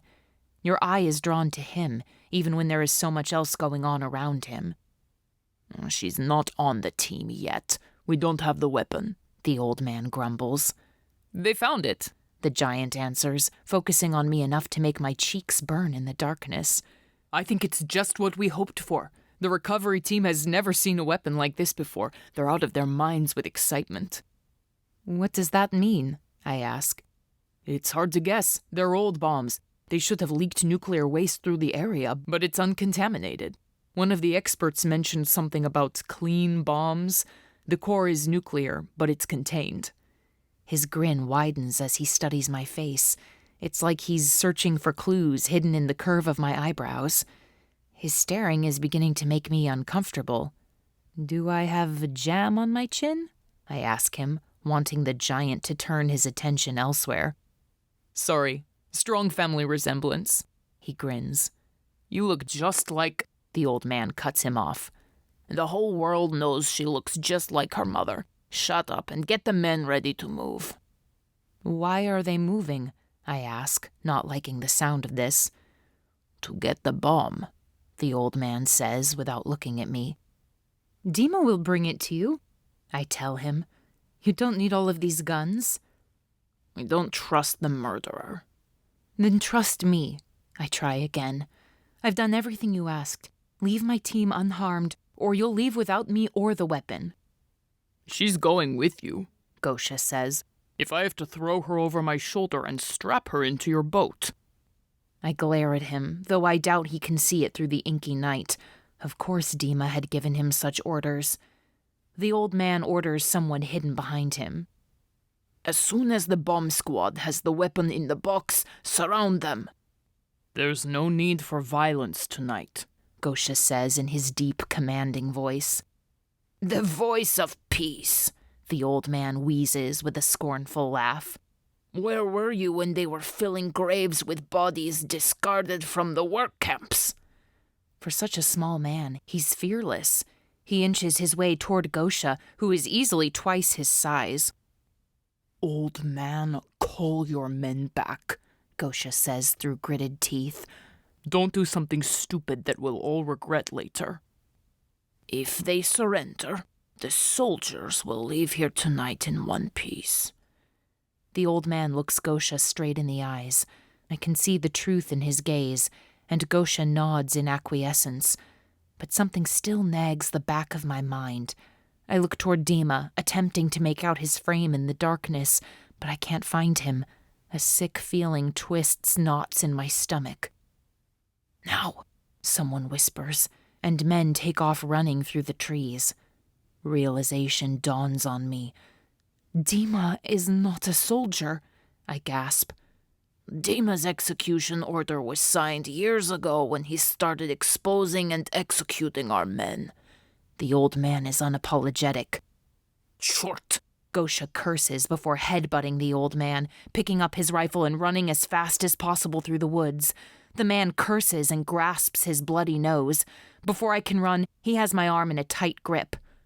"Don't move," he barks. I struggle to loosen his grip. A gunshot tears through the night, and my heart stops completely before it skips into a staccato too fast and too frequent pulse. "You have to stop this," I tell him. "We didn't come here for violence. Call your men off." He looks at me with unforgiving eyes. "We're not the violent ones. Dimitri's actions will determine whether or not his team lives, but I won't risk the rebellion or any of our lives by that murderer living to hunt us down. We can't return with him trailing us. There are children and families in our base." "Call them off now," I demand. "You're not in charge." He shakes me. "Dimitri has changed, and he will prove it. I can vouch for him." The old man shakes his head. "Is there anything your father could do to regain your trust?" "This is different," I plead. "You're young and naive." The old man starts dragging me away from the melee. I dig in my heels, and he wraps his arms around me. I ram my elbow into his ribs, and he grips me tighter. He's stronger than he looks. "What you'll gain is better than what you're giving up," he whispers in my ear. If it were not for the vice grip around my waist, I might think he was trying to be kind. "I won't force you to come. It's your choice. But believe me, this is what your mother wanted." My mother saw the good in Dimitri. She never gave up on doing the right thing. And I'm telling you, this is not the right thing. He stops struggling and releases me. "Come with us," he pleads one last time. "If you knew all of his crimes, you wouldn't fight for his life." He came here to make sure I got my freedom. I can't leave him to die for me, I tell him, my voice quavering. He sighs. "You're all the same." "You'll have your bomb. Leave Dima and I'll come with you." "No." He folds his arms in finality. "Tell the ghost that I did what he asked. Now I ask that you spare Dimitri," I tell him. "How do you know I'm not the ghost?" He croaks. I can't put my finger on how I know, but I do. This man is not the leader. I run toward the sound of angry voices, determined to save Dima even at the cost of freedom. Dima and his men are standing back to back, guns out toward the surrounding Mieczyszniki. Dimitri's voice carries through the night air. I'll surrender the weapon, but my men and I must leave here alive. Or I could just shoot you and take the weapon, the giant man taunts. You could try. Dimitri is menacing in his control. But we have a bomb, and we know how to detonate it. We could all die together, rebel and soldier alike. Stop! I shout, and in confusion, some of the men turn their guns toward me. Both Dima and the giant man yell for me to get back. Someone shoots, and the night erupts with violence and death. Men fall to the ground, wounded and shrieking in pain. I drop to the ground, trying to get below the bullets. A heavy body falls on top of me. I brace for the smothering weight, but it doesn't come. Stay down! It's the giant man. The gunfire ebbs and flows for what feels like an eternity until someone yells, We've got it! Fall back! The man raises off of me enough that I can see the rebels scattering. I don't see Dima among the standing soldiers. The giant keeps me down until the rebels are all out of sight. I'll cover you, he says. Then he rises, his gun at the ready. I run toward Dima instead of fleeing. The giant man groans. I fight my panic as I search among the fallen. I see Gosha first, hovering over Dima, applying pressure to a gunshot wound. All I can focus on is how much blood there is. I kneel beside him. Go! Catch them! Dima shouts at me. I'm not leaving you like this, I tell him. Dima groans in pain. Yulia, if you love me at all, leave me now. We have to get him out of here, I tell Gosha. Help me move him. Go now! Dima screams. I won't leave you to die, I scream back. I'm not dying, he says, and my panic subsides enough for me to take a good look at him. He's right. He's bleeding, but the gunshot is in the arm, not in a critical organ. Dima. Gosha nods to the soldiers who are staring at me. No one was supposed to know I was here. Do it. Dima closes his eyes and punches the ground with his uninjured fist. Gosha's glare eviscerates me. This is your fault, he says. Then he stands, points his weapon toward a soldier leaning over his fallen comrade, and pulls the trigger. The soldier falls to the ground. I watch in horror as Gosha mows down the area with a rapid fire. He then walks through the field with a handgun, taking the last bit of life from every member of Dima's team. Is this massacre really my fault? Help will be here soon. I'll take care of her. Gosha places a gun in Dima's hand, then grabs me, throwing me over his shoulder. I fight, but nothing works. He's too strong. And I'm weak and foolish. I ruined everything.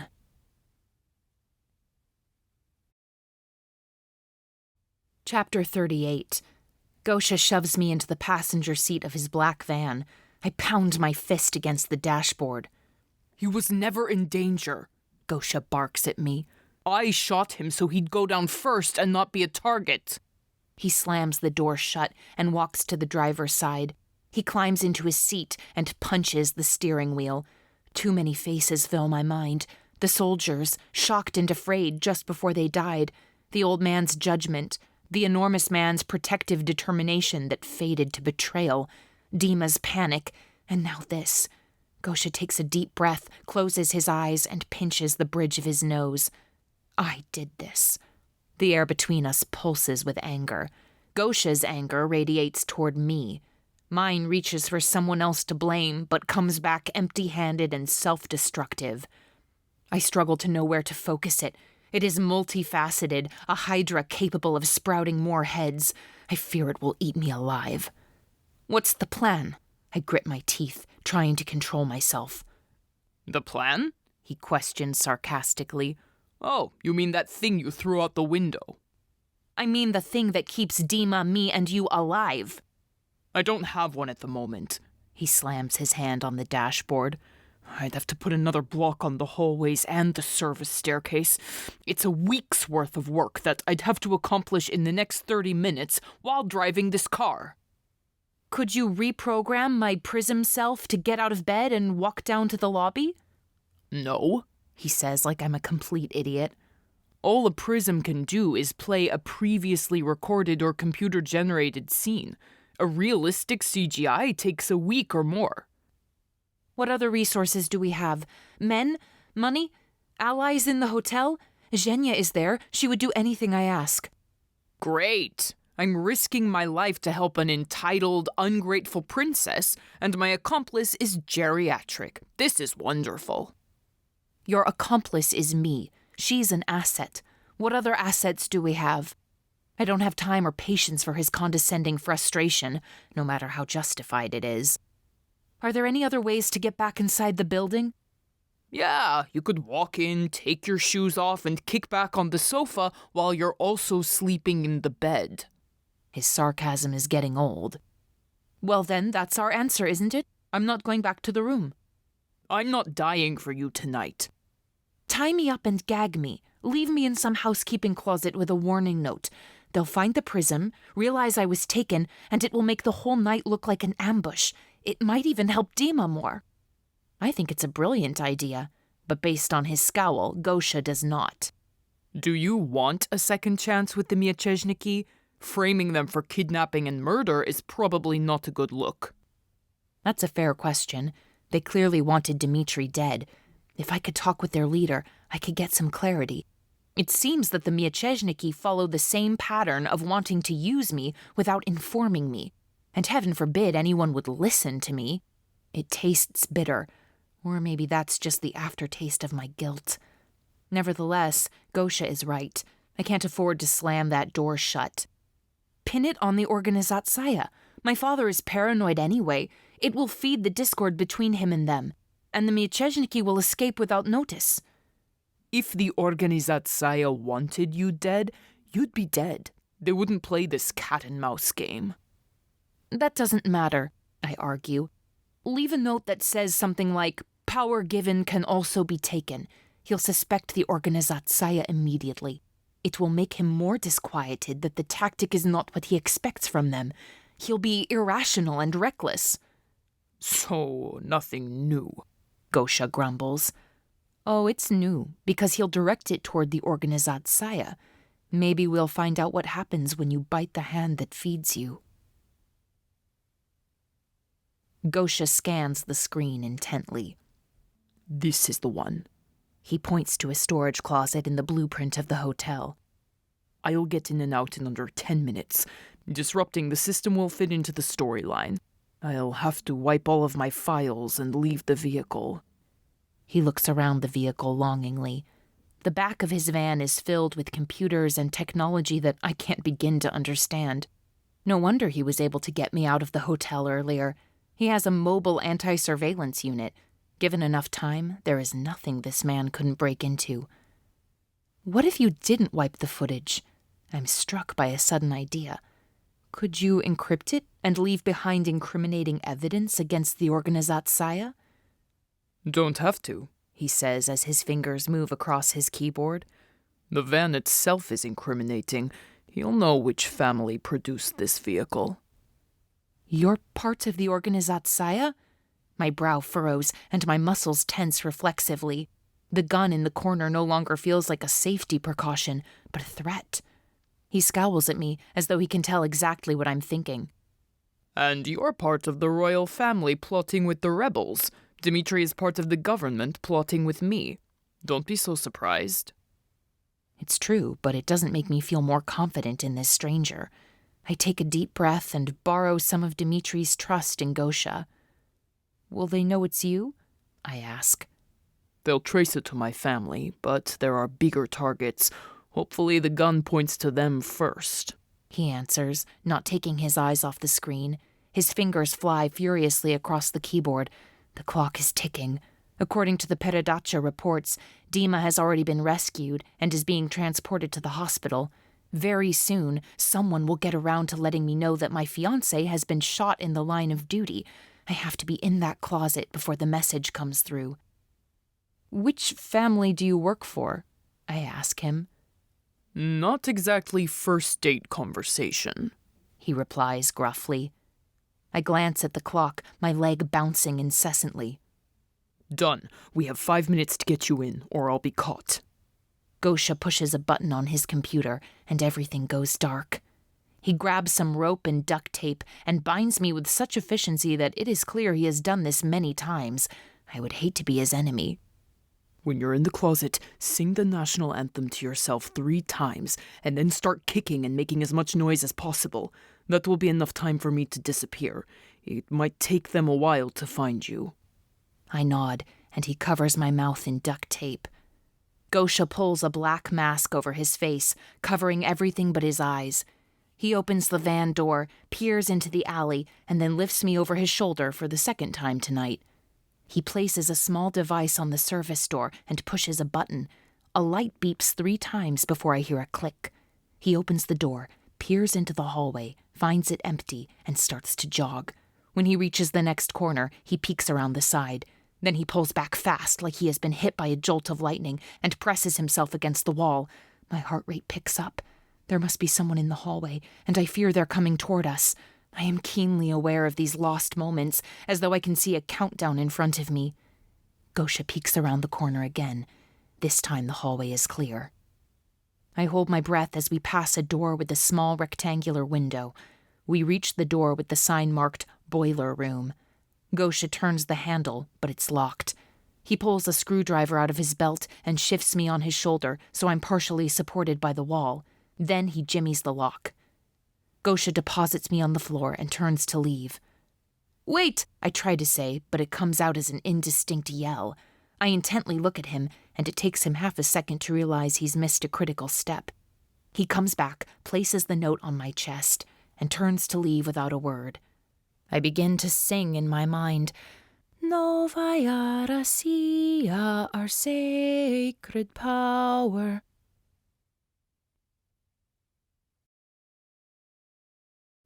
Chapter 39.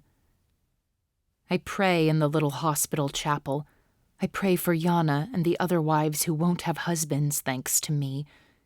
The process of trading lives is not nearly as simple as Andrei Stepanovich thinks. You don't merely choose the ones you know over the ones you don't. You protect the ones you know, and you pay the price for the rest. The price is thick, ugly guilt and soul-crushing regret. Dima's in surgery. The doctor assured me he will be fine. He also assured me that I'm fine. After they found me in the boiler closet, they brought me to the hospital to assess the damage. The doctor found none, but he's not the right type of doctor to understand my wounds. The doctors will pull a bullet out of Dima's arm, stitch him up, and then what? Dima failed tonight by all accounts. What will be his punishment? The chapel door opens. I turn, hopeful it will be a doctor with some news. An icy chill runs down my back as my father's presence taints this sacred space instead. He sits down next to me, and I fight the urge to scoot away. "We've got a mess to clean up," he says. "No," I shake my head. "You have a mess to clean up. I won't be part of this any longer." I wipe my hands across my pants and suspect that my subconscious is trying to wipe away the proverbial blood.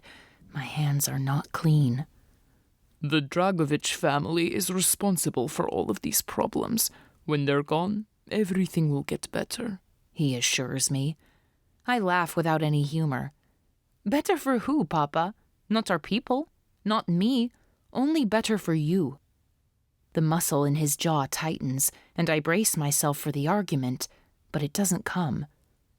"I've made bad calls in my life, and undervaluing you is one of them." "Shall I fetch the priest for your confessions?" I want him to stop talking. Every word he says feels like an attack on my fragile soul. "It's a little late for that." He's not sneering. His usual calculating glare is gone. He looks almost like a normal man. "There's not enough life left in me to atone for my sins. It's time you and I have an honest talk." "Honesty?" I scoff. All that's ever existed between us is lies. "We're the last ones left," he begins, and I cut him off. "Because of you." There's a deep loathing that I cannot contain. "Yes." He's not repentant or remorseful, but he doesn't boast as I would have expected. "This job is not an easy one. before you sit on your throne of judgment, look at the mess I inherited. My parents were addicts, and out of my life by the time I was 7. Staraya Russia was not an easy place for a child to be homeless and alone. My fate was similar to those children you fight so hard to protect. I was purchased by an assassin. He trained me to send messages that would escape the police's notice during the day. No one ever suspects a child. You can imagine what terrors filled my nights. He continues. Being a bought child is worse than death. The abuse is horrific. By the time I was a teenager, I was determined to find a way out. I listened and learned from the assassin and trained myself to kill efficiently. I bought my freedom with the blood of others. It was ugly work, but I was free, and in between jobs, I could live an almost normal life. He winces as he remembers things I can tell he would rather forget. I gasp at the horror of his childhood. I don't want to feel anything for him, but I can't help it. Sickness spreads through me as I hear his tale. Then I met your mother. She was a dreamer just like you, and so beautiful. He sighs with a little smile on his face, reminiscing about their happier days. How was a boy like me ever going to be able to resist someone like her? We met, we fell in love, and we were married within a few months. His smile fades. At least, that's what I'd always thought. It seems now that she had a target on my back even then. It didn't end happily, Yulia. We both know that. But it wasn't always miserable. We used to talk about our dreams and what we could do to make the country better. I try to picture that version of my father, but can't. Instead, I see myself plotting and planning to eradicate corruption, while in the next moment committing murders. Am I just like he was? Is this what I'll become? He misreads my fear as disbelief. I don't expect you to believe me. I wouldn't, if I were in your shoes. But all that happened before I was assigned to be head of the council. I stepped in to create order in the bloodbath. The crime families were all fighting against each other, and citizens were dying in the crosshairs. Our people were starving. We'd been reduced to a joke in the national arena, and I had to make hard choices to stop the mass violence. It was like being asked to care for a dying man. I couldn't make him whole again. I could only decide which limbs to amputate, which organs to operate on. But in the end, all I could do was prolong a miserable existence. You think I like subjecting children to the same gory fate I had? Of course I don't. His gaze is fierce, as though he's daring me to disagree. But I couldn't fix every problem. I had to focus on the things I could control. I could get the families to work together and create a truce. I could strengthen our nation in the eyes of the world. I could regulate the crime. But believe me when I tell you that there was no stopping it. I think that's why your mother turned on me. She wanted to stop the crime. My power over it made it like a caged bear, dangerous to keep, dangerous to release. She wanted to let it go and face the consequences. I chose to control it. I stop him. She would have killed the bear so it couldn't hurt others. You wanted to profit from it. He doesn't disagree. In the end, she plotted against me, so she had to go. I missed her for a time. He runs his hand through his hair and leans back in the pew. I still miss her. Listening to him justify his misdeeds, neglect, and criminalization of our government ignites a fire in me. He studies my face. That, my dear, is the same look Sasha got in his eyes when he started plotting against me. I'll give you fair warning. When my intelligence department reports on an assassination plot, I will shut it down. They left me no choice. There's always a choice. I'm so sick of hearing him make excuses for his evil. Of course there's a choice, but you assume that it is a choice between right and wrong. What about when it is a choice between bad and worse? You're not listening. My choice was to kill Sasha and keep the control I fought for and won, or let him kill me and have everything fall apart. He continues. You think it is bad now? You should have seen it before. Children were kidnapped from under their parents' noses. Now we sell only the unwanted children who wouldn't have had a chance anyway. You were one of those children, I scream, and my voice ricochets off the stone walls. You know exactly the pain you inflict, and you do it anyway. Yes, but imagine the pain of coming from a home with parents who loved you, then going into a home of abuse. Which is worse? If you shut down the orphanage exchange, they will still acquire children. I cannot change the hearts of men.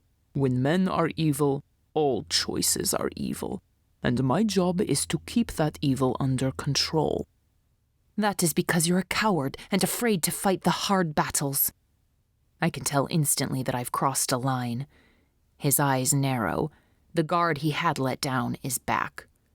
You think that after a few weeks of this life, you know anything about courage and cowardice? You don't even understand what you're fighting against. It's a losing battle, and it's about to be yours. I feel his words wrapping around me, binding in a way I feel but don't understand. They'd be better off if you were dead. Within a year, I will be. He clears his throat as he drops this new bomb, shocking me into silence. You will be my successor. You'll have your chance to do all the good you speak of. But don't get your hopes up. You'll really just spend your life choosing between bad and worse. You're dying? I ask, trying to process the news. It's cancer. He takes a deep breath. It's a shame, really. One of the few problems I can't buy my way out of. I don't want the job, I say quietly. Of course you don't. But if not you, then who? Kostya? Andrei? You've impressed me over the last few weeks. When I got the call that you and Dimitri were both in jeopardy, it became abundantly clear that he's the disposable one. You're the one the country can't live without. You have your mother's compassion, Sasha's relentlessness, and my cunning. You're the best of us all. He smiles with pride. I don't want to do anything that makes this man proud of me. He runs his hands through my hair. Repulsion ripples down my body. I pull back protectively. He says, Every crosshair in the world will be aimed at your pretty little head. Every mistake will cost lives. Every success will come at the expense of others. It's hard work, but you'll learn it. I don't want to learn it, I whisper to him. The disparity between idealism and reality mocks me. Haven't I been dreaming of him dead? Haven't Dimitri and I been trying to free our nation of his grasp?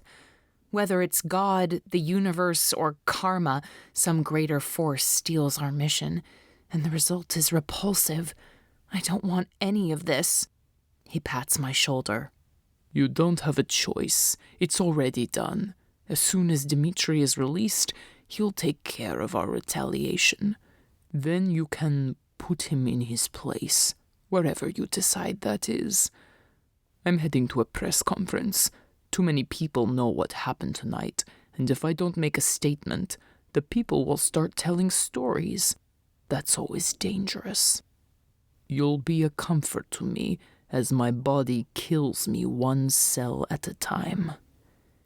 He reaches out to caress my cheek, and I freeze under his touch. He is a cancer in this world, spreading evil inch by inch before he leaves me a world so infected it's on the brink of destruction. I fear no amount of treatment could put our problems into remission. The government must be left to die, and the Organizatsaya needs to be euthanized in its prime.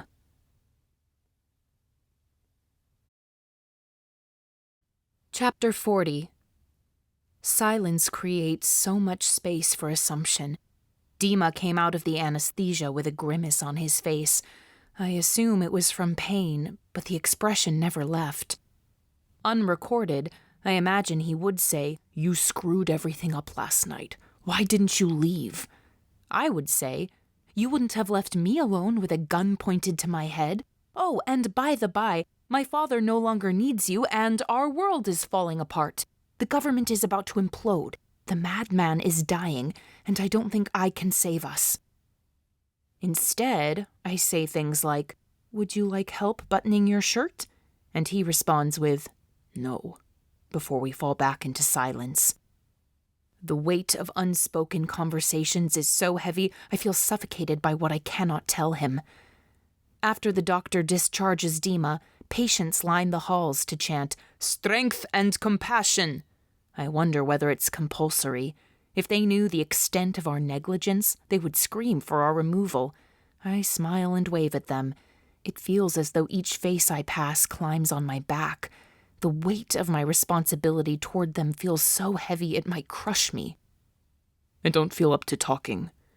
Dima pulls an old baseball cap out of his bag and places it on his head to avoid the photographers. I'm taken aback to see the always professional and polished Dimitri wearing a dingy old cap. He puts on a pair of sunglasses and then leads the way through the automatic doors. We're bombarded with questions, but Dimitri walks straight to the car. "We're so grateful to the hospital staff. They have done an amazing job," I say on his behalf. Dima winces as he tries to secure his seatbelt. I take it from him and click it into place. He doesn't thank me. "Your father is still in town and wants to meet," he tells me. "I'm sorry, Dima," I say. He shakes his head, and more words are swallowed up in the silence. The hotel is swarming with guards. My father is not taking risks. It feels like a lifetime ago that we left this room. Dimitri looks exhausted from the car ride here. I haven't slept well since who knows when, and seeing my father sitting on our couch is the last thing I want. "You look sloppy," my father says to Dimitri. "Papa, he just had surgery. He needs to rest," I admonish. "We can't afford to look sloppy at a time like this. We have to act swiftly and decisively. I told the media you'd been shot during a hunting accident with friends. We burned all of the soldiers' bodies, so there is no evidence of anything else happening on that island." Those bodies weren't his to burn. They belonged to families that deserve to mourn their loved ones. Dima presses his good hand into a fist. His knuckles turn white in silent protest. "Kostya Dragovich knows you survived, Dimitri. We need to strike now before he makes an even bolder attempt. He is a danger to our stability and he needs to be eliminated. Tell me my options."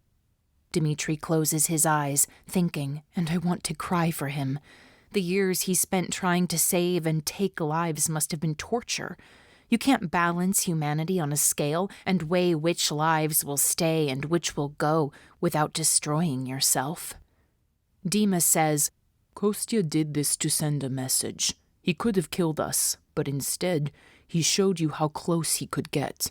He means to bring you into a state of fear and submission." Dimitri has the confidence of a skilled liar. Kostya is probably high in some filthy location laughing about Dimitri getting himself shot. "It's time to use our man on the inside," Dima says, and my father nods. "Kostya's older brother will announce that he intends to renounce his claim of leadership. The whole clan will turn up for the meeting, even the old man. We'll blow up the building. No one leaves alive." "Will he do it?" my father asks. "He will if he gets to push the button," Dimitri answers.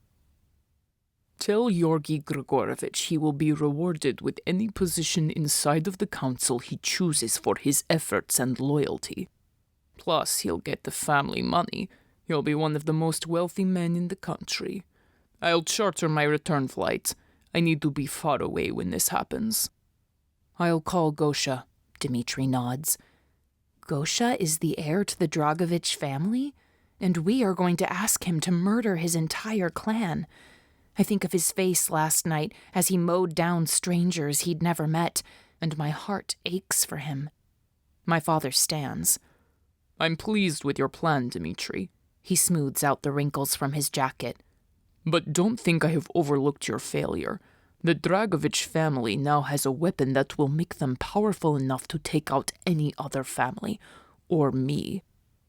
Dimitri stands straight-backed, not allowing himself so much as a flinch of pain. Yes, sir. You're probably wondering about your punishment. My father's face is unreadable. Dimitri says nothing and continues to stare past my father to the far wall. My father turns to me. I glance at Dima, trying to pick up on any cues. He seems scared for the first time. I look back to my father, bracing myself for whatever he's about to do. Bring me back Kostya's body whole and intact. I can't have his body coming back in bits and pieces, like Sasha's. What are you talking about? I don't understand. He smiles at me. You see, when Dimitri killed your brother, all I got back was some sausage. He ran Sasha's body through a meat grinder. Seemed a bit overkill. I had to have it tested for DNA. Dimitri killed Sasha? Then desecrated his body? I grasp the couch cushions, trying to anchor myself to something real, because this could not be true. I'm too frightened to even look at Dimitri. I don't want to see him confirm this nightmare. Yulia. Dimitri's ghostly tone barely registers as I tried to deny this devastating impossibility. He couldn't have done it. He loved Sasha. They were like brothers. Yulia, Dimitri says again, begging me to look at him. Why doesn't he deny it? We should form a united front that my father's lies cannot penetrate. Yet all Dima does is call to me. I have my answer, and I merely have to look up to confirm it. Slowly, I lift my eyes to Dima's face. His expression crumples instantly. Dimitri killed Sasha, my Sasha. My father stole my mother from me. Then together, they stole my brother. My arms are around Dimitri's throat, throttling every ounce of air out of him with a strength that only comes to those who are genuinely out of their minds with rage. Guards! My father yells, and the room fills with uniformed men. Stop Yulia from killing her fiancé. The men surround me and pull me off of Dima. He coughs, sputters, and gasps for breath. My screams of profanity and sobs fill the room. The guards stare. My father watches with pleasure.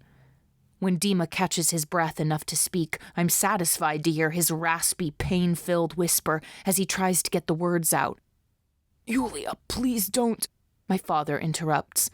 Your brother was a traitor. I ordered Dimitri to kill him, but instead of just a bullet to the head, he did it with style. I collapse against the weight of his words, horrified. The guards hold me up, supporting me as I lose my footing. Yulia, I didn't want to, Dimitri pleads as he inches closer to me. I collapse, and my captors lower me to the floor, releasing their grip.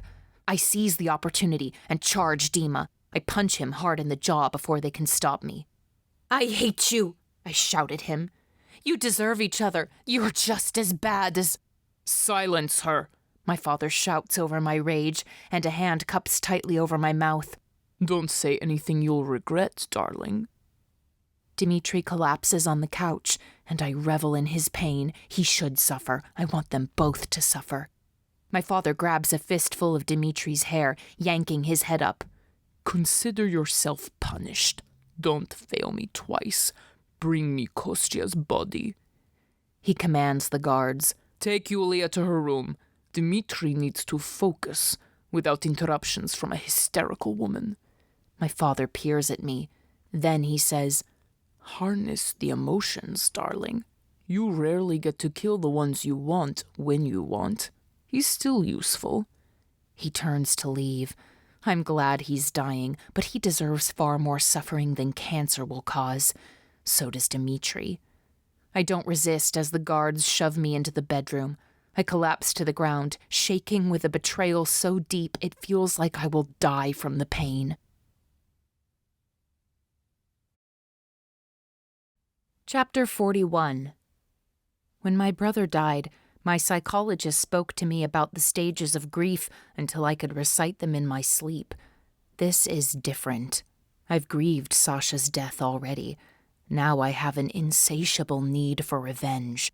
I need to cleanse this world of the murdering, lying, vile men in my life. I wouldn't call it a plan so much as a calling. Kill Dimitri. Kill my father. I don't even care what happens to me once it's over. Will there be a trial? Will I be shot in Red Square? None of it matters. Maybe the people will celebrate. I will certainly celebrate. I lie on the bed, curled in a ball, holding myself and my murderous plans together. I hear the door handle turn, but all I can think about is getting my hands back around Dimitri's throat. Zhenya enters, her eyes creased in worry. She sits down next to me on the bed and rubs my hair. Your poor mother never wanted this life for you. She tried so hard to keep you out of your father's notice. Do you know how Sasha died? I ask, hoping the information won't crush her like it is crushing me. Yes, is all she answers. She does not try to console or comfort.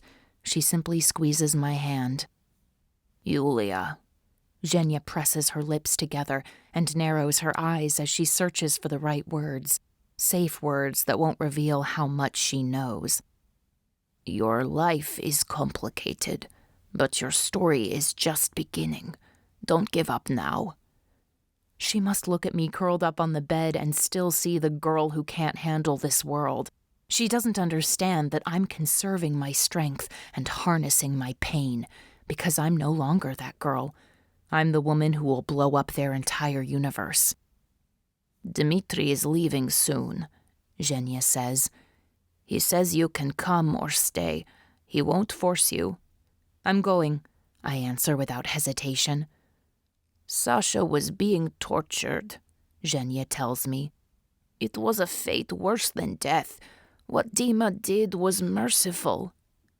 Don't you dare talk about my brother's murder and mercy in the same sentence, I warn. I think she is beginning to see the depth of my wrath, but she doesn't apologize. Haven't you seen enough to understand the position Dimitri was in? Haven't you done enough? She challenges. An image of my elderly uncle swims into my mind, his eyes heavy as I forced the medicine down his throat that drained the life out of him, telling myself all the while that it was mercy, that I didn't have a choice, that it was him or the entire movement. I shake the image out of my head. You can go, I growl at her. I can pack myself. Yulia, she tries again. Go, Zhenya. I can see whose side you're on. I roll out of bed and walk toward the closet, throwing all of my clothing into the suitcase. Clearly you can't, she scolds me. All you can see is your own pain. She follows me to the closet and starts folding the clothes I threw in the suitcase. Her refusal to leave me cracks the hardness around my heart, and I begin to cry. Zhenya wraps her arms around me, her head barely reaching my chest. She rubs my back as my eyes swell and moisture spills down my cheeks. Zhenya and I sit in the back seat of the car. Dimitri chose the passenger seat. I'm pleased to see him wearing a turtleneck in the summer heat to cover the bruises I left on his neck. He's wearing that stupid baseball cap and sunglasses again. You called the press? I shout at him when we pull into the airport and I see cameras. He doesn't answer. The car pulls alongside the plane, and a security guard opens my door. The guard helps me out and then hovers closely. I'm not sure if he's protecting me or if he's protecting Dimitri from me. Dimitri walks straight to the plane and heads up the steps, not waving or acknowledging the press. I stop at the base of the steps and turn to face the press. I'm disgusted with the role they play in keeping our nation prisoner to evil. They're my father's storytellers. They never dare to dig into the caverns of truth and shine a light on the darkness. They could share our stories with the world. Instead, they cover up, they spin, They spread lies. They make me sick. I glare at them, and their questions and requests for poses stop. A cameraman shifts in uncomfortable silence. I say, "You want my smiles? For what? To cover up the chaos you refuse to report? Well, I'm out of smiles. You have the power to do so much good." The security guard grabs my arm and pushes me toward the stairs, but he's not fast enough. "Take a stand for once. Show some courage for once." The guard practically shoves me onto the plane. Dimitri sits toward the front. He looks up at me, his dark eyes pleading for forgiveness. I walk past without a second glance and make my way to the back of the plane as far from him as possible. And I spend the next 2 hours holding tightly to my fight reflex. I can't afford to slip into sadness. I have to take action. I won't make Dimitri's mistake and spend years trying to find the right opportunity. I will strike fast, hard, and against those I should love most.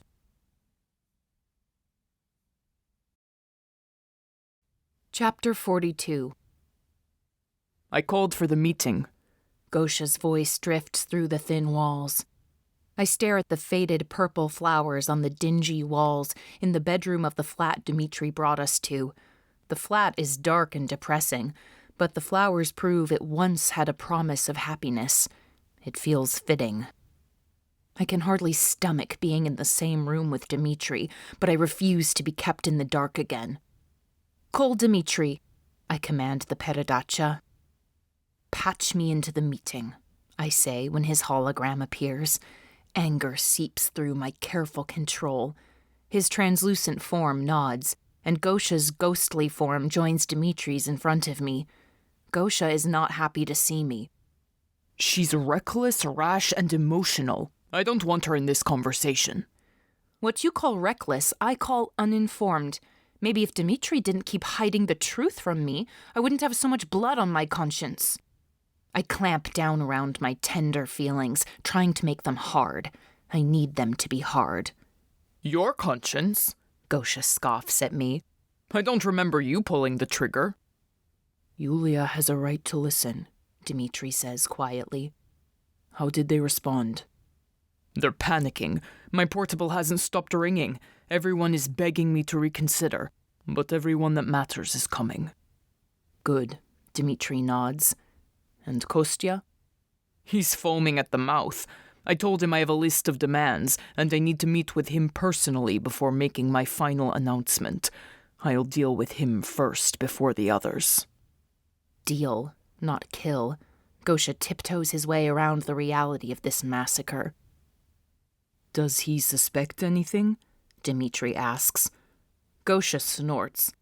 Koneshno, but no more than normal. Are you sure you want to do this?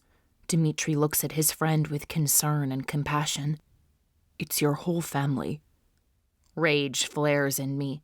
Dimitri is concerned about Gosha having to kill his family, but didn't think twice about killing mine. Gosha's jaw is set in a tight line. It's not my whole family, he snips. This has always been the plan. He doesn't say he wants to do it. If you take care of your brother, I'll take care of the rest. Dimitri offers. Gosha looks mildly relieved.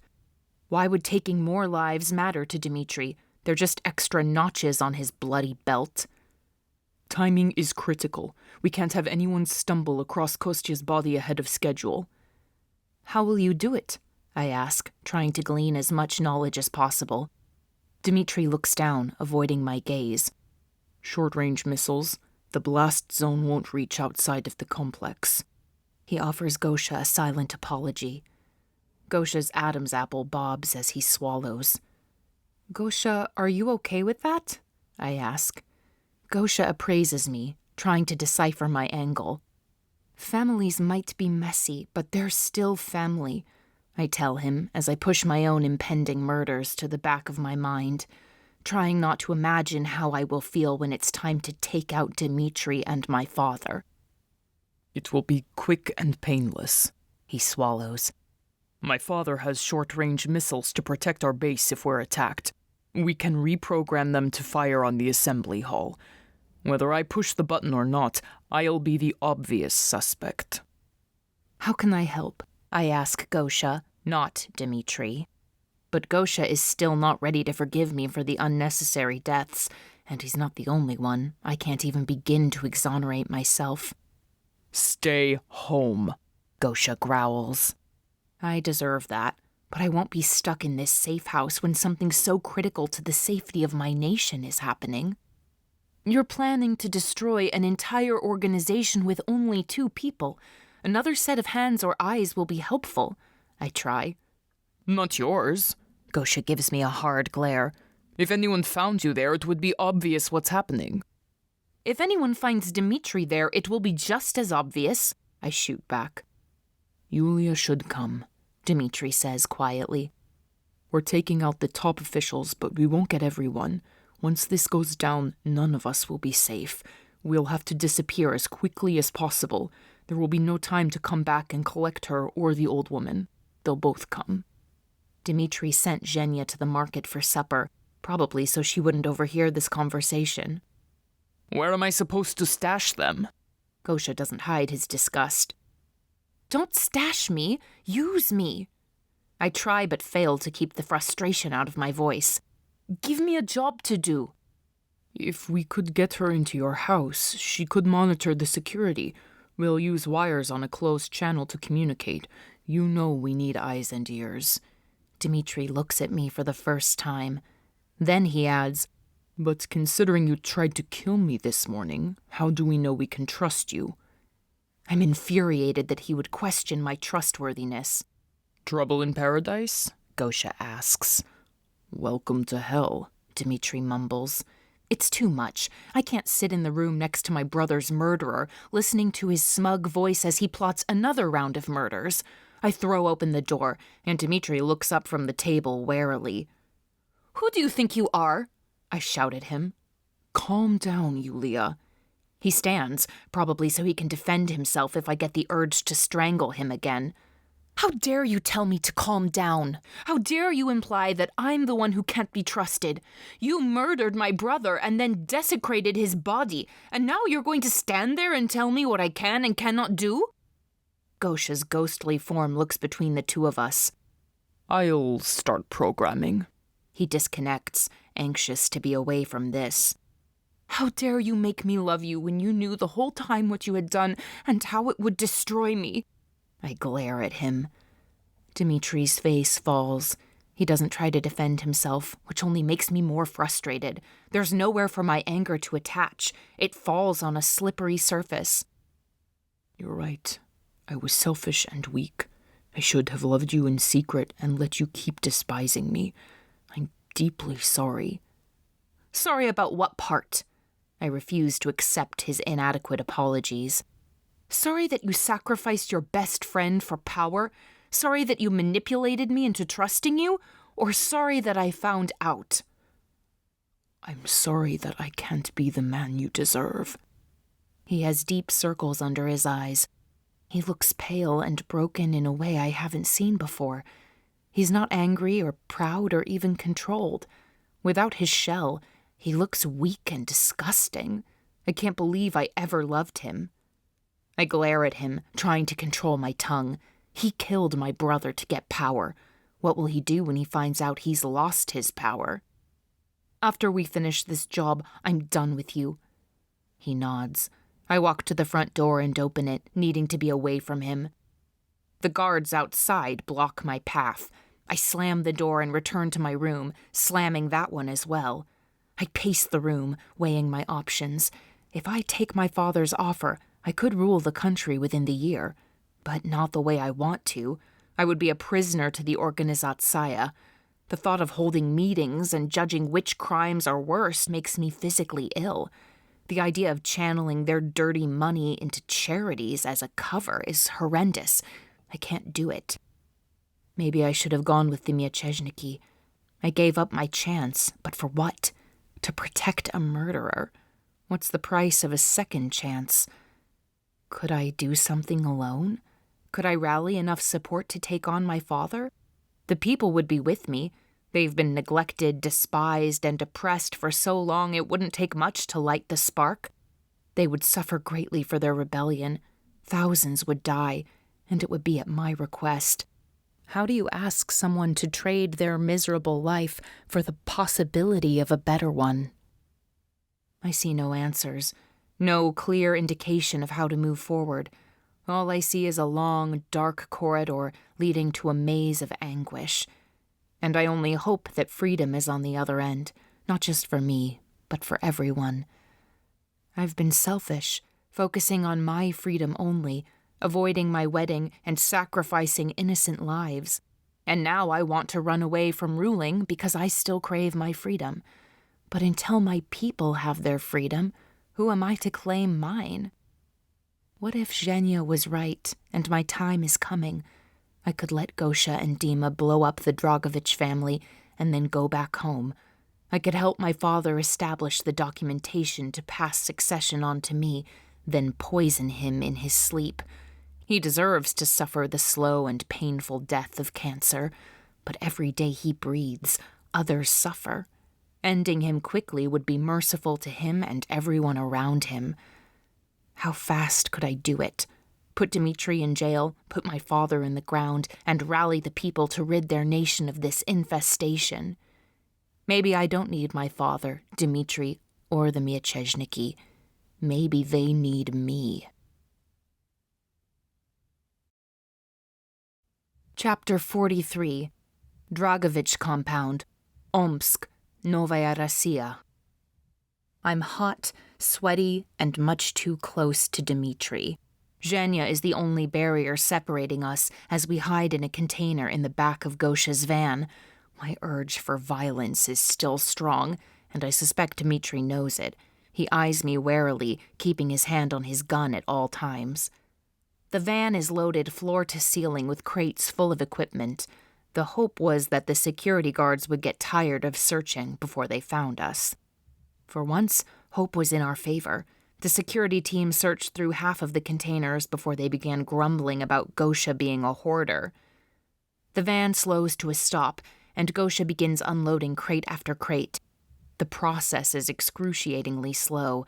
He finally makes his way to us, and when he lifts the lid on our container, I greedily fill my lungs with fresh air. Zhenya is shaky as I lift her to her feet. Dimitri offers his arm to help, and I glare at him until he clears his throat and exits the van. I step out of the van and slowly stretch my achy legs and back while scanning for cameras, blinking lights, or anything else that could get us killed. The only cameras here are mine, Gosha grumbles, sounding almost offended. Gosha and Dimitri lift Zhenya and lower her to the ground. Every move seems to pain her, but she doesn't complain. Gosha's blocks are the best in the world. Dimitri avoids eye contact as he walks past me. Davai. Gosha nods, and we follow. He leads us through a door and into a narrow hallway. Dimitri carefully avoids brushing his skin against mine. Like a primal reflex I cannot control, I long for his touch for just an instant before my heart fills with bitterness. How miserably unfair that I must struggle to unwrite the law that Yulia must love Dimitri, even when he broke his end of the contract. We follow Gosha silently up a set of stairs and into another hall. He opens a door and ushers us into a room with wall-to-wall monitors. Where are the servants? Dimitri asks. I haven't been home in nearly a year, not since the falling out. I only have one servant left. I gave him the night off. How secure are we? Not very, Gosha admits. The entire complex is on high alert. The last time this many of my uncles and cousins were all here at once was my grandfather's funeral. I've blocked all the security feeds inside my home, but outside these walls, we're all targets. Show me the layout, Dimitri says. Zhenya moves to a sofa in the corner and pulls some knitting from her purse. Gosha brings up a map of the complex. We're here. He points to a building at the southwest part of the complex, then moves his finger to show us the significant locations. The meeting site, Kostya's apartment, his father's house, and the 1-mile radius of the blast zone. I notice what looks like playground equipment inside the blast zone. What's this? I ask, hoping I'm wrong. A school. Gosha's voice cracks. Dimitri sets his jaw in place. It won't be a direct hit. I turn to face the wall, and my father's rationalization echoes in my head. You're eradicating an entire generation of enemies. There's no justification for hurting children, I choke out. Gosha looks away. Dimitri, you'll be here. He points to a building across from the meeting spot. It's where my father houses his mistresses. More like his prisoners. If you're discovered, they'd probably help you. They're also in the blast zone. I can't quiet my conscience. My head fills with women and children. I don't want to be their executioner. Remember what this is really about, Yulia.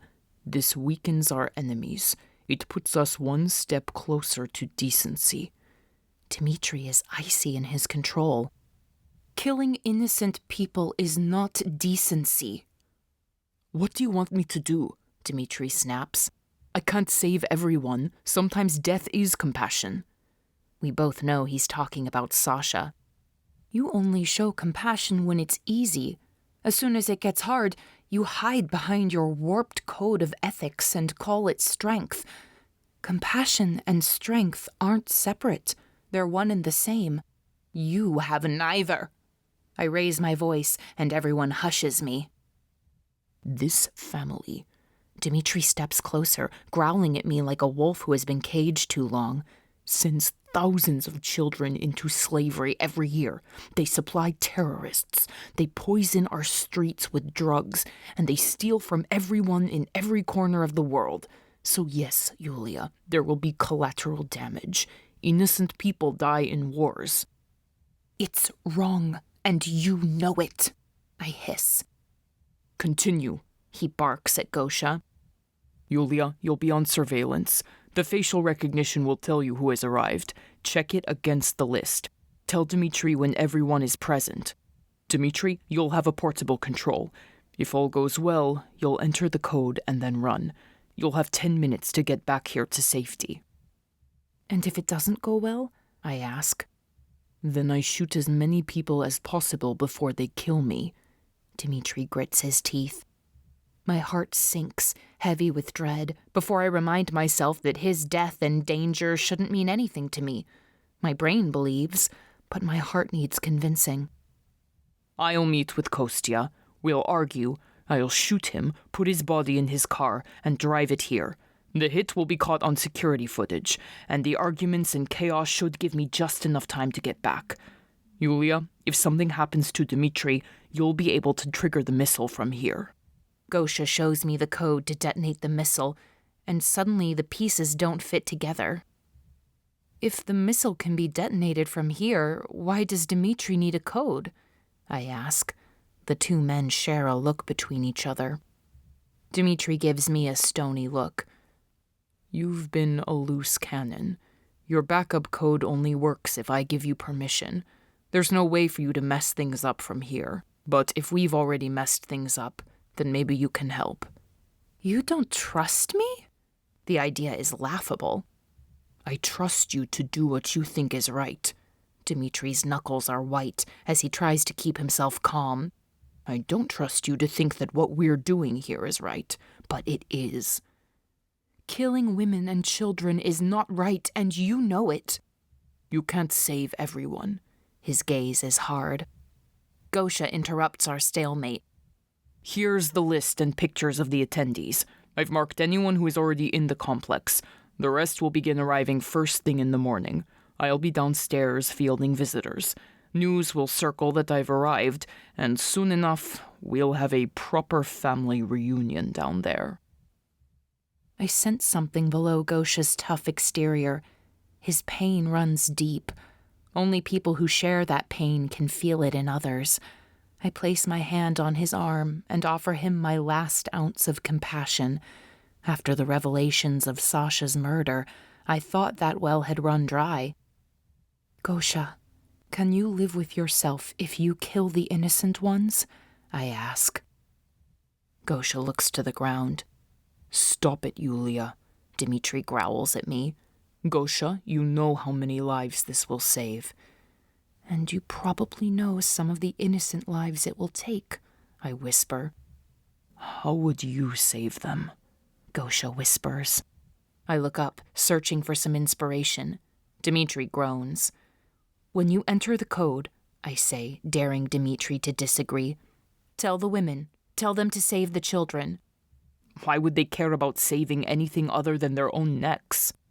It's so simple, Gosha wants to dismiss it. We don't get to decide whether they show compassion. We only get to decide whether we do. I'm sure security would notice if these women just run out the door and flood the streets. We can't alert our targets. Stop telling me why we can't. Tell me how we can. I glare at him. The tunnels, Gosha says quietly. My mother disliked the abuse, so my father made it invisible. There's a tunnel to his home and another that goes outside the city. The women could escape once the guards are dead. If we start recording now, I can build a loop. I don't have time to make it good. Hopefully it's good enough. And the children? I ask hopefully. Dimitri answers begrudgingly. A couple of women leaving wouldn't raise the alarm. I sigh, relieved. We'll do it her way. Gosha punches in a code, and the monitors in front of us fill with images of gaunt female bodies. As much as I want to look away, I force myself to see it. I'll be thinking of them tomorrow as we murder countless people. Gosha turns to leave. Don't let them kill each other tonight, he says to Zhenya. She looks up from her knitting, as though she hasn't been listening to every word we've said. No wonder she has absorbed so much over the years. She blends into the background until you barely remember she's there. Zhenya gives Dimitri and me a warning look that somehow still matters. Chapter 44. Gosha looks like a model in his finely tailored black suit. Dimitri wears a gray maintenance uniform with that stupid baseball cap. He doesn't look remotely convincing. I've been monitoring the screen all night. Threats and shouting have echoed from downstairs most of the night as family members berate Gosha for his lack of loyalty and duty. Only a few more people need to enter the complex, but no one is at the meeting yet, I tell Gosha and Dimitri. Gosha winces. My father never tolerates tardiness. They'll be in their seats early. It's time, Dimitri announces. He pulls a semi-automatic weapon from his bag in the corner and passes it to me. I reach out to grab it, but he doesn't let go. Can I trust you for one more hour? I grind my teeth and nod. I look at our motley crew, surveying Gosha's haunted eyes, Zhenya's exhaustion, and Dimitri's emotionless mask. Good luck, I say to everyone. They nod and leave the room. I watch Gosha's car drive through the complex. On another monitor, I see Dimitri slinking through the streets. Zhenya knits in the corner. She would help if I asked, but I don't want her to have to be part of this. I'm keenly aware that Dimitri's life is in my hands right now. I could send him down a street full of enemies if I chose to, but I won't. I'll give him more than he deserves. Gosha has effectively wiped Dimitri off the surveillance. Every time he reaches a new street corner, I tap on the map and it turns gray, meaning the block is placed on an empty loop. It will work until Dimitri hits the busier part of the complex, and then he'll have to rely on the crowds to camouflage himself. Gosha reaches Kostia's house first, and I shiver when I see him. I can almost smell his rotten breath through the monitor. The brothers don't shake hands or exchange greetings. The arguments begin immediately. I've brought my list of demands. Gosha pushes into the sitting room. You're not in a position to demand anything from me. Everyone knows you don't have the stomach for this job. Kostia sneers. I'd rather lack the stomach than the brains, Gosha growls. And yet here we are. Yulia, Dimitri whispers. Am I clear? I turn back to that screen. Clear. One more block and then you'll be on the main street. Got it, Dimitri whispers. I turn back to Gosha's monitor. I want my inheritance now, not when our father dies.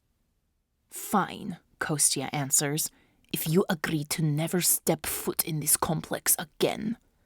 "Gladly," Gosha glares. "My mother will be recognized as my father's wife in the family cemetery. Move her grave next to father's. Your mother can be buried with the rest of the mistresses," Gosha demands. "Your whore of a mother enters the family cemetery over my dead body," Kostya laughs. "Don't forget whose mother was the actual whore." Gosha puffs out his chest. The pair fall quickly into fighting. They've likely spent a lifetime like this. I turn the volume down as Dimitri enters the crowded street. I need to focus. "Security in front of the bakery," I warn him. He ducks behind a group of mothers walking their children to school. My heart bleeds, knowing how their day will end. A block ahead, there's another group of security officers standing outside the bank. "Cross the street, now." Dimitri crosses the street, and I hold my breath as he walks past security with few people to obscure him. They're laughing about something and don't notice him. When Dimitri makes it to the back door of the mistress's home, I breathe a sigh of relief. He knocks, and a security guard answers. "I got a call about a backed-up toilet." Dimitri sounds bored. "I didn't get authorization," the guard says. "I'll check again." The man turns his back. Dimitri whispers, "Is there anyone else in the hall?" "No," I answer. Dimitri shoots the guard, and I clasp my hand over my mouth to stop my scream as the man crumples to the ground. Dimitri closes the door behind him and hides the guard in a closet. Blood streaks across the floor. Someone will surely notice. Dimitri makes his way up the stairs, occasionally nodding at women he passes in the hall. "How many people are in the room?" he whispers to me. "Bleen." I haven't been watching. I look at the monitor to the business hall. The room is full of people I didn't catalog. "Yulia?" Dimitri whispers again. "I'm counting," I say frantically. "I was watching you and Gosha. I missed them." "Take a deep breath," Dimitri reminds me. "Keep a level head."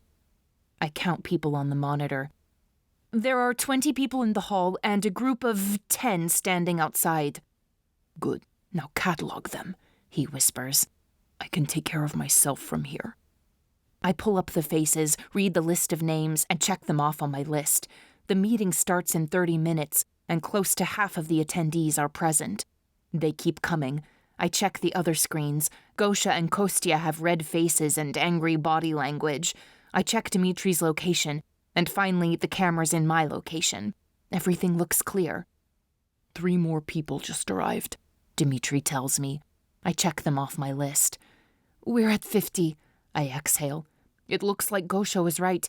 Everyone will be in their seats when the meeting starts. "Not everyone," Dimitri mutters. "The men of the hour will be very, very tardy." There is silence for a moment as my eyes toggle back and forth between the 3 screens. Zhenya's knitting needles click anxiously against each other, making my nerves even more on edge. "Here comes another group," Dimitri says. "The cousins from Novosibirsk, 55. The tension in my chest increases the closer we get to the magic number of 63. "How's Gosha doing?" Dimitri asks. I turn the volume back up on Gosha's feed, and my heart stops. There's no sound. My voice quakes, and my heart stops. They're still arguing. I'm panicking. But it's the same scene.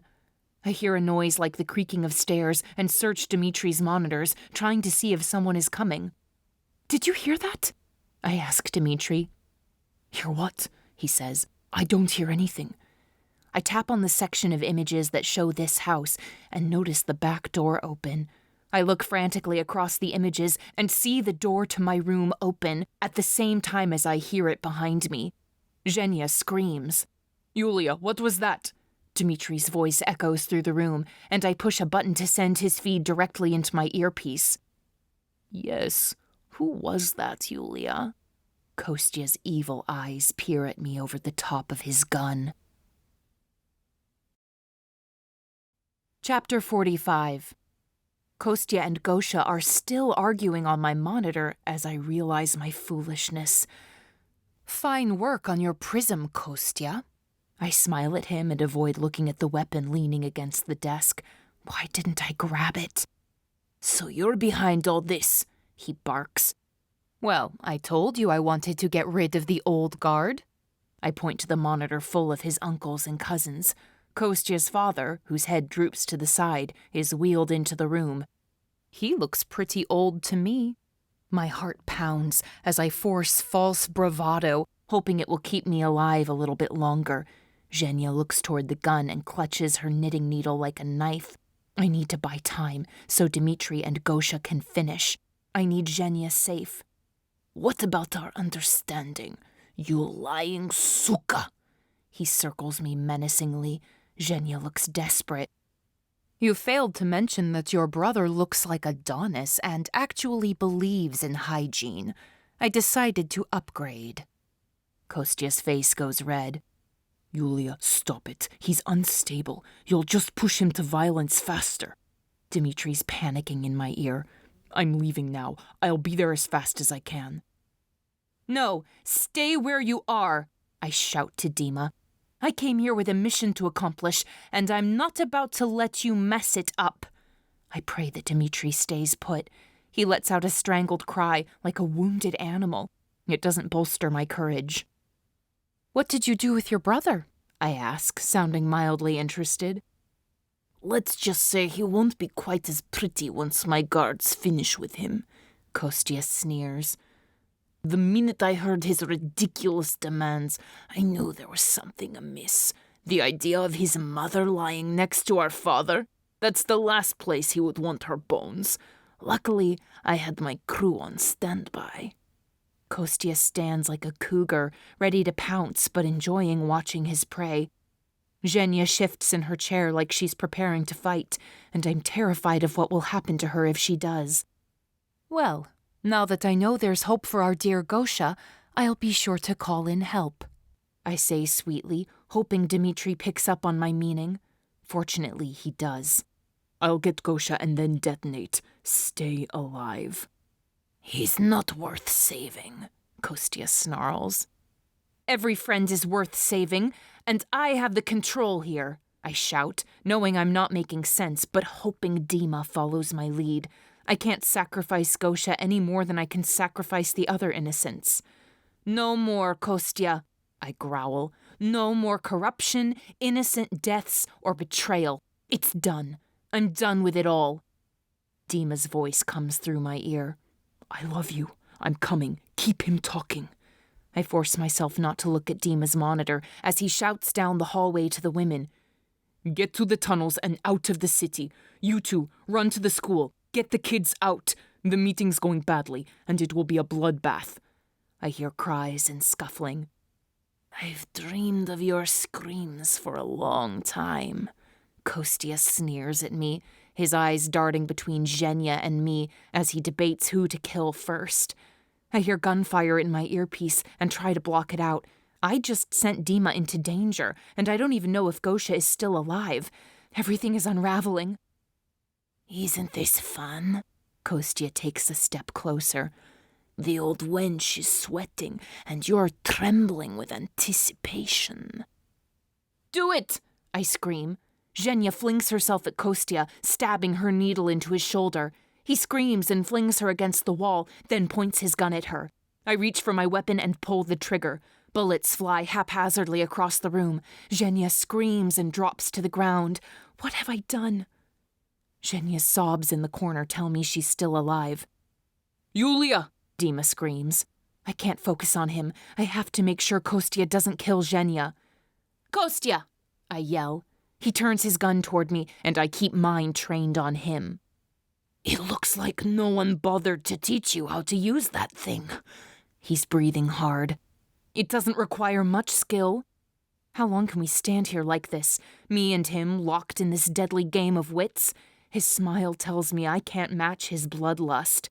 He pulls the trigger, and fire sears through my arm. I drop the gun and wait for the next shot.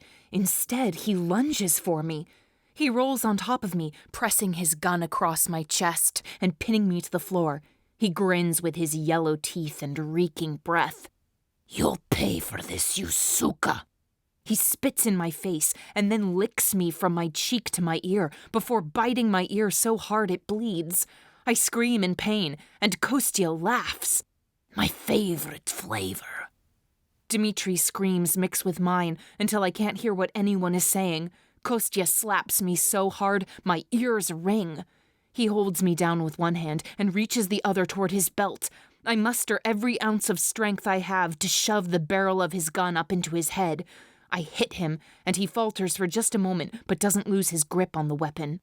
He hits me over the head with the butt of the gun, and I fall back against the floor, my head splitting with pain. He stands, raising the gun over his head, and brings it down into my rib cage. Kostya isn't here for a quick kill. He will torture and hurt me as long as it gives him power. I stop fighting and start to cry. No weakness. He kicks me. I place my hands over my head, trying to protect my face from his blows. Gunshots fill the air, and I scream, knowing this is the end. Kostya falls lifeless on top of me. Zhenya's hands are shaking as she looks at what she's done. She tosses the gun away. Oh, God, forgive me. Forgive me, God. She sobs hysterically. Dimitri cries in my ear. Yulia, please, no. Kostya is dead, I tell him, and he lets out a strangled moan. I have Gosha. He's hurt. I'm driving to you now. Yulia, you have to detonate. I'm so sorry. I didn't want you to have to do it. I push Kostya off me and drag myself to the screen, checking for the empty school. Dimitri feeds me the backup code. I press each button and join Zhenya in her prayer. Oh God, please forgive me. Chapter 46. Dima bursts through the doors. He buries his face into my hair, his frame quaking. Get Zhenya, I whisper weakly. He stands and rips his shirt to place a tourniquet above her gunshot wound, and then picks her up and carries her down the stairs. I try to move, but my body is slow and uncooperative. I make my way toward the door. A moment later, Dima returns and scoops me into his arms, still shaking, still moving too fast. I groan in pain as he jogs down the stairs. He pulls me into the car, runs to the driver's side, and puts the vehicle in motion. We speed away just as the explosion hits. I cover my ears, trying to block the noise. It shakes me to the core. And it's not just the cacophony, it's the realization of what I've done. One family is gone, with 6 more to go. I did it. I lit the match that will hopefully burn down the entire Organizatsaya and eventually free my people. I don't look back. I don't want to see any of it. I have to look forward, even if thoughts of the future make my stomach turn. Gosha is bloody and battered, lost in grief. Zhenya is covered in blood. Dima's stitches have torn, and blood soaks through his shirt. I slump against the side of the car as we drive away from the carnage we created. So this is what it feels like to win a battle? I hope the war is worth it, because otherwise the price was far too high. Dimitri drives down dirt roads with reckless abandon. The car occasionally swerves abruptly. We're all still on high alert. Adrenaline pumps through me, keeping the pain at bay. How did you get away? I ask Gosha. Kostya was slightly smarter than I thought, but still a coward. He called for his guards. I fought them, and then I barricaded myself in his kitchen while we had a good old-fashioned shootout. Dima. I grab his arm, suddenly realizing our mistake. We left Kostya's body. It doesn't matter. Dimitri grimaces, clutching the steering wheel. Then he speaks to the car. Get me radio frequency 1020. Radio? I ask. Radio hasn't been used since the war. We're not connected to the Peredacha. Someone's listening on the other end. Dimitri's voice is strained, but he speaks loudly and clearly. Delivering the package, late and damaged, heading north from number 5. What was that? I ask, but he ignores me. He repeats his message 3 times before falling into silence. The farther we get from the blast without anyone chasing us, the more my heart rate slows. We need to get them to a hospital, I tell Dimitri. Zhenya's too pale. She'll be fine. The worry in his eyes betrays him. Don't stop, Dima, Zhenya whispers hoarsely. I won't. His voice cracks. Where are we going? I ask. North. Dima, I shout at him. Tell me what's going on. He's scaring me. Shouldn't we feel safer now? He looks more tense. I'm doing what I should have done years ago, he shouts back. Now stop talking. I have to watch for signs. Zhenya's hand reaches from the back seat to rub my shoulders, and I hear her wince in pain as she moves. We speed through country roads and across farmlands as Dimitri searches. Tell me what you're looking for and I'll help, I try. I don't know what I'm looking for. I'm just looking. He reverts back to silence. I gaze out the window, staring at the farmlands, the trees, the tractors. I look for something and nothing at the same time. That's it, he shouts, slamming on the brakes. Zhenya and I scream. Gosha curses from the back seat. It's a pile of rocks, I shout at him. He turns off on the dirt road onto a set of tracks worn through a field. His knuckles are white, his face tense. It's like he's going into a battle instead of fleeing one. We drive into the forest, the trees casting an eerie shadow across the dashboard. Where the hell are you taking me? Gosha groans. It shouldn't be much farther. Dimitri looks ahead, mumbling to himself. Up ahead, I see a patch of sunlight at the edge of the tree line. The tire tracks end as we reach a lonely meadow. Turn around. There's nothing here, I tell him. He ignores me. As we enter the clearing, a group of black SUVs moves behind us, blocking the path we just came through. Dima slows the car to a stop. Who are they? Gosha tenses, preparing for another fight. Friends. Dimitri slumps across the seat, finally able to succumb to the pain and fatigue of the last few days. Then why do they have guns? I ask.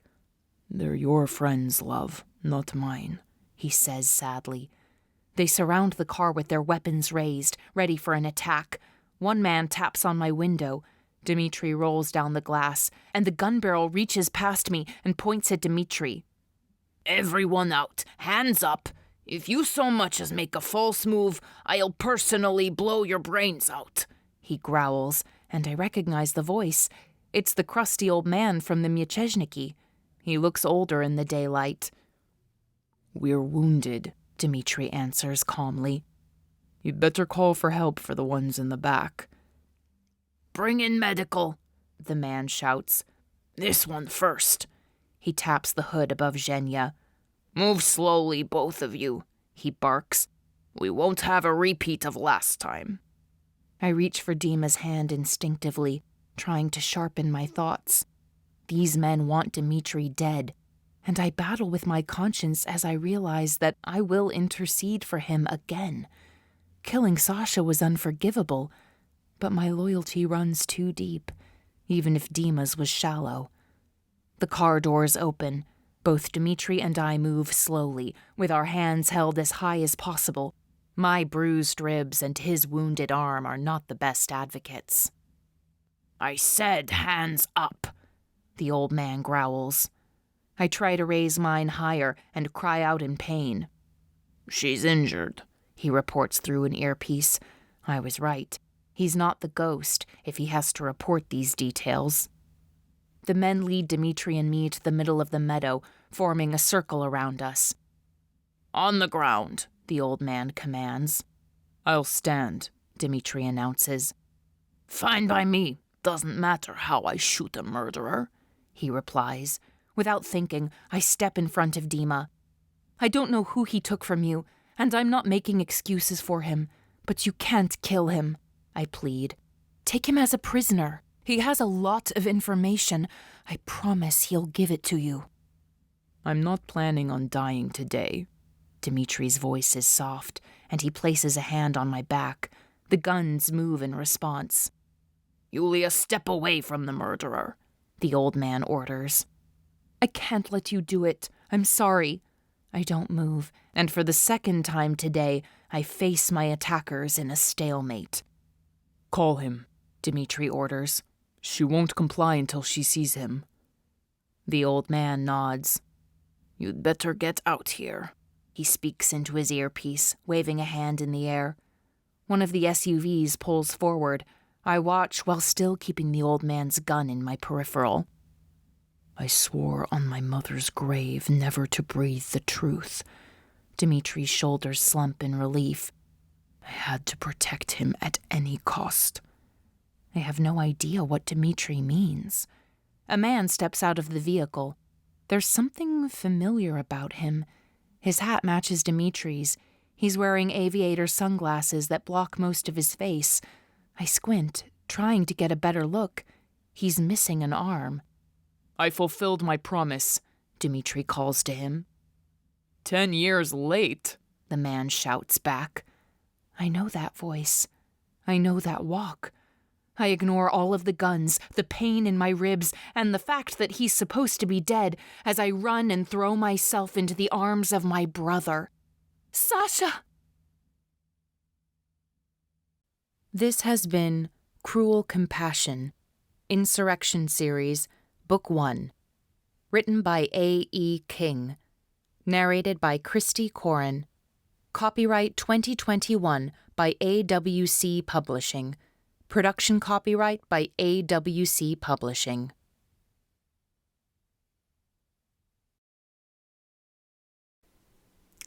Hey readers, this is A.E. King, the author of Cruel Compassion. Thank you so much for reading the book, and I hope that you'll go check it out on some other platforms as well. I can't wait for you to jump in with Rising Shadows next. And would you do me a favor? In order for me to keep this content out for free, please make sure that you like and subscribe to the channel and share it with your friends.